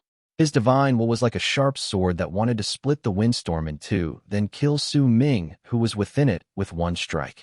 Almost the moment this person's divine will charged out, noticed by very few people in the tribe, the white-haired old man sitting by the table in the ordinary-looking tent with the black-robed people standing quietly inside spoke languidly to the young man before him. Because he is part of the Ninth Summit. The moment he said the final word, his expression suddenly changed, and he lifted his head swiftly. Right then, the young man also frowned, and that action caused his domineering might to be revealed. When these two people noticed it, that sharp sword that was formed from the divine will had already cut through the snow plain and appeared outside the windstorm caused by Su Ming. It was about to cut down that windstorm. Yet right then, a wild voice from a divine, well, that sounded as if it had appeared seemingly out of thin air, and seemingly from the world located far in the distance, though it actually came from within the Ninth Summit on Freezing Sky Clan's great frozen plains, came rushing forth with a thunderous roar like a tidal wave. Bloody hell, which of you brats had the guts to attack my disciple? I'll kill your tribe. I'll kill your entire clan. I'll kill all of your reincarnations. That voice was filled with an indescribable imperiousness. The moment it spoke, it caused that divine will sword that was about to cut to tremble viciously and shatter with a bang as if it was attacked by the voice. Right as it shattered, the scattered divine will instantly fell backwards with an absolutely terrified air. The murderous aura within the voice shook the sky and earth. As it reverberated in the air, the murderous aura enveloped that retreating and scattered divine will once again and absolutely crushed it. A faint, shrill cry rang out. At the same time, a red-haired old man trembled within one of the swordships in the tribe. He opened his eyes swiftly and coughed out a mouthful of blood. His face instantly turned pale, and even his hair started withering away rapidly. In the blink of an eye, he became bald. More alarming was the fact that once his hair fell off, his flesh also started withering away rapidly. In the span of a breath, he turned into a person of only skin and bones. If it was not for a piercing bright light shining from the jade on his chest that had the sun rising from the sea horizon carved on it, he would have certainly died. Cracking sounds echoed in the air, and the jade shattered once it neutralized the power brought by that attack. Once it shattered, the old man coughed out blood once more. A look as if he had just narrowly escaped death appeared in his eyes, and his face was filled with fear and shock. Just a moment ago, there was no doubt that he was already halfway through death's door. Tian Xie Zi. The old man shuddered. Chapter 304. Auction. Tian Xie Zi's voice could not be heard by everyone. It made of the divine will. Only those who had reached a certain level of power could sense it, so only limited few people in this tribe could hear it. Once that old man who wanted to hurt Su Ming was punished for his actions by nearly dying, no other divine will appeared within those dozen-something swordships. They were all deathly silent. Within the tribe, in the ordinary-looking tent protected by the men in black robes, a surprised glint appeared in the eyes of the young man with a black dragon embroidered on his robe, and his breathing quickened. Tian Xie Zi. It's him. The old man sitting right in front of the young man smiled wryly and nodded his head. If I can have such a powerful person serving me. When the young man uttered the final word in his sentence, he shook his head and took a big swig from his wine cup. Second young master, don't think about this anymore. That's impossible. As one of the three most powerful berserkers in the land of South Morning, he will definitely not join in the battle between the big tribes. Of the three great berserkers, besides Guru Li Long, who is known to the world and currently staying in Western Sea Clan, very few people know about the other two. And even if they know them, they would definitely not spread the news. Because powerful berserkers like these have the right to choose the way they want to live, such as Senior Tian Xie Zi. His personality is weird and he's occasionally crazy. There are less than 10 people who know about his true identity in Freezing Sky Clan, and even within the great tribe of Freezing Sky. Only those who have the blood of the elder like you are allowed to know this secret after becoming adults. That is why many of the disciples and outsiders have their own assumptions regarding his identity, but most of them are negative. We wouldn't dare reveal his identity either, or else once he leaves Freezing Sky Clan, it'll be difficult for us to get him back, the old man said with a wry smile. His disciples don't know about it as well. The young man was surprised. The old man hesitated for a moment before he said softly, "Besides, that person from the Ninely tribe, the other disciples shouldn't know about this." A glint appeared in the young man's eyes. He immersed himself in his thoughts for a moment before he looked at the old man. "Invite that person called Su Ming to join Western Sea Clan's secret auction after the official auction. I will pay for whatever he wants to buy. But if your older brother learns of this, I'm just making a friend. I sincerely want to befriend Su Ming, and I'm not asking for his help. Are people actually going to stop me from making friends now?" The young man smiled, but there was a chilling glare in his eyes when he looked at the old man. The old man was silent for a moment before he nodded his head. "When I was still a child, I heard of the battle thousands of years ago between the three great berserkers and the shaman's great patriarch." The young man mumbled, and fascination appeared in his eyes. Outside, the windstorm continued howling on the snow plain, only growing stronger. At its center, Su Ming could also feel his own aura increasing. "Snowstorm," he mumbled. The instant he uttered that one word, an endless amount of snow appeared around in the sky around Dark Mountain, the tribe, and the Blood Moon. That snow seemed to have fused together with the snow that had originally been in the area until they could not be told apart from each other. Once they fit together perfectly, the scene that appeared in the sky was the picture of the snow-covered Blood Moon and Dark Mountain. The moment the picture was revealed, Su Ming lifted his head and let out a long howl towards the sky. The aura within him increased exponentially, and his blood started circulating rapidly within him. The power of awakening started rising in an astonishing manner. As it rose, cracking sounds came from within Su Ming's body, as if his flesh and blood were being pressed down and his bones were rubbing against each other. That power increased until eventually, a loud bang sounded in Su Ming's head. The moment it did so, Su Ming broke through the middle stage of the awakening realm and went into the later stage. Almost the second he arrived at the later stage of the awakening realm, the picture of the snow-covered Blood Moon and Dark Mountain in the sky charged towards him like a scroll painting that was dragged into the windstorm. Then as it twisted in the air, it flew towards Su Ming along with the windstorm. The mountain mark was on his face, the red moon in his eye, the tribe on his chest, and the snow flew around his entire body. At that moment, Su Ming's power increased once again. The piece of berserker bone he had obtained from Han Mountain's ancestor in the past started melting rapidly within his body. A power that belonged to those in the berserker tribe spread out and turned into the power of awakening realm belonging to Su Ming. It fused with his chi, and as his heart pounded strongly against his chest, it spread into every part of his body. Along with the completion of his berserker mark, Su Ming's body experienced an earth-shaking change. He became stronger while still retaining his original physical form.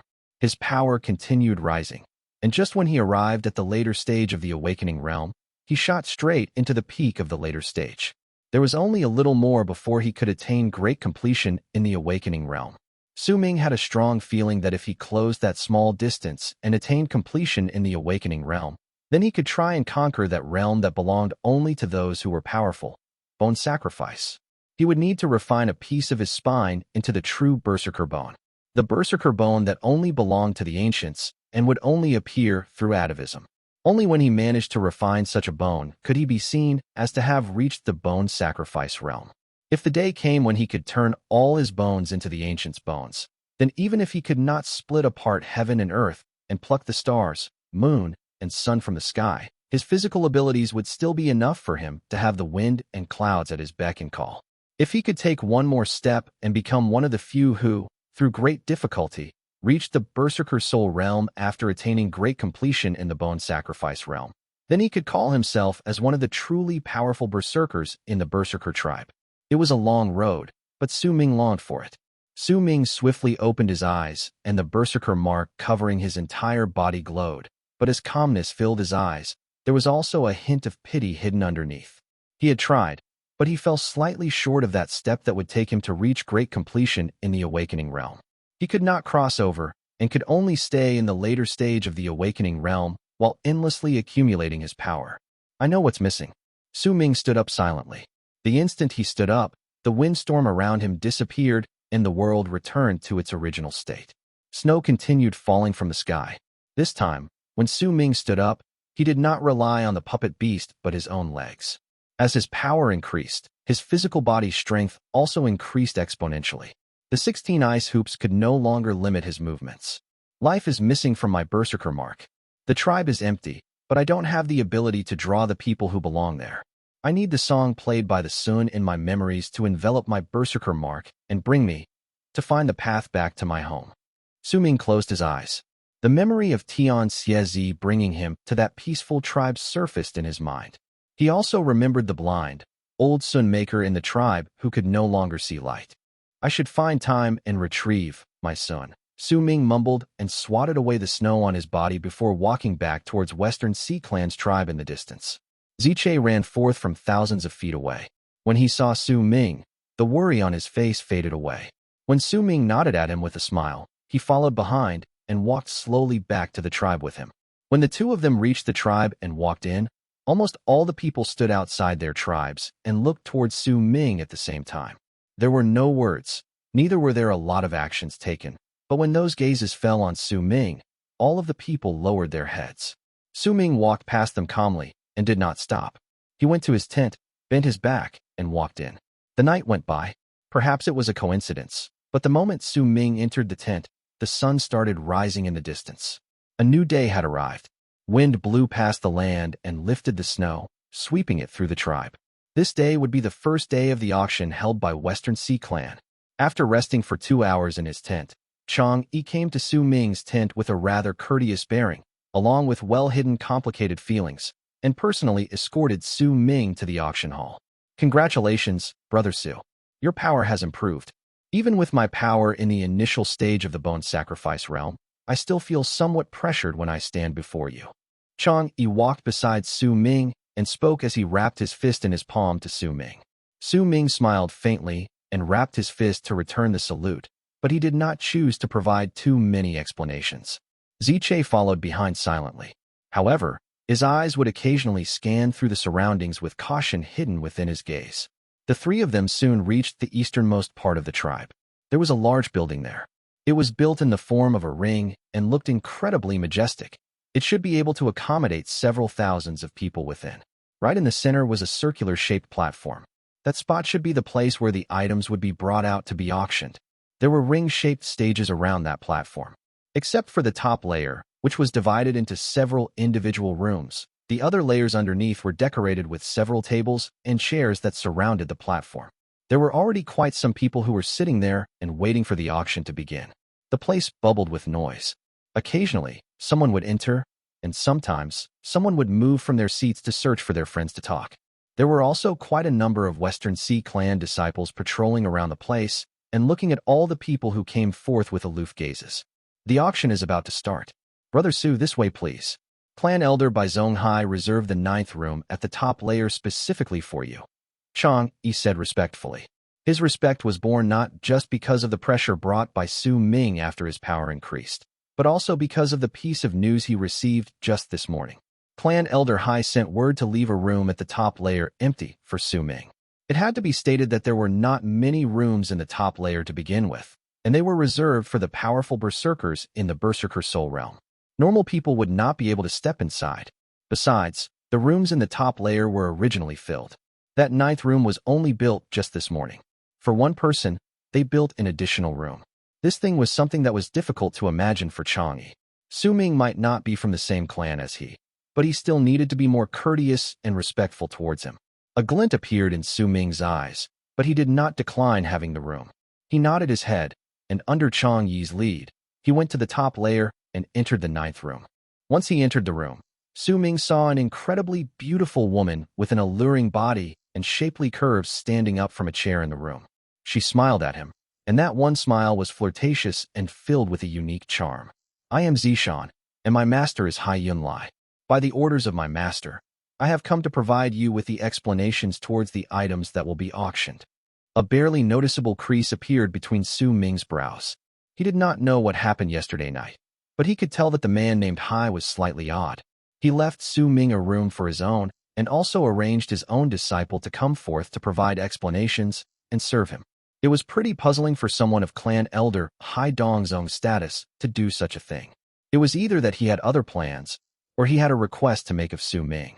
A glint appeared in Su Ming's eyes, and he asked unhurriedly, "Is this all?" Chapter 305, Western Seas Prelude. Su Ming had already become more mature and was no longer the boy from Dark Mountain who had been ignorant of everything around him. The change in his tribe, waking up in the land of South Morning, rising in status in Han Mountain City, the trip to the land of the shamans, and everything he went through in Freezing Sky had led to Su Ming's intelligence continuously becoming more well-rounded at a speed as if he was going through one transformation after another. Even if he was still not as cunning as monsters, he was no longer a greenhorn.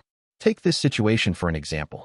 If it was his past self when he was still in Dark Mountain, he would definitely have chosen to ask what these people wanted right in their faces. If it was his past self when he had just arrived in Han Mountain City after the change in his tribe, he would have made a different choice. There was a high possibility that he would have gone for a second, less preferable choice, and backed out of the room once he saw it and the woman before him. He would then have searched for a corner and joined the auction from there, crushing all their plans by remaining in solitude. Yet now, as Su Ming gained more experience, his choice changed once again. He did not choose to ask for the answer. Neither did he choose to leave alone and remain in solitude. Instead, he chose to use another method. By acting as if he was extorting something from them, he could discover what the problem was by their expressions, their eyes, and other minor details, and from there, he could make his decision. "Brother Su, what do you mean?" The woman with the alluring body, whose voice sounded like orchids, Zishan, smiled beautifully with a calm expression even after she heard Su Ming's words. Su Ming did not answer her. He simply cast a calm glance at the woman before he turned around and walked past the stunned Chang'e, who was standing behind him after he led Su Ming into the room. Judging by his actions, Su Ming wanted to leave the 9th room. Ziche followed silently by his side. At that moment, a glint appeared in Zishan's eyes. She did not immediately speak, but when Su Ming was halfway out of the room and looked as if he really intended to leave, her voice traveled faintly into his ears. "Am I like a ferocious beast that you chose to leave right after you saw me?" Her voice was very pleasant to the ears and made her sound pitiful. There was also a certain melodic quality to her voice, making others want to continue listening to it, but Su Ming was not one of them. With one step, he moved out of the room completely and walked forward without even turning back. When he was 3 to 5 steps away from the room, Zishan's voice came once again from within. "Brother Su, please wait. Of course this isn't everything. As an apology, my master said you may choose one of the items that will be auctioned off this time, and my master will buy it for you." As Zishan spoke, she walked out of the room and smiled at Su Ming. That smile on her face was so beautiful that it could make hearts race against chests. At the very least, it made Chang'e look rather uncomfortable. Su Ming stopped. With a smile on his face, he turned around and met Zishan's gaze. Then he walked towards the room. Zishan intentionally moved half a step back, and once Su Ming entered the room, he sat down on the chair by the side. Ziche stood behind him silently, like a block of wood. Even if he had his eyes closed, his awareness of his surroundings did not go down. Almost all his attention was poured into every single minute sign of movement around them. Zishan closed the door to the room and strutted inside. She sat down across from Su Ming, and once her beautiful eyes sized up Ziche, who was standing behind him, She looked at Su Ming and smiled before she even said anything. Brother Su, you live up to your name as a disciple of the Ninth Summit. You even brought a follower while traveling around. I cannot hope to compare to you in this matter. From Su Ming's position, he could clearly see the center of the auction hall underneath through the window nearby. At that moment, the area underneath was bustling with excitement, and streams of people continuously entered the hall. He's not my follower, but my disciple nephew, Su Ming retorted gently. I see. And here I was wondering why this brother looked familiar. Now that you mentioned it, I remembered. Isn't this the famous Zi Che, who is ranked in the top 10 in Freezing Sky Clan's ranking board of the Great Frozen Plains? Zishan covered her petite mouth and put on a stupefied look as if she had just recognized him. Zi Che remained silent and did not bother giving her a reaction. He was already used to this type of ridicule. From his initial bouts of embarrassment, he had grown to not be too bothered by all these, because he knew that the people of the Ninth Summit had touched his heart in a manner that other places would never be able to do so. When Zishan said those words, her eyes fell on Su Ming as if she was doing so unwittingly, and she started searching for cracks in Su Ming's behavior. But alas, she found nothing. Su Ming still remained calm and composed, and there was not a hint of change on him.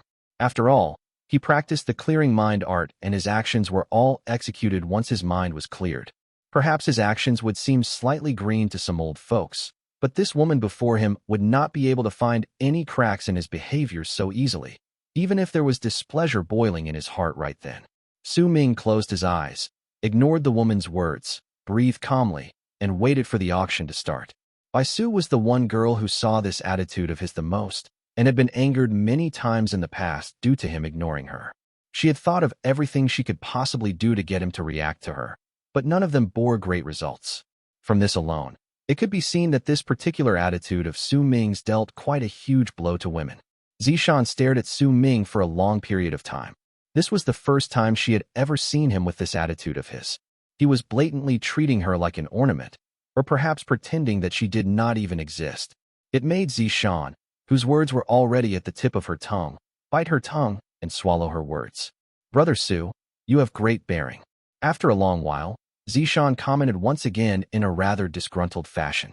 Yet her reply was merely Su Ming closing his eyes as if he did not hear her. Zishan stared at him for a while before she also closed her eyes and no longer paid any heed to him. By doing so, a veil of silence instantly fell over the room, and compared to the noise outside, the room and what went on beyond were like two different worlds. However, compared to Su Ming, Zishan was still somewhat lacking. She could not truly clear her mind and would occasionally open her eyes and look at him. A frown gradually appeared between her brows. I refuse to believe that this person can truly remain so calm. He's definitely pretending. I've seen way too many people who like pretending that they're sophisticated characters. Zishan let out a cold harumph in her heart. In the midst of the silence in the room, time passed by slowly. Approximately the burning of an incense stick later, muffled drum beats came from the platform at the center of the auction hall. The drum beats were like rumbling thunder that seemed to be able to shake the sky and earth. The sounds spread in all directions, and each drum beat felt as if it landed on people's bodies, causing most of those who heard it to feel their hearts shaking. As the drum beats reverberated through the air, whining sounds spread out swiftly and blended into the drum beats. However, they were much sharper and seemed to have snatched away all the audience's breaths before they rose into the sky. The drum beats and whining sounds made the auction hall that could accommodate thousands of people to instantly fall silent. All their gazes gathered on the platform at the center. At that moment, Su Ming opened his eyes. He saw 9 burly men standing on the platform at the center of the auction hall beyond the balcony. They were striking the beast skin drums placed before each of them with both hands. The drum beats rumbled in the air and fused together. There were also 9 beautiful women wearing white long robes that were somewhat revealing standing beside those 9 burly men. Each of the 9 women held gigantic conches in their hands. Naturally, those sharp whining sounds came from the conches. The moment the drum beats and the whining sounds from the conches reached their climax, the earth trembled. An even crack appeared on the platform at the center. As the crack spread into its surroundings, the men and women went to stand at the edge of the platform. The instant they did so, a gigantic stone pillar rose up from the crack. Once the stone pillar rose to about 100 feet, it gradually came to a stop. A mumbling sound that no one could hear clearly spread through the area, and it was followed right after by uproars breaking out everywhere. As that voice spread out, an astonishing change happened to the sky above the gigantic open-air auction hall. Ripples appeared in the bright sky, and they spread out to cover a distance of several tens of thousands of leagues. Western Sea Clan. An aged voice spoke from the sky. The moment it did so, as the ripples grew in number, the ripples that covered those tens of thousands of leagues turned into a magnificent sea. It was as if those tens of thousands of leagues in the world no longer belonged to freezing sky at that instant, but had turned into Western Sea Clan's sea. The seawater was as tall as the sky, and the ripples that could be seen were all caused by the seawater's movement. The ground where the auction hall was located was then turned into the seabed for this sea. A brilliant light shone in Su Ming's eyes. He stood up and took a few steps forward to stand at the edge of the balcony before he looked outwards.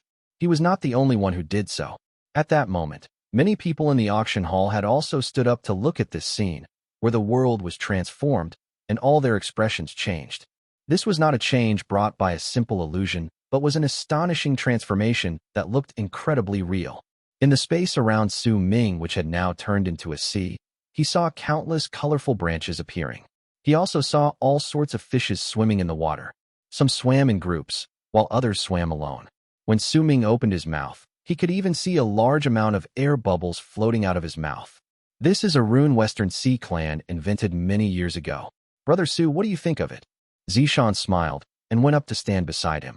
As she spoke, air bubbles floated out of her mouth as well, and it made it seem as if they were really in the sea. Zishan noticed what Su Ming was looking at and explained with a light chuckle. That colorful thing is called a coral. As Zishan spoke, each of the 9 beautiful ladies who wore rather revealing white dresses standing at the edge of the platform at the center of the auction hall brought out a white scale. They stuck it to their foreheads, and their bodies immediately floated up. Their naked feet instantly turned into fish tails, and they turned into 9 mermaids who swam around the auction hall. Their beautiful singing voices still managed to transmit in the seawater, and those who heard them were enchanted. Almost the instant the mermaids started swimming in the water, the 9 burly men brought out blue beast skins and stuck them on their bodies. Once they did so, their bodies started twisting, and after a moment, muffled roars rang, and the 9 men turned into 9 ferocious sea dragons. Their roars spread through the entire area and fused with the mermaid song, creating a sight that shook the people's hearts. At that moment, the aged voice spoke abruptly from the stone pillar. After the long 100 years, Western Sea Clan's auction will once again be held in the land of freezing sky. Chapter 306. Crane. When Su Ming saw the mermaids and sea dragons, his pupils shrank. This scene felt somewhat familiar to him, and a memory abruptly surfaced in his mind. It was the memory of the black-robed man who destroyed Dark Mountain. He had also cast an art like this at the end of the battle and covered himself with a beast skin before turning into a ferocious creature. That is the beast form transfiguration art. You must have heard about it before. This is an art Western Sea Clan inherited from the ancients. No one else but those from Western Sea Clan can use this art in the land of South Morning. A proud look appeared on Zishan's face as she spoke languidly beside Su Ming. Su Ming remained silent. As the ancient voice echoed from that stone pillar on the platform at the center of the auction hall, the seawater above the stone pillar distorted and an old man appeared, standing on it. The old man wore a long blue robe that was so big that it covered the surface of the stone pillar under his feet, and some of the cloth even spilled down the pillar. His hair was blue, and if it was not because of his old appearance, it would be difficult to discern his age with just one look. My fellow tribesmen in the land of freezing sky, I am Feng Xiao of Western Sea Clan. It is my pleasure to be here and be the host of the auction. This time, Western Sea Clan has prepared a lot of rare items for all of you in the land of freezing sky. I am not good with words, so I will say no more. The first item to be auctioned is... When the old man started speaking, the 9 sea dragons swimming around the area stopped roaring, and the songs from the 9 mermaids also gradually faded away. Only the old man's words echoed in the area.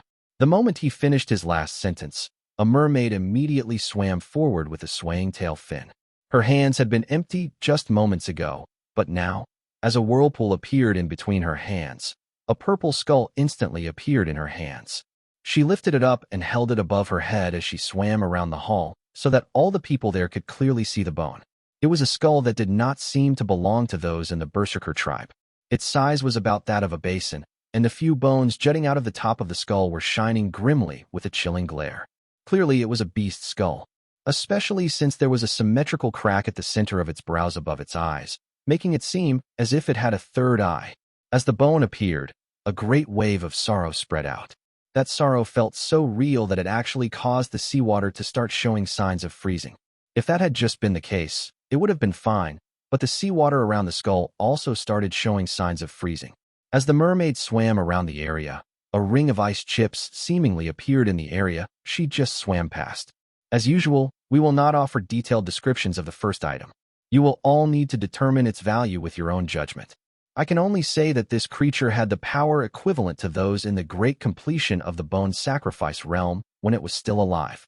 The starting bid for this bone is 100,000 stone coins, and every time you place a bid, the minimum increase must be 1,000 stone coins. A glint appeared in the old man's eyes, and his voice traveled to the entire area like a loud clap of thunder. There were thousands of people in the auction hall, and some of them had come to this place since early morning. The moment the old man's voice rang out, they fell into silence. Perhaps some people loved making noise in this sort of place and talk amongst themselves, but most of the people who came here chose to remain silent. It was without a doubt that the more precious was the item that was brought out, there would also be less people who knew about it. Besides, most of the people who were invited to this place were very independent people. Very few of these buyers would go along the flow and place bids. 110,000. A voice said from the crowd gathered in the auction hall. The instant it spoke, immediately, a number of people looked over. The person who called the bid was a man. However, since he wore a straw hat over his head, his face could not be seen clearly. Such an appearance was rarely seen in this area. 120,000. 130,000. Perhaps it was because someone had placed the first bid. Gradually, more voices appeared in succession. Ming stood inside the 9th room and looked at the purple and black beast bone calmly. Brother Su, do you like it?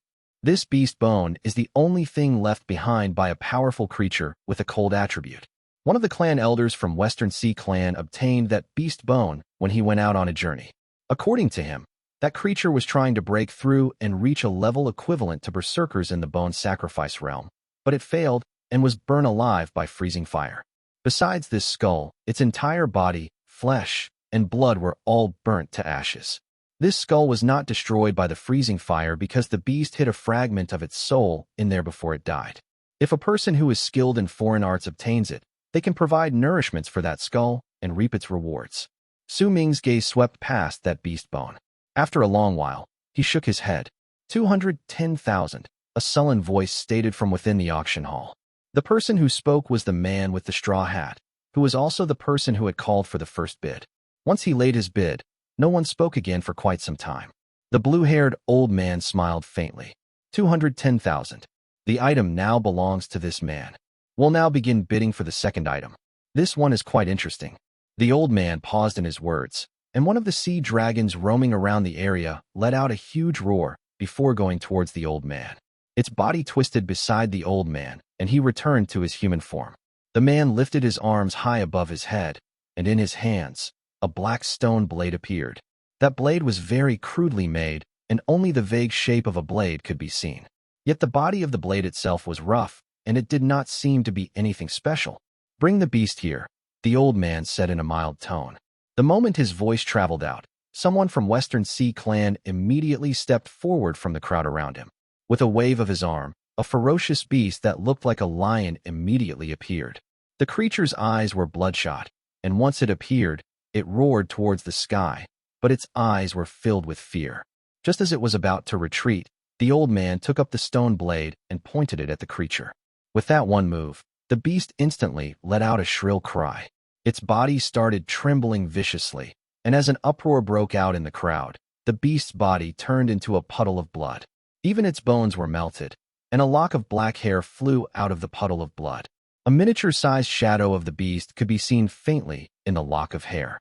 The instant it appeared, it flew straight towards the stone blade in the old man's hands and disappeared into it. Soul Separation Stone. It's the Soul Separation Stone. How could anyone be so wasteful and use such a big soul separation stone to make a blade? Thunderous uproars broke out in the crowd. Waves of sound rose among the people due to the appearance of the blade. The stone's fame was incredibly great, and due to its shape, it was very easy to identify it. Its effects were especially rare, and only that stone had such an effect. That was why, while many people knew about it, those who had actually seen the thing were few and in between. The old man smiled and said slowly, "That's right. This is a soul separation stone blade. Well, there's no need for me to give too many descriptions for this item. The starting bid for this is the same: 100,000, 200,000, 250,000, 280,000, 300,000. Sounds of bids being placed immediately traveled out, and the appearance of these voices instantly caused the price of the stone blade to go up by several fold from its starting bid. Ming stood behind the balcony and looked at the stone blade. A glint appeared briefly in his eyes, and he looked at the old man holding the blade. That old man looked calm, still wearing a smile on his lips. He looked very relaxed, but Ming could tell somewhat that there were a few secrets lying behind the auction. It was not difficult to guess those secrets, and neither did Western Sea Clan try to hide it. There were also quite a few people who understood what went on behind the auction in the land of freezing sky. However, those were the rules. Even if they knew about it, they still could not change it. Not bad. By using the auction that is only held once a century and bringing out a large number of valuable treasures, they can stir up the greed lying within human hearts. As the bidders continuously compete against each other, they will start getting into conflicts with one another. In fact, once every auction ends, there will be people killing each other. Those who obtained a treasure, they have already committed the biggest crime punishable by death by simply possibly possessing these items. Even if they escaped being killed, they can't escape being remembered by others. Once the others have a chance. With this method, they can weaken Freezing Sky Clan's power. Just like what Freezing Sky Clan is doing right now in the land of Western Sea by holding the same auction. Their goals are the same. Ming shook his head. Even if he had understood the purpose of the auction, he still could not change it. Neither could he leave the place, because he had something he desired here. That soul separation stone blade was eventually sold at a price of 930,000 stone coins. Forget the true value of the item. Even if the person who bought it obtained it at a cheaper price than it should have at market value, he still had to pay for the consequences. By how the person hurriedly paid the required amount of stone coins and how quickly he left the area with the blade, perhaps what awaited him was repeated running and escaping.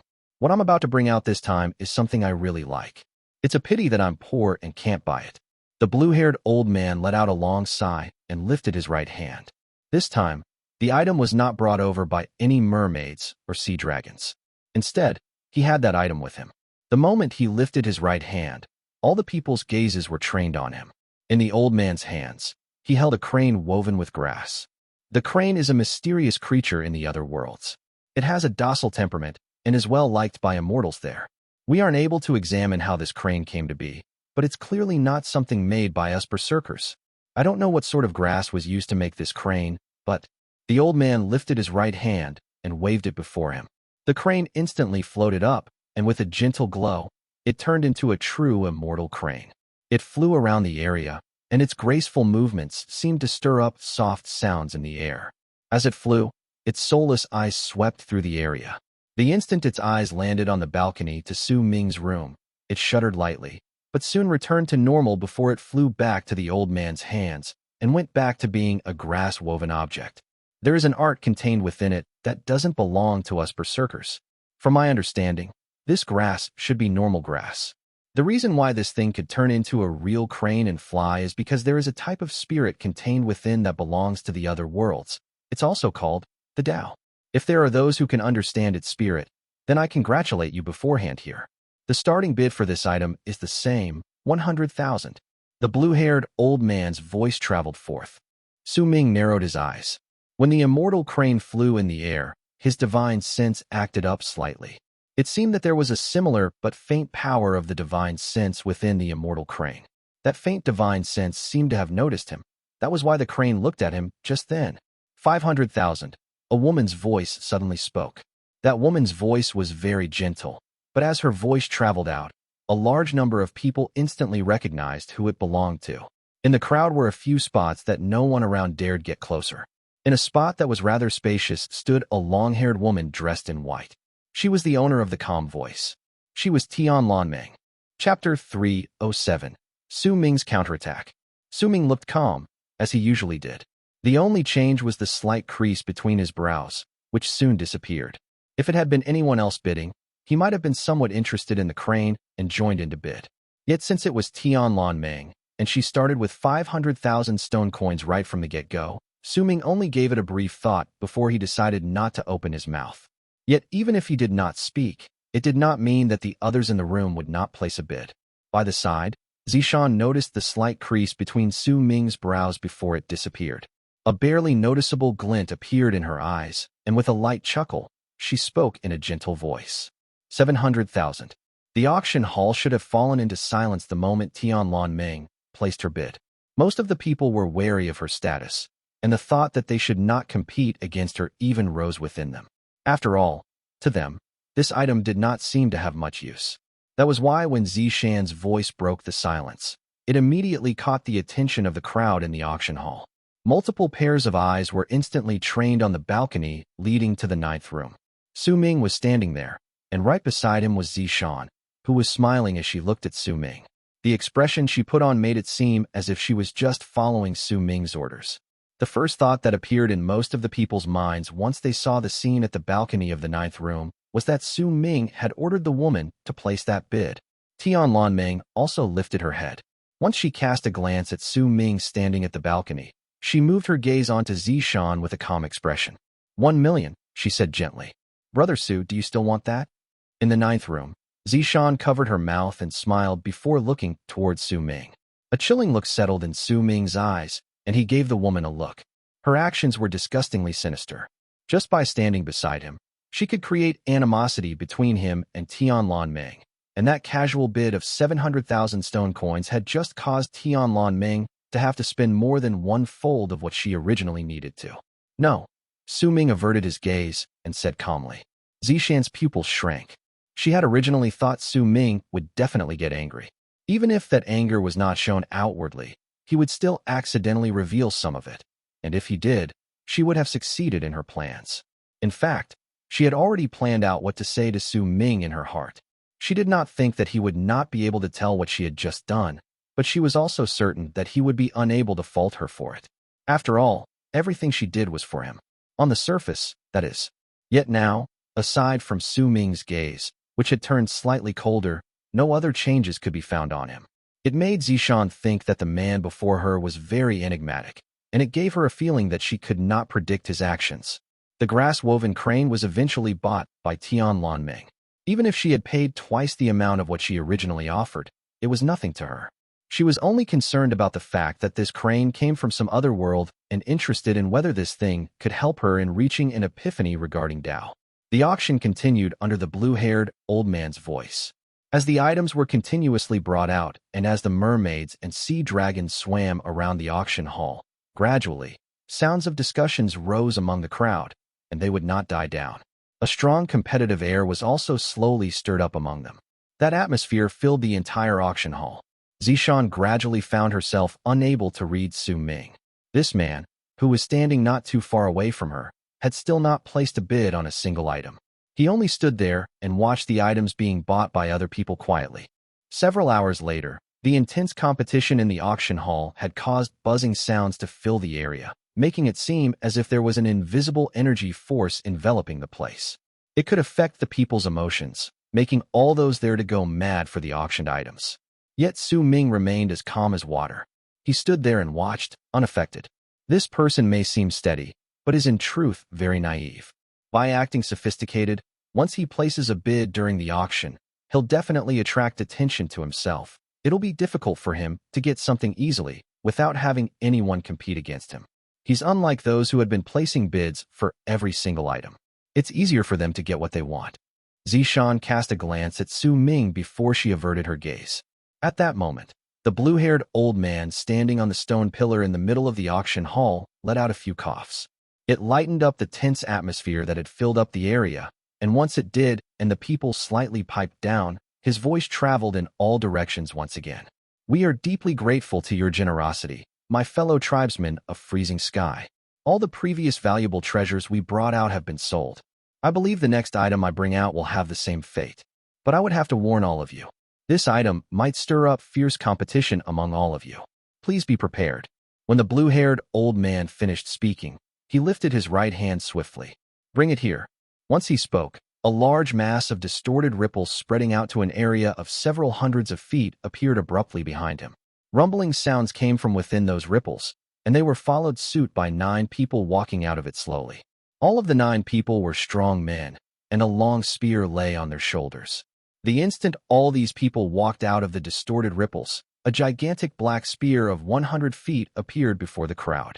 The moment it did, an astonishing murderous aura spread out with a whistle, enveloping the entire area, causing all the people present to hear a shrill cry.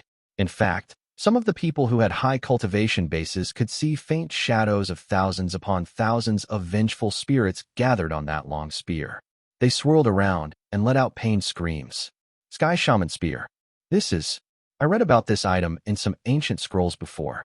That's right, there's no doubt that this is it. That's Sky Shaman Spear. 1,000 years ago, the Shaman tribe carried out a large-scale invasion into Sky Mist Barrier and used a special method to create 9 Sky Shaman Spears. Rumors say that each of these Sky Shaman Spears contains such incredible power that they could shake the sky and earth. They can kill those in the Berserkers' soul realm. Uproars broke out among the people, and their voices stirred up waves upon waves of sounds that filled the entire auction hall. Many in the audience even stood up instinctively with disbelief on their faces. A hint of pride appeared on the blue-haired old man's face. This item had been the cause of many discussions in Western Sea Clan on whether it should be brought out and auctioned off. Eventually, it was decided that it should be sent to the land of freezing sky. This item is indeed Sky Shaman Spear. There is no mistaking it, because we of the Western Sea Clan have ascertained the identity of this thing. If you want to use it, you must first offer a sacrifice, but once it strikes, it can destroy a powerful berserker in the Berserker soul realm. However, as this item has already been around for a very long time, and because the shamans have also lost the method to create this spear, that is why this spear can only be used one more time. After that one time, it will disintegrate into dust and disappear. Yet even though you can only use it once, if you have this, then you will possess a power strong enough to make those in the Berserker soul realm wary of you. With this item, you might even be able to escape death once during Sky Mist Shaman Hunt. The starting bid for this item is 1 million. You can place your bids now. The old man waved his arm, and the moment he finished speaking, the voices of people yelling out their bids immediately rose into the air. 1,500,000, 2 million, 2,300,000, 2,700,000, 3,500,000. The excited voices continued growing in volume in the auction hall.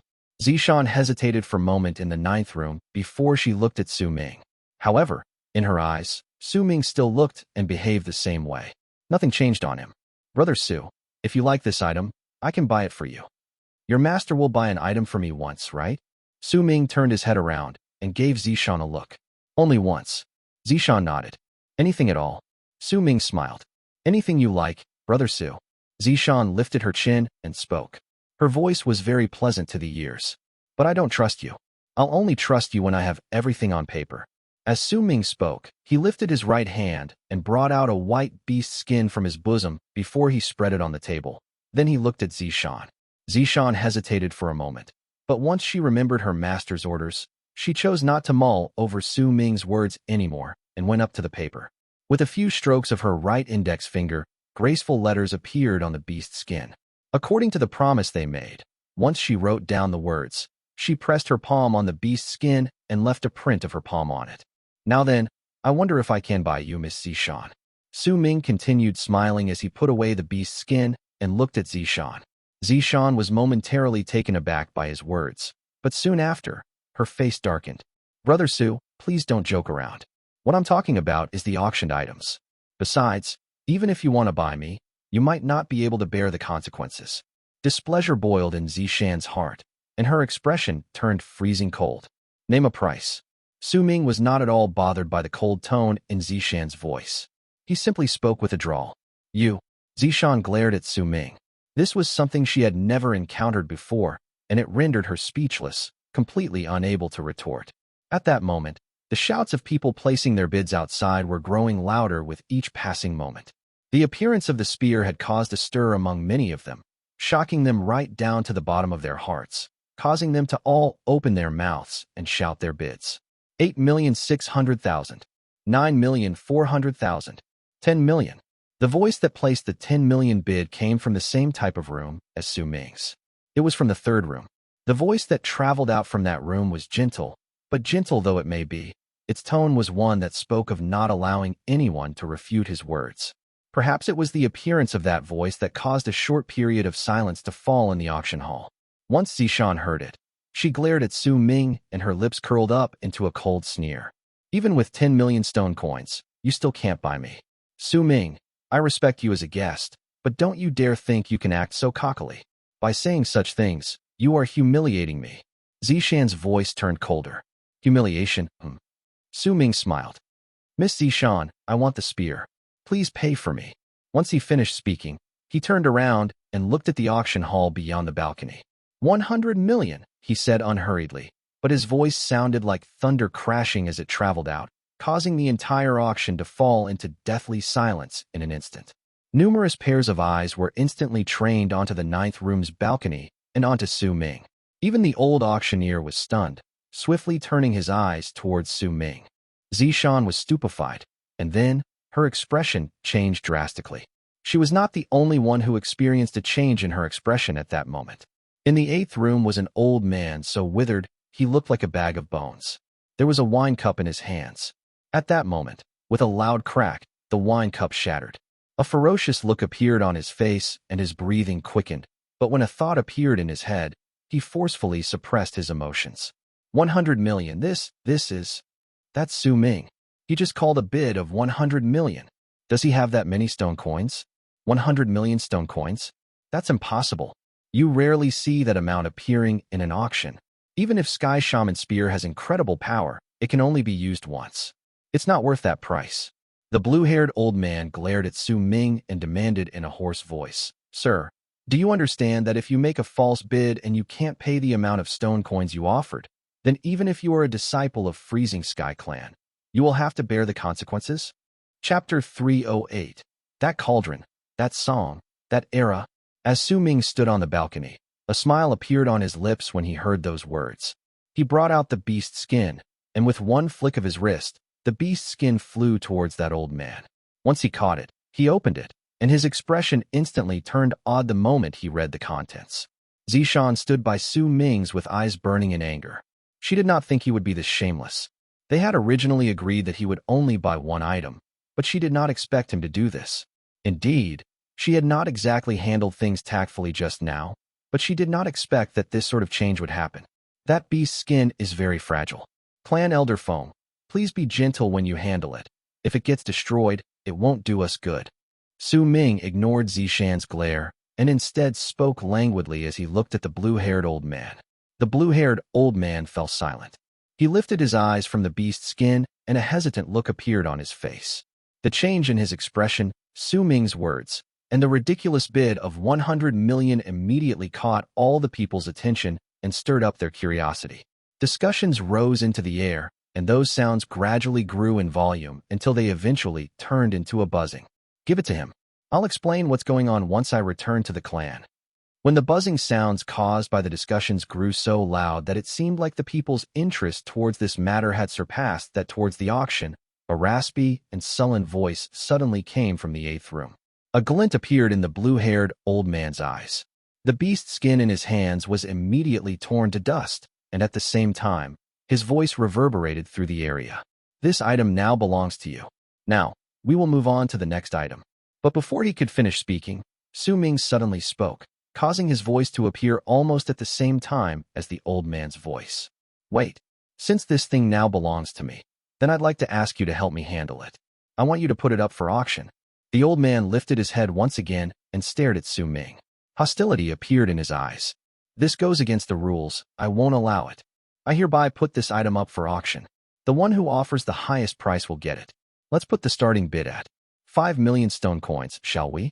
I'll take whatever I can get. So, my fellow disciples, I hope you'll place your bids. When the old man spoke, his voice overlapped with Su Ming's voice at the same time once again in the auction hall. Laughter immediately spread through the auction hall. All those who could come to the auction were people of status in the land of Freezing Sky. If they were not disciples from Freezing Sky Clan, then they would be powerful berserkers from nearby tribes. It was only natural that they could easily decide on who they wanted to side with between Western Sea Clan and Su Ming. It was especially so since that Sky Shaman spear was incredibly attractive to a lot of people there. The people who had previously placed their bids had originally thought that they would not be able to get it and were either sighing in pity or harboring other thoughts within their hearts when they heard Su Ming's words. They were immediately tempted. 6 million, 7 million, 8 million, 10 million. They reached that price once again, but this time, the person who placed the bid was not from the third room, but from the emaciated old man from the eighth room. A smile appeared on Su Ming's lips. He cast a glance at Zishan, who was burning with anger as she glared at him coldly from his side. Su Ming had put up with the woman's multiple provocations when she humiliated Ziche and wanted to cause strife between him and Tianlan Ming. Truth be told, Su Ming would even go so far as to say that he could already imagine incidents like these happening again in the future. You're despicable. Zishan's chest heaved in anger. She looked so mad that it seemed as if she wanted to just jump on Su Ming and tear him to shreds. Within the third room was the young man with a black dragon embroidered on his robes, and he also happened to be the person who had initially placed the bid of 10 million stone coins on the spear.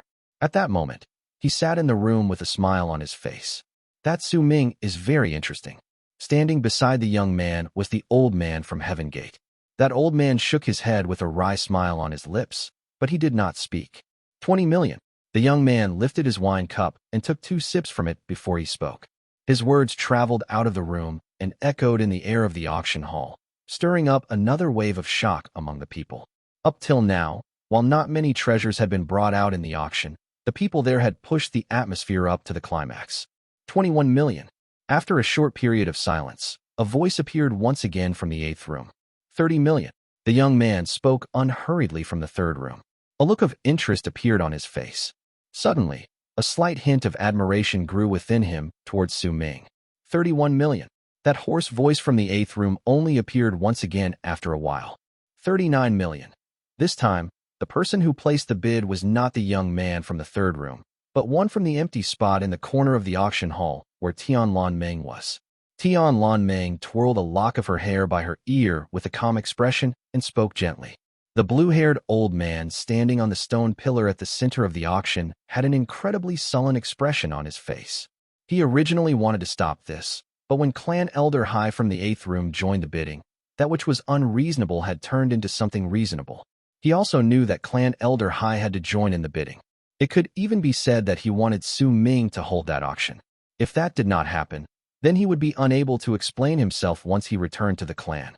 Unless he could truly bring out 100 million stone coins and give it to the clan, then once his adversary started interfering with him, trying to clear things up, this matter would only continue getting worse.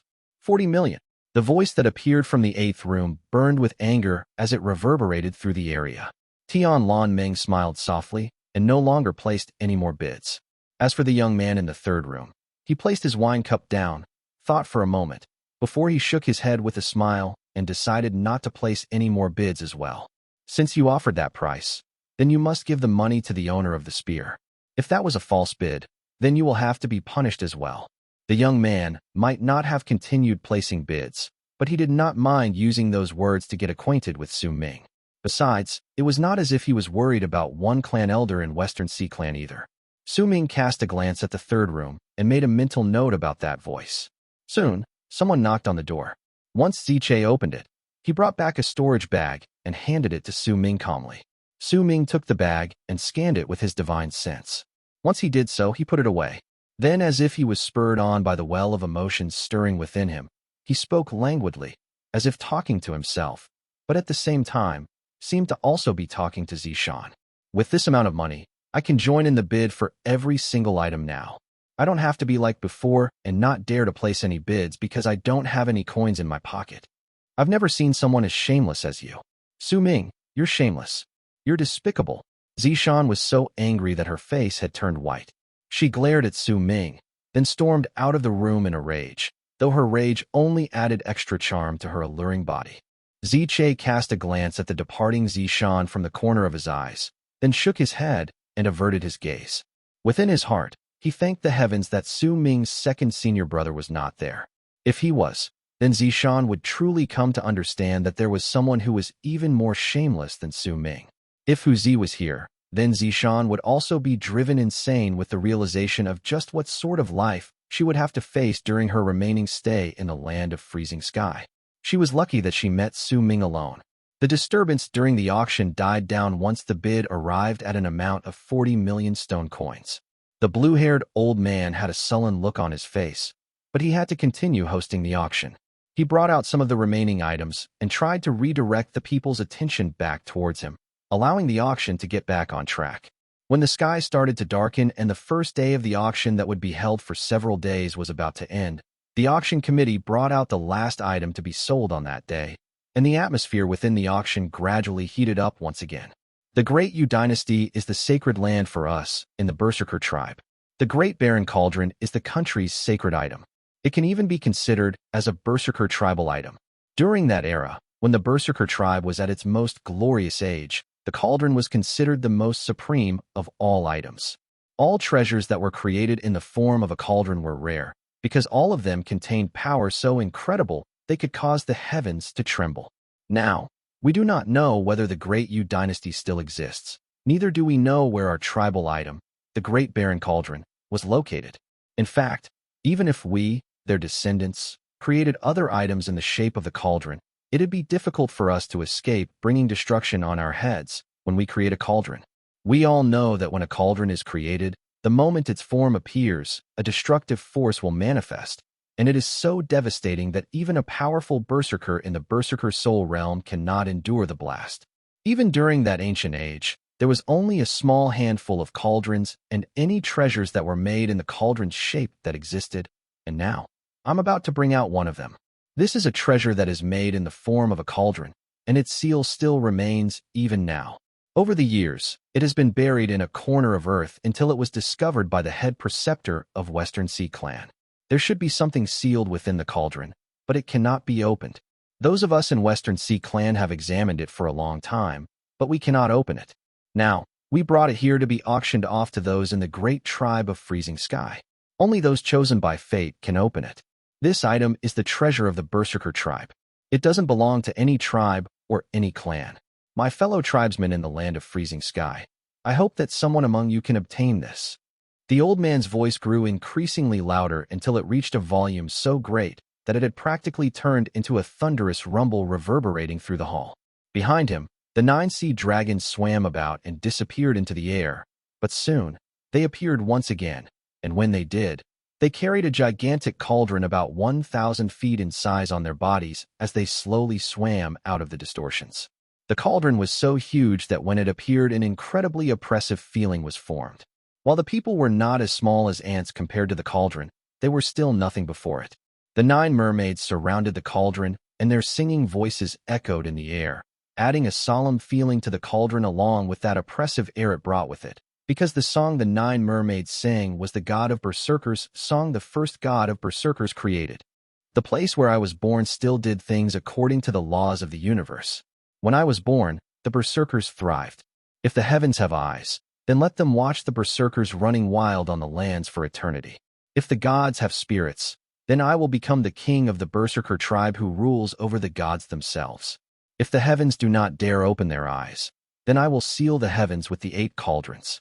If the gods disobey me, I will use the cauldrons to destroy the gods and re-establish the position of the blood descendants of Berserkers all across the universe. As the voices of the mermaids echoed in the air, the auction hall was enveloped in a solemn atmosphere. Su Ming stood on the balcony, and the god of Berserkers' song echoed in his ears. He could feel the arrogance of the god of Berserkers seeping out of the song itself, could hear the respect coming from all the living in the world from the lyrics. He could even hear the brazenness and boldness coming from the declaration about resealing the world and re-establishing the blood descendants of Berserkers as the rulers of the land. That was during the most prosperous age of the Berserker tribe, when an innumerable amount of Berserkers followed their king, their god of Berserkers, and fought against the heavens. Su Ming mumbled. Fascination appeared in his eyes. The moment the mermaid's lingering voices started fading, the blue-haired old man suddenly spoke up. The starting bid for this cauldron is 10 million. You may place your bids now. Chapter 309. Receive the Cauldron. 11 million, 13 million, 15 million. Since the starting bid for the cauldron was too high, not many people in the auction hall had the ability to buy it. Only 3 of people were placing bids, and one of them was second young master from the third room. The other person was the elegant Tian Ming. It was as if those 10 million stone coins was just a number to her. The final bidder was an old man wearing a straw hat. Only his white hair was revealed outside, his face unable to be seen clearly. His voice was hoarse, and he did not stand out as he sat among the crowd. Since the start, he had rarely placed many bets, and when he suddenly called out that high bid of 15 million stone coins, he immediately attracted the attention of those around him. Ming frowned and began lamenting on the amount of stone coins these people who joined the auction had. Compared to them, Ming shook his head. If he did not include the stone coins he obtained just now, he definitely would not have the ability to compete against these people. 500 golden stone coins is worth more than the white stone coins, which are worth 100 each, and it's also worth more than the purple stone coins, which are worth 1,000 each. But now, these 5 million stone coins I have aren't even enough for the starting bid of this item. Ming knew that he had miscalculated a little. In truth, ever since the start of the auction, he already knew that the 5 million stone coins which he thought was originally a large amount of money was in truth nothing in the auction. That was why he orchestrated the whole entire scene for him to get those 40 million stone coins. A glint appeared in Ming's eyes, and he stared at the 1,000 feet cauldron floating in the air above the auction hall. An excited look appeared in his eyes. No matter how he looked at it, that item was a barren cauldron used to create medicinal pills. It was especially so since Ming could even sense a faint wave of heat that did not blend in with the illusionary sea around him. Clearly, it had been enveloped in fire for long periods of time and was very suitable to create pills. 17 million. Tian Ming spoke softly. Her gentle voice was pleasant to the ears and showed off her unique temperament, causing the people who looked at her to not be able to help but begin feeling attracted to her. She was a woman who did not seem to belong to this world. She was graceful, composed, and even her breath smelled like orchids. When she sat there, she could make the area around her fall into tranquil silence. It was as if it did not matter which world that place she was at belonged to, it would naturally turn into her world. The people could only watch her from afar, unable to get closer. It was not that she was acting indifferent and aloof. It was simply because there was a layer separating their world from her world. 20 million. Second young master stated from the third room with an air of casualness in his voice. It was different compared to the gentle quality in Tian Ming's voice, but it still gave a similar feeling to those who heard it. It was as if the two people who placed the bids belonged to the same world. The old man with the straw hat fell silent, as if he was hesitating on whether he should continue bidding. As he remained silent, Ming lifted his head. No matter what, he was getting that barren cauldron. After all, he came to the auction specifically for it in the first place. 23 million. Ming stood on the balcony and declared unhurriedly. Due to the large impact he left behind earlier, the moment his voice appeared, he immediately attracted a lot of attention to himself. Tian Ming lifted her head, cast a glance at Ming standing on the 9th room's balcony calmly, fell into a short period of contemplative silence, and no longer placed any bids. Within the third room, a glint appeared in second young master's eyes. He looked at the cauldron floating in the air above the auction hall, then at Ming standing in the 9th room, and his lips curled up in a smile. He wants this item. Second young master. Treasures made in the cauldron's shape rarely appear. If you can obtain this and offer it to the elder, perhaps we can find another use for it, the old man named Chun from Heaven Gate said in a soft voice. Offer it to the elder. A pensive look appeared in second young master's eyes. At that moment, due to Tian Ming's silence and second young master sinking into his thoughts, the auction sank into an atmosphere that could almost be considered silent after Ming placed his bid. Ming's heart pounded against his chest. He still could not reach a state of mind where he was completely unbothered by anything. He became nervous. 30 million. A hoarse voice spoke, and the moment it did, the atmosphere in the auction hall became so tense that it was almost suffocating. Ming cast his gaze over in that direction and saw that the person who had placed the bid was the old man wearing the straw hat. Ming gritted his teeth and said without hesitation, 40 million. The moment the bid of 40 million stone coins was placed, the crowd in the auction hall burst into an uproar. 40 million was not a small sum. It was not as if that sum had not appeared before during the auctions, but in truth, It did not matter whether it was that previous bid of 100 million stone coins or the spear that was eventually bought by someone from Western Sea Clan with several tens of millions of stone coins. To most of them, that sum of money was just an act. Yet it was different now. This was a real auction. In this sort of situation, a bid of 40 million stone coins was enough to make a lot of people's breathing quicken. 41 million. The old man with the straw hat still did not lift his head. Once Su Ming placed his bid, he immediately spoke up. Su Ming remained silent for a moment before he placed another bid. 45 million. Those were all his stone coins, and it was the biggest bid he could place. If the old man continued bidding, Su Ming could only use other methods to obtain the cauldron. The old man with the straw hat fell into a moment of pensive silence before he spoke once again. 50 million. Su Ming closed his eyes. When he reopened them, calmness appeared within. He did not look at the old man with the straw hat, but at the floating cauldron. That cauldron shone with a light that spoke of age, as if there was an infinite amount of time resting within it. Once the old man with the straw hat made that 50 million bid, the auction hall was silent besides the audience's labored breathing. That amount of money was not something that could possibly be owned by a normal person. Even Clan Elder High from the 8th room could only amass a fortune that was only slightly greater than that amount after numerous years with his power and status. When Su Ming fell silent, and the crowd in the auction hall waited for Su Ming to possibly place another bid, someone knocked on the 9th room's door lightly. Su Ming did not turn back. Ziche walked over to the door calmly, and there outside the door stood a man in black robes with a white mask over his face. He wrapped his fist around his palm to Su Ming before he placed a white storage bag on the ground and left. Right till the end, the man did not say anything. Ziche frowned, then picked up the storage bag before he returned to Su Ming's side. However, when he saw the letters Ming embroidered on the storage bag, understanding dawned on him, and he handed it to Su Ming. Once Su Ming took it and saw the letters Ming sewn on the storage bag, he fell silent for a moment before he scanned the storage bag with his divine sense. The moment Su Ming lifted his divine sense from that bag, he shouted his bid to the auction hall. 60 million. The moment the bid was placed, it immediately incited an uproar that caused the entire auction hall to be filled with buzzing sounds. 60 million stone coins was an amount most people would never be able to obtain in their lives. The old man with the straw hat shuddered and slowly lifted his head to cast a glance at Su Ming standing on the 9th room's balcony before he lowered his head and fell silent. Everyone waited for a little while longer before the blue-haired old man's voice reverberated throughout the entire auction hall. 60 million, sold to the person in the 9th room. This is the end of today's auction. We will continue tomorrow morning, and I will now reveal something to all of you beforehand.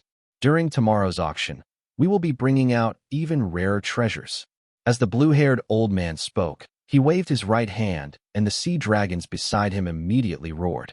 Ripples spread out swiftly in all directions, and as they swept through the auction hall, the illusionary deep sea gradually disappeared to reveal the dark sky along with the bright moon above them along with the falling snow. As the illusionary deep sea disappeared from the auction hall, a refreshing cold breeze swept in. The people gradually got up and left, returning to their lodgings to wait for the next day. Su Ming also left. Ziche followed behind him, and the both of them left the 9th room to return to their lodgings at the edge of the tribe. Soon after they returned, the disciples from Western Sea Clan arrived to deliver the giant Baron Cauldron to Su Ming. They also left with the promised amount of stone coins. The cauldron was 1,000 feet in size and was placed outside Su Ming's tent. Su Ming stood beside the cauldron while Ziche stood further in the distance to protect him. However, there were still quite a number of people coming out of their tents to look over in their direction. Most of their gazes were filled with hostility. The cauldron was too big. Su Ming tried multiple times to put it in his storage bag, but he did not succeed. Western Sea Clan would naturally not be bothered by how Su Ming took that cauldron away. In fact, the dozen or so people who had brought that cauldron over were also watching from not too far off. If Su Ming could not bring that cauldron with him and placed it outside for a night, then he would turn out to have made a huge fool of himself. Su Ming stood beside the giant cauldron.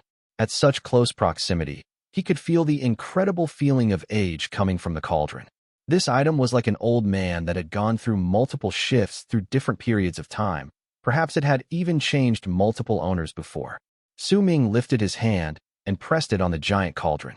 He closed his eyes, and his divine sense spread into the cauldron through his hand. The moment his divine sense fused with the cauldron, Su Ming shuddered. An incredibly powerful force shot out from within and charged towards Su Ming's divine sense as if it wanted to destroy him, lunging forth towards him like a tidal wave that wanted to drown his divine sense. All of this happened too quickly. That rebound charged towards him in an instant, but the moment it was about to touch Su Ming's invisible divine sense. Zhan, Yin, Chui. These few syllables rolled off his tongue awkwardly, though no one heard his voice, because he only said them in a whisper, barely forming his mouth in the shape of those syllables. Those words had been lying in his head since the first time he went into the strange dimension and obtained the method to create his first medicinal pill, and they had appeared in his head once he looked at the picture with the cauldron, telling him how to control the barren cauldron. This was the first time he used them ever since he obtained those words. They were 3 simple words, but the power contained within them was something Su Ming could not understand. The moment he uttered the first word, he clearly felt his flesh and blood shuddering, as if they were sucked out by the power contained in that one word, and his blood surged into the giant cauldron through his right hand. Once he said the second word, Su Ming's bones started rubbing against each other. Perhaps more accurately speaking, they were not rubbing against each other, but it was more like a feeling as if all his bones were trembling. As they trembled, the noise that was produced by his body due to the tremors was that sound of the word. Yin. Chapter 310, Soul in Stone. The moment Su Ming's voice traveled into the giant cauldron, he uttered his third word. A bang went off in his head, and he felt as if his soul had left his body and was surrounding the cauldron with the power of that word. The power of the rebound abruptly went still once those 3 words left Su Ming's mouth. At the same time, the black stone he'd received in Dark Mountain, which was hanging off his neck, hidden underneath his clothes, let off a flash of dim light. In the blink of an eye, that gigantic cauldron was covered by that light. The cauldron shuddered and gradually shrank until it was only about the size of a palm. It floated up and landed on Su Ming's palm. That strange sight made the onlookers around him immediately widen their eyes, disbelief coming to their faces. The Western Sea Clan disciples who had brought the cauldron over sucked in a sharp breath, shocked. Standing among the crowd observing Su Ming's actions was also that second young master and those old men from Western Sea Clan who had come because of the auction. Even that auctioneer, Feng Xiaofeng, and Zishan were also watching to see how Su Ming would take that cauldron away. After all, that cauldron had been in Western Sea Clan for many years, and they had never been able to shrink it. The only reason they had been able to bring it to the land of freezing sky was because Western Sea Clan had a storage item that could store things up to the size of a mountain. Yet right before their eyes, they saw Su Ming pressing his palm on the cauldron, and without him doing anything else, it was immediately enveloped by a dim light before mysteriously shrinking down. The first thing that popped up in the people's heads when they saw it was what the blue-haired old man had said during the auction. Only those chosen by fate can obtain this item, and only those chosen by fate can open it. Zishan instinctively opened her mouth where she stood in the crowd. She knew that cauldron, and she knew that no changes had ever occurred to it over the years it had been in Western Sea Clan, just like it should be for an inanimate object. There had been countless Western Sea Clan disciples who had examined it and tried claiming it for their own, but no matter what method they used, it yielded no results. Even the clan master of Western Sea Clan had to give up in the end, and the research on this item only ended when Guru Li Long, their progenitor who was regarded with the highest prestige in Western Sea Clan, said something. That something was what the blue-haired old man had said during the auction. The cauldron was sent to the land of freezing sky due to Guru Li Long's will as well. He had a feeling that since no one in Western Sea Clan could obtain it, then it was best that they did not keep it around, or else they would only bring disaster on their heads. That was why they sent it to the land of freezing sky to see whether there was anyone who was chosen by fate to own the cauldron. At that moment, the clan elders of Western Sea Clan who came to the auction began breathing rapidly as they stared at the small cauldron glowing dimly on Su Ming's palm. They were shocked, but at the same time, all of them imprinted Su Ming's face in their memories. A curious glint appeared in second young master's eyes. He looked at Su Ming standing in the distance, and a smile appeared on his lips. Very good. At least changing my plans and not buying that cauldron to give it to the elder wasn't for nothing. A pensive look appeared in the eyes of the old man by the name of Chun from Heaven Gate as he looked at Su Ming. For the first time, he regarded the youth seriously because of Su Ming himself, not because of his master. He had Su Ming's name burned into his memories. Ming was also watching Su Ming from the distance, and an elegant smile appeared on her face. At that moment, the person who was under everyone's scrutiny had a dazed look on his face, and he only regained his senses after quite a long time. He looked at the small cauldron in his hand and turned around silently to walk towards his tent. Ziche followed behind him and sat down cross-legged outside his tent. Then he started giving a cold glare to the people whose eyes had now turned towards the tent. After a long while, the owners of those eyes gradually averted their gazes, feeling conflicted, jealous, emotional, and all sorts of other feelings that were reflected on their faces before they returned to their own tents. It was already dark outside. The moon shone high in the sky, but snow continued falling down, causing the land to be covered in a layer of silver. The entire tribe fell into silence, and the only sound that could be heard came from the fires in the covered lamps, letting out crackling noises in the cold wind. Su Ming sat cross-legged within his tent and stared at the cauldron on his palm. Excitement appeared in his eyes, and he brushed the small cauldron with his left hand. A feeling as if his blood and flesh were connected to the cauldron rose within his heart the moment he touched it. This is indeed the barren cauldron needed to quench herbs and create medicinal pills, and the blue-haired old man from Western Sea Clan is right. This cauldron hasn't been opened for a very long time. There's a medicinal pill in it, Su Ming mumbled, and the light shining in his eyes grew brighter still. His heart pounded against his chest. He had originally not believed in those words, but when he used the method to control the barren cauldron and made this thing shrink, he had a faint inkling that there was a mysterious life force within the cauldron. That life force did not seem to belong to a living thing, but a medicinal pill. The cauldron has been around for ages. If it wasn't opened for thousands of years, then the medicinal pill inside is definitely something that is thousands of years old. If no one has opened it for tens of thousands of years. Su Ming's heart pounded even harder against his chest. He stared at the cauldron on his palm, and hesitation gradually appeared in his eyes. Once he observed the small cauldron closely, that hesitation in his eyes was replaced by shock. A solemn expression appeared on his face, and he brought the cauldron right up to his face to take a deep sniff. Once he did so, the shock in his eyes became stronger, bordering on disbelief. The medicinal scent isn't strong. There are two reasons for this. It's either that the medicinal pill in the cauldron was cast aside, or that the medicinal pill isn't completed. But if this unknown medicinal pill is discarded, then while it's only natural that the medicinal fragrance isn't strong, but after so many years have gone by, then the medicinal scent shouldn't even be there. It should have completely disappeared. Unless it's because no one has opened this cauldron for thousands of years, so the medicinal scent hasn't disappeared, or else it would be because the medicinal pill isn't completed. Su Ming's eyes sparkled. He stared at the small cauldron and only lifted his left hand after a long while to form some weird signs. This was one of the hand seals lying in his memories, one that commanded the cauldron to open while he was creating medicinal pills. With some strange-sounding words, he could make the cauldron's lid move aside, and in the entire process of creating the medicinal pill, Su Ming knew that he just needed to recite the correct words as he made those hand seals, and the cauldron would open up immediately. But when he looked at the small cauldron in his hand, he hesitated.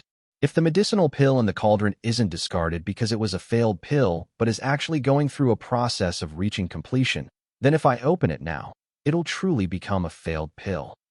Su Ming was silent for a little while before he stopped making the hand signs and put the cauldron away into his storage bag. This isn't the place for me to look into it. I'll figure it out once I return to the 9th summit. Su Ming did not act rashly. Once he put away the small cauldron, he closed his eyes and started meditating. Night passed by soon. When the second morning arrived, Su Ming walked out of his tent and went with Ziche to the auction hall. He did not join in the bidding for the auction during this day. As of then, he only had one item he wanted, the black humanoid sealed within the stone. That item did not appear on the second day of the auction, but on the last day, once the auction had gone on for some time and the intense atmosphere in the hall had started dying down due to it having gone on for several days. Only then, the blue-haired, old auctioneer finally brought out the item Su Ming had been waiting for. It was a mountain rock that was slightly taller than a person. It was transparent, and there was a small black humanoid sitting inside. It looked almost as if it was alive. I have no idea what this is, and I've even asked a lot of people about it, but most of them do not know what it is. We did not bring this here. A few days ago, an esteemed guest of ours brought this here and asked us to put it for auction for him. That esteemed guest called it a soul in stone.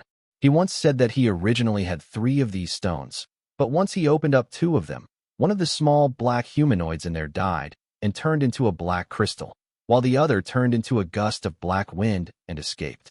Even now, we don't know where it is. This is the last piece. He did not dare try opening it again and brought it here to put it for auction. He did not ask for a high price for this, but he had one request. The person who bought it must be able to tell him the name of this item, and the buyer had to prove that his words were true. If the owner is satisfied, he would pay for the bidder and give the bidder this item for free. He would also give the bidder the black crystal that the small black humanoid turned into once he cracked open one of the stones.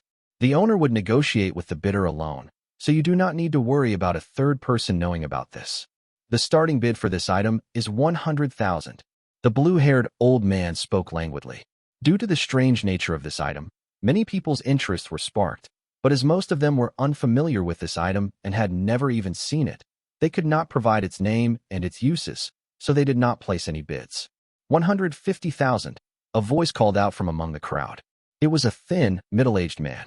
He did not hide his face, but simply sat with an aloof gaze. His clothes were very unique as well, a combination of black and white. That attire was unique to a tribe called Enlightenment Gathering Tribe. That tribe was skilled in making ice sculptures, and they would infuse life into those ice sculptures using a unique method, allowing them to turn the sculptures into something akin to an enchanted vessel. The process in creating those sculptures was a secret. Besides there being a sealed record of the method in the great tribe of Freezing Sky, the others would find it difficult learning about it. A bid of 15 million stone coins was practically nothing to those participating in the auction. However, since too few people knew about the item's origins and its uses, the competition became largely limited. 200,000. Su Ming stood on the balcony, and as he stared at the small black humanoid in the transparent mountain rock, he clearly saw 3 fingers on each of the small humanoid's hands. Once he was certain that the small humanoid was exactly what he needed to create the welcoming of deities, Su Ming placed his bid. 300,000. The tribesman from Enlightenment Gathering Tribe frowned. 500,000. 700,000. 1 million. Su Ming declared unhurriedly, though his gaze was trained on the transparent mountain rock. Sir, I suggest that you don't force yourself to place those bids. You don't even know what this is. If you place your bids without any knowledge of what it is, and you can't name its origins and its uses, then how are you going to deal with the consequences? The thin, middle-aged man from Enlightenment Gathering Tribe turned towards Su Ming. He then stood up and spoke to the people around him. I don't know who put this item on auction, but I'm certain that you are here, sir. I can tell you that only I know what this is. No one else knows it, much less how to use it. Chapter 311. Ziche, bring it here. If I didn't know about it, I wouldn't have placed any bids. Su Ming averted his gaze from the transparent mountain rock, and his eyes fell on the Enlightenment Gathering tribesman wearing the black and white long robe. That thin man from Enlightenment Gathering Tribe stared at Su Ming with a sullen expression. He did not have that many stone coins on him, and he originally did not expect to take back anything. But he did not think that he would encounter this mountain rock here. The moment he saw that item, the excitement that grew within his heart was enough to surpass most of those within the auction hall, and he had been ecstatic when he realized that due to the incredibly rare nature of this item, the others would definitely not know of its origins. Only he knew how to use this item. He originally thought it would be easy for him to obtain this item, and the starting bid for the mountain rock was low as well, which not only made him excited, but also so eager and hopeful that he could not control himself. But, right in the middle of the auction, Su Ming butted in. 1 million was his limit. He did not have any more stone coins to buy this item. Even if his desire for this item had reached an indescribable level, his lack of stone coins gradually made his eyes become bloodshot. He's lying. To the person who placed this item up for auction, only I know what it is. Besides me, no one could possibly know. The tribesman from Enlightenment Gathering Tribe shouted to the people around him. Yet most of the people ignored him. Even the ones who looked towards him watched him with sparkling eyes as unknown thought flickered in their heads. The bidder from the 9th room. There is someone who suspects that you do not know what this item is. I will give you a chance to say what it is, a mild voice asked, traveling forth. But the person who spoke was not the mysterious owner of the mountain rock. Instead, it was the blue-haired old auctioneer. If you can't provide an answer, then please give up on the chance to bid for this item so that things remain fair. A light appeared in the blue-haired old man's eyes as he spoke slowly. Oh, Could it be that all the people who want to buy this item have to say what it is right before the crowd? The ghost of a smile appeared on Su Ming's lips, and he cast a glance at the blue-haired old man. That's right. Those are the rules. The blue-haired old man gave Su Ming a once-over before he nodded his head. The tribesman from Enlightenment Gathering Tribe felt his breathing quicken. He had already risked defending Su Ming for that mountain rock. In his mind, once he obtained that item, he would immediately leave, and perhaps before anyone else could find him, he would already be back in his tribe. That's rather unfair. If I said it, then if someone else places a bid, then he'll be able to just imitate my words. I can say it. Only if there is no other bidder after me. The only ones who will continue placing bids are me and him. Only if you're willing to do this can Western Sea Clan be considered fair. Also, if I have managed to correctly identify the item's origins and buy it, then I don't need you to send it to me after the auction ends. I want to get it right on the spot, Su Ming said languidly. The blue-haired old man laughed coldly in his heart as he hissed out in a dark voice. Very well. No one has been bidding for this item before the two of you anyway. If that's the case, we will not accept anyone else placing any more bids for this item. The only people eligible to obtain this item are the two of you. If you can get it, then take it away. This item is indeed a soul in stone. However, what's valuable isn't the small black humanoid inside, but the mountain rock itself. With a special method, a person can put it into his or her own body, which will make their chi become thicker. It will also nurture the mind, which will help in training when meditating. The small black humanoid within is actually formed after the mountain rock absorbed the polluted aura from the world. That thing is filled with venom, but that venom is not deadly. However, it will affect a person's growth in his training, and it must be extracted with a special method. Anyone who takes it out recklessly will only bring harm to himself, Su Ming stated in a mild-mannered tone, and his voice filled the entire auction hall. Bullsh*T. You're wrong. The tribesman from Enlightenment Gathering Tribe immediately shouted and glared at Su Ming with eyes dripping with hate. That hate burst forth all of a sudden and without a reason. To him, Su Ming was just doing this on purpose so that the tribesman could not get the item. A smile appeared on Su Ming's face. He was not bothered by a person like this who could not conceal his feelings. He was more worried about the people who could hide their feelings and showed no hints of what they were thinking. Su Ming looked at the person from Enlightenment Gathering Tribe and said, I've finished speaking. Now then, it's your turn to say what this is. There was a sullen expression on the blue-haired old man's face, but he could not accuse Su Ming of saying the wrong thing. After all, he did not know what it was himself either. Since you're certain that the person from the 9th room is lying, then you can say what this item is right here. I can tell you that the person who placed this item for auction is here. If the answer you give satisfies him, then perhaps that person will change his mind. The blue-haired old man looked at the thin tribesman from Enlightenment Gathering Tribe. The person from Enlightenment Gathering Tribe found himself speechless for a long time. He did not know how to say it. Even if he spoke the truth, he was not certain whether he would be able to get it. And that was not all. Just the potential dangers he might face on his way back would be enough to kill him multiple times. In fact, there was a high possibility that he might bring disaster back to his tribe. Yet if he did not say it and had to watch that item be bought by someone else, he would feel really, really disgruntled. As the person from Enlightenment Gathering Tribe continued glaring at Su Ming, a sinister smile suddenly appeared on his lips. That thing's name is Magnetic Wraith Stone, and it's different from what you said. The most valuable thing about it isn't the mountain rock itself, but the small black humanoid inside. That thing is called a stone wraith and was formed naturally after absorbing the aura from the world. A person would also have to put it in the body and refine it to use it, but while it can only boost a person's power slightly, its biggest use is when we of the Enlightenment Gathering Tribe use a special method to carve it into a treasure that could defend the user. That treasure would be tied together with the user's life and would die in place of the user once. As his words traveled out, the auction hall instantly fell into dead silence. Multiple pairs of eyes turned towards the transparent mountain rock, shining with a myriad of different emotions. I don't have the ability to buy this item anymore, neither do I want to buy it. If you like it, then you can take it away. I'd like to see just how you'll be able to keep that treasure that can die once for you safe on your person. Besides, without the special method from us in the Enlightenment Gathering Tribe, that item is completely useless. That thin middle-aged man smiled darkly and sat down. He was feeling smug that he did the right thing. By saying that, and putting up the act of giving up on that item, he just made himself more convincing. However, He did not factor in the possibility of him offending not just Su Ming with his words, which were spoken entirely on purpose. In fact, Su Ming was not even the main person he offended. The man had just greatly offended the mysterious person who had put that item up for auction. And that person was the most important person in this. Perhaps the people from the land of freezing sky would face some problems in searching for this mysterious person, but it was incredibly easy for Western Sea Clan to do so.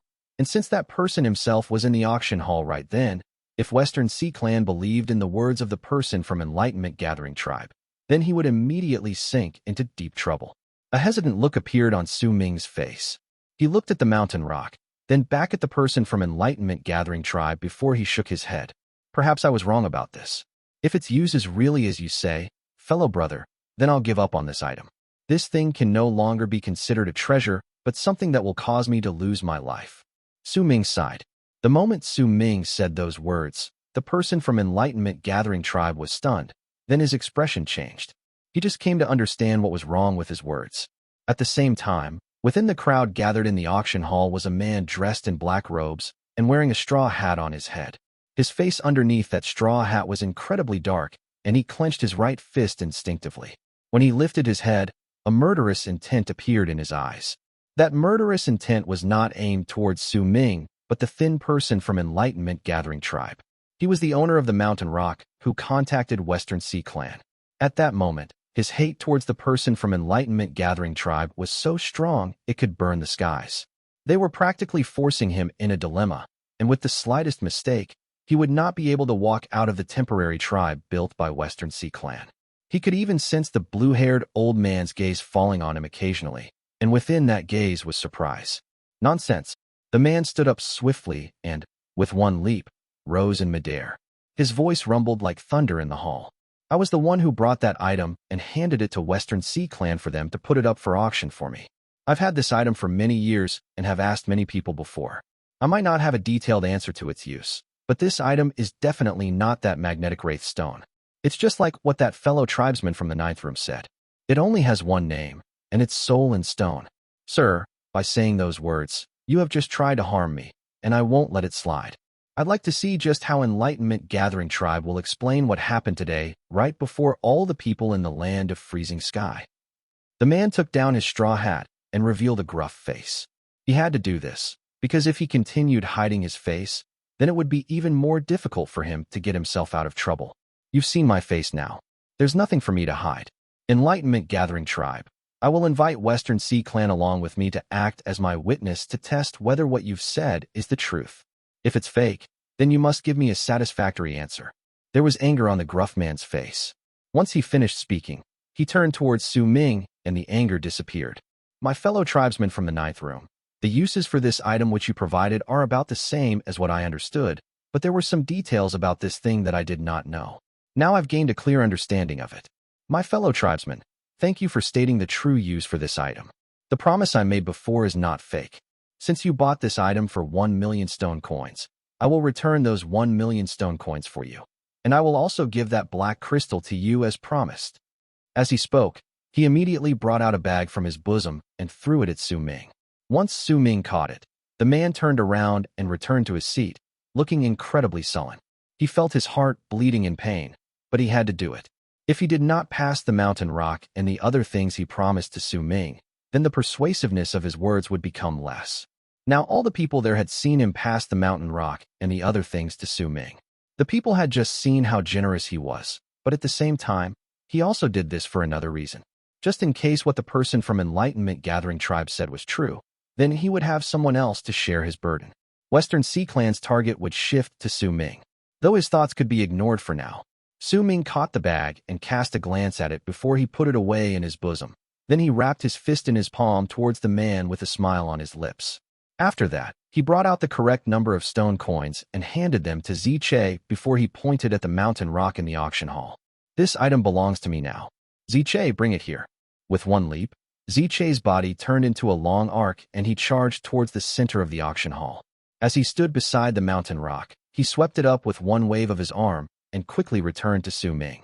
Chapter 312. The Storm in His Heart. The auction in Western Sea Clan ended on that day. Even though the final item that was brought out during the auction was very eye-catching, but it did not bring about a large amount of attention. Su Ming's 3 acts during the 3-day auction had instead caught a lot more attention. The conflict that arose due to that soul and stone also stirred up many different thoughts among the people. If what the person from Enlightenment Gathering Tribe said was true, then that item would be priceless. Even if it was fake, judging by how agitated he was at that time, that item was surely a fantastical treasure. However, its true use would then be a mystery. However, there were plenty of people who were curious about it.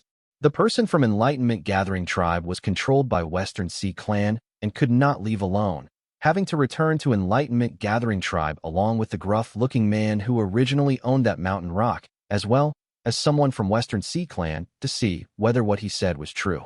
But before that happened, there were still quite a number of people who left at night to Enlightenment Gathering Tribe.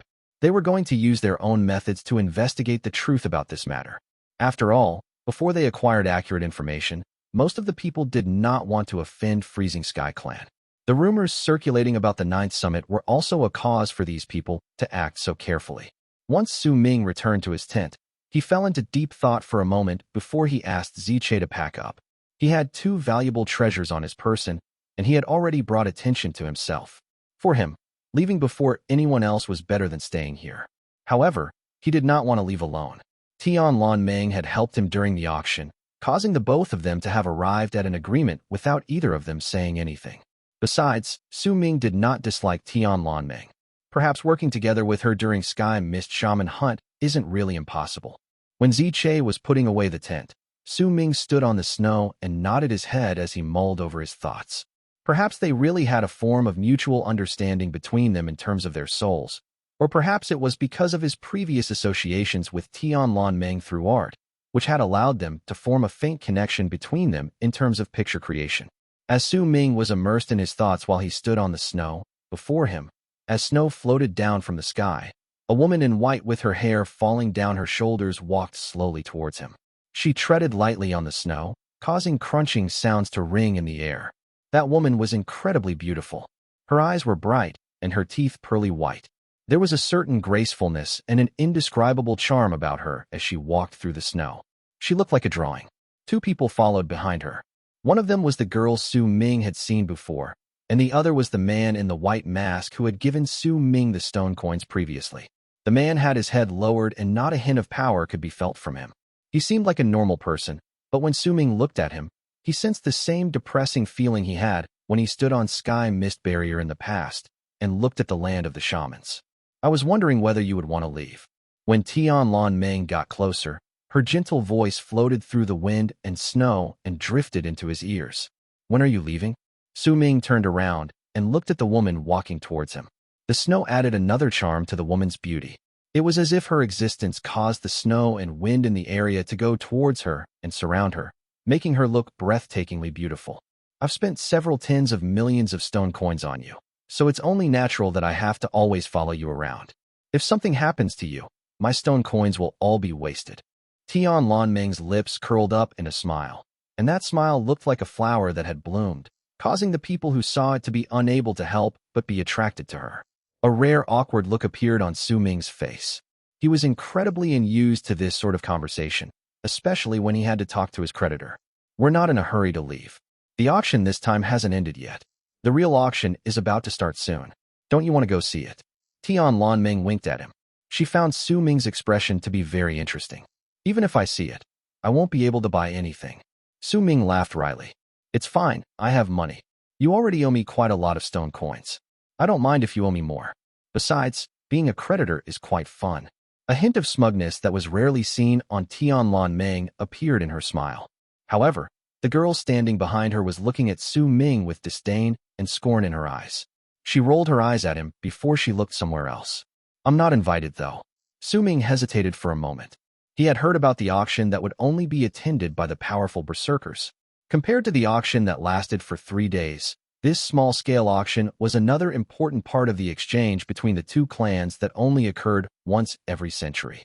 As he was hesitating, Su Ming's expression suddenly changed, and he lifted his head to look into the distance. Almost at the exact same moment he lifted his head, Tian Ming also looked towards that direction.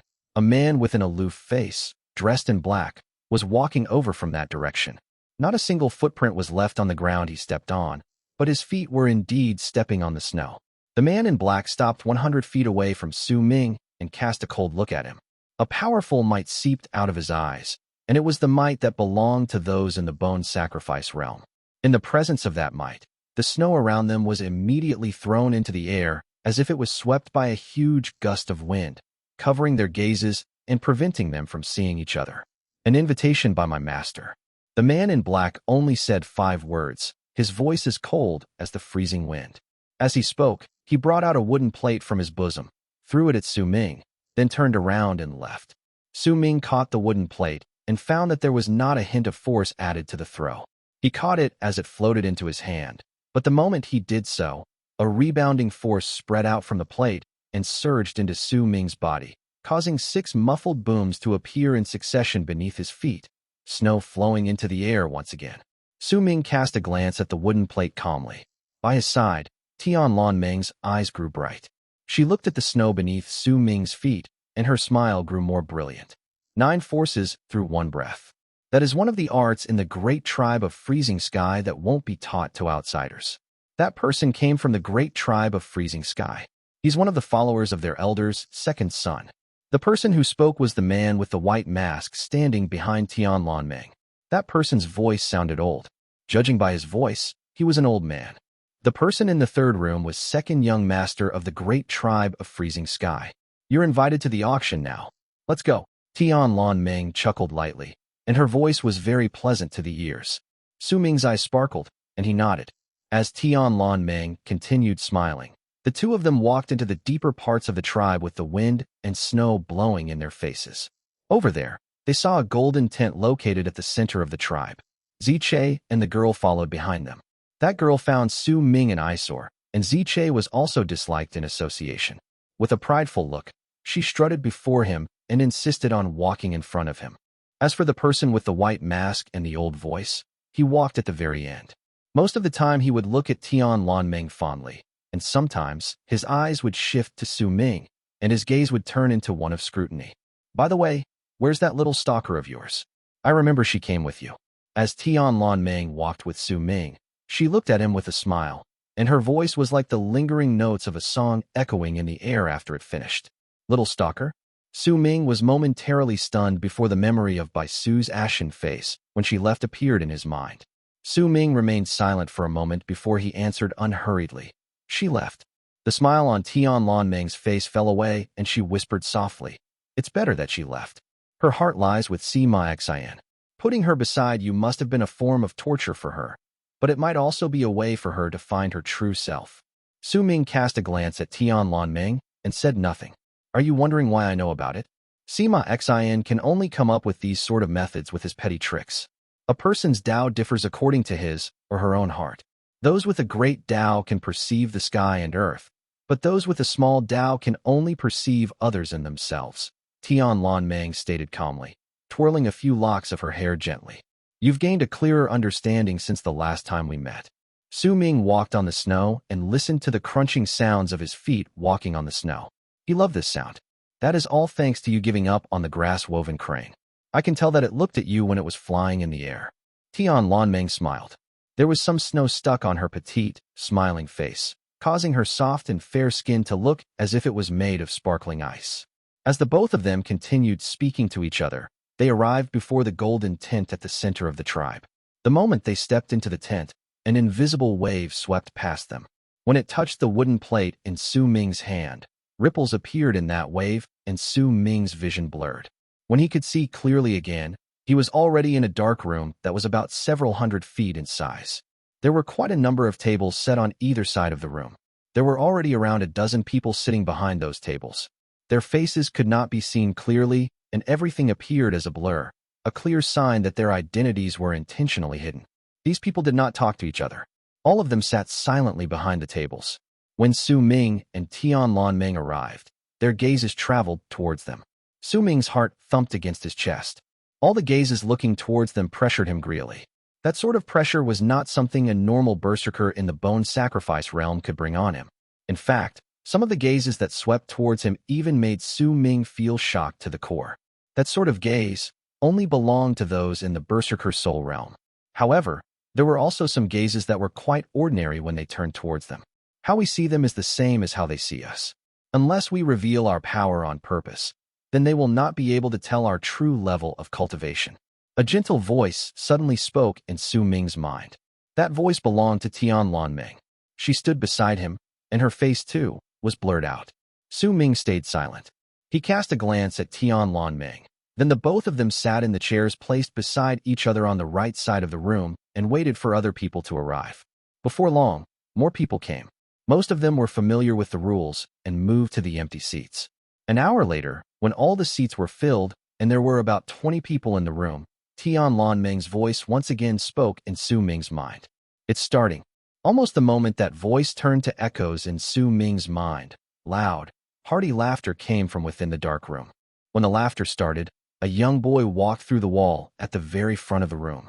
That boy looked like he was only about 7 or 8 years old, but his voice was as loud as a tidal wave, and it was dripping with experience and ruthlessness.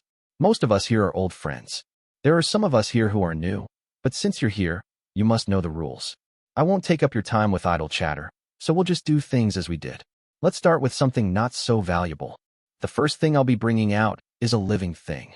As the boy spoke, he lifted his right hand and waved it in the air before him. Immediately, a black chain charged out, and at the other end of it was a bound living creature. Its speed was exceptionally quick, and the moment it appeared, it instantly started running as if it wanted to escape, but the chains were tightly fastened around its neck. When it dashed quite close to Su Ming, the chain was stretched taut and strangled its throat, causing it to let out pained shrieks. The moment Su Ming saw that living creature, he felt as if hundreds upon thousands of lightning had just struck him. A bang went off in his head, and in the blink of an eye, everything before him except that living thing vanished. Chapter 3:13. Fire Ape. It was an ape. It was an ape that was entirely dark red. There was madness on its face. There was a chain tightly wound around its neck, and there was pus on the skin underneath the chain. Some of its flesh had even fused with the chain itself. That chain was stretched taut due to the ape's charge, and it cut into the animal's neck to the point that the ape had difficulty breathing, but it still continued struggling madly to break free of the chains. Its dark red fur did not seem like the ape's original color, but was because it had not cleaned itself for a very long time. If it could clean itself up properly, then its fur would surely turn into a fiery red shade, judging from the red hue at the very end of its fur. It was not big and was only about the size of a child around 3 to 4 years of age. At that moment, it had all 4 of its limbs on the ground and was howling at the people around him. Hidden in its eyes were terror and hate, and as it looked around it, it trembled. Su Ming shuddered. He stared at the fire-red ape before him, and a boom reverberated in his head. He had already forgotten where he was. All he could see was the picture that was hidden deep within his memories. In that picture, he saw a boy in beast skins laughing happily as he jumped around in the forest. On the boy's shoulders was a small monkey with fire-red fur. It held the boy's hair in a tight grip with one claw, and in its other claw it held a piece of fruit, gnawing at it while occasionally letting out delighted squeals. This is a new type of fire ape. This ape likes fire, and it's impossible for it to live in the land of freezing sky. We've never seen a fire ape like this in Western Sea Clan territory before either. I've even checked through some ancient scrolls before and found that the climate and environment in the entire land of South Morning isn't suitable for this type of fire ape to live. That's why I call this ape a new type. It's incredibly rare, and I don't know whether it's the only one of its kind in the world, but over the years, I've only ever seen this one. The boy smiled and cast a glance at the fire ape before he spoke slowly. It's just a monkey, and you brought it here to be auctioned? You're overestimating its value. A sharp voice stated from the crowd sitting by either side of the room. The body of the person was entirely blurred out, and his face could not be seen clearly. This is not a normal ape. It's so quick that even I have some degree of difficulty trying to chase after it. Also, the monkey's blood is good for your health and can lengthen your lifespan. If you continuously drink its blood, your power will also increase. But that's not the main value of this creature. Due to the rareness of this monkey, that's why if you take out its soul and put it into an enchanted vessel, then the power of fire in that enchanted vessel will reach astonishing heights. Also, this ape's physical strength is so great that it could compete against those in the bone sacrifice realm. You can also use it to guard your cave abode, and that is discounting the possibility of it undergoing transformation, the boy said leisurely. Perhaps no one else noticed Su Ming trembling, but Tianlan Ming, who was sitting beside him, could tell with just one glance. She looked calm, but questions had already appeared in her heart. She looked at the ape, then at Su Ming, and found herself not being able to understand what made Su Ming behave this way. Su Ming did not hear what the other people were saying and only stared at the ape. After a very long time, he closed his eyes. It's a pity that this ape is too wild. I've tried everything that I can, but I still can't tame it completely. I've even subjected it to bear the weight of mountains, but the monkey has showed no signs of submitting to me. I wouldn't have been willing to sell it otherwise, the boy lamented. Once he finished introducing the ape, he brought out another few more items and explained their uses. Each of the items he took out would have caused a stir if he had brought them out in the auction during the day, but it did not incite much, if a reaction among the people in the room. He only managed to draw a few pairs of eyes to the items at most. After all, the people who could join this small auction were all highly calculative people. Their faces were also blurred out, and no one could see their expressions. Even if they could see them, they would not be able to see any clues there. All those who could reach the later stage of the bone sacrifice realm, or even the Berserker soul realm, had definitely gone through multiple life and death situations. Anyone who could survive through these ordeals was definitely not any ordinary person. Those who lacked in intelligence would not be able to survive so easily. Su Ming did not hear the descriptions of the items the boy brought out later. He closed his eyes and quelled the vicious surge of emotions in his heart. The very first item that was brought out in the small auction had completely caught him off guard. Its sudden appearance had caused Su Ming's heart to feel as if there were waves moving backwards and crashing against his heart. Before he even had time to accept the truth was forcefully brought right before his eyes. Xiao. Su Ming's thoughts quivered and echoed in his heart as his memories in Dark Mountain surfaced in his mind. Xiao was like family to him. It had been beside him since he was young and had shouldered through all his moments of happiness, anger, and sadness with him. The memory of him getting to know Xiao, the memories of him playing with it, the memories of him talking to Xiao when he was lonely. All these memories appeared in Su Ming's mind uncontrollably. His childhood memories were filled with beautiful and happy moments. In those moments, there was always a fire-red monkey that stayed with him as he grew up, went with him when he went to search for Bai Ling, joined him as he went to steal Dark Dragon's saliva. There were also moments where Xiao was the only listener when Su Ming started talking to himself. Even though Xiao would be holding onto a piece of fruit in its claw every single time and would throw away the core secretly as it listened to him. These moments were the ones that occupied his memories with Xiao the most. Su Ming would never forget any of these. He would forever remember one particular action from Xiao, and that was it sniffing its right claw while putting on an intoxicated face. That expression would forever be etched into Su Ming's memories. Su Ming still remembered himself following Xiao in secret, then witnessing Xiao grabbing a bit of a bear's fur, and everything else that happened. When the change in Dark Mountain happened, when the void appeared and sucked Su Ming in it, when he opened his eyes once again, Dark Mountain was no longer there, his elder was no longer there, his tribe was no longer there. Xiao was also no longer there. The sky was not that of the alliance of the western regions, and neither was the ground. Everything reeked of unfamiliarity, and it was so unfamiliar to him that he had to grow up quickly. He had to force himself to get used to being silent, force himself to use sinister methods to kill others. Only when it was dark and quiet would he sit in the corner and look at the sky alone while bringing up memories to keep him company in his loneliness. Su Ming opened his eyes. The moment he did so, the silence around him quickly disappeared, and everything in the room seemingly returned to normal in his eyes. He heard the fire ape's screeches in his ears, heard the boy's voice, and heard some voices of people negotiating over it. In its continuous struggles, Su Ming saw the ape with the dark red fur beginning to suffocate, and it squatted down on the ground as if it gave up on the thought of escaping. Grief appeared in its eyes. Its gaze did not appear to be looking at anything in the room, and its soul also did not seem to be in its body any longer.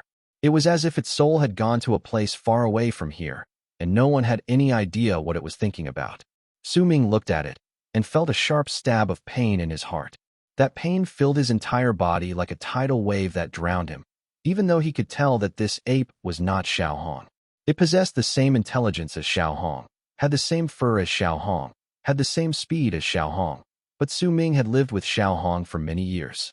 From the minor details, he could tell that this was a fire ape, but it was not Xiao. It was just like the case with Bai Su. She was not Bai Ling. As Su Ming stared at the ape, it noticed that there was one particular person among the dozen humans it hated and despised around it staring at it since the start. It was a gaze that was different from the people around it. It wasn't filled with indifference, but with a type of sorrow. The ape had seen these sort of gazes before, when it was caught. However, in its memories, there was almost always pity and compassion lying underneath those sorrowful gazes. The ape did not need that kind of compassion. However, this person's gaze was slightly different. It squatted down on its spot, and the highly intelligent ape turned its head around to look in the direction where that gaze came from. The ape saw a blurred-out person, saw the gaze that was looking towards it. There was no pity in that gaze, no compassion, only pure sorrow. That sorrow made the ape shudder. I can't exchange anything of mine for that ape alone. Its value is either too great or too small for my items. How about this? I'll use a ray of starlight that I've been refining for nearly 100 years to exchange for those 2 sea creation stones of yours as well. I may not have starlight, but I obtained the skeleton of a sacred beast from the Shaman tribe in the past and turned it into a puppet. This puppet's price is worth much more than all the items you showed us. If you give me another 10 drops of that Western Sea Clan sea marrow, then I'll exchange the puppet with you. This was an auction Su Ming had never seen before. The bidders did not compete using stone coins, but with items, and the idea of the item going to the highest bidder did not exist. The person who brought out the auctioned items would be the one who decided who he would be trading those items with based on what he was lacking. His will could determine the results for everything here. I can refine starlight myself, though it might take some time. As for the puppet made using the skeleton of the Shaman tribe's sacred beast, if I spend some effort in this, I'll be able to get it from the Shaman tribe myself. I want rare items. If you don't have them, then forget it. The boy shook his head. There were 4 items floating before him. One of them was a jade bottle, while another one was a small umbrella, and the remaining 2 were 2 black stones. Based on what the auctioneer said just now, the jade bottle contained sea marrow liquid. While he might not have mentioned its uses, judging from the words from those around him, most of them seemed to know what it was. The small umbrella was an enchanted vessel embedded with some unique effects. It could make a person's aura disappear completely. The remaining 2 black stones were naturally sea creation stones. Its effects were just like its name. It could create an ocean out of thin air, and it contained incredible power. The fire ape was also part of the auctioned items along with those 4 items. However, there were only few among the people sitting on either side of the room who were interested in the items the boy brought out. Only those 2 people named a price, but it was not enough to make the boy satisfied. Does no one have anything rare? If you don't, then I'll have to let the next person bring out their treasures. The boy was rather disappointed. He let his gaze sweep past both sides of the room and was just about to retrieve his things when a glint appeared in Su Ming's eyes, and he spoke. Wait. I'll exchange for it with sky pearls. Almost the moment Su Ming spoke, Tianlan Ming's voice also came from beside him. It could be said that the both of them spoke at the same time. When the boy heard it, his gaze immediately fell towards them, but the person he looked at first was not Su Ming. It was instead Tianlan Ming, who was sitting beside him. The boy looked at her and asked with a smile, "How many sky pearls?" Chapter 314, another item. "How many do you want?" Tianlan Ming asked calmly in a moderate voice. "Lass, you must be one of the people chosen by Sky Mist's ancestor to be one of this generation's mist worshippers. Your name is Tianlan Ming, and your elder sister is Tianlan Yu." The boy's eyes sparkled as he spoke with a chuckle.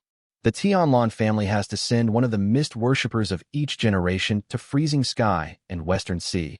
Then they would choose one among the 2 to receive the coming of Sky Mist's ancestor. I respect Sky Mist, so if you want these items, then I'll give it to you for 10 sky pearls. The boy's words echoed within the dark room, though the people who heard it did not turn their gazes over. Most of them chose to ignore what was going on. 10. Tianlan Ming hesitated. She looked at the 4 items before the boy, then at the dark red ape before she fell silent for a moment. "I can only give you 2, she stated softly. "No can do, lassie. You need at least 5 sky pearls before they can gather together. 2 isn't enough. You can't get any of my items with just 2. Unless you have some rare items with you, that is. I'm especially interested in all rare items." The boy smiled, then turned his gaze to Su Ming. He remembered that Su Ming had spoken up just now as well. Rare items. Su Ming closed his eyes and reopened them a short moment later. Right at the moment Tianlan Ming was about to speak again, Su Ming pressed his palm against her arm. Tian Ming offered the price because she saw the changes that occurred on him when he saw the ape. There was in no way that Su Ming would not know that. He committed her good will into his memories. He could also tell with certainty that those sky pearls were incredibly valuable items. The value of those pearls were the same for Tian Ming. He could choose to give up. After all, he was not too interested in the other things brought out by the boy, but Su Ming found himself unable to turn his eyes away from the ape. Even if it was not Xiao, I have a rare item, but it'll depend on you on whether you can discern the uses of this item. Su Ming lifted his head and looked at the boy. The difference in their levels of cultivation was incredibly great, but he was not afraid. This was a trade. At the very least in this dark room, both parties involved in the trade were in the same position. If he became afraid, if he was stunned still by the boy's power, then there was no need for them to negotiate anything. Oh, the boy gave Su Ming a lazy once-over, and there was a ghost of a smile on his lips. It was really hard for him to believe that the person speaking to him could really bring out anything that he would consider as rare. He was a member of Western Sea Clan. He might not know the people invited to this auction, but if this person could sit beside Tian Ming, then either he was a powerful berserker in the Tian family, or he was just her friend. Judging by their actions, it was clear that the person who spoke was not a member of the Tian family. There was only one other explanation for his presence then. He was Tian Ming's friend. By his voice, the boy could tell that he was not an old person either, so his power was definitely not very great. At most, he would only be in the bone sacrifice realm. You can bring it out and let me take a look. Perhaps it's really something I don't know. The boy did not sound too arrogant when he spoke, but that was just the way he was. It was not because he was attaching any form of importance to Su Ming. Su Ming no longer wasted his time on idle chatter. He put his right hand into his bosom and brought out something from his storage bag. When he held that item in his hand, he hesitated for a moment, but as his gaze swept past the items floating before the old man and the ape, he swiftly brought out the item and threw it towards the boy. It was a round object. Once the boy caught it, he brought it before his eyes and took a closer look. With that one glance, the boy's face instantly turned serious. He lifted his right hand and waved it before him. Immediately, the space before him became clouded.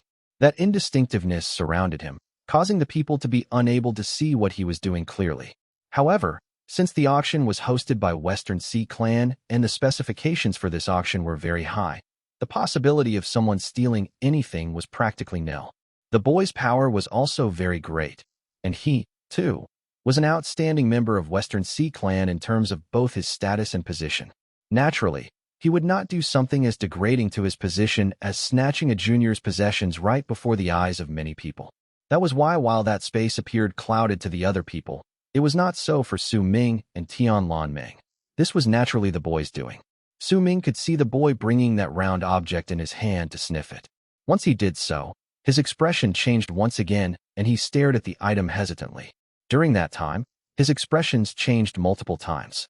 Su Ming looked at the item the boy held in his hands and felt a stab of pain in his heart. That item was his spirit plunder.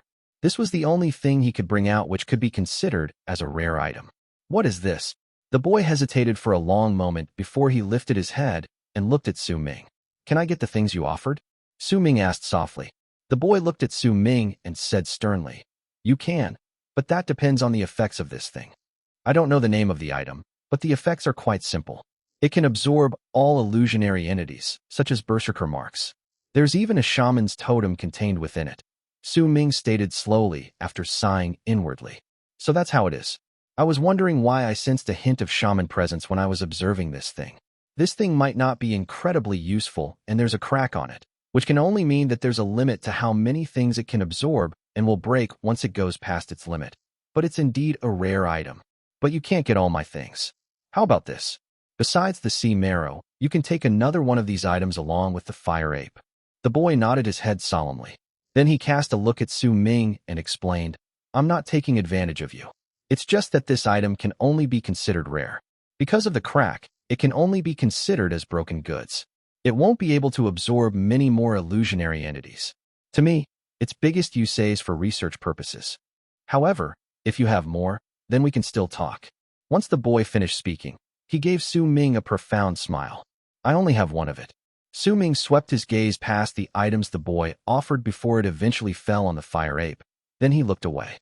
My master gave it to me, he added, and once he averted his gaze from the items, he looked towards the boy. "Oh, and who is your master?" The boy asked casually with a smile on his face as he toyed with the spirit plunder in his hands.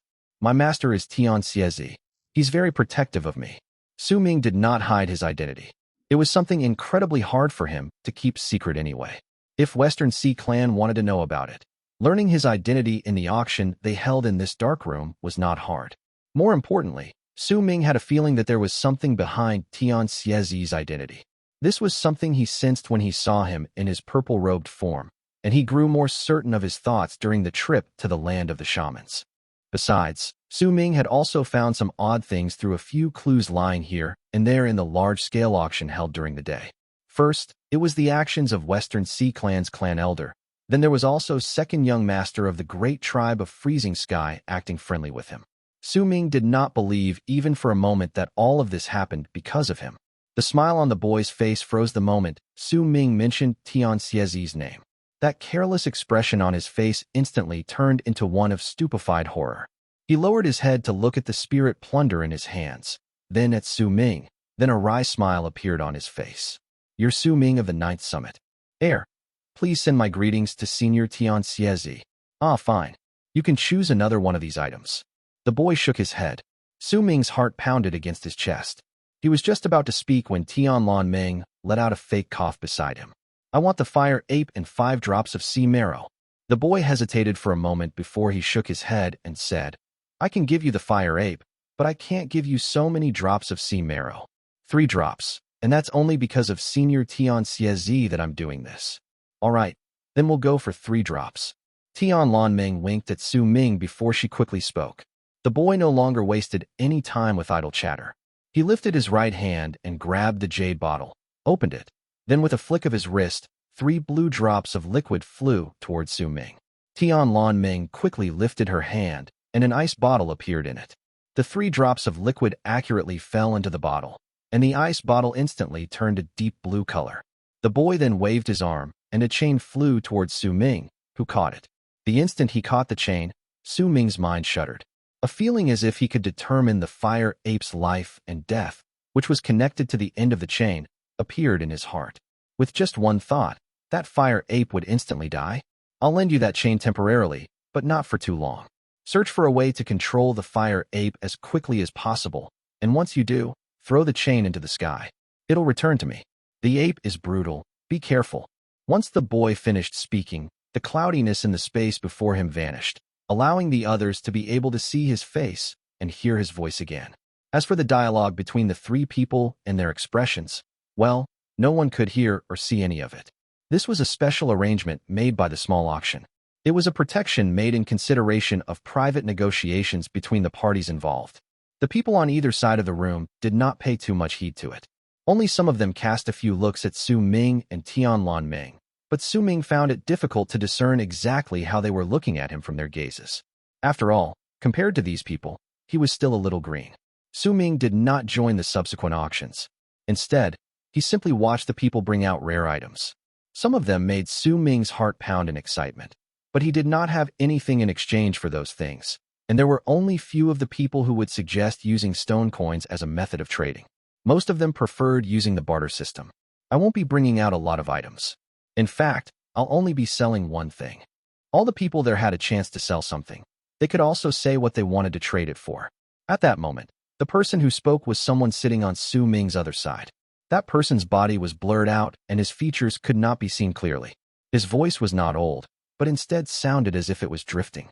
There was a certain rhythm to his speech. As that person spoke, he lifted his right hand and pointed to the space before him.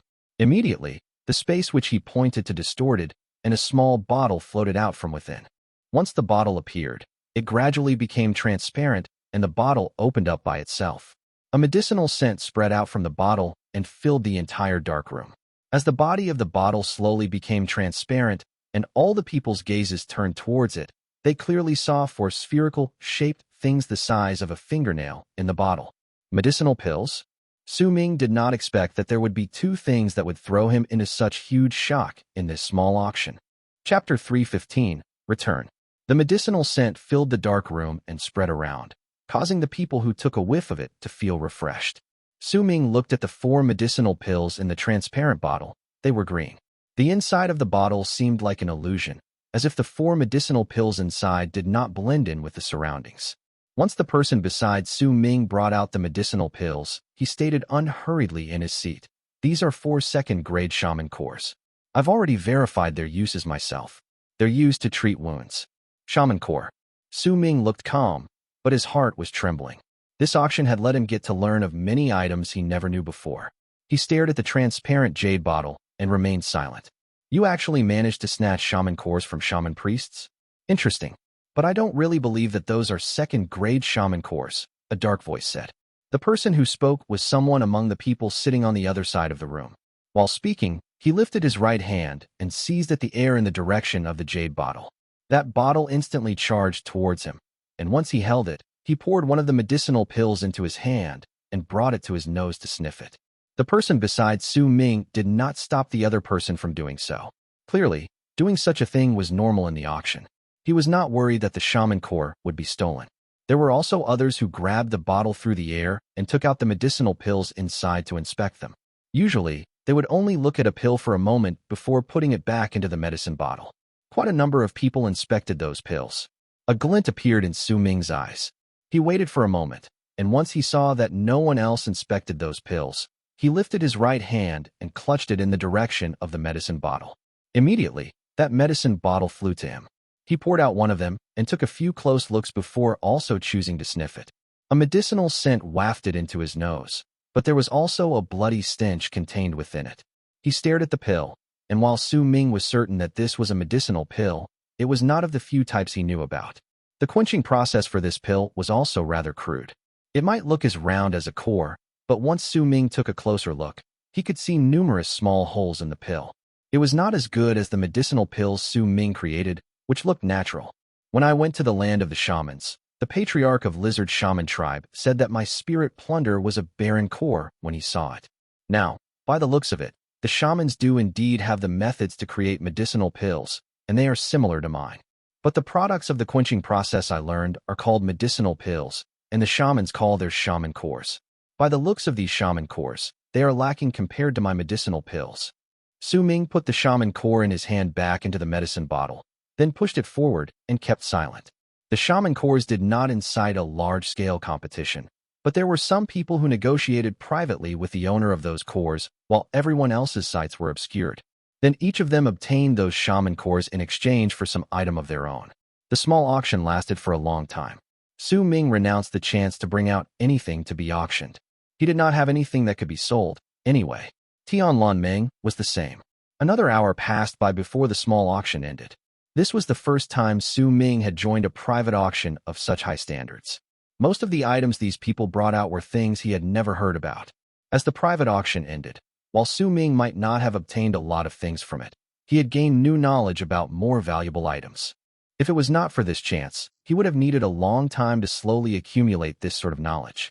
When the private auction ended, the boy waved his arm, and the blurred-out figures of the people sitting by either side of the room started turning into illusions and slowly grew invisible before they eventually vanished into thin air. To enter this place, people would need to step into the golden tent. There were about a dozen golden tents in Western Sea Clan, and it was not necessary for them to enter the dark room through the biggest golden tent located at the center of the tribe. That was why when the people left the dark room, most of them would be separated, and once they left the golden tent, they would usually quickly leave the place. Su Ming and Tianlan Ming walked out. In Su Ming's hand was a chain with a fire ape with dark red fur at its end. When the ape left the tent, it lifted its head to look at the sky.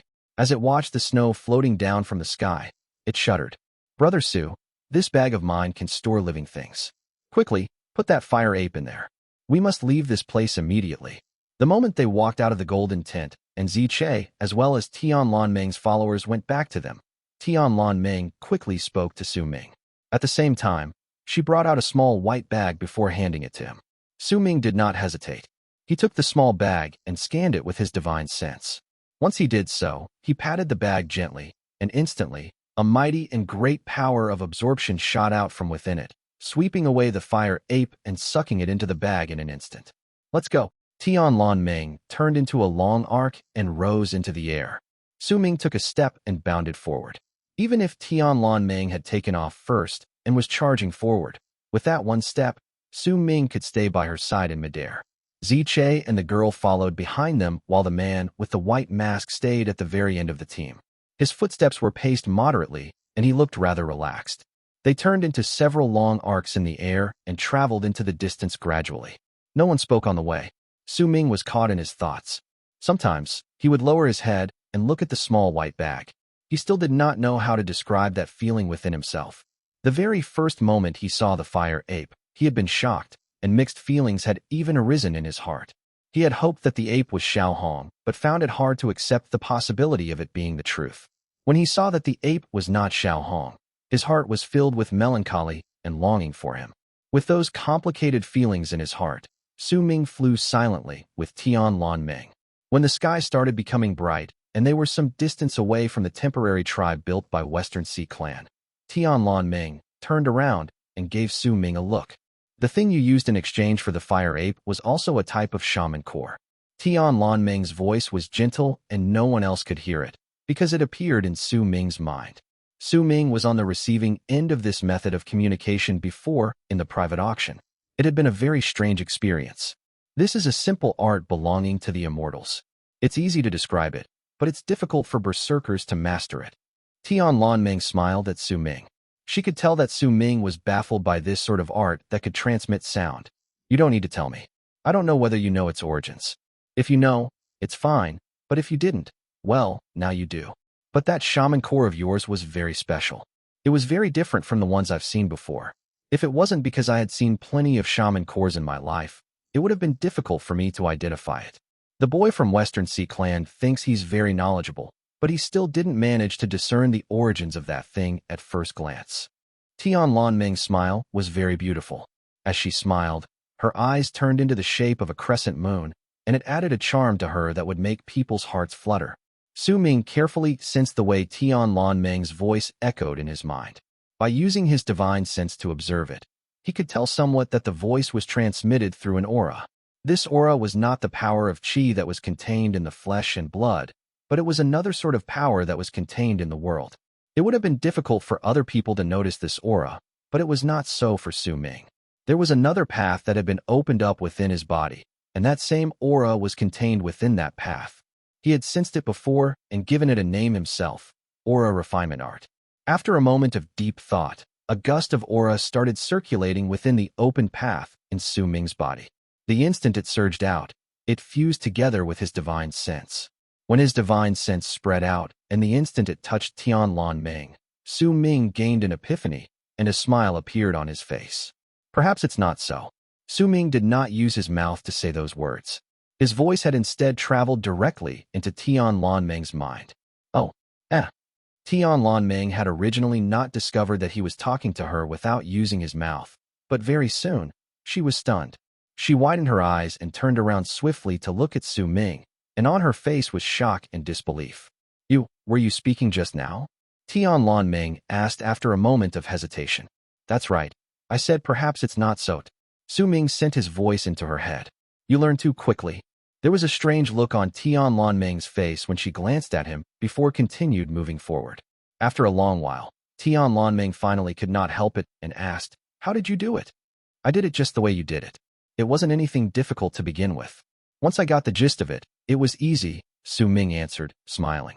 Oh well, it's fine if you don't want to say it. But it's a good thing for us if you can speak with your mind. Su Ming, I need your help during Sky Mist Shaman Hunt. A stern look appeared on Tianlan Ming's face. Details. Su Ming sighed internally. There was no way he could refuse this now. After all, the things that happened during the auction had turned her into his creditor. Tianlan Ming looked at Su Ming and said after a moment of hesitation, I can't tell you the details now. This isn't a good place to talk. When Sky Mist Shaman Hunt begins, I'll tell you everything in detail. Once you help me, not only will you not owe me stone coins, but I'll also reward you greatly in other ways. All right, but I'll say this beforehand. I don't care how dangerous this is. If it exceeds my abilities and endangers my life, then I will choose to give up. I'll think of another way to return the stone coins I owe you, Su Ming said in a low tone. All right. Tianlan Ming smiled and nodded towards him. Time trickled by as the two of them talked to each other with their minds, and it lasted until evening. They arrived back in Freezing Sky Clan without running into any danger. As Ming looked at the 9 summits on the ground, she brought out a deep blue ice bottle from her bosom, then poured a drop of the blue liquid in there into another ice bottle. I'll take one of the 3 drops of sea marrow as an interest, and I'll return the other 2 drops to you. This item is very valuable. Once you've taken 1 drop, it'll produce a large life force within you. It's a lifesaver, Ming said, and gave the ice bottle containing the 2 drops of sea marrow to Ming. With this thing around, our chances of survival during Sky Mist Shaman hunt will increase. As she spoke, Ming smiled once again before she flew back to the 7th summit in a long arc.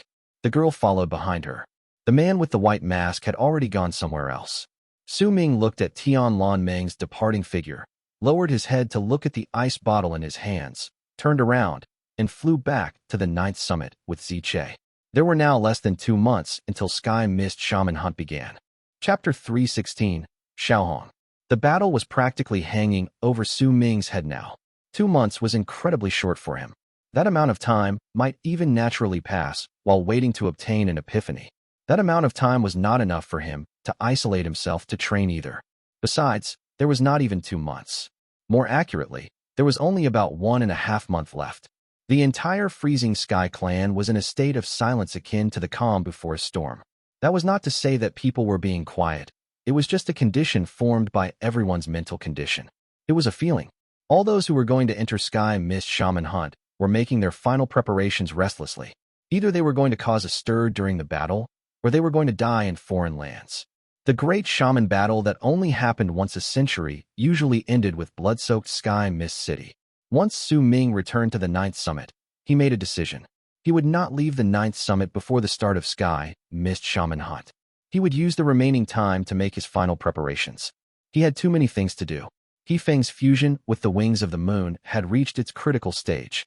This was his final transformation.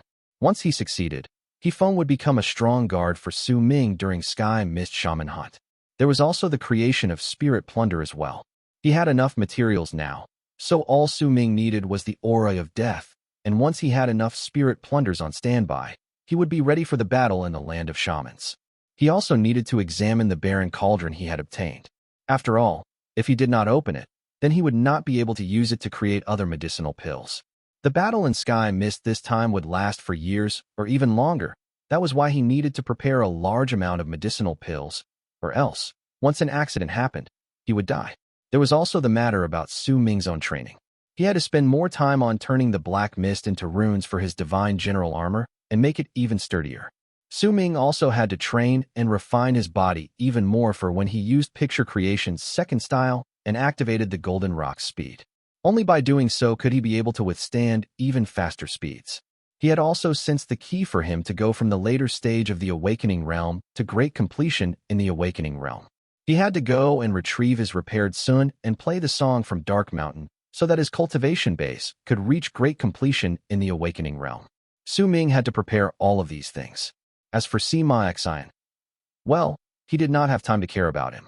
The moment that person had failed to plant the Berserker seed in him, he had already lost his courage to face Ming head-on. Bai Ming sat on the stone platform outside his cave, and Bai appeared in his head. She started to gradually fade away in his head, and eventually disappeared. Once Ming calmed his mind, he brought out a small white bag from his bosom when it was dark and the moon hung high in the sky. He looked at the bag and sorrow appeared on his face. It was a deep sorrow that was usually hidden deep within Ming's heart, only revealing itself occasionally, albeit rarely. Every single time that sorrow appeared, the scar on Ming's face would turn as red as blood. After a long while, Ming patted the bag gently. Instantly, a layer of mist spread out from the bag, clinking of chains coming from within it, and as it did so, a dark red shadow charged out of the mist with a speed so quick it was difficult to see with the naked eye. That dark red shadow came to an abrupt halt several dozens of feet before Ming. Its body became clear. It was the fire ape. It squatted down before him and glared at him with hate and disgust, along with a strong desire to not submit to him. From its gaze, Ming could sense the pride within the ape's heart and its hatred towards all the living. Clearly, it had gone through an endless amount of suffering and torture in the boy's hands. Yet not only did his actions not subjugate the ape, They instead fueled it with a maddening killing intent towards all the people around it. Even Su Ming, who had looked at him slightly differently previously, was completely hateful in its eyes as he sat before it at that moment. Once the ape had the chance, it would tear its body apart. Ziche stood up in the distance and took a few steps forward as he glared at the fire ape coldly. He could sense the intense rage and madness from the ape. If it was not for the chain binding it, it would probably have instantly jumped on Su Ming and killed him, and once it did so, it would roar towards the skies before running away. Ziche could also sense a powerful, threatening feeling from that animal. That ape might be weakened now, but there was a mighty pressure that was equivalent to the power of those in the bone sacrifice realm coming from within it. That pressure might be faint and weak right then, but it was there, and it was a clear sign on just how strong the ape was when it was at the peak of its health. The speed just now had especially shocked Ziche. Almost the instant Ziche took a few cautious steps forward, that fire ape immediately turned around and glared at him with bloodshot eyes before charging towards him with a murderous aura. He only managed to see a dark red shadow charging out, and in an instant, it was already only 30 feet away from him. With a bang, that chain was stretched taut, causing the fire ape's speed to come to an abrupt halt, and its claws swiped through the air 20 feet away from Ziche. It might not have touched Ziche, but it still stirred a strong gust of wind that stunned him where he stood. The wind against his face was so strong that it caused a faint stab of pain. The fire ape that was tied down by the chain around its neck was howling at the sky at that moment.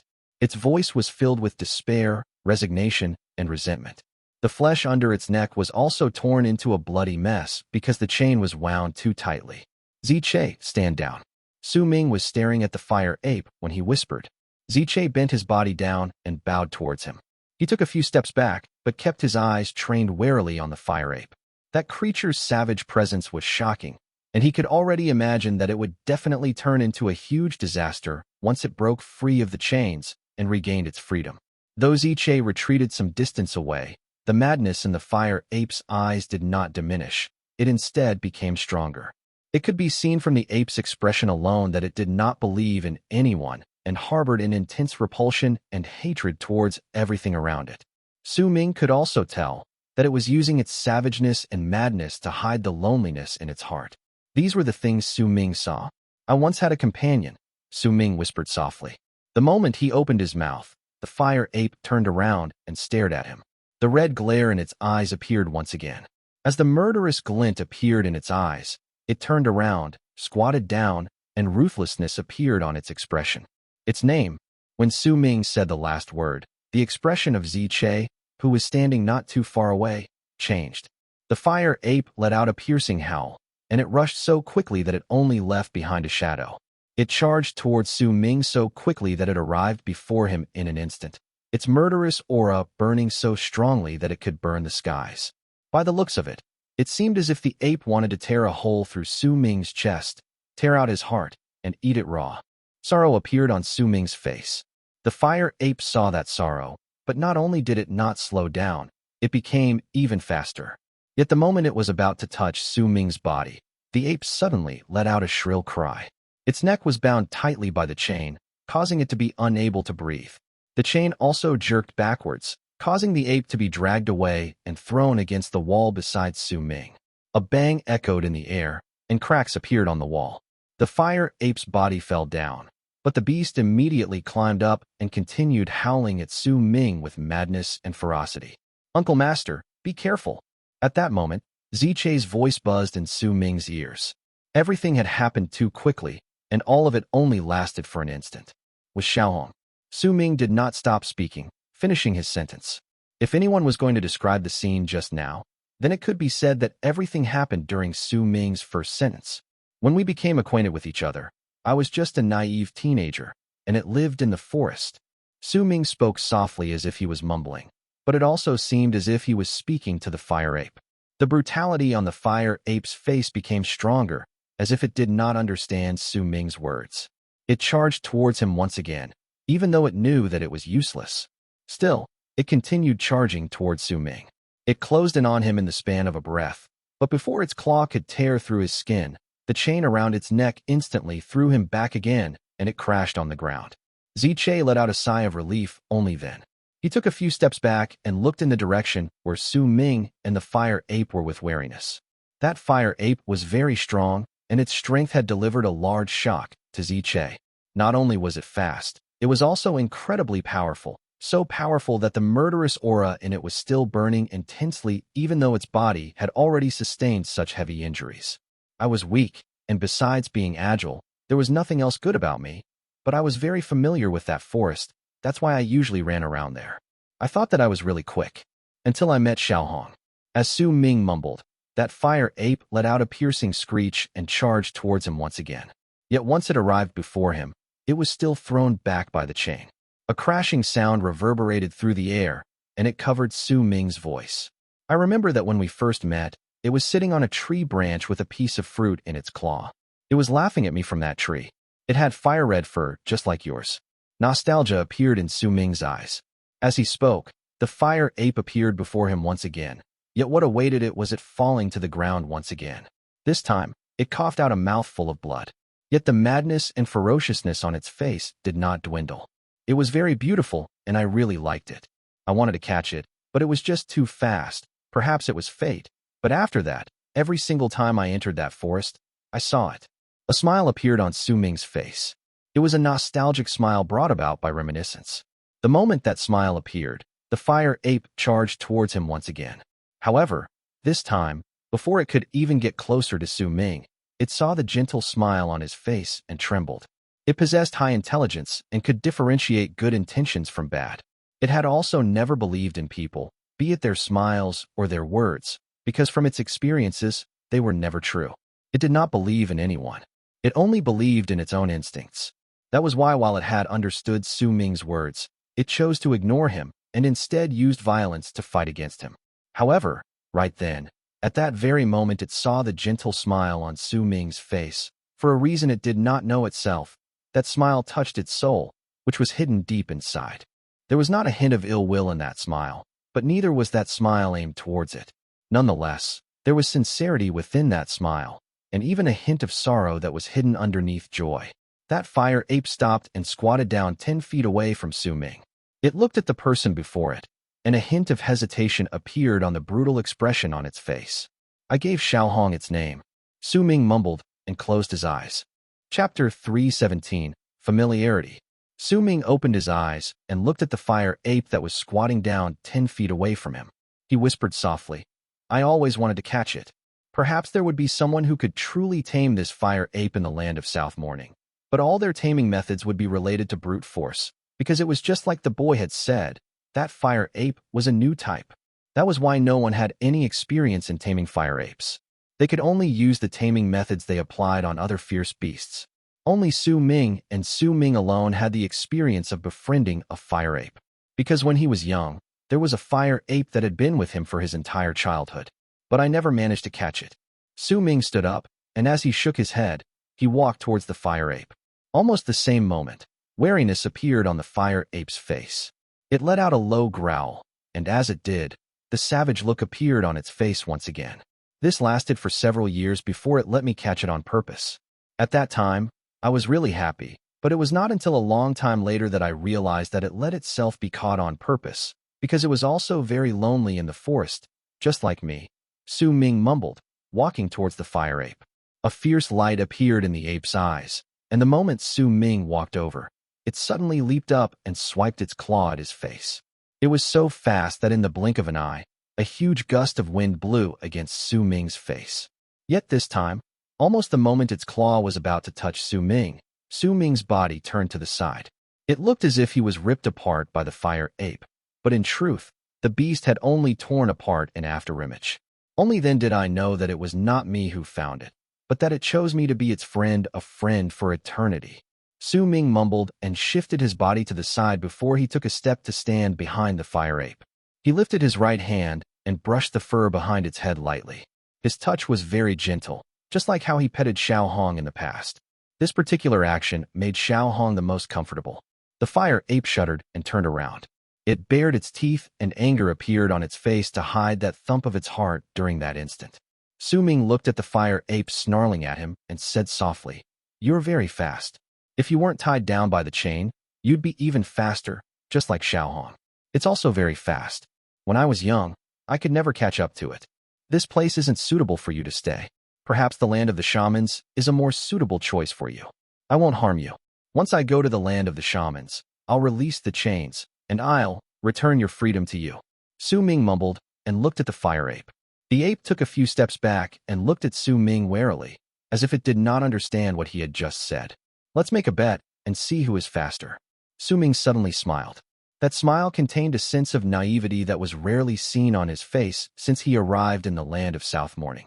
It was a smile that belonged to a young boy, not a man. If you win, I'll unchain you right that instant and return you your freedom. But if you lose, then you must brush your fur. You look far too dirty right now. Su Ming looked at the fire ape, and the fire ape also looked at Su Ming. We'll race from here to the top of the mountain. Let's see whose speed is faster. You have to follow the rules. Su Ming pointed towards the top of the ninth summit, then at the fire ape, before he let go of the chain in his left hand. The moment he let go of the chain in his left hand, the fire ape charged forward, but it did not run towards the top of the mountain. It instead seemed to have jumped into the air and flown towards the world in the distance. It howled, and its voice was filled with mockery. Ziche was shocked still where he stood by the side. A wry smile appeared on his face.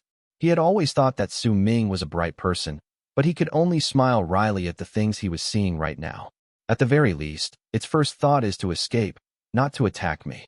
Su Ming looked at Ziche with a smile, then took a step towards the sky. The moment his foot landed, booming sounds came from his body. 4 of the 16 ice hoops on his legs had exploded. Because of it, Su Ming's speed instantly increased. In the blink of an eye, he rushed after the fire ape and even closed the distance between them. Once he did so, booming sounds came from his body once again, and 4 more ice hoops exploded. The moment that happened, his speed reached a level as if he could warp through space itself. With one step, his body seemed to have disappeared, and once he reappeared, he was already less than 100 feet away from the fire ape. The fire ape swiftly turned its head around, and disbelief appeared on its face. It let out a piercing screech, then as it charged forward at its full speed, 2 more booms fell into its ears. 2 more ice hoops exploded on Su Ming's body. His speed increased to the point that he appeared before the fire ape in the blink of an eye and blocked its path forward. You have to follow the rules, said Su Ming with a smile. The fire ape widened its eyes and snarled. Then it swiftly went backwards to run in another direction. Su Ming looked at its retreat, and praise appeared in his eyes. Even the fire ape itself was not certain why it chose to change directions instead of brutally tearing apart Su Ming's body like it had wanted to do previously. Perhaps Su Ming's words had had an effect on it. Or maybe his smile had touched it. Perhaps it was that gentle touch from Su Ming's hand that made it hesitate. Or it could have been something else. When the fire ape changed its direction, Su Ming took a step forward, and when he reappeared the next instant, he stood before the ape once again. It was not until the fire ape changed its direction a few more times, his path repeatedly blocked by Su Ming, did the savageness return to its face. It let out a piercing howl and no longer changed its direction. Instead, with bloodshot eyes filled with madness, it lifted both its claws and swiped them at Su Ming with full intention of tearing apart the person that was blocking its path. Almost the moment the fire ape swiped at Su Ming, black mist surrounded his body, and his divine general armor instantly appeared as an illusion. That armor may look as it did usually, but if anyone took a closer look, they would see that the black mist had gathered into a large amount of lines that crisscrossed against each other to perfectly form the armor. The instant the fire ape's claws were about to touch the armor on Su Ming's body, a booming sound echoed in the air, and a powerful force spread from within the fire ape. That force was so great that it was definitely not something a berserker in the awakening realm could summon. It was one equivalent to those in the bone sacrifice realm. This was also when it was tied down by the chain, weakened. If the ape was at the peak of its health, then the force of that strike would definitely surpass what it could summon now. With the booming sound echoing in the air, Su Ming took a few steps backwards, but his expression did not change. Yet the fire ape did not continue with its attack. It instead used the bounce created by that boom and leaped backwards, charging right towards the top of the 9th summit. As it dashed forward, a smug expression appeared on the fire ape's face. Although it was still snarling, that pleased expression was still as clear as day. It only used the span of several breaths before it reached the top of the 9th summit. It stood there and pounded its chest with its fists, then scanned the area. Judging by its actions, it was looking for Su Ming to boast to him. Yet the moment it saw him, it was very clearly stunned, because it saw two Su Mings. One of them was smiling while looking at it from where they clashed, and the other was standing by its side, while picking up the other end of the chain binding its neck that had fallen on the ground. You lost. Su Ming smiled faintly as he held the chain in his hands. At that moment, the shadow of his in the air far into the distance turned into black fog. That fog tumbled about before turning into a phantom shadow that charged towards the platform outside Su Ming's cave. When that fog descended on the platform, it turned back into a three-pronged fork. Then with a buzzing sound, it stabbed into the platform. Ziche was also baffled by the scene before his eyes. He had clearly seen Su Ming himself chasing after the fire ape, but he hadn't managed to see when he swapped places with the phantom fork. Anger appeared on the fire ape's face. It turned towards Su Ming swiftly and growled at him with its teeth bared. "We're not redoing the match. I didn't cheat," Su Ming said with a smile. The moment he finished speaking, he was suddenly stunned. He was not the only one who was stunned. The fire ape was also stunned. Su Ming was stunned because during that instant, he had naturally understood what the fire ape wanted to say when it growled and bared its teeth at him. It was as if that fire ape had turned into Xiao.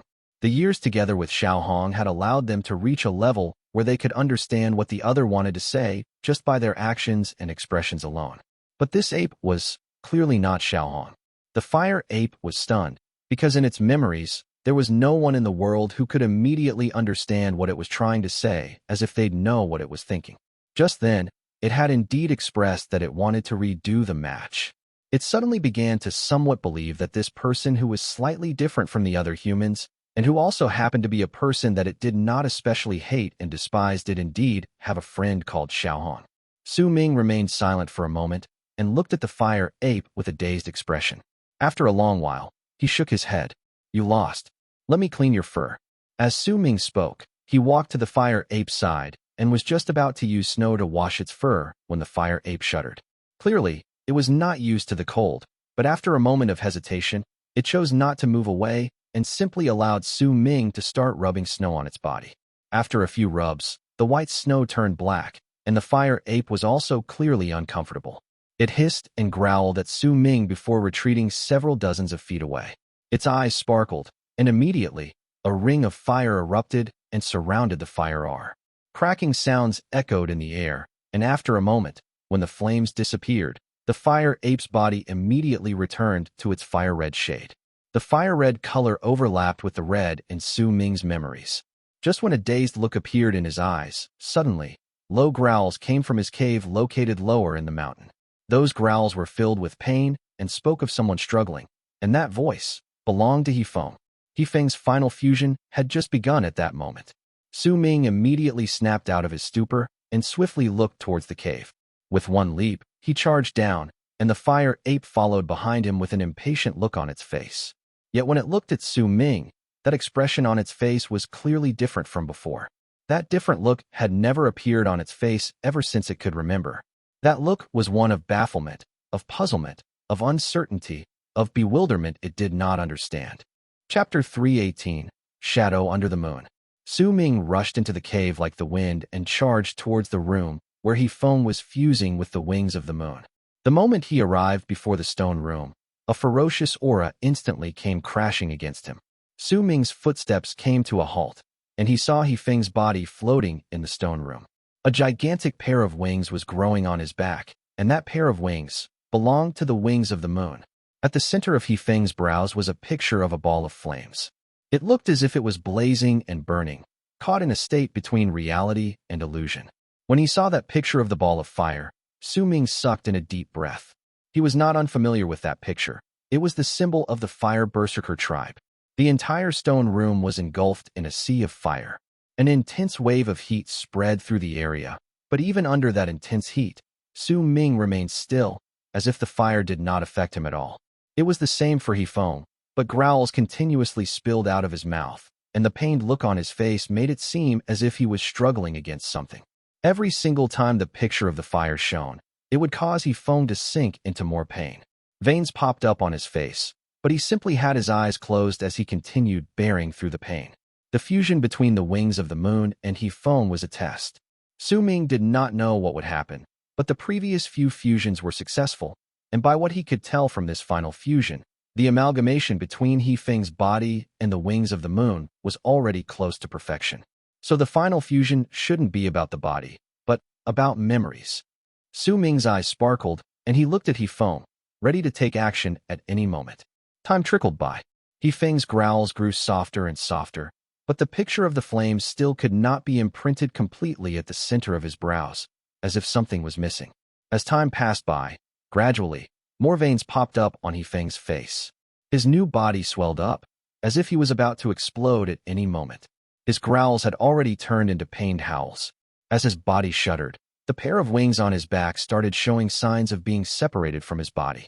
The sea of fire in the stone room became dimmer, as if it was about to be extinguished at any moment. If the sea of fire was extinguished and He Feng's wings became separated from his body, then it would mean that the final fusion had failed. He Feng would die, and the souls of the wings of the moon would also vanish. Su Ming would absolutely not allow such a thing to happen, especially when Sky Mist Shaman Hunt was about to begin. This was something he could not accept. Without hesitation, Su Ming took a step forward into the stone room. The instant his foot landed on the ground of the sea of fire, the dimming sea of fire blazed up as if a barrel of oil had been thrown into it. A large amount of flames surrounded Su Ming as if he was their king and his appearance could make them stronger. Su Ming walked towards He Feng through the blazing sea of fire and lifted his right hand.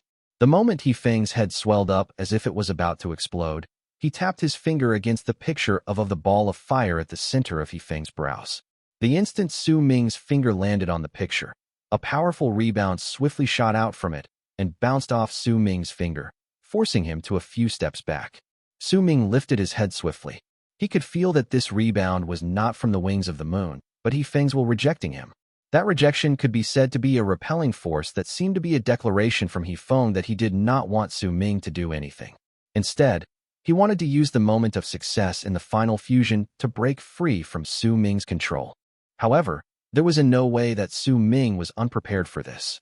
When he helped He Feng in his previous fusions, he was also observing this. Through those fusions, he had continuously strengthened his methods to control He Feng. After all, he had no idea what would happen once the man succeeded. Su Ming might look forward to it, but the outcome of the fusion was also an unknown entity to him. When he saw He Feng rejecting him for the first time, Su Ming gave a cold snort, and a fiery red light swiftly appeared in his eyes. The faint shadow of the moon appeared in his pupils. It was the burning moon, the fire-red moon. The moment the blood moon appeared, He Feng lifted his head and roared. Immediately, countless wings of the moon surfaced on his skin and let out submissive screeches, worshipping Su Ming. He Feng, are you the one who refuses to obey me, or is it the souls of my wings of the moon who are doing so? Su Ming stood in the sea of fire and stared at He Feng's pained expression. A bewitching feeling came from the blood moon in his eyes. You were the one who wanted to fuse with the wings of the moon. Are you regretting it now? If you're regretting it, then I'll release you. Su Ming's voice reverberated in the air. The moment he spoke, the blazing roars of the sea of fire around him grew stronger once again. That fire burned everything around them and covered every single corner of the stone room. The wings of the moon on He Feng's skin howled as if they wanted to charge out of He Feng's body. He Feng trembled even more viciously. He looked as if he wanted to open his eyes, but he did not have the strength to do so. As his lips trembled, a couple words spilled out of his mouth. Moss, please, don't be angry. Su Ming lifted his right hand, but this time, he did not go straight to tap the center of He Feng's brows. Instead, he bit down on that finger, and when a drop of blood appeared, he pressed his finger at the center of He Feng's brows. The instant Su Ming's index finger touched the center of He Feng's brows, his blood also touched the picture of the ball of fire. In the blink of an eye, a large amount of veins that looked like a spider's web appeared at the center of He Feng's brows. The color of those veins was blood red, and they rapidly spread throughout the entire body. Even the ball of fire at the center of the brows turned red. Once those red veins covered He Feng's entire body, the souls of the wings of the moon in his body fused into him once again. As He Feng trembled, he opened his eyes. Right as he did so, the blood moon appeared in his pupils. He stared at Su Ming, and a conflicted look appeared on his face. Su Ming was also staring at him with a regal look in his eyes. Their gazes met. After a moment, He Feng closed his eyes. When he reopened them, He slowly knelt down on the ground on one knee. Right till the moment his knee touched the ground, he still made sure the center of his brows was connected to Su Ming's finger. When he knelt down, He Feng no longer trembled. The sea of fire crackled and surrounded him and Su Ming. He slowly tucked in his spread-out wings and had them hang behind his back. A powerful presence was contained within He Feng's body. That presence was so powerful that Su Ming felt as if he was going up against a powerful berserker in the bone sacrifice realm.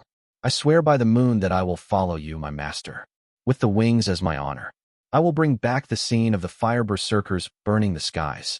I am the fire berserker He Feng. Greetings, my king. He Feng lowered his head. I can grant you the power of the fire berserkers, and I can also take it back, Su Ming said calmly, lifting his finger away from the center of He Feng's brows. The instant he did so, the sea of fire around them immediately surged up as if rejoicing and charged towards He Feng to fuse into his body. Those flames eventually gathered at the center of his brows, causing the picture of fire over there to become a real entity. However, that color remained a blood-red hue. That red was Su Ming's color, and within it was Su Ming's will. The fire berserkers worship the moon and treat the moon as their honor. From now on, you will be my shadow. My shadow created under the moon will be your dwelling place. Su Ming turned around and walked out of the stone room. As he walked out, He Feng's body, which continued kneeling on the ground, gradually faded out, eventually turning into a mere illusion. Once he disappeared, Su Ming's shadow became slightly different. When Su Ming walked out of his cave, Ziche looked over from his position not too far away. There was uncertainty in his eyes.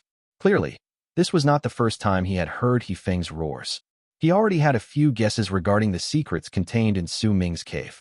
Compared to him, the fire ape who had been originally squatting outside the cave, grooming itself, lifted its head once Su Ming walked out of the cave and let out a few growls while snarling as it stared at Su Ming's feet.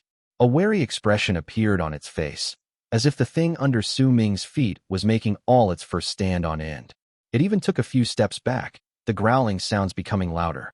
Ziche immediately looked at Su Ming's feet, but no matter how he looked at it, he could not see anything different. There was nothing under Su Ming's feet besides his shadow created by the moonlight. His shadow. Ziche shuddered, and his gaze immediately fell towards Su Ming's shadow. A shocked look gradually settled on his face. Su Ming's shadow was not of a human, but someone with a pair of tucked-in wings, and during the instant Ziche looked over, he seemed to have seen a pair of blood-red eyes staring coldly at him from the shadow. Ziche felt shaken, and he quickly moved back. Don't look at my shadow, Su Ming stated unhurriedly, and sat down on the platform outside his cave before he lifted his head and looked at the moon in the sky. Ziche quickly obeyed and took a few steps back. He had his head lowered, but he could not calm down. He had a feeling that his eyes had not been playing tricks on him just now. There was something strange about Su Ming's shadow, especially that pair of blood-red eyes that had looked towards him just now. Not only did they shake Ziche to his core, they also gave him a feeling that the distance between him and Su Ming was becoming wider, and that distance between would only continue increasing for an eternity. Once that distance arrived to a certain point, Uncle Master will no longer need me to protect his cave. Ziche lowered his head quietly, and as he sat there, resolution appeared in his eyes. My level of cultivation has been stuck at the same stage for a long time. Am I really unable to break through into the bone sacrifice realm? While Ziche was occupied by his thoughts, Su Ming looked at the moon in the sky, and the fire ape stared at Su Ming's shadow with a hostile look on its face. Su Ming turned around and looked at it before he spoke softly. Stay by my side until we go to the land of the shamans. Let's call you Xiao. Once we go to the land of the shamans, I'll return your freedom to you. Remember not to be captured by anyone anymore. The fire ape rolled its eyes and gave Su Ming a stink eye. The words, I don't believe you, were written blatantly on its face. There is a saying that goes that the people who are lonely may be different from each other, but all of them stare at the moon. At that moment, there was a girl basking underneath the moonlight in the seventh summit. She had released the red string of straw tying up her black hair, released the braids, and was no longer wearing white clothes. Neither was there any glittering crystals on her forehead anymore. The bone earrings had also been taken off her ears. She sat on a mountain rock with her chin placed above her hands as she stared blankly at the moon in the sky.